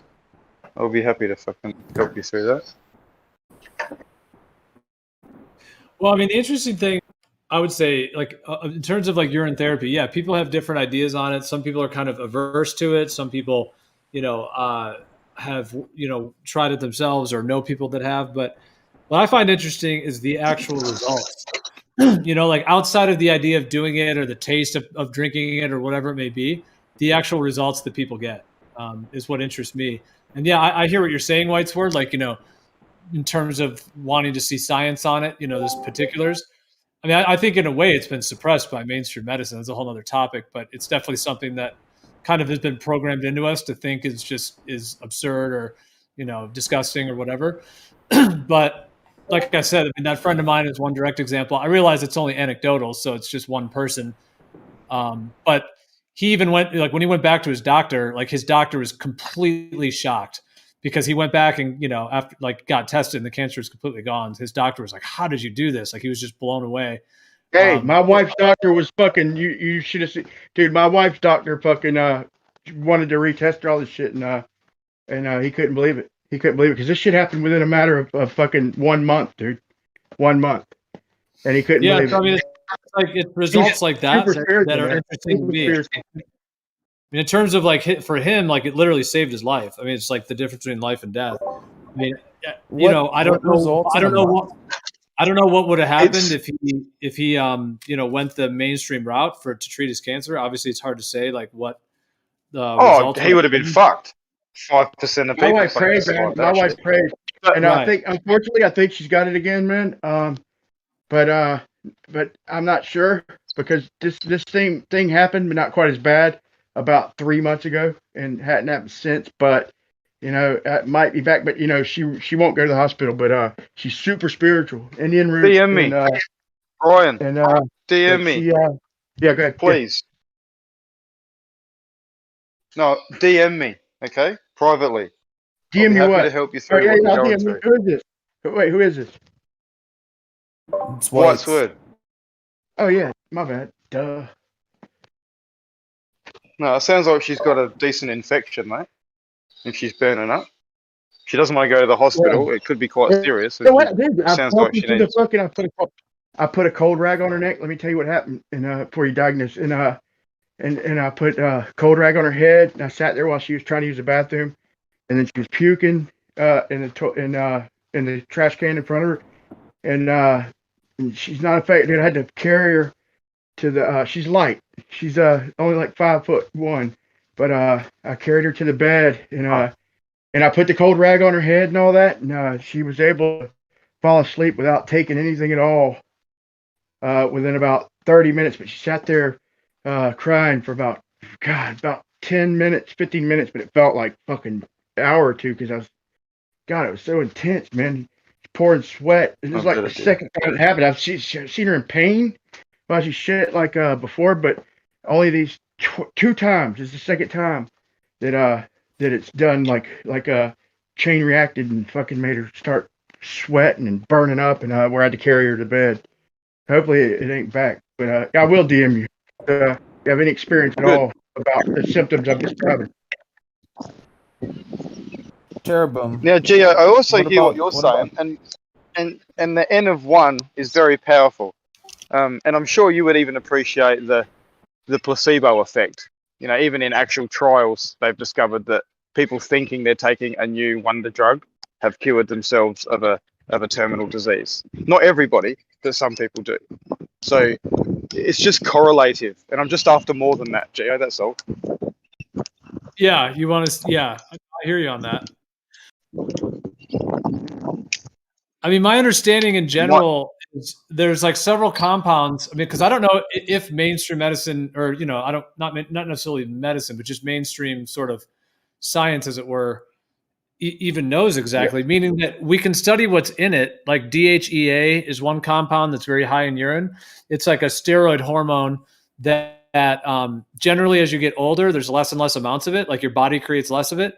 And it's interconnected to a whole bunch of different processes in the body. So they recommend, like, for certain people to take a supplement of it, which is like a synthetic version.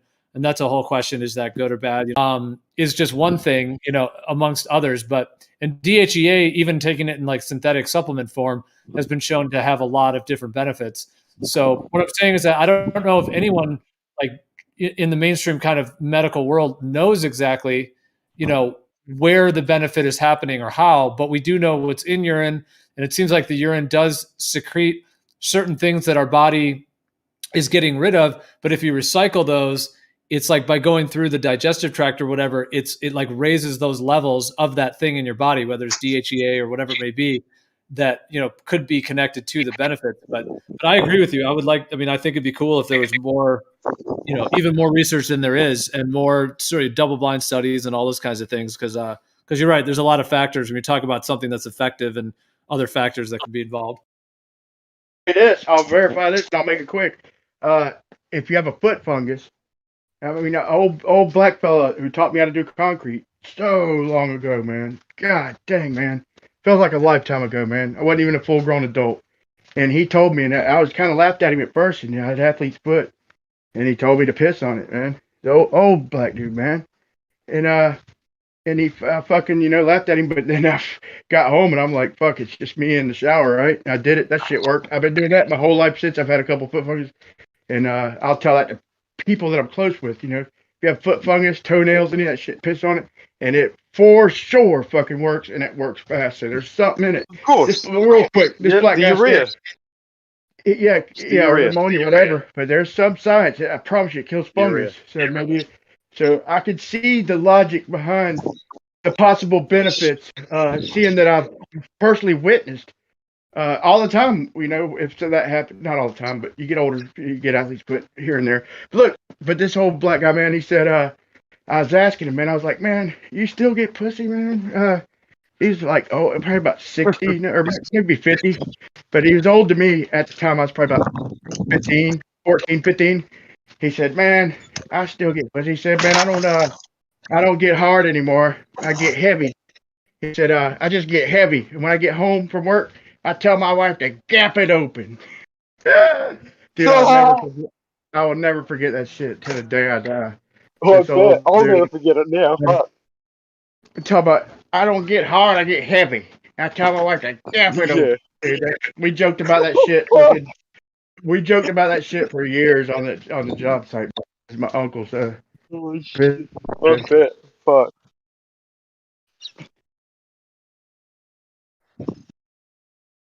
Yeah. What about NoFap?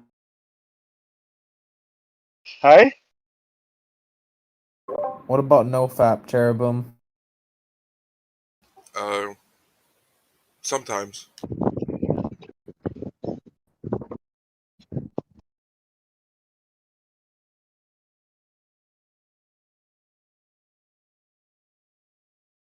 We're going to have fat, guys. Saturated fat.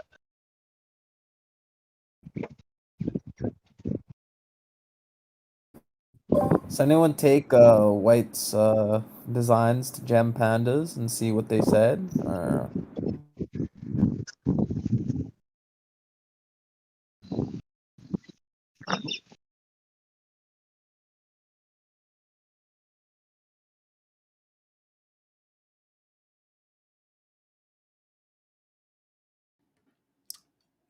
I don't know, but the other night, like, well, when we were talking about it, they were definitely listening because they were like, Kosho was in here talking about it, and then apparently, like, people were posting, I don't know, stuff that they were,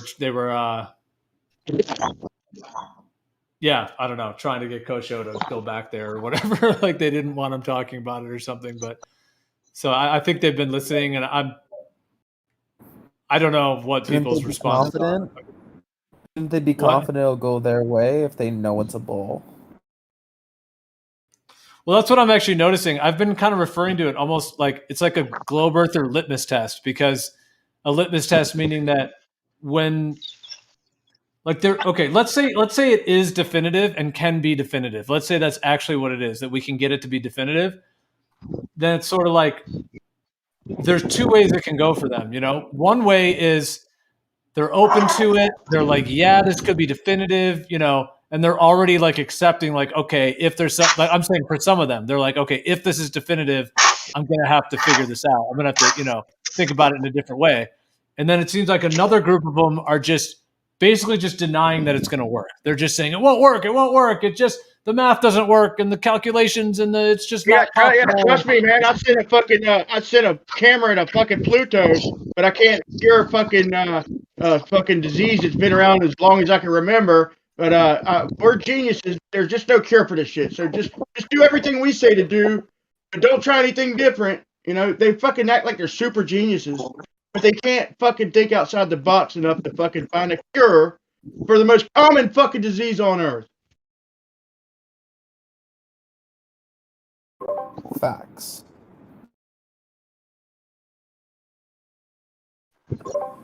So yeah, I guess some of the ballers thought that it might be a good test, and others just flat out I know I mentioned it to Bob, the science guy, and this guy, he just, I'm not even gonna look at it. There is no test that needs to be done.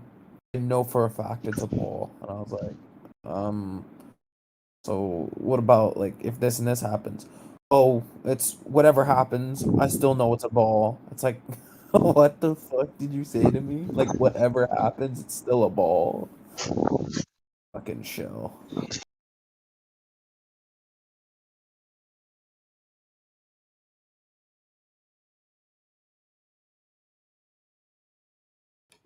Yeah, I mean, I often think too, just in terms of people in general, like you've got within these communities, like also in the way that it kind of like goes two ways. Like some people are actually here for truth. They want to know the truth. They want to actually get something definitive in for whatever reason, whether they're on the fence or whether they just want something definitive anyways.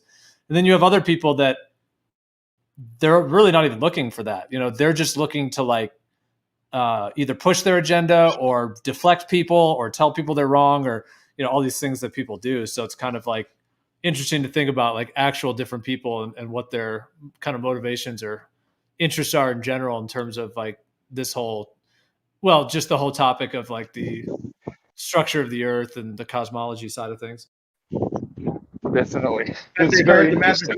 I think once they hear the since we brought this back up, we've had more people coming back in here and try and tell us just flat out fucking it's not going to work and you're stupid. Like Rumpus today. That was so fucking out of line. You know what I mean? Like, he obviously failed to explain what he was trying to explain well enough for anyone else to understand. And that tells me he doesn't grasp his own concept well enough. If you can't explain it, you don't even fucking grasp it yourself. You know what I mean?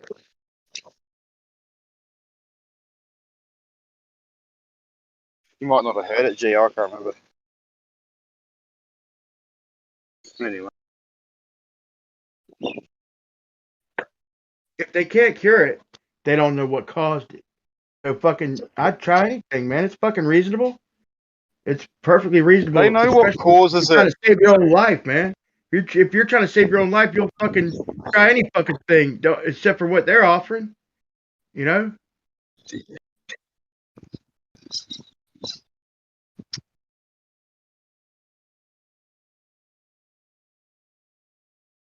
Yeah, I mean, I don't want to talk too much about someone who isn't here just in terms of Rumpus in that way. But yeah, it did seem like I didn't really get anything concrete from him as to why it wouldn't work. I mean, he made that diagram kind of just seemed like it was a little bit like going on, like it wasn't really getting to the core of it. Like he kept trying to say that if the line was on the ground that was next to the scale, you know, it wouldn't measure it. But that just doesn't matter because the whole thing is when you pull it taut, like you want to pull it taut and then you're getting the actual reading. So the fact that the line would be on the ground next to it,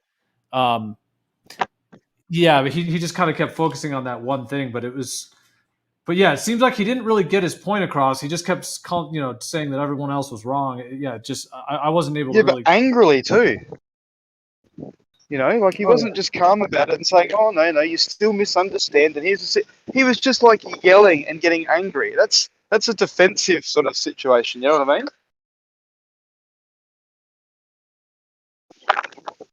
Yeah, it didn't really seem like he wanted to talk it through fully. Yeah, because some of these other guys wanted to, like BioDuel and some of these guys, like, yeah, they were willing to actually talk it through. And, yeah, figure out how it might work. And so. Hey, can you give me a short summary of what he was denying? Just a quick understanding. Gio, go for it. I mean, obviously, nobody knows exactly what the fuck he's trying to say because nobody understood it. But can you tell me what he was? What he was? He's basically suggesting that as soon as the line touches the earth, there is essentially no more downward pressure. Like, in essence, think of a flaccid line just laying on the beach, right? Obviously, if you had a scale under it, you'd measure the weight of the rope, but that's all you would measure. You'd measure no more force than that. And he refused to acknowledge that after that point, if you added tension to the line, what would happen? And he refused to really even entertain that part of the discussion. If you had common sense, if the scale is sticking up, even a fucking quarter inch in the rope, let's just call it a rope, but it's on the ground. Initially, no matter what the fucking shape of the earth is, if the rope on either end of the scale is lower than the scale, initially, for it to tighten up, it has to apply for a split second of downward pressure. That's what we got to be careful with. So he'd be like, "Yeah, do it," and not point that out because he don't have common sense, dude. He just kept on going. No, you're stupid. That's not true though, because if you take a string and you pull it down over, say, a toilet, like a piece of toilet paper or toilet roll, you're going to see that the pressure applies over the entire part of the line. That, you know what I mean? Like, say you have a toilet roll facing you, and you pull the string taut and then pull the string down over the toilet roll. When it first touches the top, it'll apply pressure just to the top of this. But as you can I put it like this? Can I put it like this? Let's just say I'm pulling one end, you're pulling the other, and instead of the force working its way toward the scale, let's just say let's say we walk the line with our hands toward the scale, and we're but the rope, pretend we're in the dirt, and we're just walking ourselves, hand walking the rope, just pulling, tug of warring one hand after another toward the scale. The scale is above the rope; it's sitting on the ground that the rope is sitting on. So if we keep pulling and we keep walking toward the scale, when we get where I got one hand on one side of the scale and you got one hand on the other side of the scale, if we pull it tight, it's gonna, for a split second, if it's higher than the rope, if you're pulling on one side and I'm pulling on the other, it's gonna have to put a split second of a force before it lifts up. That's why I said we got to be careful. Somebody mentioned that. Somebody else recognized that and said we need to get a very flat scale, and we need to not regard just a split second of what happens right when we get movement in the center. We got to see the net result. I love your test. I'm just saying what to point out and just trying to demonstrate of how we might get a faulty result if we're not careful. But now that we point out, we know that won't happen. Fair enough.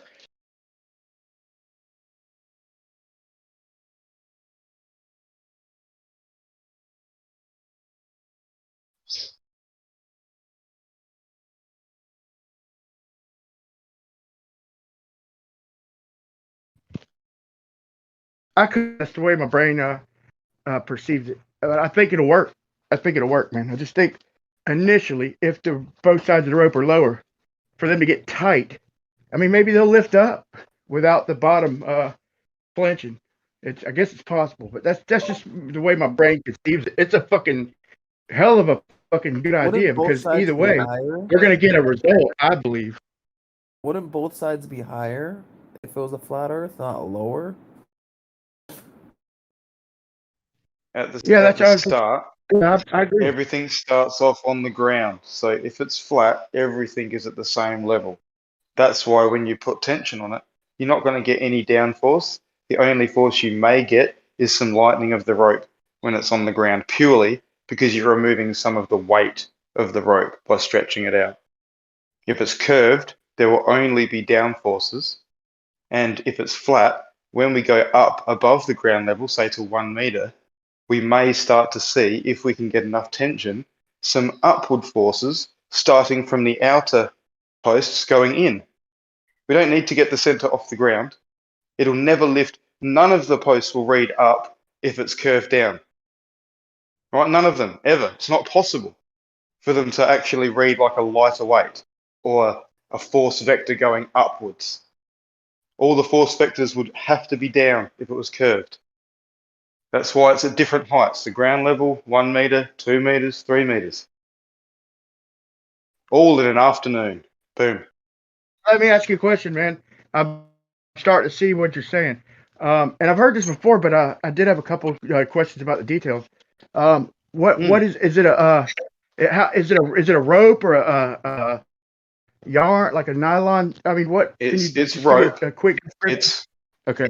It's polypropylene rope, 8 millimeters in diameter, with 1,200 kilograms breaking strain. That's good shit. So, have you thought about maybe getting it semi-tight and then maybe popping it, but giving it a fucking quick jerk equally at either end, and to see if you could whiplash it up? Because on a globe it would whiplash down. It to me, you just need a little gesture one direction or another. Doesn't have to lift up, but if it could give us a little upward bounce, or they'd want a downward bounce, right? How long is it again, White? 10 kilometers. Good. So it's fucking long. That's what somebody said earlier. A few kilometers. Yeah, so that's plenty long, plenty strong to get some kind of difference. I stand behind it. Stand behind it. I just throwing out potential problems. Start at 5 and go to 10.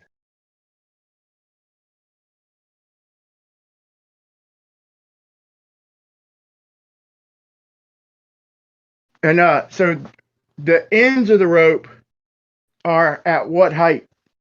Basically, I mean, approximately. I don't think it had to be exact, but the very ends of the rope. Well, I'll quickly just state the basics again. So points A and B are the ends of the rope, okay, in this example. They are, at the very beginning of the test, at ground level. Right? Now, on a curved earth, point C, which is in the middle at the 5 kilometer mark, on a curved earth, would be 2 meters above, geometrically, points A and B. Okay?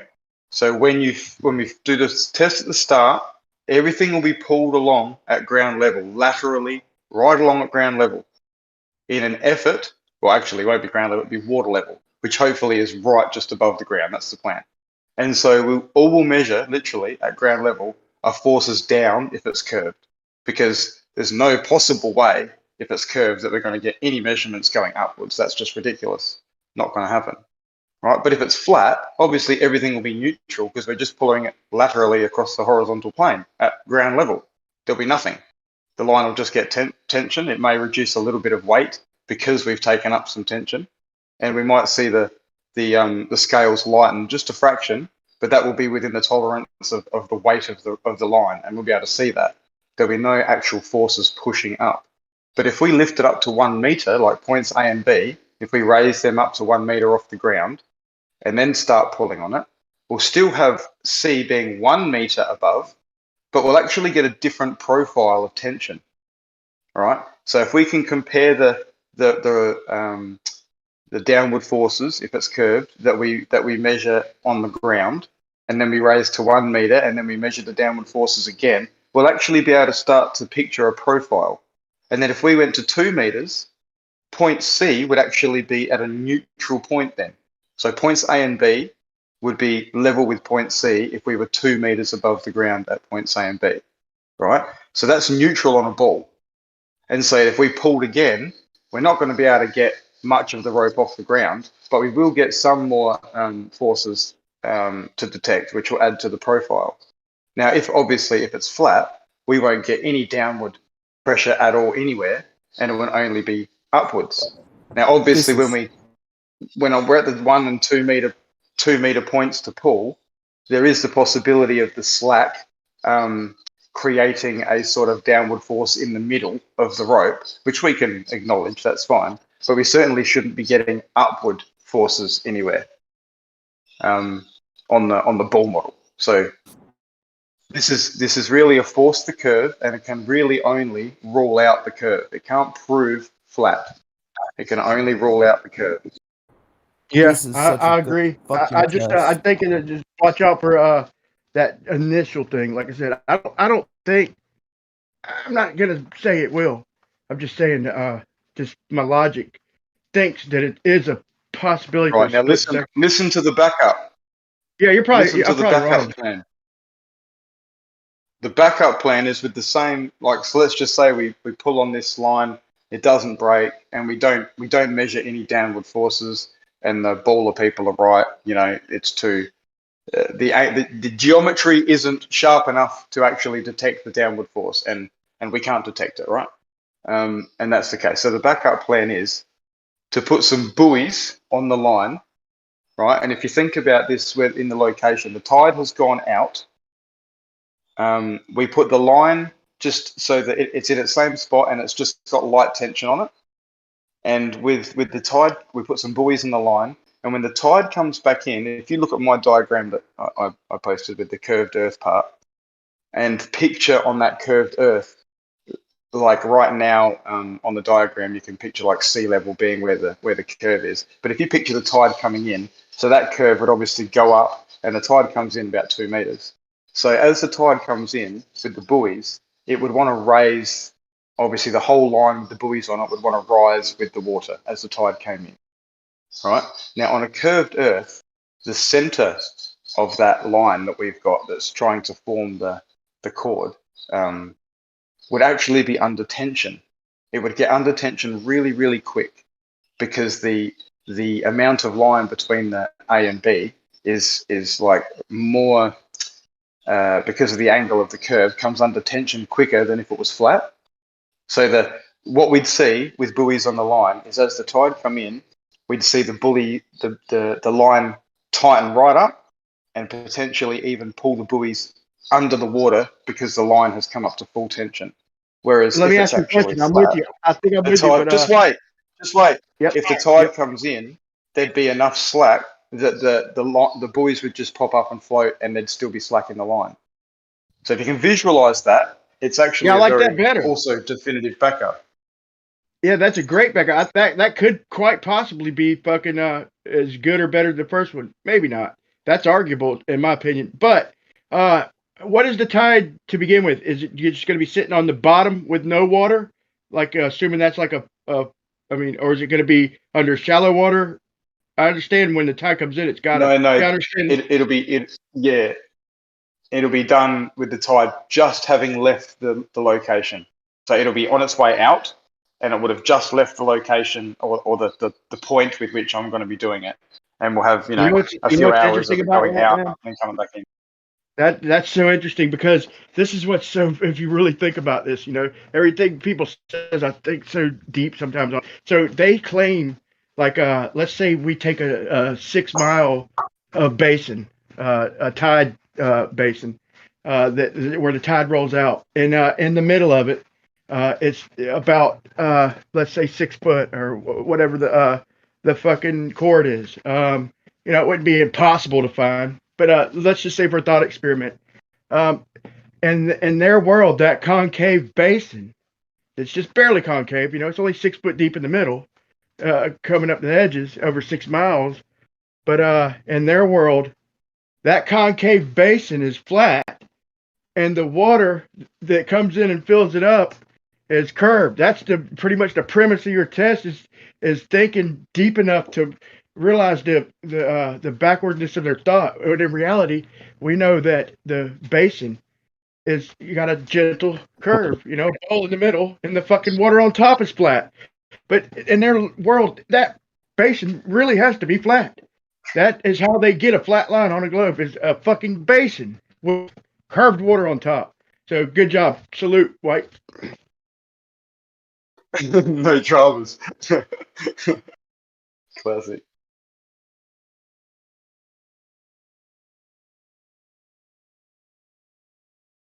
A lot of people have trouble visualizing the buoy part, but once you grasp it, it's definitive in its own right, and it's a good backup if the line hasn't broken and there's no seaweed coming in. I don't think you're going to break that line unless you intentionally break it or you bring some serious fucking winches. But I believe that no matter how long it is, you will have to get some reading, man. If it's pulling down or up, it'd have to get a little lighter. I mean, I would think, even if it's minuscule. Like I have a scale that's about 1/4 inch tall, old scale, but very fucking reliable. Good digital scale, weighs to 1/100th of a gram, about 1/4 inch tall. I just I was joking earlier that they had to go to cesium fucking, measuring devices to try and find the difference between, delay times of some shit to do with satellites. So it might be that we need to go to fucking cesium fucking scales I know, right? There's a trick, though. There's a trick. All that time, don't forget, they're still calculating us fucking moving around the damn sun. So when they say when we're going east or whatever the fucking direction of the sun, don't forget, they're still assuming we're moving. So it's the tricks are in the fucking math. They fucking very good, very clever is what they are. The tricks are in the math, like in the Michelson-Morley. They never even considered the Earth not moving. That since we know the Earth is moving around at 20 miles per second, the results are there's no ether. Never even considered the Earth's stable. The trick is in the fucking math.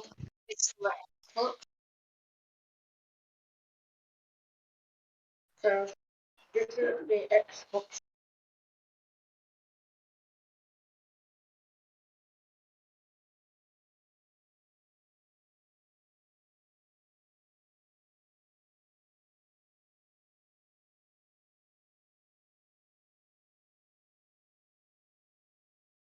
Sorry, I think somebody was breaking up.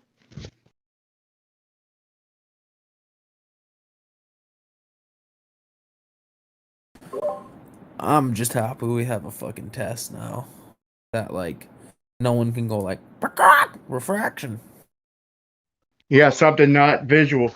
I just wanted to make one point. The point I was trying to say earlier is just a practical, just a take heed, not a warning, but a freaking just something to be aware of. And let's say if the scale was 1 foot tall, just to exaggerate my example, and the rope sitting on the ground. We'll just exaggerate it so I can get my point across. I'm not saying that it's going to revoke your test. I just think for a split second, we may get a bounce before the tension reaches the middle. The tension has to come from the outside. That's why I used us walking down the rope with our hands as we're pulling, just so you can visually picture the rope on the ground. Now picture the scale 1 foot. It still is not more than the earth curve, but if I'm pulling one direction from the ground, you're pulling another from the ground, the tension has to reach the middle. Gonna pull down for a second before we can clear that scale, pal. So I'm just saying, take heed. That's the way my mind works. I could be wrong. I'm not saying your test ain't relevant. I'm just saying watch out for that split second. Keep pulling, see what the end result basically is. Oh yeah, I totally acknowledge that, Brian. Yeah, as soon as you're trying to lift any rope off the ground, you're adding essentially weight to what's left on the ground. I'm well aware of that. But all I'm saying is it can't ever be more than the rope that you've lifted off the ground. So it's calculatable. We can account for That's a it. good point. That's a good point, dude. It can't put more Yeah. than the actual rope that's sitting on the motherfucker. Plus, even if that example was right, which we never put the fucking scale 1 foot higher anyway, but even if it was right, that would still only be not even a split second. You'd have to we'd start having to talk about the timing of the cesium atoms for that tiny bit of smidge of Yeah, and that's sort of where I also talked about building a profile too of the data points, because within that profile of the data, you could actually see that happening. You know what I mean? If those points were modeled, you could actually see it actually happening in the rope. Be quite interesting. That's why. I'm gonna tell you, go ahead. That's just why getting people involved that'll hopefully do the right thing in the background to make this an actual experiment, not just a test. Dude, I tried coming up with so many tests of fucking like bent lines and all this shit, and it's like I thinking I'd be like, Eureka, I got it, and then fucking I'd be like, fuck, right when I went to present it, like, no, I can fucking mathematically do this, and then I'd be like, oh no, this I fucking drew it on the wall outside with pencil, like a curved line with the straight string line, and I'm like, that's it, Eureka, no, fuck. The fucking math still fucking works if they bend the shit. Like it's fucking. That's when I realized it's all in the fucking math, but it works both ways. Like if they can't prove the fucking reverse curve, engineered, that's why mate. this tangible fucking experiment is what is necessary, man. It'll be the best. I think second best would probably be the mirror flash, man. But this will surpass them all, man. Maybe I don't. Man, they're piling up, man. But I think the more we talk about it, the better. Presenting problems is a good thing because we can work our way around them, whether they wound up being a problem or not.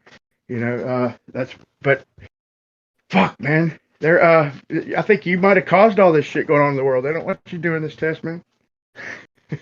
Don't say that. I like the twin gyro test as well.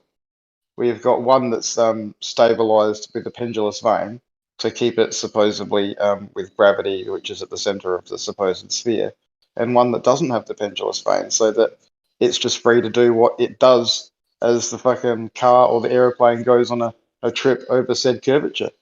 If there was curvature and you go for a big enough trip, the one, if there was curvature, the one that doesn't have the pendulous vane is going to show way out of whack. It's not going to be horizontal anymore. And the one with the pendulous vane is still going to be level because it's maintained with gravity all the way around. Whereas if it's flat, they're both just still going to fucking be level. Like that to me would be definitive as well, but it would just have to be, built properly with two of the exact same gyros, one of them just with the pendulous vanes disabled or removed, and then, built in a proper frame so that you could take it on an aircraft or put it in a car and travel from point A to point B that's at least 1,000 kilometers and ideally either east or west or north and south, so that we could also verify latitude or longitude stuff. Yeah, but I think Rumpus have claimed that they don't claim to measure the z-axis. I think I've heard a couple of them go as far as extreme as that. They never claimed to measure the z-axis. Like anything to justify their model's failure or even potential failure is absurd, dude.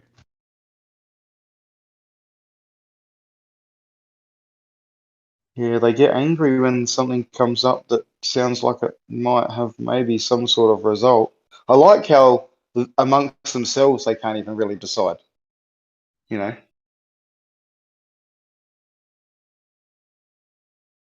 That's the joy of it. It's part of the joy. But I like bringing them in and hearing insight. I hate it when it escalates, man. I feed right into it, dude. Luckily I've usually got people there to snap me out of it, but I fall right into it, man. I get worked up. First couple times you get interrupted, man, when you're trying to make a counterpoint, and it snowballs, man. I fall victim. Yeah, I hear. Yeah, I get a bit excited more often than not as well, mate.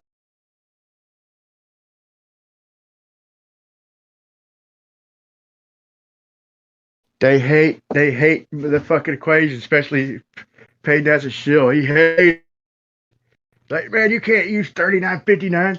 You're just using globe math and saying that that the stars are curving or the light curving. No, bud, no. Measure. Go to your triangle calculator, pal. Put in 69 miles and 1 degree, something we witnessed empirically, and you'll get 3959 for the height. Not a downward to the center of your imagination, your imaginary ball. No matter what you want to call it. You want to start adding arc tangents, you can change the calculation slightly. But the height is 3959. They came up with the shit to begin with.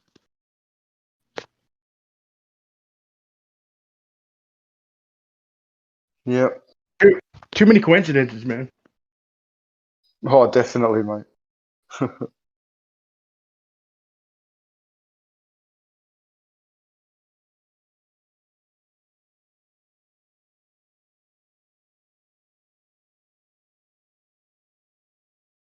At this Yeah, point, the twin gyro one could be boxed up and sent to anyone as well, Geo. That's another kit thing that could be put together and fucking shipped around to different people. If everyone chipped in that was going to receive it, for the cost of putting the box together, it could almost be like something just a bit bigger than a briefcase or something that you just take on a journey with you. You just mount somewhere and take on a journey, and then ship to someone else for to do the same experiment somewhere else. Oh, that's a great idea. Yeah, with a gyroscope. Yeah, absolutely. You mean to get different readings at different places around the Earth? Well, no, to repeat the twin gyro experiment. So in the box would be 2 gyroscopes set up, one with pendulous vanes and one without. And people could put it in their car or go on a flight with it or whatever they want and actually physically see the rotation happening before their eyes if there was, not rotation, curvature happening before their eyes if there was curvature. Because as you were traveling with this box over curvature, one of the gyros would be correcting for the curvature and one wouldn't be. So you'd see the difference between them clearly, right? But if it was flat, there would be no difference. I like between the them. idea, bro, but you can't use pendulous veins. Look, the pendulous veins use the fucking the air flow to fucking No. just But look, you can. Am I wrong? As long as they've both still got the little propeller that stirs the air up, that's fine. All we're removing is the little bit at the bottom that opens and closes the windows, the 4 windows, based on gravity, like the center of gravity, the little weight that hangs on the bottom. That's all it is. It's a little weight that hangs and opens and closes the little windows. I thought it was So that's all we're perpendicular removing. air. Like if you apply a perpendicular force, just lets a little bit of air in and applies it perpendicularly to straighten out the curve sooner, and it's lined up. No, it with doesn't. The, I was off. It doesn't let air in. It doesn't let air in. It blocks a path of air's release to cause the resistance. So these gyroscopes are driven by air. So they have the little vanes at the bottom that the air is hitting to turn them. So they're spooled up and they're driven by air, right? And these little vanes just open and close windows where that air is escaping, and it closes them depending on which side is being opened or closed by the weight. And that causes a bit of resistance at that window of air, which causes that little bit of deviation in and corrects, right? So that's what they do. So they're driven by air, and the little pendulous vanes just govern that little bit of resistance, which corrects them. And they work very well, obviously, because they keep level apparently over a ball, even though they did it prior to pendulous vanes. Which is strange to think. If you think about it, it's like they invented pendulous vanes and the gyros did the same thing. Interesting. Obviously, with pendulous vanes, you can pull acrobatic movements in your aircraft, tumble or avoid, a flock of birds, and it will self-correct.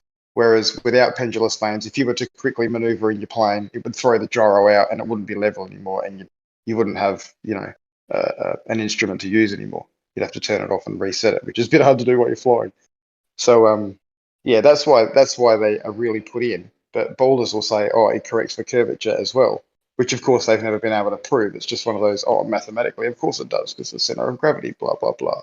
So we could actually call them out on it by putting two of them side by side, one with, one without, and traveling over said curvature and seeing if one actually proves to be different than the other, or if they're both still going to be the same. It would be quite interesting. Well, explain that to me again. I don't quite understand how the two gyroscopes deciphers that. I guess maybe I don't understand it fully, but you're on a ball. Sorry, mate. You're on a ball, and let's just say we're going. Picture somewhere south in the USA and somewhere north. You're doing a perfect on the longitudinal line, south to north flight, and let's just say you choose 2,000 kilometers, or what's that, 1,500 miles, or something like that, which represents, I think, about 18 degrees of curvature, right? So if you go from point A to point B with a gyroscope that has no pendulous vanes, by the time you get to point B, it will show a 20-degree discrepancy, right? Like a artificial horizon. Sorry, I forgot to mention these. These are artificial horizon gyroscopes. So they're showing you a horizontal level line, right? So you're at point A, you spool it up, and it shows you level. Are you with me so far? Yeah. Okay. So as you take off, that gyroscope's level, you take off and you get to point B, that gyro has no ability to correct for the curvature or anything like that because it's got no pendulous vanes. So it would show a 20-degree or 18-degree, whatever it is, discrepancy, right? The horizontal wouldn't be where it was before if it traveled over a curve. The pendulous vanes apparently adjust with a little weight at the bottom, because if you picture going over 2,000 kilometers of curvature, the center of gravity is always changing to the center of Earth, right, as you're moving along. So the little weight in that opens and closes the windows along the way to adjust for that. And they appear to hold level the whole way. So you go to point A to point B, and a gyroscope, a horizon indicator, like a gyroscope with pendulous vanes, will show level the whole way. Even though you're flying over curvature, it'll just show level the whole way, right? Whereas you remove the pendulous vanes that are apparently keeping it there doing that, it should show the 18 degrees discrepancy. So my proposal is to put one side by side, well, put two side by side. So you'll physically see the difference happening on your journey. Yeah, wow. I love it. That's awesome. You can see the Do you get it? discrepancy. Yeah, or the lack of discrepancy. Yeah, wow. Hold on, I the love it. pendulum hangs at the bottom of the cage, not letting it fucking spin too fast or helping it correct back faster, or making it line up with gravity. Basically, if there's a pendulum hanging from the bottom of the cage, then it's got to line up with gravity. That is their claim, right?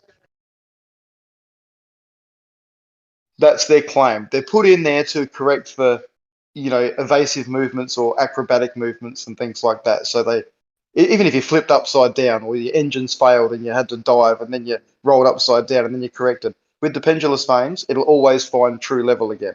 Without the pendulous vanes, it fucks the gyro up, all that sort of shit, acrobats and evasive movements. So they're there purely for that safety factor.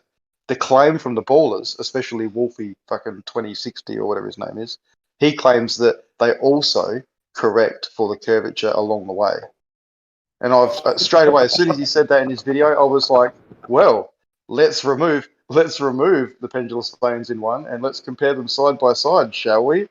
And I've just thought straight away that's a brilliant idea, and no one's ever fucking run with it. But maybe now's the time.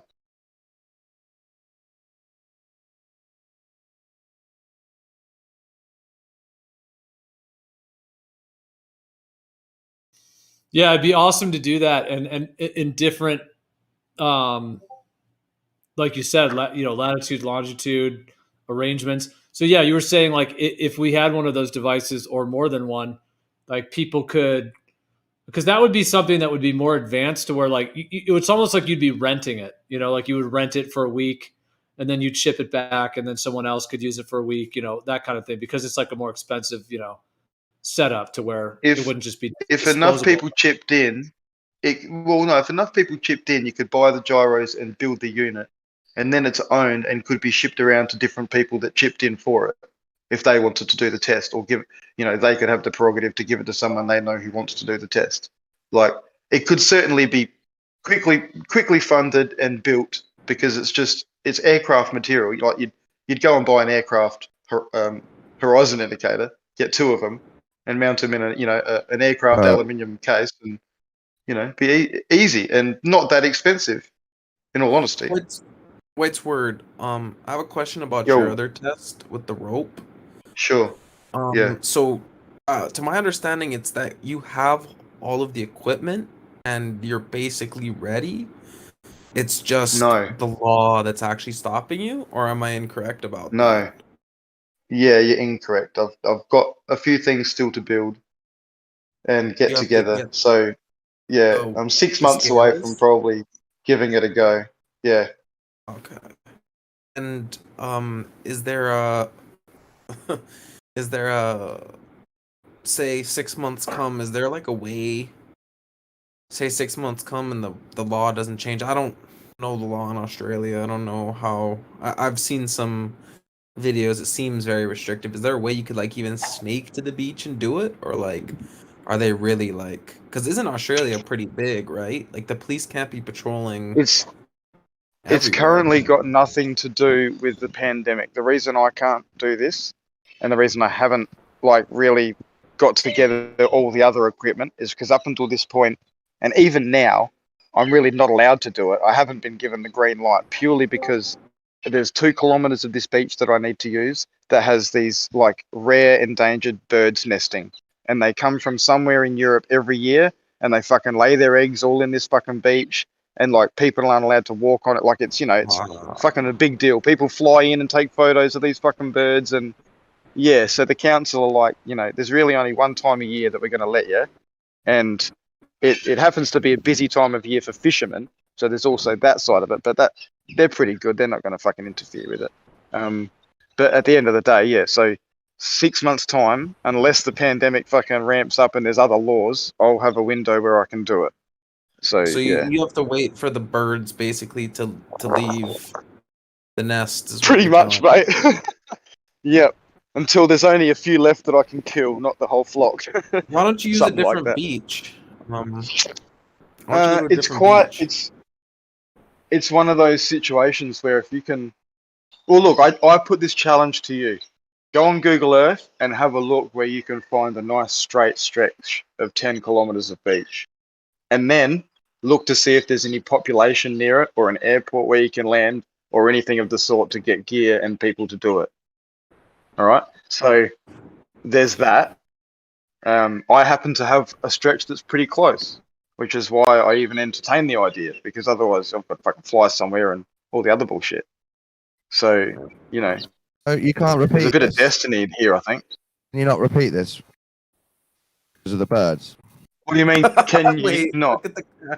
Look at the camera real quick. You can only repeat it in a certain time of year each year, not other times of year. Dude, he's about to drink his piss. I'll put it this way: if it works out to be something that draws attention, the council might decide to go, you know what, $50 to get on the beach to check this fucking thing out, and they might not care about the birds. I don't know, but we'll see. What I'm saying is, don't let the birds hold you back. Find another beach. Get this done. I'm not close to another 10-kilometer straight bit of beach, though, Dawn. If Okay. you are, and you can set it up, I'll ship shit off to you.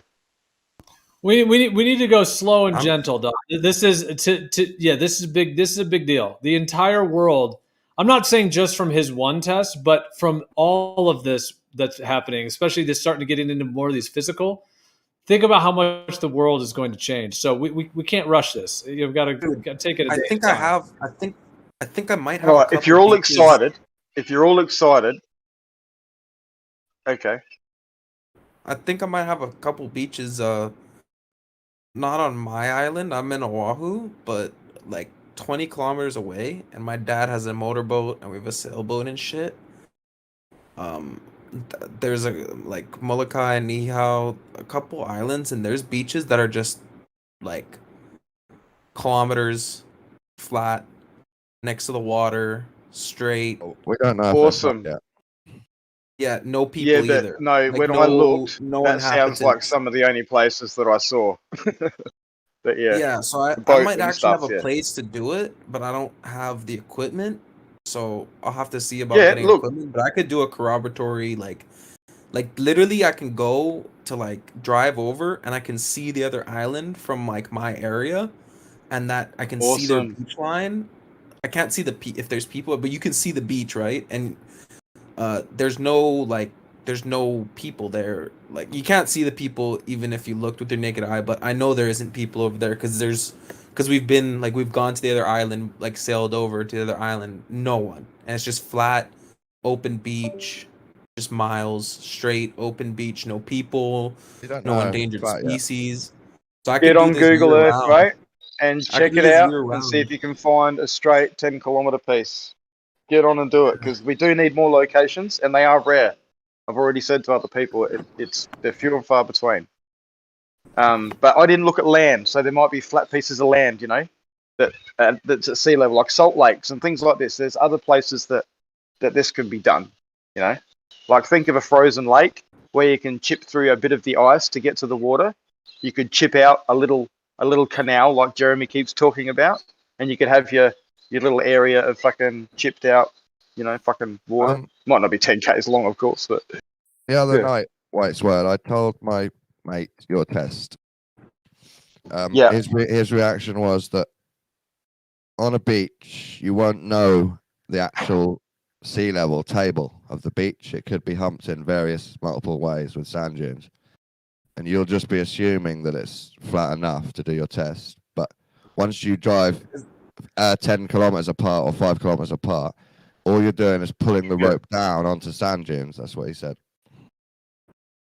Yeah, but we're going to have, okay, this is a pretty uniquely flat bit of beach where I've got access to, but I appreciate the profile's not obviously fucking dead flat, but where the water comes in and comes over every section of that 10 kilometers, we know the minute every post is underwater, that's water level, right? Doesn't matter what the land's doing underneath. Doesn't matter the profile. Okay, that's where we mark off. Boom, mark all the posts, right? Instantaneously at that time. Water level, right? That's it, done. The tide can do what it fucking wants after that. Can come in, can take off. We have right, water then you level. let the tide go out, and then you put the scales down, right? Then we do the test, yeah? Yeah, that might defeat my mate's problem. Yeah. It's going to be as close to the ground as we can get it.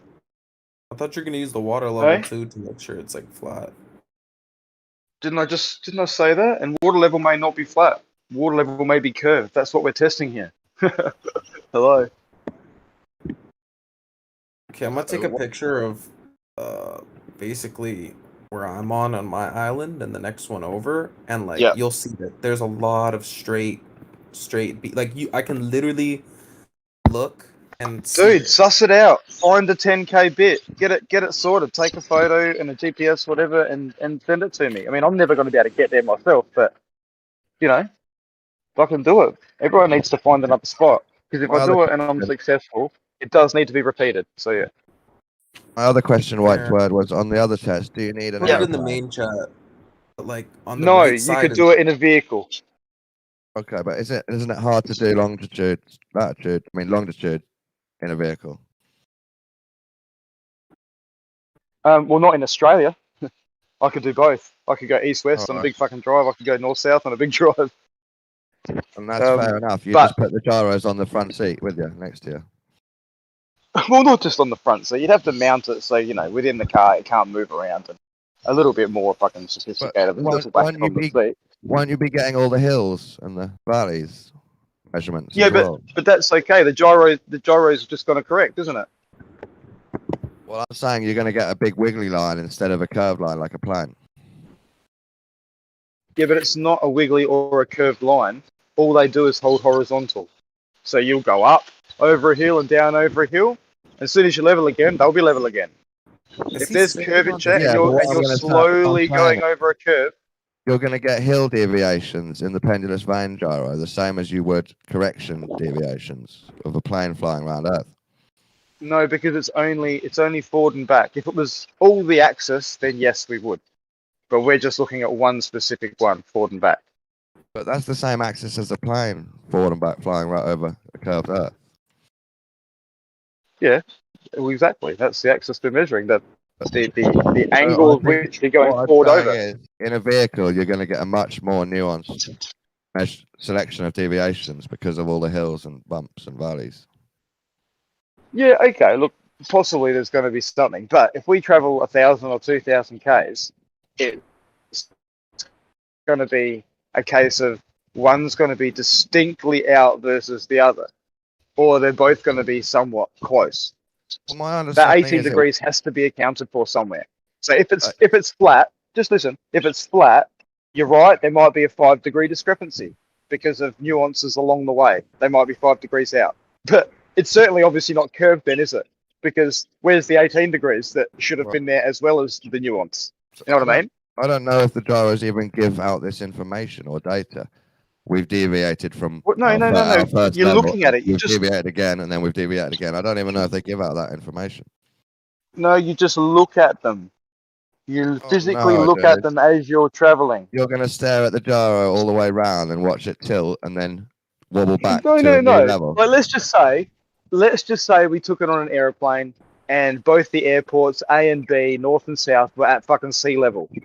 Right, so you get on the airplane and you mount it in the airplane the best you can. Maybe you've set up some deal and you've fucking, you've been able to get it mounted, right? Or you've fucking hired a Cessna or whatever the situation is, and you've got it nice and rigid in the plane. You take off, you spool it up, you take off at sea level, and you fly, literally, take off and fly straight north, 2,000 kilometers and land. That's an ideal situation, and there's no fucking wind. It's not bouncing around in the plane. It's just flying over. There's fucking a lot of curvature that you've just gone over. One will correct and one won't. We will see the difference in the 3 hours that you fly. Like, you watch it. You go, shit, one's still level, and shit, look at the other one. It's on a big angle. One of them will stay level, yeah, and slowly tilt as the plane flies around Earth, I'm assuming. The other one will tip and then find a new level. So you'll see it like tip and then No, find but every millisecond that you're moving, the one with the pendulous vanes is correcting. So you will never see the one with pendulous vanes ever even correct. It'll just look level the whole fucking time. That will happen. The other one will show you the actual pitch that you've moved. My drone already does that, whether it's a curved Earth or not. If I fly at an angle, it knows that I'm at an angle, not horizontal to the ground. It corrects it. No. Your normal gyro that doesn't have pendulous vanes will show your move because it stays rigid in space. The one with pendulous vanes doesn't. It corrects. But what I'm saying is I already have experience of drones correcting for angles. So I know they will do this. Gyros correcting. Hang on. Gyros correcting for angles. When you tip my drone, it knows the exact angle that it's at, and it's not 180 to the ground anymore. Whether it's on a hill or what. Yeah, it's got sensors around it, I suppose, So in what you're drone and can detect that, yep. We know gyro, it's not like... We know gyros already do what, Dawn? No, but... They know the difference. We know gyros hold between rigidity in horizontal or space. not. Yes, we know that. I don't get your point. So gyros hold rigidity in space. We know this, yes. And if you put pendulous vanes on them, they don't. What I'm saying is you won't be surprised when you see a gyro correcting slowly. Well, put it this way, if it was a flat plane and we took off from the same altitude and landed at the same altitude, I would expect both gyros to be level.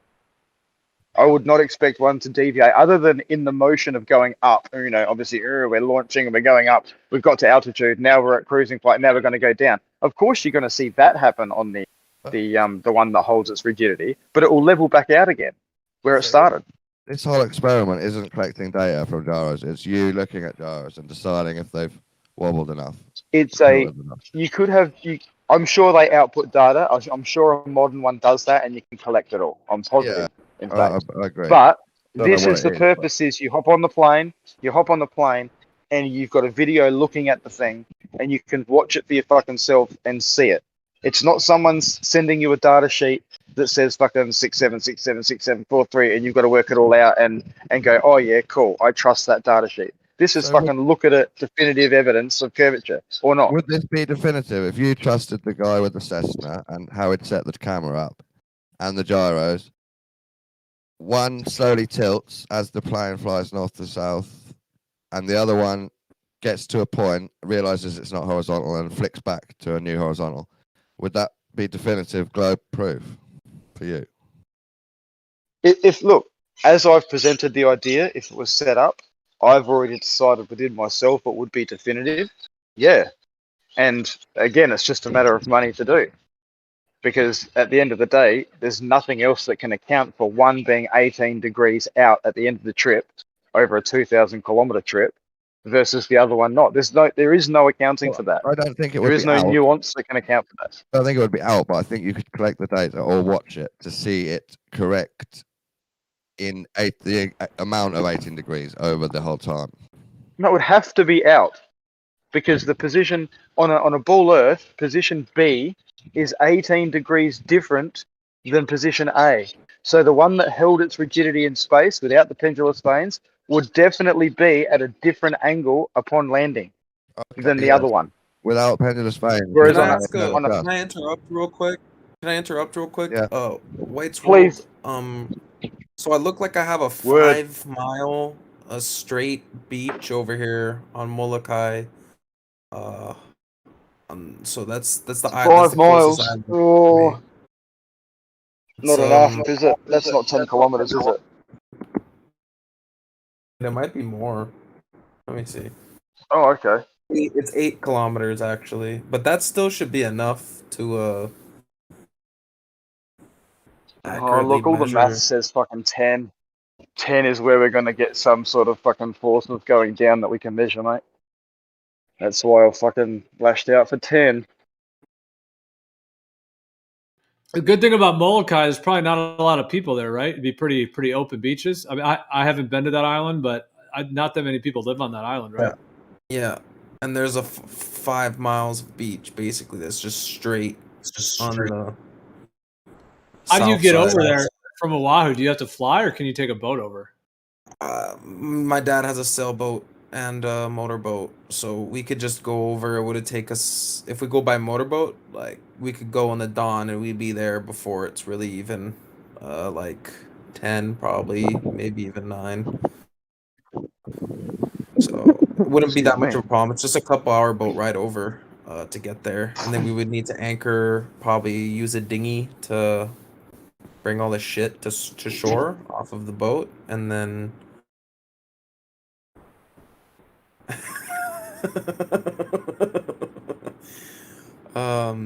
yeah, it's 5 miles, so might have to readjust the whole experiment to be a slightly smaller scale. But I think I do have an area to replicate it. I don't have any of the equipment, and I haven't done any of like the maths and stuff to set it up, but I think it might be a good place. Yeah, I don't know.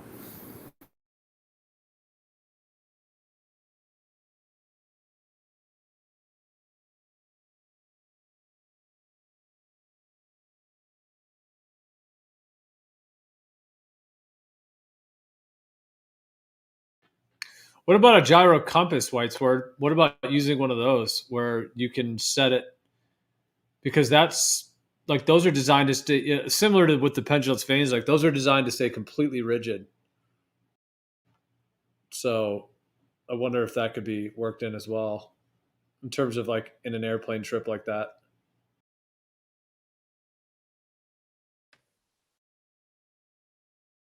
But yeah, Noah, what you were saying, yeah, dude. I mean, if you've got if you can do it. I think didn't Whitesword said he would send the cable to someone after he does it to do it again? Yeah, I don't know how much Yeah. the shipping's I'll gonna happily cost do me. that after I've done it. Yeah, I don't know if he does his experiment and he's successful. If we can arrange some way to ship it, I'm down for that. I'm trying to think how I could kind of downscale it and maybe even do it with like maybe some cheaper equipment or a cheaper setup. Is my Look into thoughts. it. Yeah, but yeah, no, I thought of a very similar experiment before, like with a laser in a water level, but I just couldn't get the whole refraction thing to get out. And then I thought of I even brought like a super long fishing line to a place because I was in BC before, not Hawaii, to like the side of a lake, and I was trying to like string it out, but then it didn't work. But that's a sad story. yeah, and the mosquito. Oh, you should have seen the mosquitoes. I had never experienced something like that in my life, man. The moment I got out of the car, they just started fucking attacking me. Oh no. Don, I would think that you'd be more into these. I'm surprised how much of a negative Nancy you're being about these tests. I'm just joking when I'm saying that, but I just for some reason I thought you'd be more into it because you want to see something definitive. No, I don't mind talking about it, but I'm not super into it. He's got bigger fish to fry. Well, just different fish. I just was picturing you being bitten by mosquitoes trying to measure Earth with a fishing line and it not working. It's really sad. Yeah, it was pretty sad, bro. I'm not gonna lie. Well, the one with the line, I mean, if we're talking like this one that we've been talking about for days now, I mean, that one, I mean, that is a physical measurement of the surface. So that's very exciting, the potentials of that. And then this dual gyroscope one that Whitesword just mentioned, I think there's a lot of potential with that one too, because as you fly, you should be going over a curve. And so when you can compare the one that's rigid and the one with pendulous vanes, like you can actually compare those, you're going to actually see whether you are in the same position when you land, meaning you didn't go over a curve, or whether you went over that much curve. That should be measurable.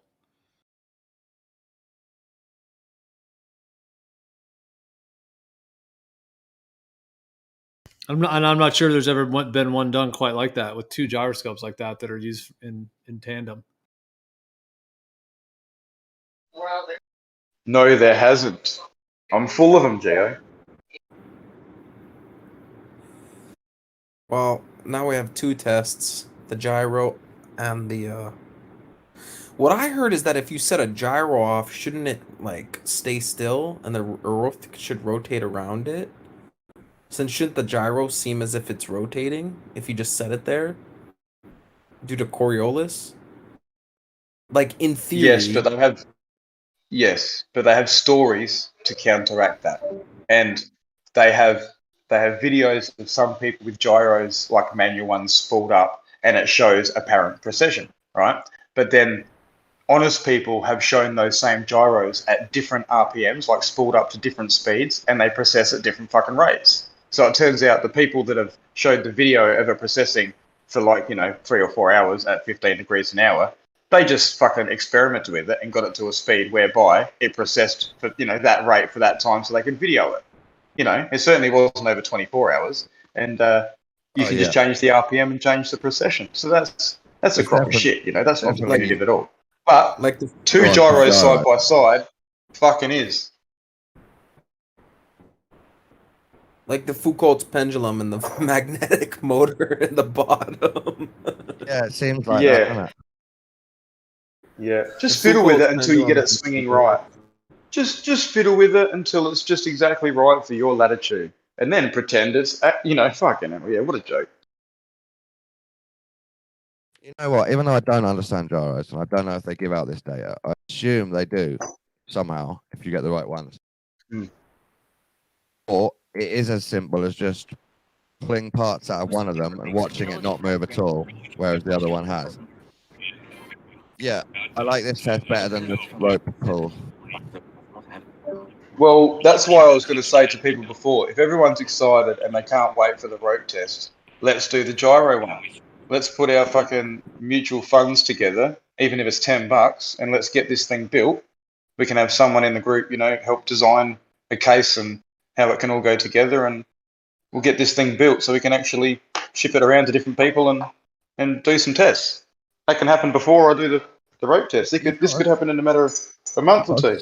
Start some relationships with people with airplanes that can fly that far. Yeah, well, that'd be Ruhif. Oh God, you can't trust Ruth, can you? No, You went no, I with him? can't. That little picture that someone posted a little while ago of a little kid looking at a computer and then turning around and giving a thumbs up. That just reminded me of Ruhif so much. Someone posted it in the text chat. It was fucking hilarious.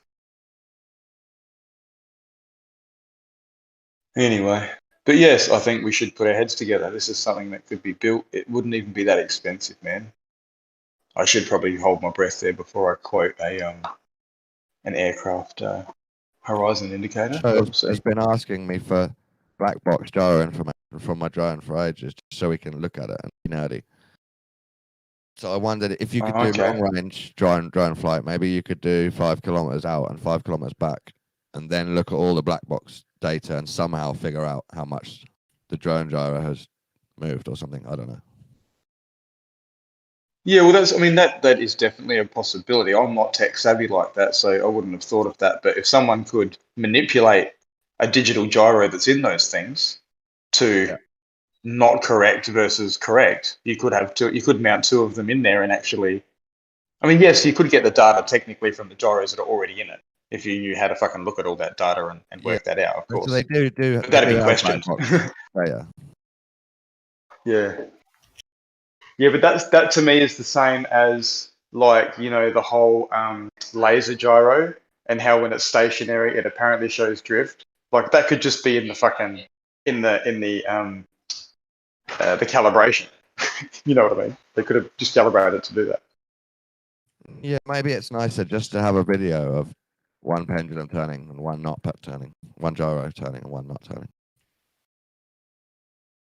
More visual, just data.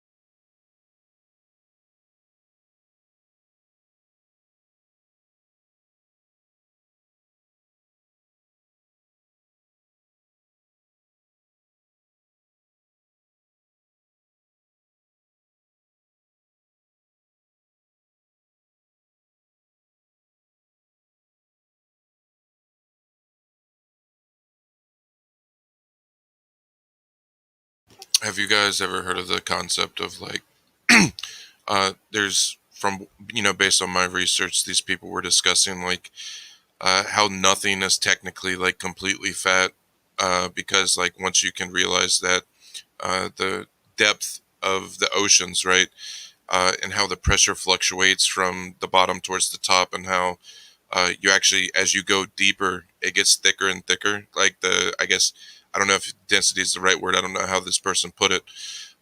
But basically their claim was that the whole heliocentric model it just doesn't make any sense, and that it's proven, right?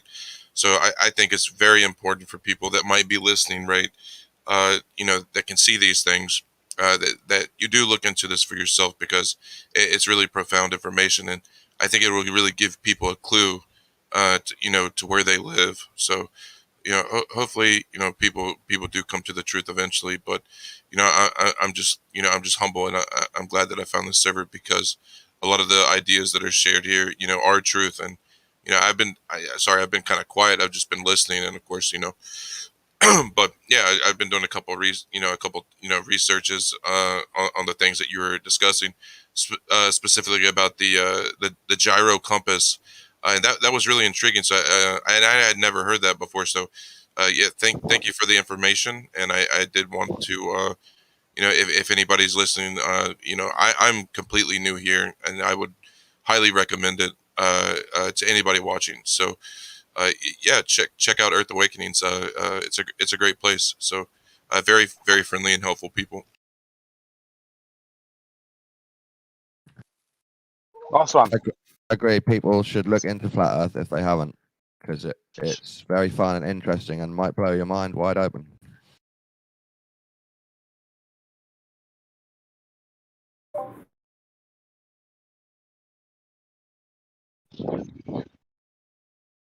So wide that you think it's a ball dawn? Oh, well, after the fun, interesting, mind blown wide open bit, I decided it was a ball in space. Fair enough.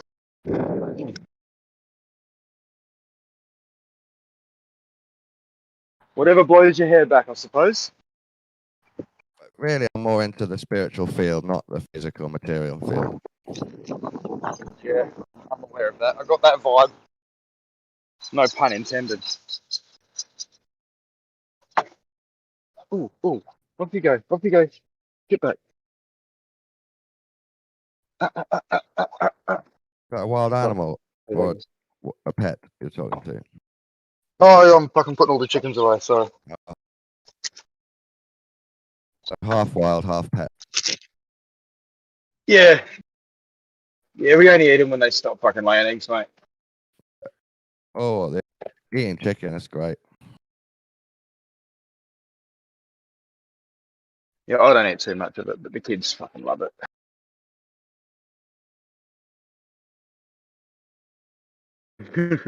There you go. Fucking got heaps of little chicks at the moment. Fucking, I don't often call things cute and fucking whatever, but little chickens are pretty fucking cute.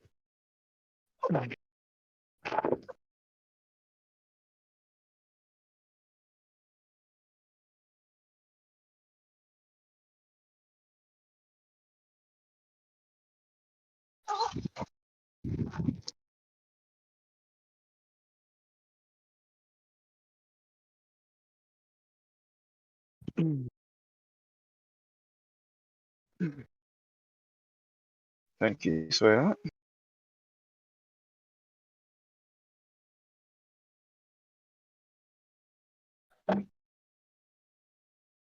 Let's shut you all up. No.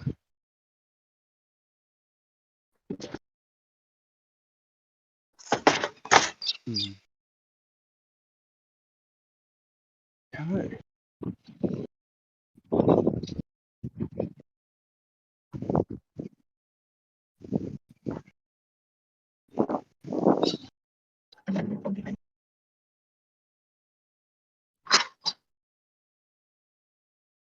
I like to think my flat earth specialties are being a skeptic of flat earth ideas. And maybe I can help people with the spiritual, physical theories. Not saying I'm going to help Geo make up a new sky model. I can maybe help us understand what the meaning is of studying the sky, or why people do it and why people might lie about it or exaggerate it or actually do it. Yeah, no, that's good. That's what the whole server's about, isn't it? Earth Awakenings on many topics. And sharing said information.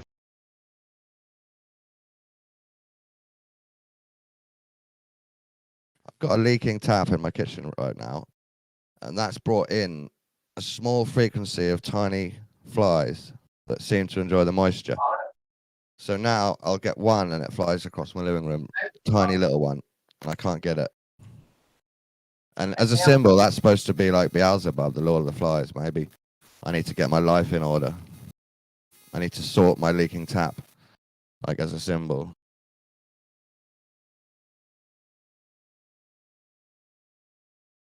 Yeah, it's interesting.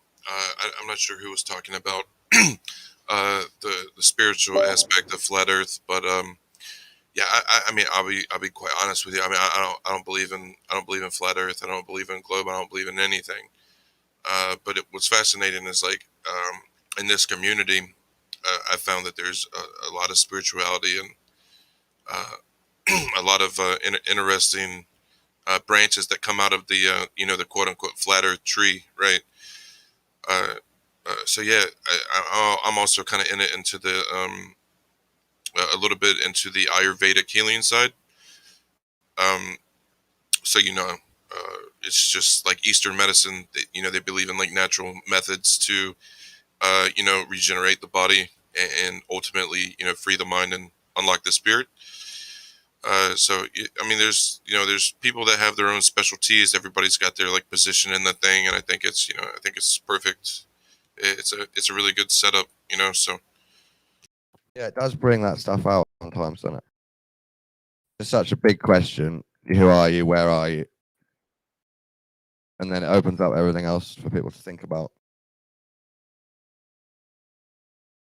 Well, it does some people. Some people just are just religious debunkers. It also attracts nerds that love to just say, no, I think I know about this, but more than you. yeah, I mean, I mean, if there's like what is it, 8 billion or whatever it is these days, people out there. I mean, one person's got to know the truth, right? So just find that one person, and when he gives you the truth, just believe it because it is what it is, dude. I do think you have to believe truth when you find it, and it's like a leap of faith, even if it's very proven truth, and you or whatever. It's a leap to say that's my truth now.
That fucking meme makes me die laughing, dude.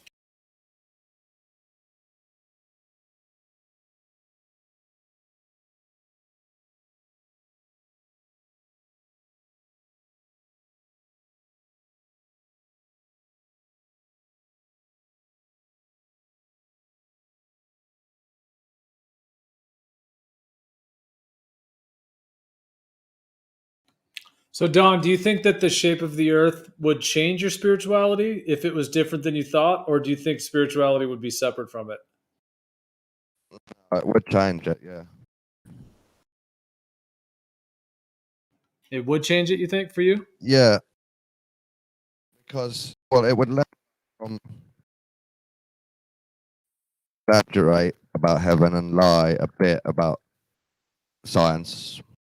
But, they've managed to pull off the big physical lie where none of us even knew where we lived and we all believed it was a ball. So it would be like another revelation kind of thing, and maybe I'd level up spiritually.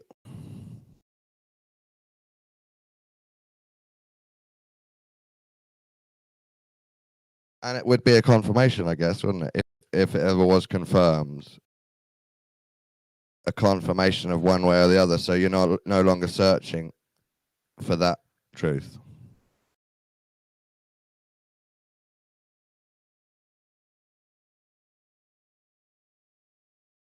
So maybe some of these tests should be called the atheism killer.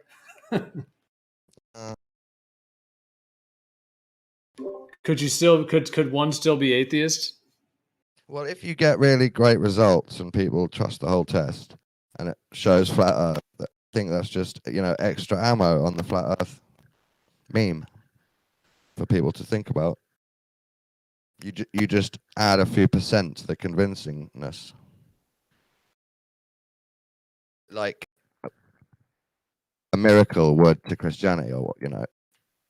You do the physical, visual thing that makes a couple more people believe, and then it's more convincing. What do you think it would do for like people just on the large scale, like people that are, religious or different things like that? Like, would you think it'd bring people together? Would it separate people more? Like what?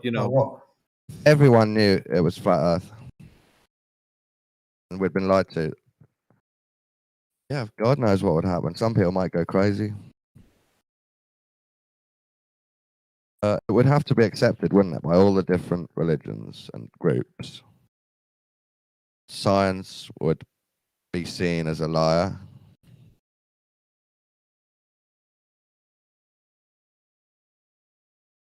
Some people might not accept it, and they would just say, no, we're sure it's a globe still, even though you've told us.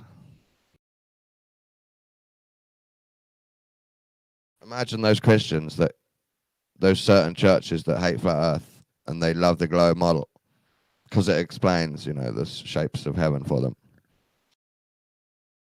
Imagine if they were told, they probably wouldn't believe it. They'd just say, no, we're already sure.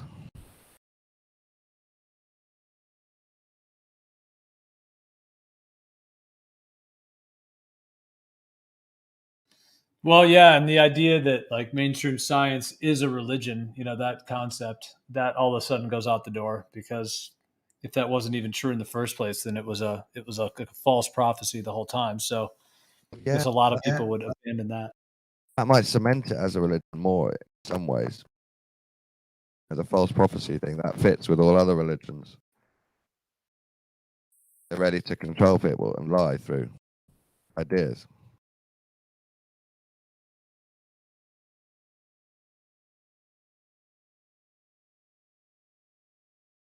I mean, it could shut everything down. They might have to turn the internet off to stop, the rest of the population finding out. Let's say it is 8 billion. I don't know if it is, but it might be 8 billion now. If 4 billion found out, they might turn the internet off so that the other 4 billion don't find out.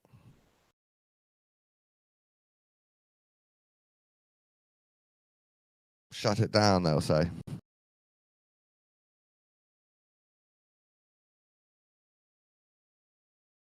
Yeah, like that meme that says they figured out it's flat, shut it down. Yeah, the Jewish guy with the walkie-talkie on the hat. They know. Shut it down. Shut down what? Everything.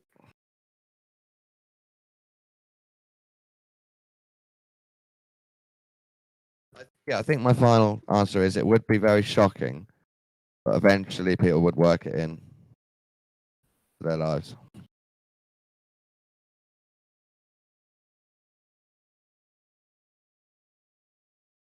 Yeah, but I mean, I would go as far as to say that the entire modern world, the way that it's run now, wouldn't be able to continue running this way. Granted, if everybody knew, I realize if there's only, right now, if there's a couple million, in the future there's 10 million, and then 100 million. I mean, you could, but I feel like the entire modern world, the way that it runs today, is built upon the globe thing, like people working for this dollar and all this stuff. I mean, I just don't I don't think a lot of that would even keep going. No, I think I agree. It's not the shape, but the trust in the model.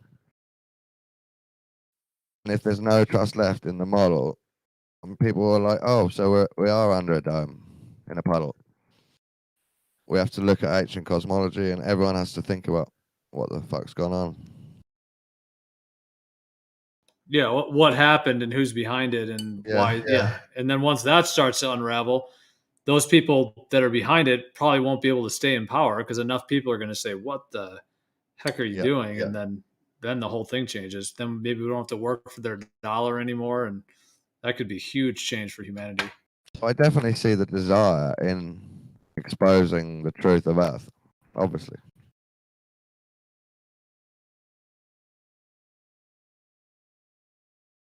I'm on a Well, I don't think this is coming to our awareness for no reason. You know, I mean, yeah, some people might think, oh, it's just sort of a somewhat small group of people, you know, and they're, you know, but in reality, like, if this wasn't meant to be, we wouldn't even be talking about it. We would just still think it's a globe, and you know, but there's clearly something going on. Oh, I definitely agree. It's part of the Great Awakening, Age of Aquarius, re-looking at what's happening individually. I guess you can call it a new age enlightenment process of humanity.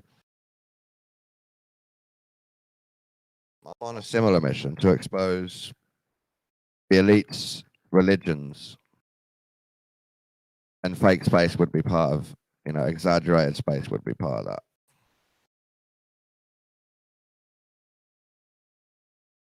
Yeah, but I mean, that's what they tell us the Copernican revolution was. They try to sell us as if that was some huge Renaissance breakthrough. So it's like all backwards. I was going to say that back then, if it's true or false, it was still shocking for the people to be told there's other planets and other beings, and it's all shaped like this, and actually the sun's the middle, and we're not that special.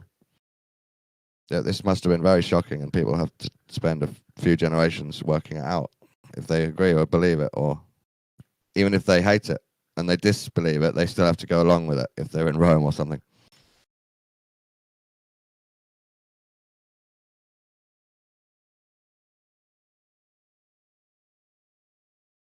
So it changed before, right? What everyone on Earth thought Earth was has changed before. In our history that we can look back, it's changed once from a flat realm, flat-ish realm, with loads of ideas built around it, to a globe with science built around it. It's definitely changed once. And if you think about what's further back, it might have changed a few times to even other ideas. So it could change again, that's my point. Right. And that's the big one that we're told about, the Copernican revolution thing. Yeah.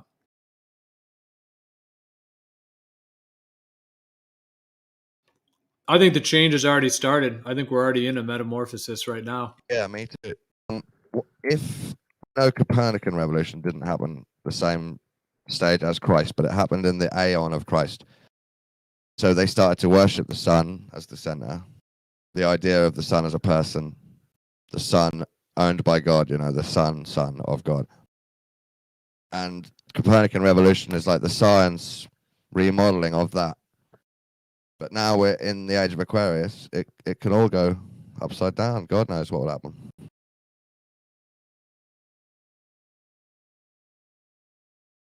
It's what we're doing now, I think, is a reflection and reaching out to the past to try and figure out what happened and where we should be.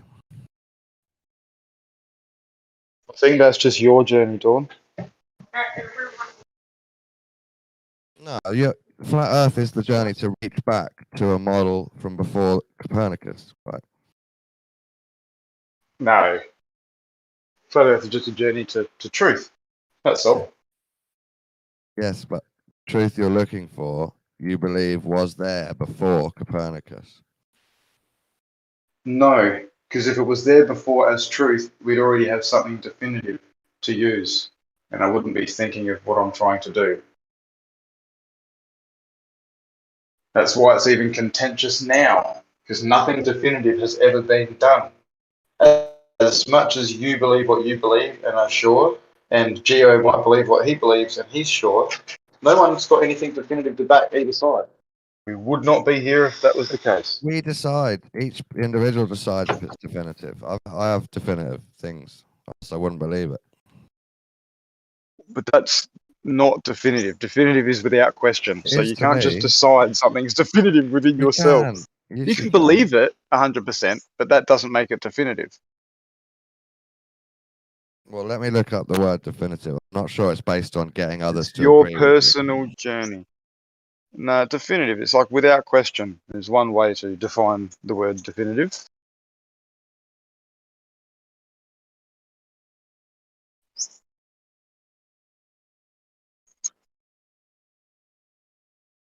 I saw your comment. Apparently, I don't understand fucking gyros. I know you're just having a dig, because fuck, they either hold their rigidity in space or they don't. You know, a single axis gyro. I think you're right. Definitive means an agreement with an authority, especially, which is quite a sad meaning for the word. An authority. Oh yeah, that's probably a new modern COVID fucking twist on the definition. Just like they've changed isolate. Yeah, fucking hell. But an agreement And with vaccine. someone you trust, right?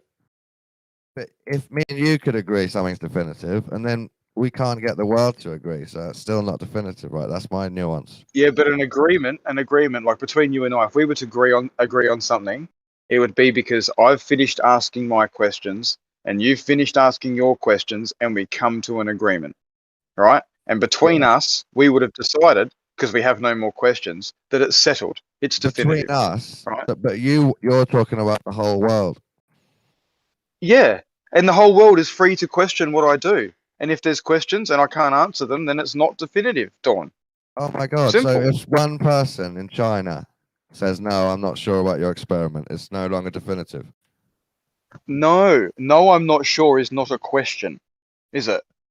If they say, I've looked at everything you've shown and I'm still not sure what shape Earth is, that means you have to Yeah, not, but what's not I'd call be your asking own what's your experiment question? definitive anymore by your own logic. No, I would be asking what they are questioning with the experiment or the test. Let And if me they can't reword. give me what they're questioning, then shit, it's not being questioned, is it?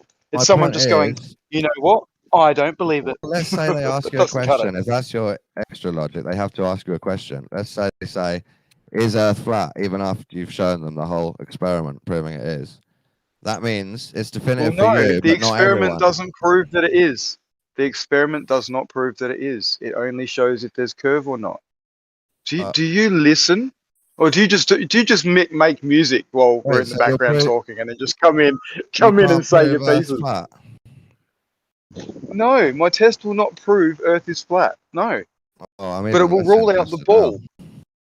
Oh, really? So if the ball gets ruled out, that sort of destroys the whole heliocentric model, because My it's main all point- based on a center point of gravity and balls forming. My main point So here, fuck. White's word is, we have to decide individually if it's definitive for us. We can never make everyone on Earth agree to make it fully definitive. We won't be able to do that. So we have to just agree between ourselves. That's definitive for me. I actually do think can't it's possible. prove things. You're missing the point. I'm ruling out the globe. I'm not proving anything. So science can't prove, but it can systematically eliminate. So this test will eliminate the ball. Yeah. And that will be definitive. You, but someone in China might not find it definitive. They might still think it's Then that possibly a person ball. would have to ask a legitimate question. Yeah, they'll Because say, otherwise White's word, it's without question. could it still be a ball? That would be their question. Well, it could be a lot bigger. I'll give you that, Dawn, but that would still destroy the model because everything's based on what it is now. What? So okay? if you decide you've answered their question, then it's still definitive. That's your logic. Well, if the question's answered, right? If the question's answered, it's answered. So basically, this If is you it can't be deciding. answered. You deciding other people's definitive answer. That's what this is now. No, not at all. Not at all. Like, if it was an optical situation and I was trying to tell you that something means something and it was an optical situation, you would have no way to actually go along and verify that that optics is right or what I'm saying is right. But what I'm proposing is something that everyone could do themselves and show themselves. It's not a oh, here's something millions of light years away and just trust us. This is definitive. Doesn't make it definitive for anyone except you or other people that believe you. No, because they could do it themselves if they weren't could, lazy. but they might not care to. Well, but Don, at what level is something definitive? For example, if I want to measure, What I'm saying is never. Well, if I was going to measure the length of my desk and I took a ruler and I, 1 foot. I thought you were going to say something else. Yeah, I mean, if I measured it, I mean, it would be definitive that I'm just making up a number. Let's say my desk is 5 foot wide. If you can measure it with a ruler, that would be definitive. Now, I agree with you. If you called someone up on the phone in China and said, hey, I have a desk that's 5 feet long, that might not be definitive to them, just me saying that. But if they could come to my house and measure the desk, who is going to debate, unless they're like maybe schizophrenic or something, who is going to debate that it's correct if you're getting a Oh, physical right. If you pick a simple measurement with very agreed upon markings on the tape measure, and they can afford to come all the way to your house just to measure your table, yeah, they can agree it's definitive too. But that means everyone on Earth's got to travel to White Words Beach. That's not possible, is it? The way I see this happening is that, like, well, if in the future there's like demonstrated, sites that are like demonstrated sites or places that people like permanent setups, that people could come to, whether it's a beach or whatever, a canal, whatever it may be. So yeah, and maybe not everyone in the world needs to see these measurements, but there'll be a tipping point where, let's say enough people have done them and have, to where it's just conclusive to where, PhDs, scientists, whatever, they just can't deny that these measurements exist any longer. Yeah, it could become definitive once everyone agrees, or most people agree, or authority agrees that is actually the definition. Well, that's the thing. See, I don't think this authority that is in authority now, they're never going to agree. So they're either going to be dissolved, the bubble's going to pop for them, or I guess they could try to stop it or whatever. But it's like, that's the thing about this. I think it's going, like right now we live in a centralized type world, I would say. You got this globe model, you got these governments, United Nations. It's very centralized. And so everybody's, a lot of people are believing it. Some people are questioning it. But that's the kind of status we live in. But if there's something like this or multiple things like these that are definitive, it gets to a point to where we're not following that authority because that authority's reputation is now fundamentally been exposed, especially with the globe being the major, like it's been so revealed. Yeah, I agree. Who's going to go to them for any truth? Meaning everybody's going to turn against them, and then their power is going to be dissolved, I think. I'm thinking in the future it will be Whitesword who's the authority on pulling ropes around Earth, to put force onto scales. So he'll be the authority, but I'm saying he won't be able to convince everyone for a very long time. So his idea of what's definitive is wrong. Well, I mean, people could have various recognition or consideration. I mean, who knows? Like, we're history in the making, so we don't know how that'll all play out. But I don't think any of this is going to be dependent on any one test. I think there's going to have to be several people repeating it. But the tests need to be invented and they need to be carried out. To start with. See, I think like in this whole process of going, realizing the globe isn't real and all that, in my opinion, and that the Earth is stationary and a plane of existence, just like our ancestors and all this stuff. That whole process, like we're in the early stages of it. I think, maybe stage 2 out of 10. So if we're only in stage 2 out of 10, we've only started the journey, really. And perhaps this next stage is getting to more of these definitive, actual measurements. To really open it up for the next part of it all. I think what I'm saying is Whitesword thinks that because his test is sound in his mind, that makes it definitive. But what makes it definitive is him getting people to agree it's true. I would say that what's definitive is the results. I think that's what he's saying. It's not really about belief or whether people jump on board. It's definitive because if it's a physical measurement of the surface, then even if it's just him and 2 friends, it's definitive. It's just a matter of the rest of the world figuring it out and repeating it. Well, I've got definitive proof Satan is better than God. It's just a matter of time for you all to figure it out. I mean, they claim the globe is definitive, but is it? I mean, that's the question. They push it like it is. Well, that's what I'm saying. They have to agree. He doesn't agree with that definition of definitive, does he? So he's got to make his own new one up. When I think of definitive, I think of a test that is definitively measuring the surface. Like whether 5 people know about it or 1,000 or whatever it is, that's what makes it definitive. And the rest of the world will go through their own process of what that means. Definitive scientific proof of no globe at the size they say. But surely you already did that, right? Years ago. People have already claimed you've got definitive proof there's no globe model. Yeah, that was stage 1, all the lasers and optical. So this is just stage 2. We just do it again with new tests. Yeah, but this time we're going right for the actual physical. We're not doing optical anymore. Optical's over. We've done all the optical that was needed to wake up the people that would wake up from that. But yeah, we've got to take it to the next level, literally. Yeah, I see that.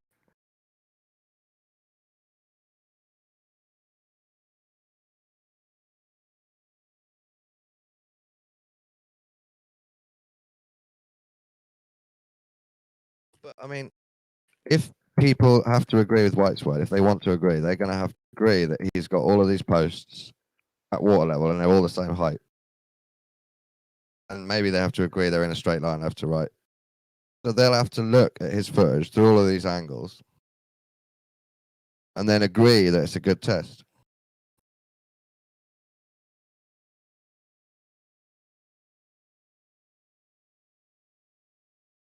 There's lots of nuance along the way. It's always has optical still involved. Well, there's not really any optical, but yeah, I know what you mean. I mean, it would have to be replicated for sure. It has to be believed as a good test.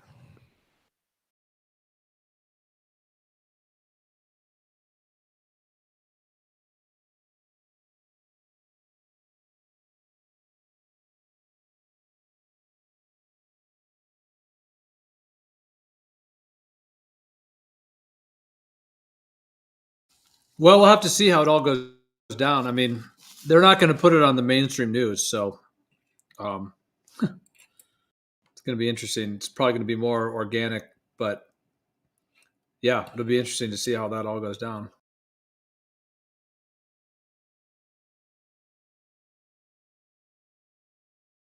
You know, some people say, oh, you know, this truth will never come out. It'll just always, people always think it's a globe and they'll, you know, never be any tests or never be anything. And, oh, we're just going to grow old, you know, wondering, you know, whatever. And, you know, but then there's another perspective that actually this is completely going to come out, you know, in our lifetimes, maybe even within the next couple of years. And if that happens, then, I mean, there's a lot of factors because, like I said, they're not going to put it on CNN. They're not going to put it on the front page of the newspaper. So how is it going to spread and at what speed is it going to spread and what kind of verification?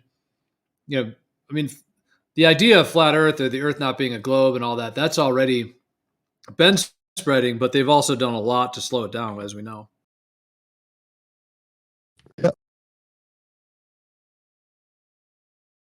I've always thought it might be good traction ability for flat Earth to cozy up to the New Age. But even though the New Age believe it's a globe and there's planets and there's galactic federations and DMT, psychedelic experiences, somehow you can connect Earth awakening into an idea of Earth disclosure. So Antarctica will be exposed. Human origins will be exposed. Inner Earth will be exposed. We will look at the edge, you know, we will see these things. Somehow get Earth disclosure as a New Age concept, get the New Ages into it. That will give you extra traction. Well, I hear you on that. I mean, that's a huge thing that's already happening. The whole kind of revolution with plant medicines and legalization and people looking for ways to heal naturally without all these pharmaceuticals, antidepressant stuff. And then also for spirituality. And so that's already kind of like Terrence McKenna called it the archaic revival.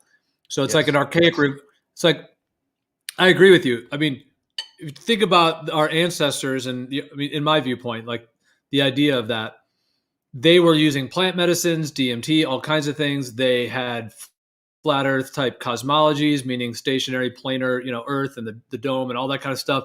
They had those cosmologies.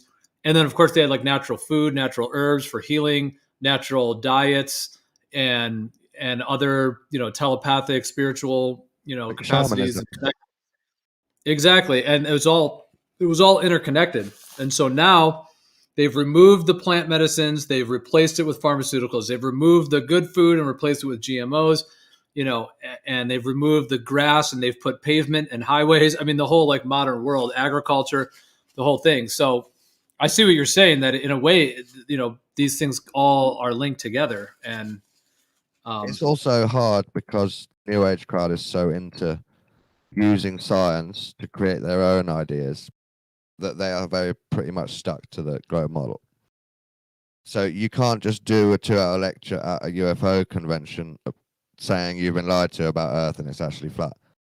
But you could sneak it in and talk about Earth disclosure and get them on board with wanting to disclose certain things that have been hidden about Earth.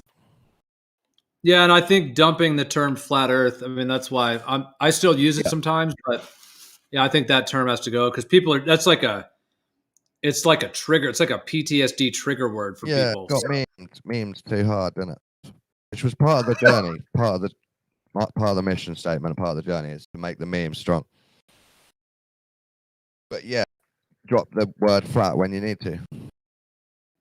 But yeah, Earth disclosure, that's kind of a cool, like almost like Stephen Greer when he has his whole UFO disclosure stuff. Because it needs to be recontextualized because you're right, the term flat Earth could be rejected by a lot of, like some of those circles you're talking about. Even some of the psychedelic circles, I think, would even reject that term. So, yeah.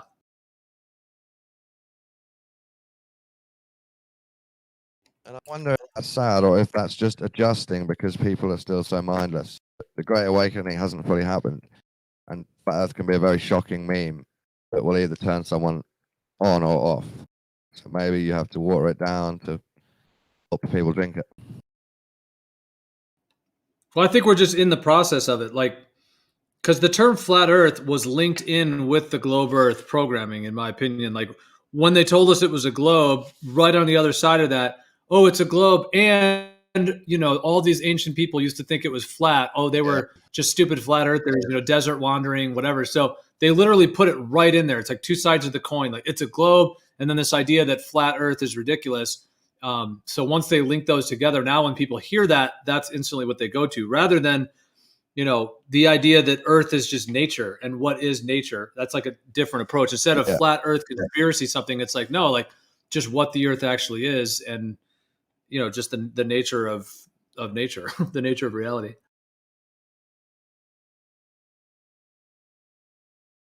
I think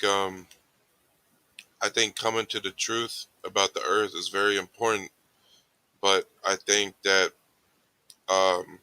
because flat Earth doesn't really have much to offer to the regular person, they might not they might not be able to come to the truth. Like you said, they might get turned off because they just they're like, oh, here we go again. Maybe they heard it already, and they're like, oh, this isn't gonna solve any of my problems in my life. Yes, now I know the shape of the Earth or whatever they claim, but it's not really gonna solve any of the person's life issues. You know what I mean? So I think maybe that's why a lot of people, at least, it's almost 2022. I mean, I've been around for a while in the flat Earth scene, and a lot of people have come to the truth through it. Yes, but I think there's still those people that the flat Earth wasn't their method of truth revelation. You know what I mean? So I think everybody's got their own thing, and the people that come through it through whatever medium they come through, as long as they come through, to it. I mean, that I guess that's the most important thing. But also, it's important, that don't think that you're in this alone, because God's always here with us. So, he'll make sure the work gets done.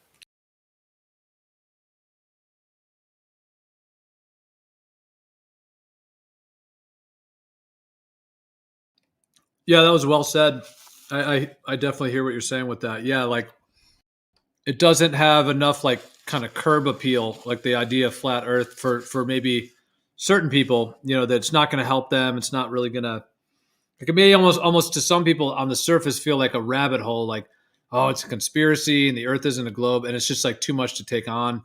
And like you said, it doesn't really offer anything direct. At least they might not think so. I think for a lot of people, it does change their lives in a lot of ways, like spiritually and, the nature of reality and maybe being a little bit more aware of what's going on in the world and stuff. So for some people it does, but yeah, I do know what you mean with that. But perhaps that's something that we're all in a process of discovering is what will it change and what is the difference. I know for me, it's a huge difference because it has to do with like the origins and who I am and where I came from and what reality is like on a fundamental level. So, but maybe not everyone sees the value in that, at the moment, especially with everything going on in the world.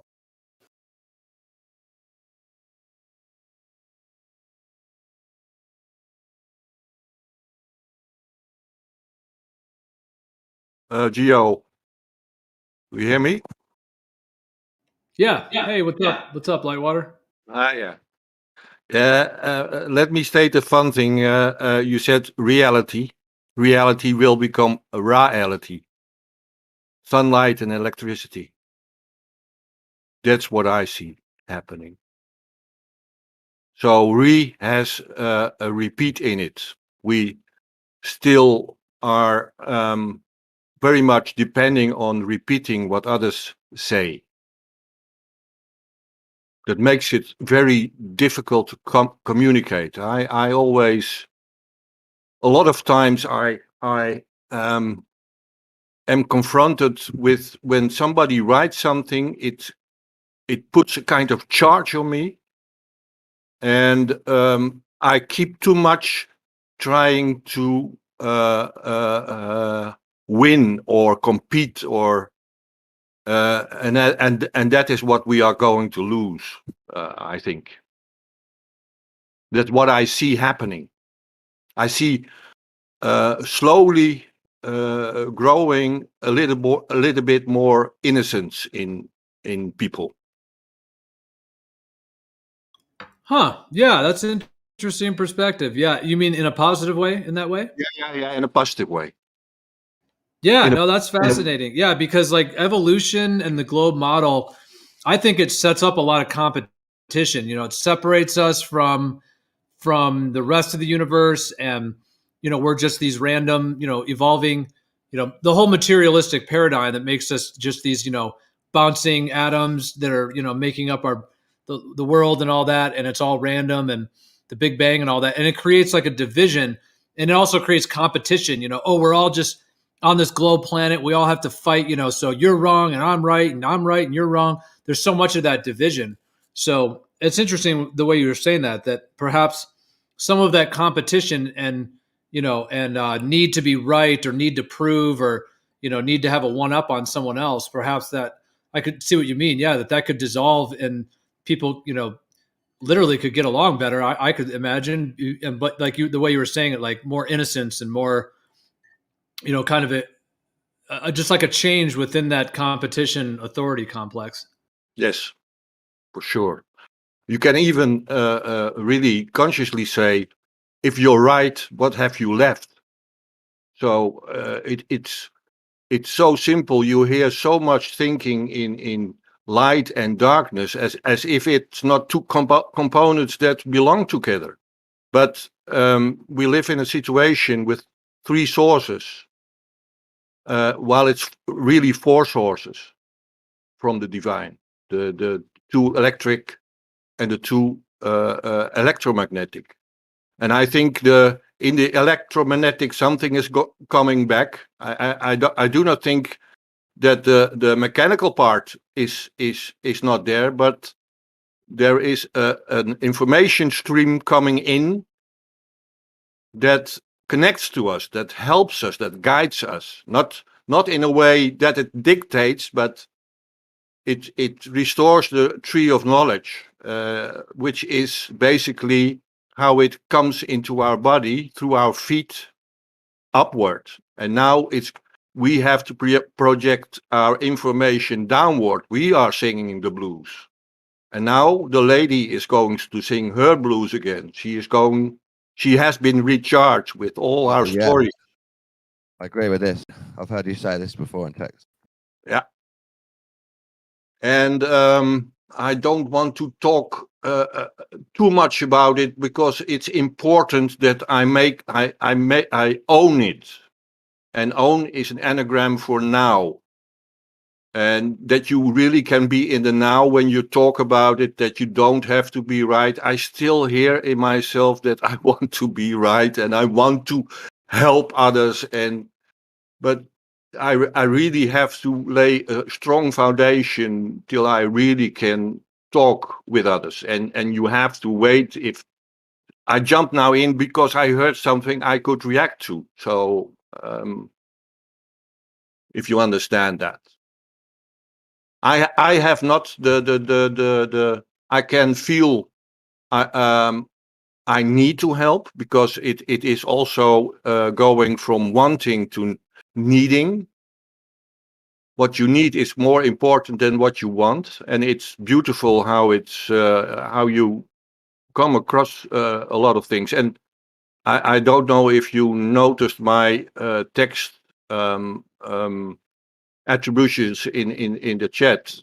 I'm looking totally different at language now. I restudy words and meanings, and in total, I experienced the awakening as if something communicates with me, and it creates images instead of that I'm totally reliant on words. This is fascinating. Yeah. I think we So have to relook at words and language now. Yeah, in that sense, it is from becoming a creator into a creator. It's a new energy putting in a creator. That's even in words you can say it like that. So in that sense, Pete had some mighty truth, but he had made it so rigid. He has made it so rigid because he is walking with it for such a long time, while the awakening wasn't really started yet, although I think it really started in the 60s by the heightening of the what you call it, the Schumann resonances. But now another a whole new layer is opening. So I experience it as if it creates images in me for me to digest, to discern, and it takes a little work and building, and that's what I experience. You sound enlightened. Just being able to see pictures in words and understand the symbology in the languages that we're using. Yeah, in an old, archaic, ancient way. It's very enlightening. Yeah. I think it is another way of how you how it is as if information starts to pop up, and when you put knowledge into words, and you have to give it a definitive meaning, you have to create it, and then you have to look again from where did I store that? I knew that. Like that, that's another expression of crates in a warehouse. Where is my house? Yes. Last night I listened to Terence McKenna, and he was speaking about language. He was saying humans, although we've perfected our language skills quite well, we're always guessing what the other person means from either the word symbols or the tiny mouth sounds when we talk. But you can look at octopuses, and they actually swim around, and their whole body of some of the octopuses is their mind. So whenever they feel or say something, the whole body changes color and ripples in a certain way. Yeah. So you don't have to listen to tiny mouth noises or read symbols and then guess what someone's saying. You just look at the octopus and you can see what he is feeling. There's nothing in between, no symbols in between. Yeah. So I think we have to develop a new language, but also using the language that they've provided for us is a great way to find clues, meaning.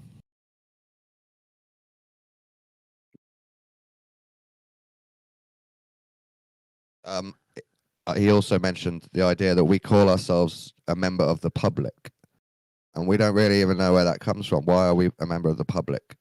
It probably comes from a Republican. But when newspapers started to print, they just came up with the term public. And eventually we start calling ourselves a member of the public. So we're like somehow we're joined to a massive corporation that we can't even remember joining, or a citizen. I'm a citizen. It's another version of you've just decided you are part of this thing and you don't even know what it is. Yeah. By a word they've given you.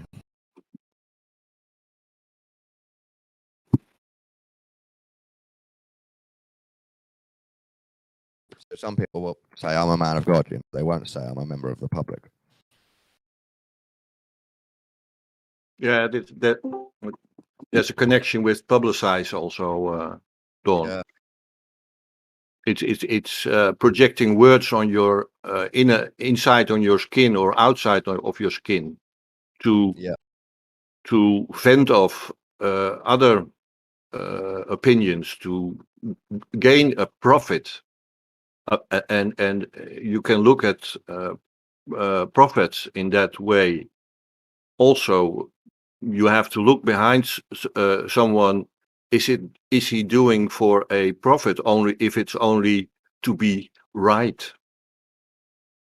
So not to be left, right? We all have a great need to belong to a certain group. It's very demanding to go alone in your ship, in the uncertainty of the missing of the third source, the fourth source. And you can put it in your thought process that indeed sound is a multiple of 3 and light is a multiple of 4. So you can at least take that in and see if you come across information that fits that. So I think I'll jump off again because it's still a bit chaotic inside of me, but I hope I contributed to some fruitful and seedful. That's also a thing that came to my mind. It's somebody who that fourth source brings seeds. So we have been living in a time of de-seed, and we are entering an era of re-seed, and you can write it in 2 ways. Okay, guys. I hope I opened some connections. I know Jordan already appreciated some of my writings, and Dawn did, and Geo did. So maybe next time, okay? Thanks for sharing, man. Okay.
Dude, this guy's sleeping.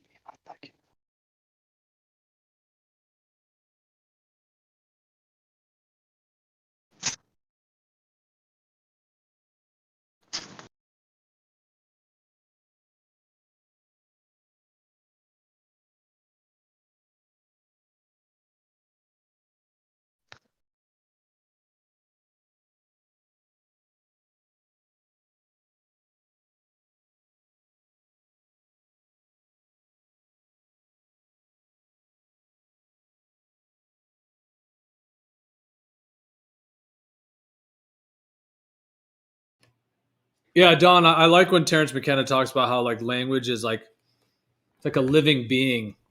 Like it's not just a means for communicating, but it's actually like a living entity that is like multifaceted and is continually sort of changing and evolving to create this like language medium that we can interact. It's pretty interesting how deep that can go. Like infinite layer, dude. It's like the universe conversing with itself, just evolving. Yeah, and all like the inflections in our voice and the way that we like the things we say. Yeah, there's so much to it. It's like Yeah, it's like the ether of life or something, like the way it's like we can connect through it in such deep ways. Yeah, it's like, and it's like, I don't know. And then like you can like, it's like multiple levels. It's like the more you care, I guess, like about yourself, or like the deeper like empathy, like the more subtleties you can like see within the way people communicate and stuff too. And it's just like, it's really fun. It's kind of, I mean, I don't know. I get nervous a lot of the time, to be honest.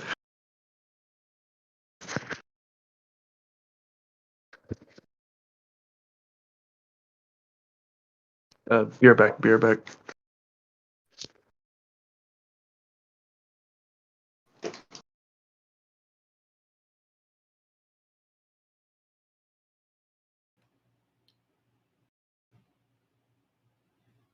I just saw this video that Emma posted. It's hacking the flat Earth clock app thing, David Weiss's app.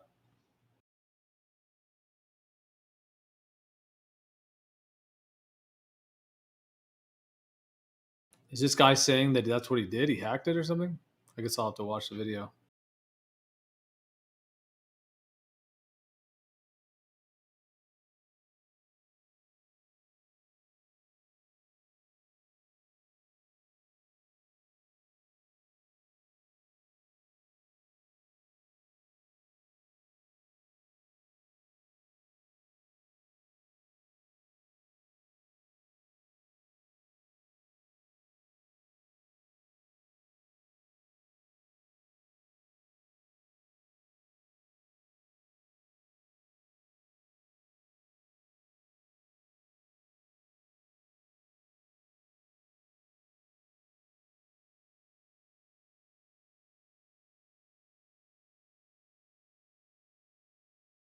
Hold.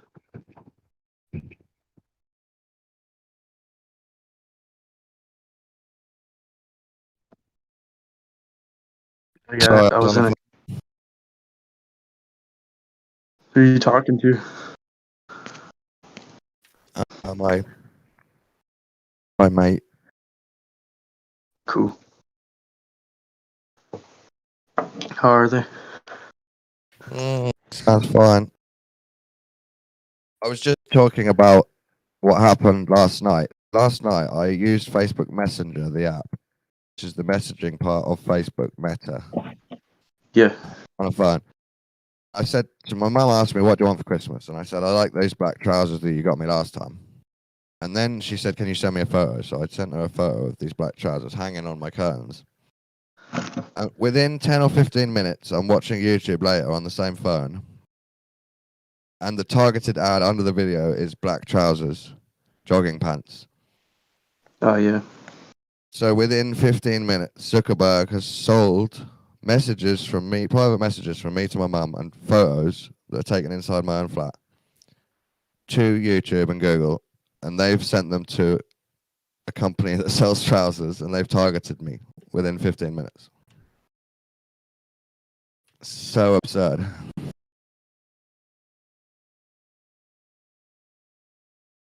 Weird. They've scanned my text saying the black trousers, and they've scanned the photo of black trousers. They've sent it to advertisers. I don't trust this reality.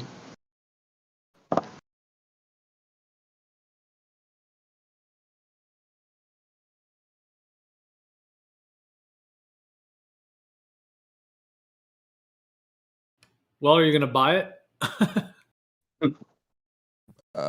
No, because they're 90 quid. I think my mum only spent 20 or 30 quid. She's just going to get me the ones we were talking about ourselves.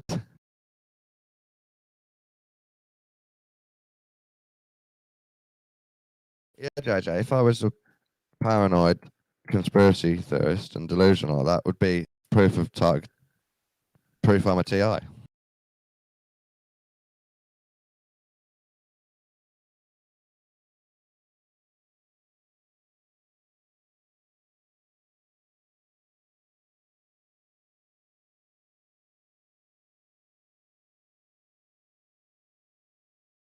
Yeah, I think in a way, that's part of this whole agenda of trying to build this world where everything's just right at your fingertips. So it's like, don't think outside the box. They hope people will depend on the system, and it's going to just try to customize everything for you to keep you distracted.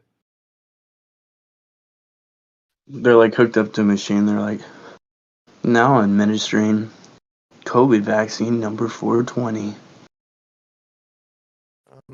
About the language thing, I didn't hear everything you said, Joe, because I was on the phone. I think I agreed with some of it. And I think you were mentioning how it connects to the person, like all the different inflections. And that made me think Flat Earth is almost an attack on language and a defense of language to bring back, people think Vision. level means the curved surface of a sphere. But if you look in a dictionary, it actually means flat and horizontal until you get into some very nuanced, specific definition. And there is other words like that maybe we need to defend and take back. Maybe there's a lot of things to defend nowadays. The idea of the science method, that needs to be attacked and defended because people are misusing it. The idea of what fact is, the idea of knowledge and belief and authority, these are all concepts and words that need to be challenged. Yeah, I feel like I feel like someone's belief system, that's like really personal, and then you should never try to force someone or suppress someone's expression itself, and and not try to manipulate their belief system at all, dude. But if they believe all human life needs to be purged, you might need to have a word with them. Well, yeah. Well, it's I don't know. They might have a valid point. You might, at the same time, you listen to them and be like, yeah, you have valid points. It's like, don't go kill people though. Try to save others.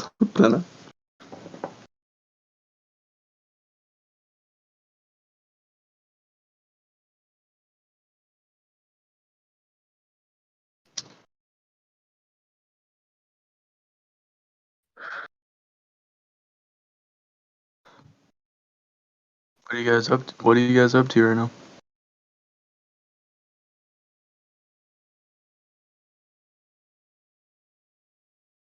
Well, I'm just chilling, but probably going to go to bed pretty soon here since it's kind of pretty late. But yeah, just kind of chilling right now. It's 5 a.m. here, yeah. I don't know what. I tried to pass out. Someone called me though. I was like, ugh. So I've been staying up since then. So you're in Central Time Zone? Yeah.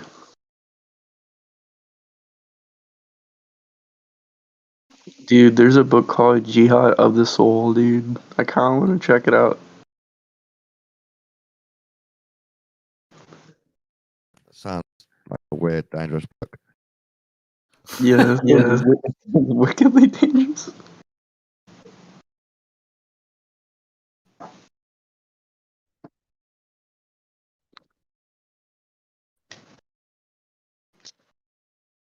But I agree with what you were saying, Don. The language has been hijacked in a lot of ways. Yeah. And I think that it's all connected, just in terms of the cosmology, but also just these controller people and what they want. I mean, some people even go as far as deep as to say that our entire modern languages are all hijacked basically. And yeah, I mean, there's a lot of theories and ideas on that, but that's really interesting. I actually think it is. It's not a full trick, but it's fully hijacked. I think from the old languages into Latin into English is 2 stages of hijacking and adding sorcery into the English language, into the global language. Yeah, exactly. Sorcery. Yeah, like black magic stuff where they've like changed certain meanings and altered certain way things are said. Yeah.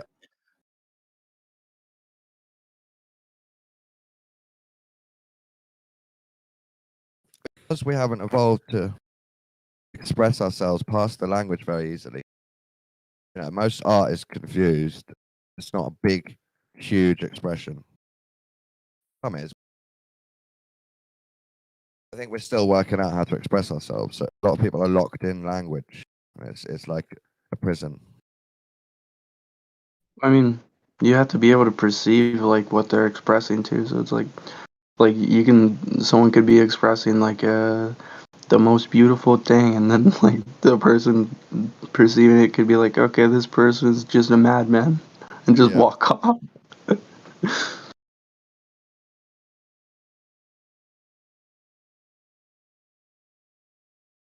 Well, also the whole idea of programming, to program, and part of that is the that's code.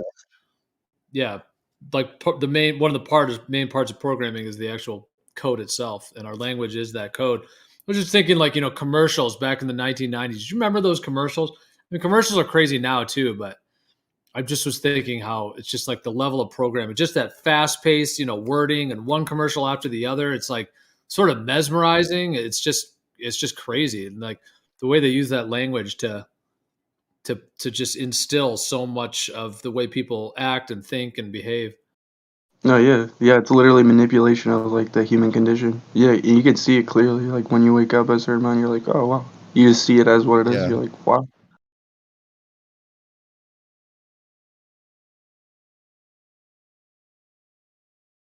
I mean, I don't know. It's weird, dude. I really just like. If you listen to our language, it shows you that we relate understanding to our eyes and seeing. I understand you clearly. Clearly is a descriptive visual term. I see what you mean. Yeah. But we're not being clear or seeing. That's just a trick of the words. I mean, there's definitely like a lot of levels to everything, though, for sure. Because I could be like, oh, I can see what you see clearly, and someone could be like, could see even clearer and be like, both of you are blind as fuck or something.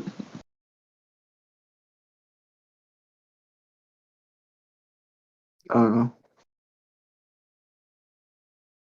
Also, your whole thinking, once the language is made, most of your thinking involves using words, doesn't it? So it can affect your thinking as well as your speaking. I mean, there's like, I don't know, there's different, like you can get into like a meditation where it's just like, maybe like subtle forms of like feelings and stuff, and like getting closer to your intuition, like the words or like language like kind of disappears or disperses. It's like, and then you're left with like the essence of like feeling, and then you go deeper, and then you're just like, I don't know, like a whole in yourself. You just You're like, are. yeah, you're not, because like I feel like language and stuff is like you're attaching yourself to like literally formations of like, and it's just like you just want to connect with people. Really, I think that's like literally what most people see is like, it's crazy the amount of stuff we build up just to connect with each other. It's like, I don't know.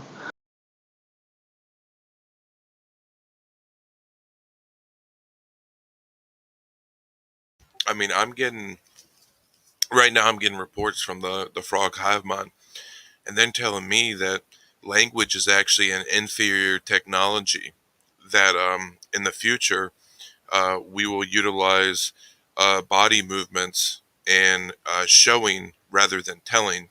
So I think it's interesting. This is just from the collective Frog Hive Mind. Over and out. So hey, Yes. when Alex Jones said they're making their frogs gay, or so how many frogs in the frog hive mind are gay? I would say that there's many a gay frog, but it might not mean what you think it means. Yeah, true. I mean, I'm not a frog, so I mean, I'm 100% a frog, dude. I mean, I'm 100% convinced. I mean, just take a look at the banner on my profile pic. I mean, you stand that thing up and you put it on 2 legs, bro. I'm totally convinced it looks just like a human. We might be a little bit more in shape than the little frog picture, but I mean, it's totally convincing. The knees look the same, the legs look the same. We got webbed toes and feet just like the frogs. All of the frog organs are the same, right? So I mean, it's just I don't get it, dude. You're either the frog hive mind or I don't know what you are. A mammal, maybe. Faucet of Mammary world. Yeah, gland. you can't prove that though. You can't prove what you are. Like you can think you're a human, you can Probably think not that, to you you. can That's think that, bro. correct. But it's all Right. lie. Like it's all lies. You know what I'm saying? Like Yeah. nowhere in any of it Sure, says yeah. the The earth. Earth's flat and we're frogs. I mean, who's to say? I never said Who's the to earth say is we're flat. human? Who's to say what we are? Like I said, I'm just getting from the collective, right? The intergalactic collective of the Godhead, Big right? hit of DMT will do that to you. That the frogs, dude. The frogs are here. So I mean, either get with the frogs or get God. I have no problem with the frogs, dude. I agree. Ribbit. Oh, this is happening here. Let me check what's happening elsewhere. The frog has proved itself to be able to collect the golden ball from the abyss. And we mustn't disrespect him.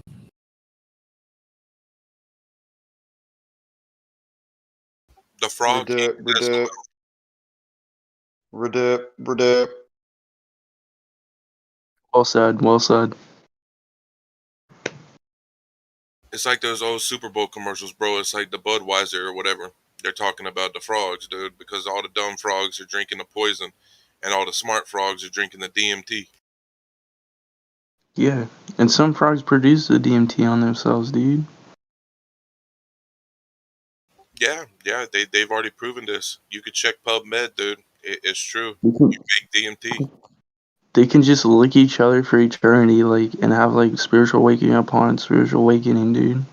They're like way past humans, bro. So profound, dude. Jordan just took it to another level, bro. I never thought about that. The frogs excrete the shit off of their back so the other frogs can lick the back of the other frog, bro. Oh my Yeah, god. Yeet. And the shaman can come along and just take a bit of its back, stab it And into they its can, arms, and then feel like a frog. Go hunting. and then the like a person who makes pornos can like record them like licking each other, and it could be like a psychedelic pornographic film. I would watch that as well. Yeah. Wait, you think the frogs are getting jiggy with it? Well, yeah. Well, that's what Dawn thinks. Licking each other in a circle, all the way around in a circle, licking each other.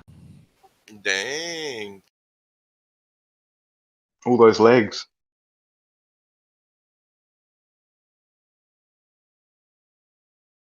You'd only need 3 frogs, right? And then they could lick each other's DMT in a triangle. That sounds so trippy, dude.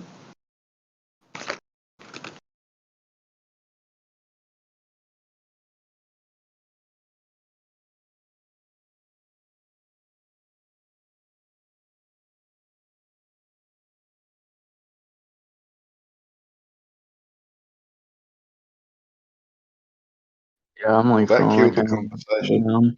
No, I agree. Language is an inferior technology, and yeah, we need to start using other things to communicate. Television is a drug. It's the first electronic drug. It gives you an altered consciousness and program If and TV brainwashes you. If TV is a drug, that means that the consciousness is a drug too. So like just being a conscious person, you're on drugs all the time. No, because TV is special source of special. Yeah, it's like triggering stuff altered within your. consciousness. Yeah, you're right. You're right. This is Terence McKenna's thought, not mine. I got really deep into Terence McKenna.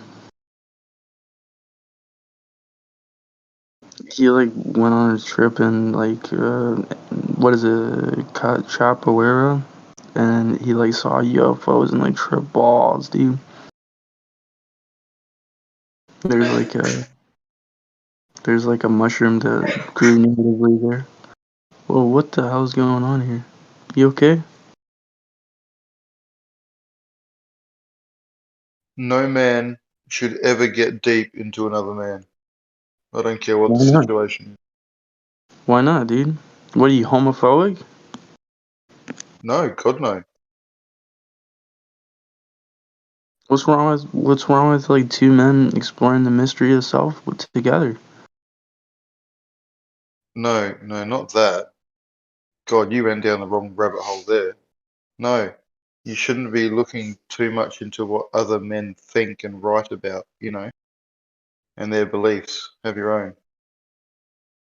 I mean, I don't know. I don't see a problem with that as long as you're not like the intention isn't like, oh, I'm gonna steal this nigga's work, or like you're just you just don't have a really solid enough belief system of your own. And you're like you're not solid within yourself, and you're like exploring too deep. Yeah, I see you, man. Yeah, that's not I good. think it's great. I got deep into Not for Alex hope. Jones, Gordon Maxwell, Aleister Crowley, Alan Watts. Dude, if you look at Alex Jones, dude, it's so sad to see someone like that. He's always like raging. No one takes him seriously.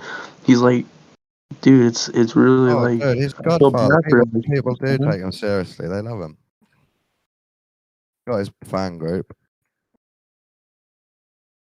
I don't know. I feel bad for Alex Jones. He's so angry. He's just raging, bro. I hope he's doing better.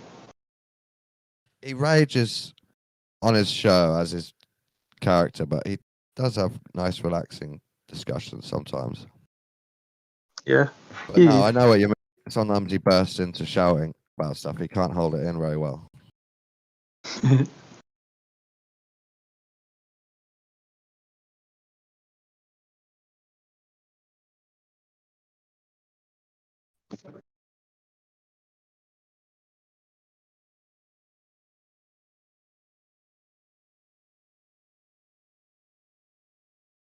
Is there a music bot in here? We can play music.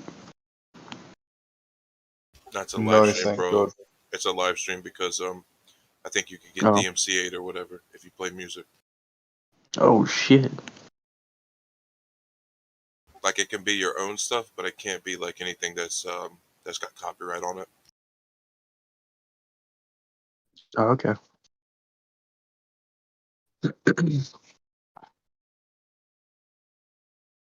Check these out. Check these bars out. You gotta try to pull the you're profiting off of my stuff, even though it's just in the background. They'll make the claim that, oh, you're doing it for views or whatever. So but those are pretty. We're trying to keep them alive. Yeah, go put them in your backyard, man.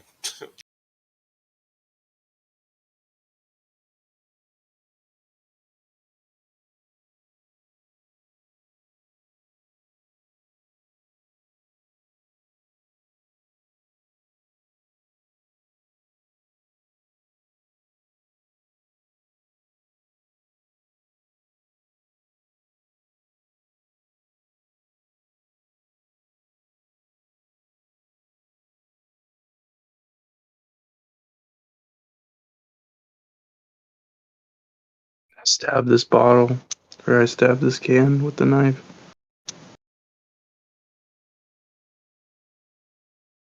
Also stabbed this one too. I was trying to send a message to my friend. Yeah, you need to, bro. It's poison.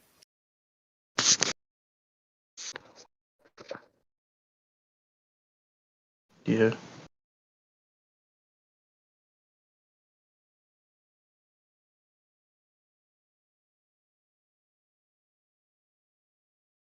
Sometimes I drink hot sauce when I'm all alone.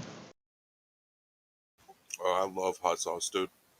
It's really beneficial to capsaicin.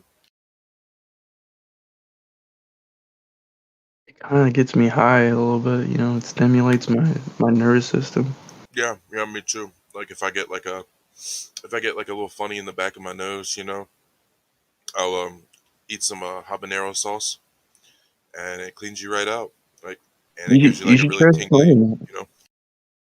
You should try snorting it next time. some what? Just snort the habanero. Oh, I snorted wasabi once, bro. Never again. Oh fuck, dude! I snorted oregano oil, dude. Dude, that shit was painful, dude. I was like, I could not stop like crying, dude. I was like, holy fuck, dude, why did I do this, dude? And then I soaked tobacco and like peppermint essential oils, and I was like chewing on it, dude. I was That sounds kind of tasty. Yeah, I It don't was smoke. very I don't tasty. smoke tobacco anymore. I just vape. But nicotine's got really good health benefits too. So if you don't know about that, try to get a cleaner form of nicotine. But yeah, definitely don't go away from it. Yeah, for sure.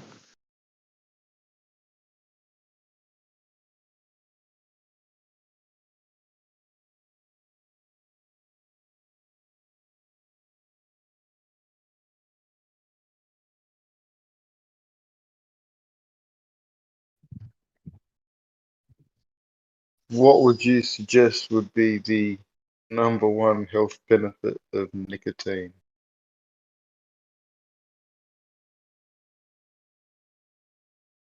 I think I really just ask that and then leave. Wow. I did the nicotine research way long time ago when I worked at a vape shop. But it does have very slight negative effects. But if you look into it, the healing benefits are much more profound. And when you understand that nicotine, even though it's slightly addictive, it's no more harmful than a cup of coffee. It's not the thing that's harmful in tobacco. It's just one alkaloid. Think of it as like caffeine and coffee. It's the other stuff and then the additives that they add to it that Yeah. actually make it harmful. The nicotine itself, it's slightly addictive, but it's not harmful. No, yeah, I've actually like like after like like vaping, and then you'll get like a blot of like liquid nicotine in your mouth. I've like got like really cool trips from that. Like where I was like very like closely like perceiving what I was like perceiving. It was like trippy. It was cool.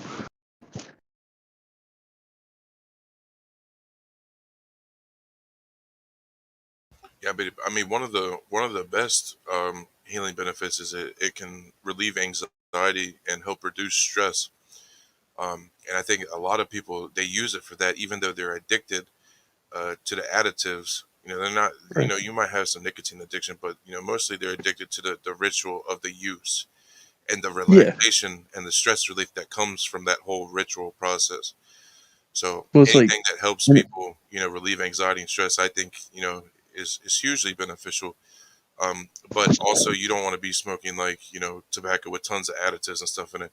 At the very least, do yourself a favor and get you some organic tobacco and then preferably, vape that or just vape some organic juice or whatever you can that still, gives the nicotine benefits without the majority of the harmful side effects.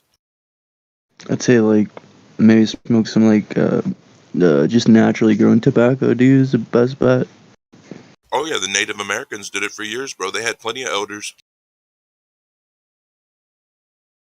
Yeah, dude, it's I dank. love It's smoking. strong I too. smoked for so fucking long, but I was just like, I had to stop. Yeah, your lungs are like eventually like exasperated. Like, dude, stop fucking smoking, bro. Just breathe the air.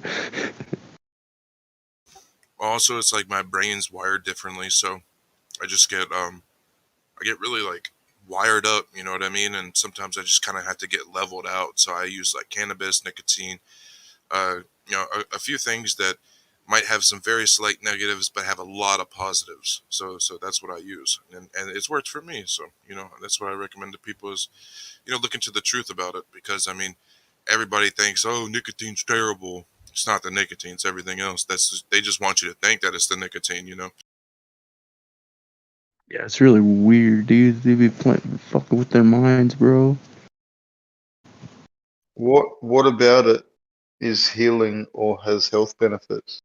Because I understand it has physiological effects, and if you're suffering from cardiovascular issues or something from a poor diet, you may get temporary relief from nicotine, but that doesn't equate to healing benefits or healthy. You could just fix your diet and correct the actual issue. So, do you have anything that you can send me or post that sort of links to the health benefits specifically of nicotine?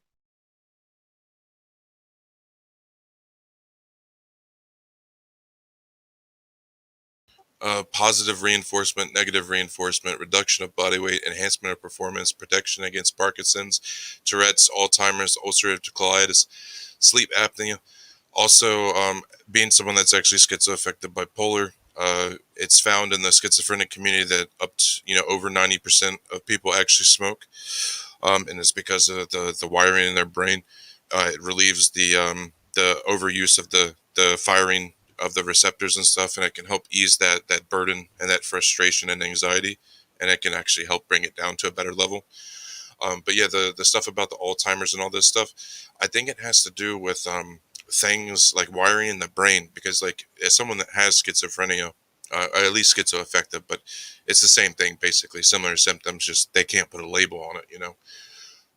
Yeah, I can definitely tell. If I didn't have nicotine, I would probably feel terrible for the majority of the day.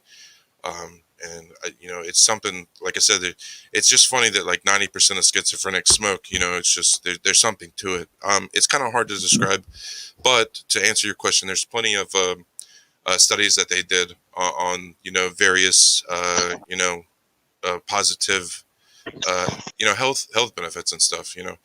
So yeah, just look into it. Those are a few, and a little bit of my personal experience with it. But yeah, good question. Yeah, because I'm about data and things being not always definitive, but at least scientific in nature. And a lot of the studies and research that you can do on all of these type of things, it's all correlation. And you know, unfortunately, there's correlation with placebo as well. So there's all sorts of trials that are done with just the placebo effect, and statistically, it there's a health benefit to a sugar tablet in the placebo. You know what I mean? So unless there's some actual physiological pathways that this actually occurs and that's been studied, um, and it's not just temporary, like I explained before. Like it will dilate, blood vessels and things, and you can get relief if you need that and your body's not doing it. But I'm always interested for data, man. So if you got some, send some through for me.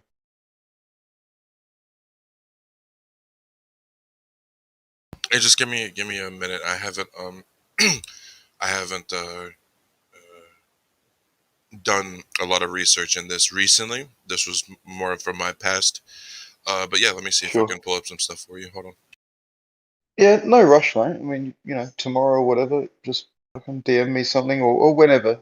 I'm not pressing you either. I'm just curious if you've got some data. I'll look at it.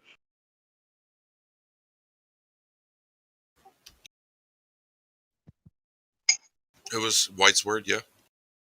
Yeah. There's like one thing from PubMed, but like I said, that's the thing I just read from you for you, but I'll find another one. I'm sure there's tons of studies out there.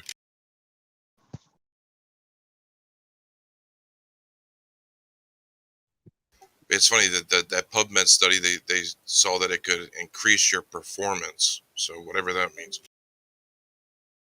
Yeah, there's studies out there saying all sorts of shit, man. Man, there used to be studies that said that smoking didn't cause cancer, you know. And like you were saying, all the other additives that come with nicotine, you know, a lot of those did cause cancer and have proven to cause cancer since. So, you know, science is bought and paid for, but, you know, shit, one of those things. Here we go. Here's some other ones that they found. Well, we already went over. It can prevent Parkinson's. It improves memory. It boosts energy, reduces inflammation, and can alleviate symptoms of depression as well. And actually, I've Okay, well, experienced a few of send those. us through, mate. Yeah, this is organic facts, dude. Let me see if they give their source.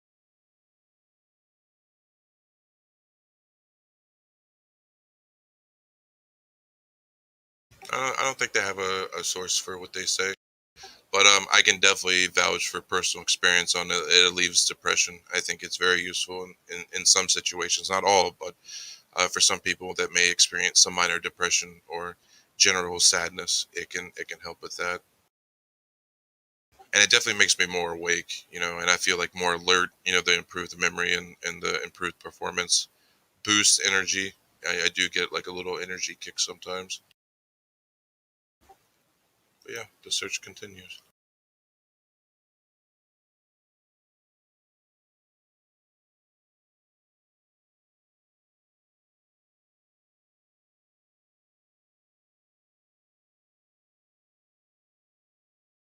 Just so hard to control all the variables for these things.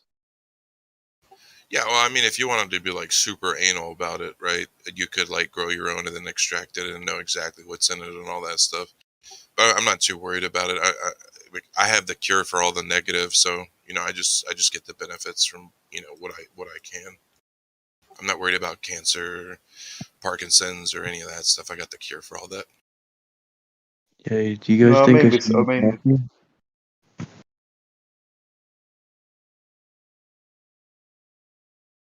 You think I should? Sorry for cutting you off.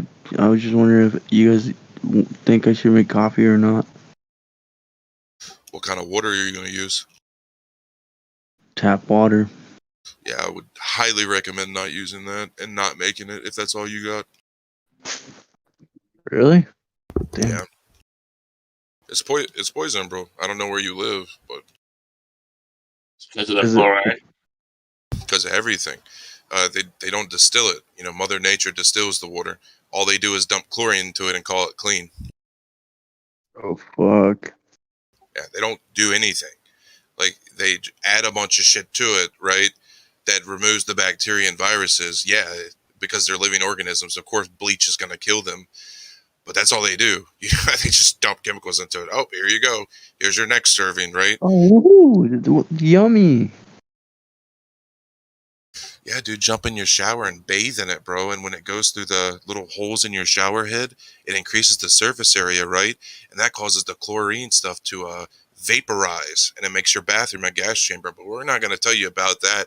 Just go buy your soap and shampoo and take your showers every day. Ooh-wee.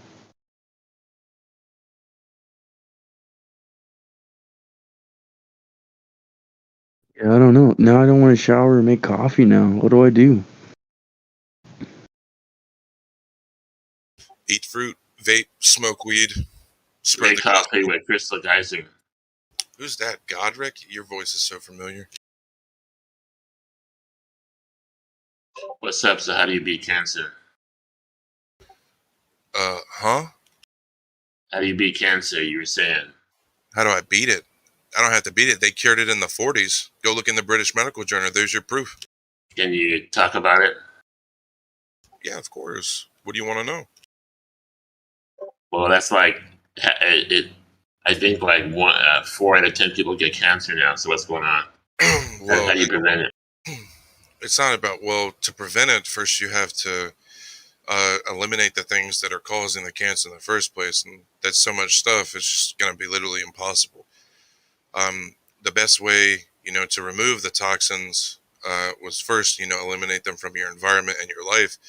But also, you know, the majority of people they were brought up in this illusion, and they're going to have stuff from their past still in their body, so they're going to have to remove that. And I would recommend using distilled water for that. Usually 2 liters, a gallon, a day is what I'd recommend for an adult. That's one really good way. But a lot of people are having really good success with urine therapy in combination with the whole detox process. And there's many reports and testimonies. And like I said, I think it was Dr. Thompson. He published it in 1943 in the British Medical Journal based on his research of over a decade with 300 different doctors and physicians. And based on all their research, there was multiple constituents in human urine that were very, very good at not only killing the tumor. It's like it's like when you ingest the urine, it gives your body the knowledge to kill it itself. So yeah, I mean, you could look into all of this. I can give you some links too if you're interested in the info. Yeah, I'll take a link or two. And also, so can I ask, do you drink your own urine? Oh yeah, I've been doing this for 7 years, man. Yep. You haven't had any bad effects from that? No, only positive effects. I feel literally amazing every day. I'm so glad that God had mercy on me, and He's put me in the work to share it with others. So yeah, it's great. I love sharing. So just give me 1 second. Thank you. And remind me, I know there's a verse about drinking your own well. What is that? Where is that verse in the Bible? Yeah. So there's a few. The specific well one would be Proverbs 5:15. That one basically says drink waters from your own well, running waters from your own cistern. Also, there's a couple verses in 2 Kings and Isaiah that talk about the people that sit on the wall. I can give you those too. But yeah, yes, please, I appreciate it.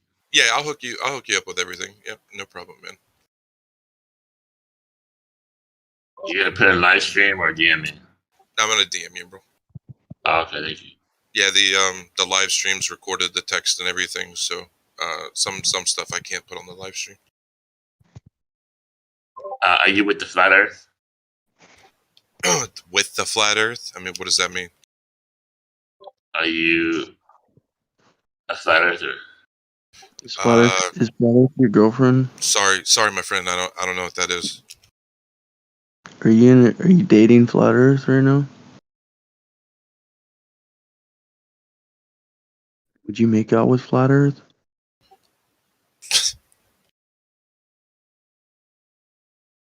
But yeah, there's some information there for you. It's all been proven to be true for my resonation. So I don't see why it wouldn't be true for yours. But Thank you, sir. I appreciate that. Yeah, you're welcome, buddy. I've been hearing more about that. So this is like the big conspiracy to the urine therapy. Well, it's not a conspiracy. It's just the truth. I mean, you could label it wherever you want, but just because people aren't utilizing the truth or they haven't come to it yet doesn't make it not the truth. But like I said, I mean, it's all over the Bible, the living waters. It literally says, drink their own piss with you in 2 Kings chapter 18 KJV. So I mean, I don't know. It's out there. Just people haven't come to the knowledge yet, but it's slowly arriving, right? Wait, so do I have to like purge my body before my urine is clean enough to drink, or like can I just drink it now, or what? Oh yeah, you can drink it anytime. It can never harm you. Cool. The liver takes out all the toxins. That's why when you have people that are addicted to alcohol, their liver is the first to go, because the liver is the thing that's removing the alcohol, right? It's removing the poison, and it takes a while to remove it. That's why you stay drunk for a little bit, and then slowly, your body metabolizes it through your liver. So when you're a chronic alcoholic, you've been having your liver slowly, remove the poison from your body. So that whole lifespan, it really, affects your liver. Then you get like cirrhosis and all this other stuff. So the liver removes the toxins. Gotcha.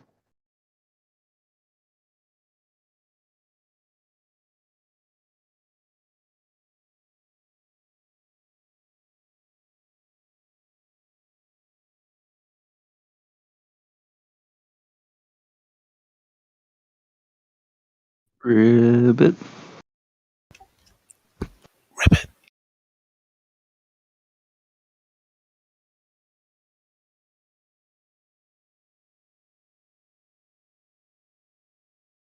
Dude, I never knew my chalice did this, dude. Check this out.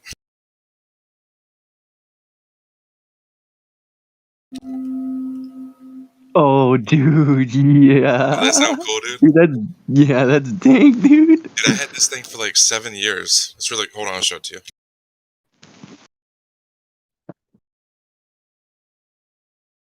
Dude, that's fucking lit, dude. What is that made out of? It's got a little bit of weight to it. Like the stem is really heavy. The little cup part, it's not so much. The base is pretty heavy too. I'm guessing it's brass because when I got it, one of the people that came over to my house, they saw it and they gave me like brass cleaner. So I'm guessing it's brass. But I don't know for sure. I actually got this at a thrift store about, I don't know, 8 years back. But yeah, I've had it ever since. It's pretty cool. And I just like, I've had it for 8 years and I just found out it has this like tonal resonance about it. It's really cool. Oh yeah, that's like lit as fuck, dude. You can hear the levels of reverberation, dude. That's freaking cool. Yeah, I had like a aluminum water bottle that I would use as like a drum. Cool. I lost it though.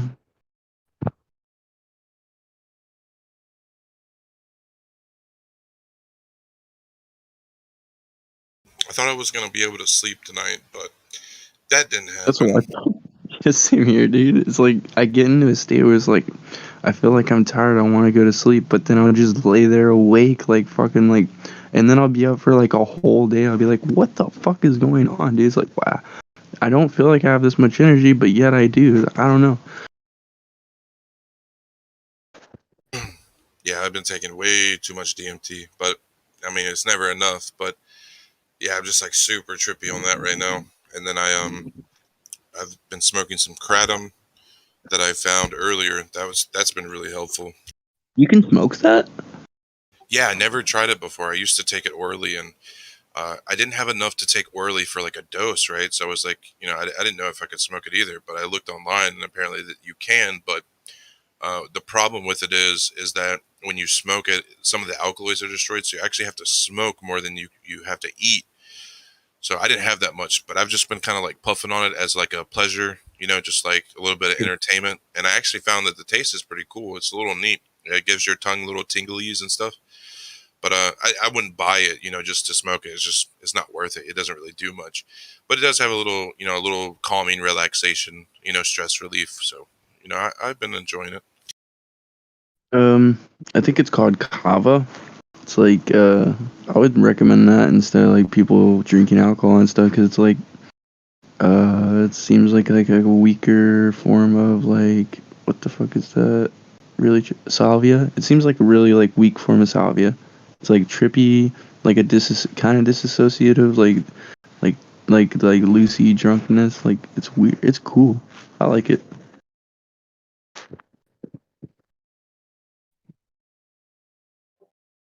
Thank you, Frog. I'm gonna go, but thank you for those videos. You're welcome, fam. Love you.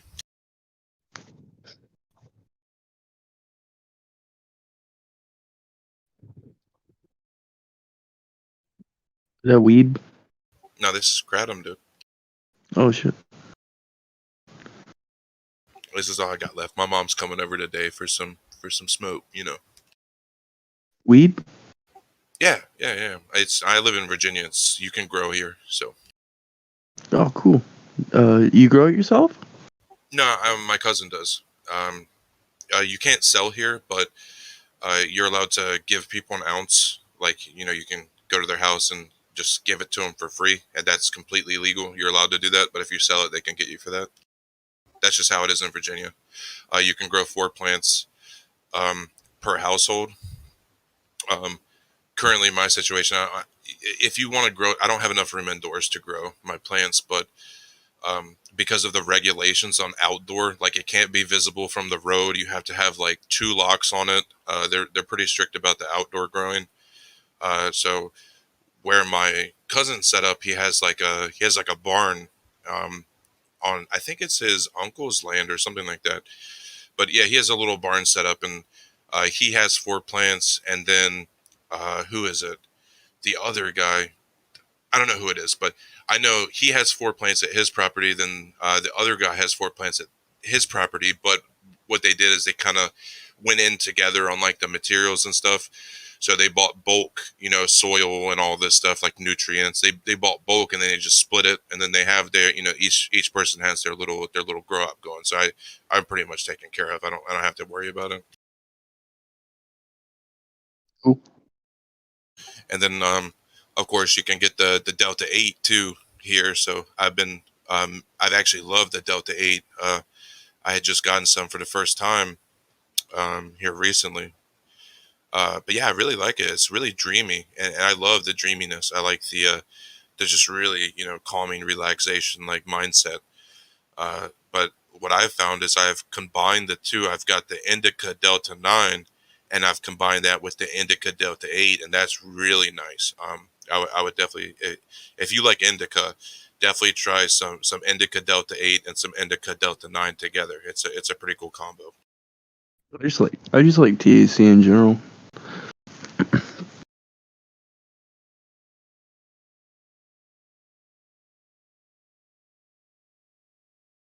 Edibles would be fire right now. I just like, I don't know, just eat a bunch of edibles, just like lay on your bed and just be like, this is life. Yeah, edibles, I don't know what it is. Sometimes they hit me really hard, then sometimes I'll take more than I took last time, and they don't affect me at all. I don't know. It's just been so hit or miss for me that I just smoke usually these days. But yeah, Yeah. edibles can be fun. I want some wax.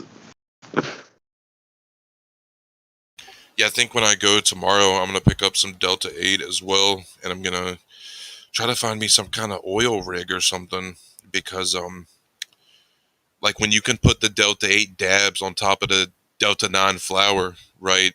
Oh shit. That's a good combo, because the plant material helps heat up the oil.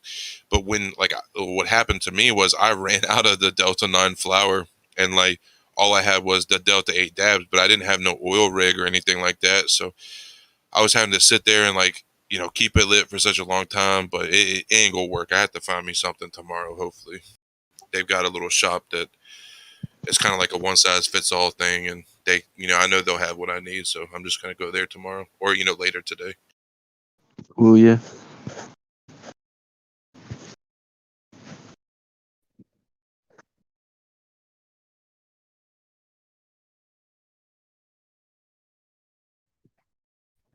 My mom was trying to find weed. She couldn't find any.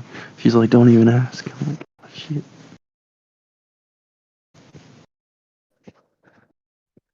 You live in the States, bro?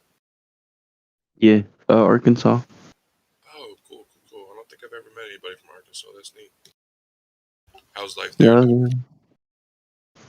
Actually pretty chill. I mean, everywhere I went here, people have been really, really chill. Like, I think one incident, like, some madness happened because my friend was like flipping out. Like, we went down by the creek, and like basically people kept driving up and telling us to leave, and he's like, I'm not leaving.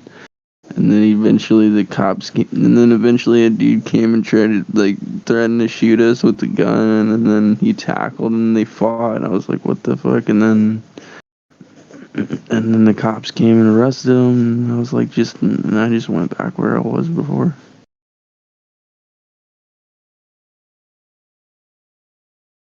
It's fucking stupid. That's the dumbest shit I've ever fucking seen in my life, but it's hilarious.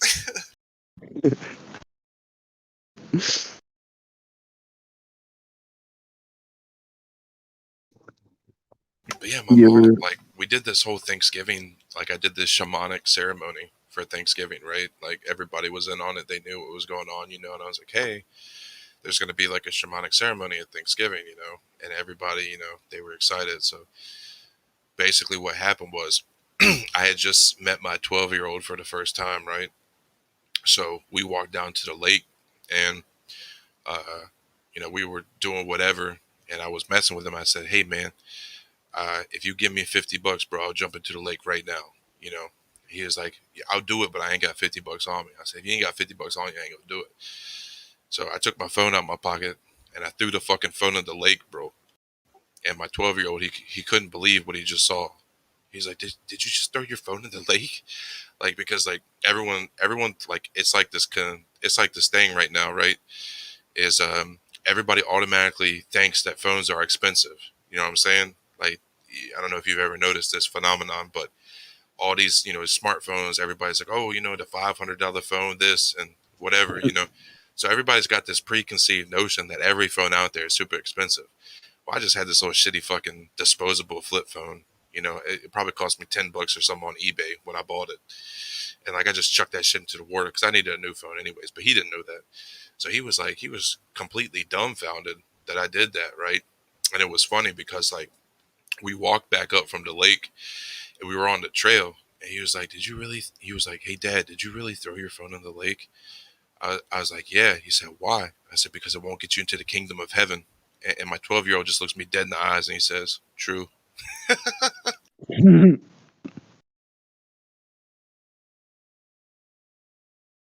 It will not, that's for sure. It's within you. But he was so worried about me and my phone, you know. I was trying to teach him something. Yeah. That's a probably good life lesson right there.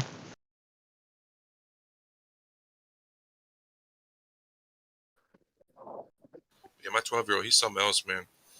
Like, we were just talking about whatever, you know, and I just, yeah, I popped a question to him. I said, hey, what do you think about everything, right? He was like, what do you mean? What do I think about what, right? That's what he said to me. I said, all of it. What do you think about everything that's going on right now? And then the next thing he said, you mean God? I said, sure. You know, if that's where you're going with it, sure. You know, what do you think about God? And he said his little 12-year-old spiel about what he thought, right? And I was like, look, kid, Jesus Christ is walking the earth, right? And he paused for a few minutes and then he texted me back. And he only texted me one word. He just said, definitely. This is my 12-year-old, bro. And I tried to teach him. I was like, look, dude, like, you might not know this, but you're fucking chosen. Like, like, you're one of the chosen ones.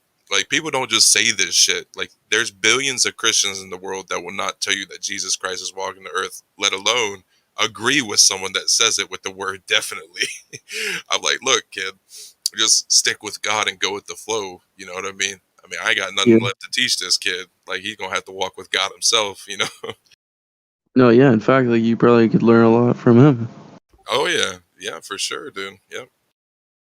But it's interesting, man. Everybody has their own personal, you know, spiel or whatever, and we can all learn from each other, and that's a given. Exactly.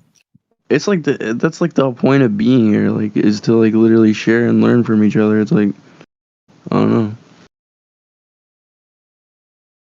It's not like, and it's like, I don't know. It's like there's definitely forces that are like making it difficult to do that, though. It seems. Yeah, it's like the intergalactic amphibian hive mind, right? These people are very, you know, they mean business, so whatever they say goes, and you know, they have very strict orders for the human intelligence, consciousness, whatever you want to call it. So yeah, I mean, big changes are coming to the flat Earth, so I'm excited. Oh shit.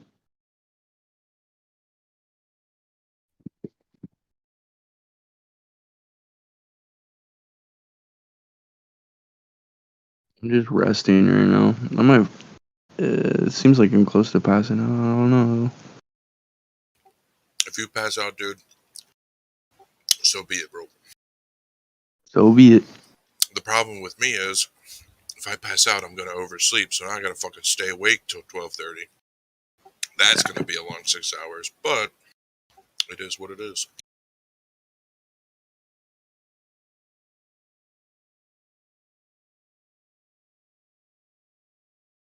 I know this pineapple be popping though. I bet. It looks good. I had a shepherd's pie. I might go finish it.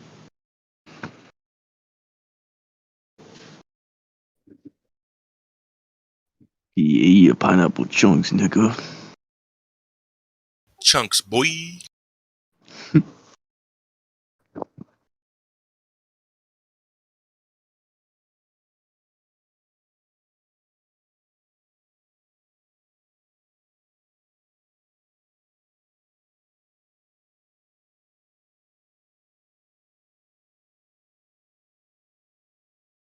I guess Gio went to bed. Good Lightwater's riddance. back. Lightwater, he's got a really, really patient heart. I can sense his energy from here. It's kind of a gay energy for sure. Oh yeah. I mean, what is the definition of gay, right? Dude, yeah, that's like completely like subjective, man. It's like what could be gay to someone if they'd be like, no, that's straight, dude. I was messing with somebody the other day. We were talking about, beautiful women and stuff, right? I was like, yeah, I like a. Wait till you hear this. I got him good, bro. He busted out laughing. I was like, yeah, I like a woman with a little curve to her. I said, I want to see over the horizon. And he busted out laughing. We were in some flat Earth Discord, I was like, I want a curvy woman. I want to see over the horizon. And he just started busting out laughing, dude. That's a good one. Yeah, it was good. I gotta praise Jesus. That was such a good one.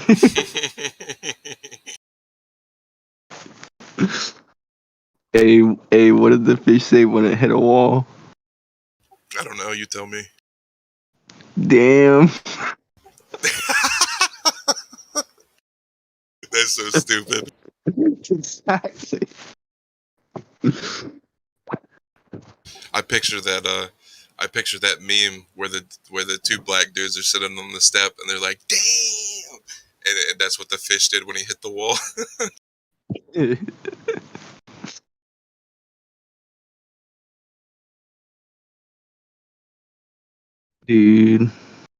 Dude, School of Rock? Yeah, of course, bro. Jack Black. Dude, the freaking Bill on Capitol Hill, he's so depressed, dude. He's like, I'm just a Bill, man.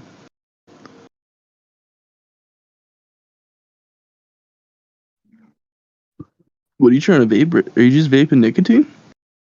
Yeah, this is called the squeezed green apple. Ooh. Green apple. I think that's hieroglyphs or some shit. But yeah, it's called squeezed heavenly green apple. So it does taste quite heavenly. Check it out. Oh, cool. There's a little apple. There's the juice, right? So I'm just vaping this stuff. It tastes pretty good. Cool. I think it's 6 milligrams. It's not much. Just enough to, curve the edge or whatever. Yeah, 6 milligrams, yeah. Yeah, just a little edge. Yeah, just to relieve a little stress, Get some. You try nicotine salt? Yeah, actually, that's what I used to quit smoking was the Nic salts. Yeah, but I actually enjoy I'd been addicted to cigarettes for years, but I really love vaping and smoking and the whole ritual thing and all that shit. Same. But yeah, I got off of it with the nicotine salts, and then I tapered from the Nic salts to the regular free base, and then now I've tapered down to 6 milligrams. But I'll never go to 0. I'm going to stay at 6.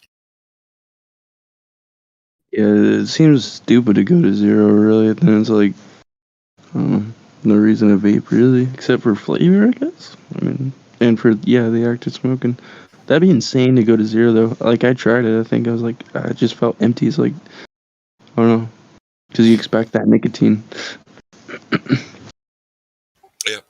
Yeah, I mean, it's possible, but like I said, it just works for me. You know, if it resonates with my being, dude, I just do that. Yeah, that's the way to go for sure. It's like I can't make people feel what I feel, but like through my experience and my expression, you know, maybe I can give them a sense of what I feel. You know. Yeah, it's like if they're open to like reorientation or whatever, you can be like, hey, so like you can orientate yourself like in this way or whatever, and kind of like, yeah, you see that or whatever kind of type thing.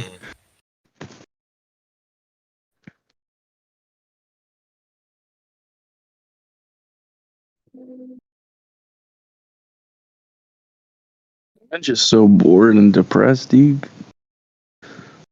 Yeah, you wanna go to the round table and listen to some music, bro? I'm down. All right, let's head over there. Love you guys. It was nice talking to you. Hopefully, we'll see you again soon. Aloha, namaskaram. Peace and love.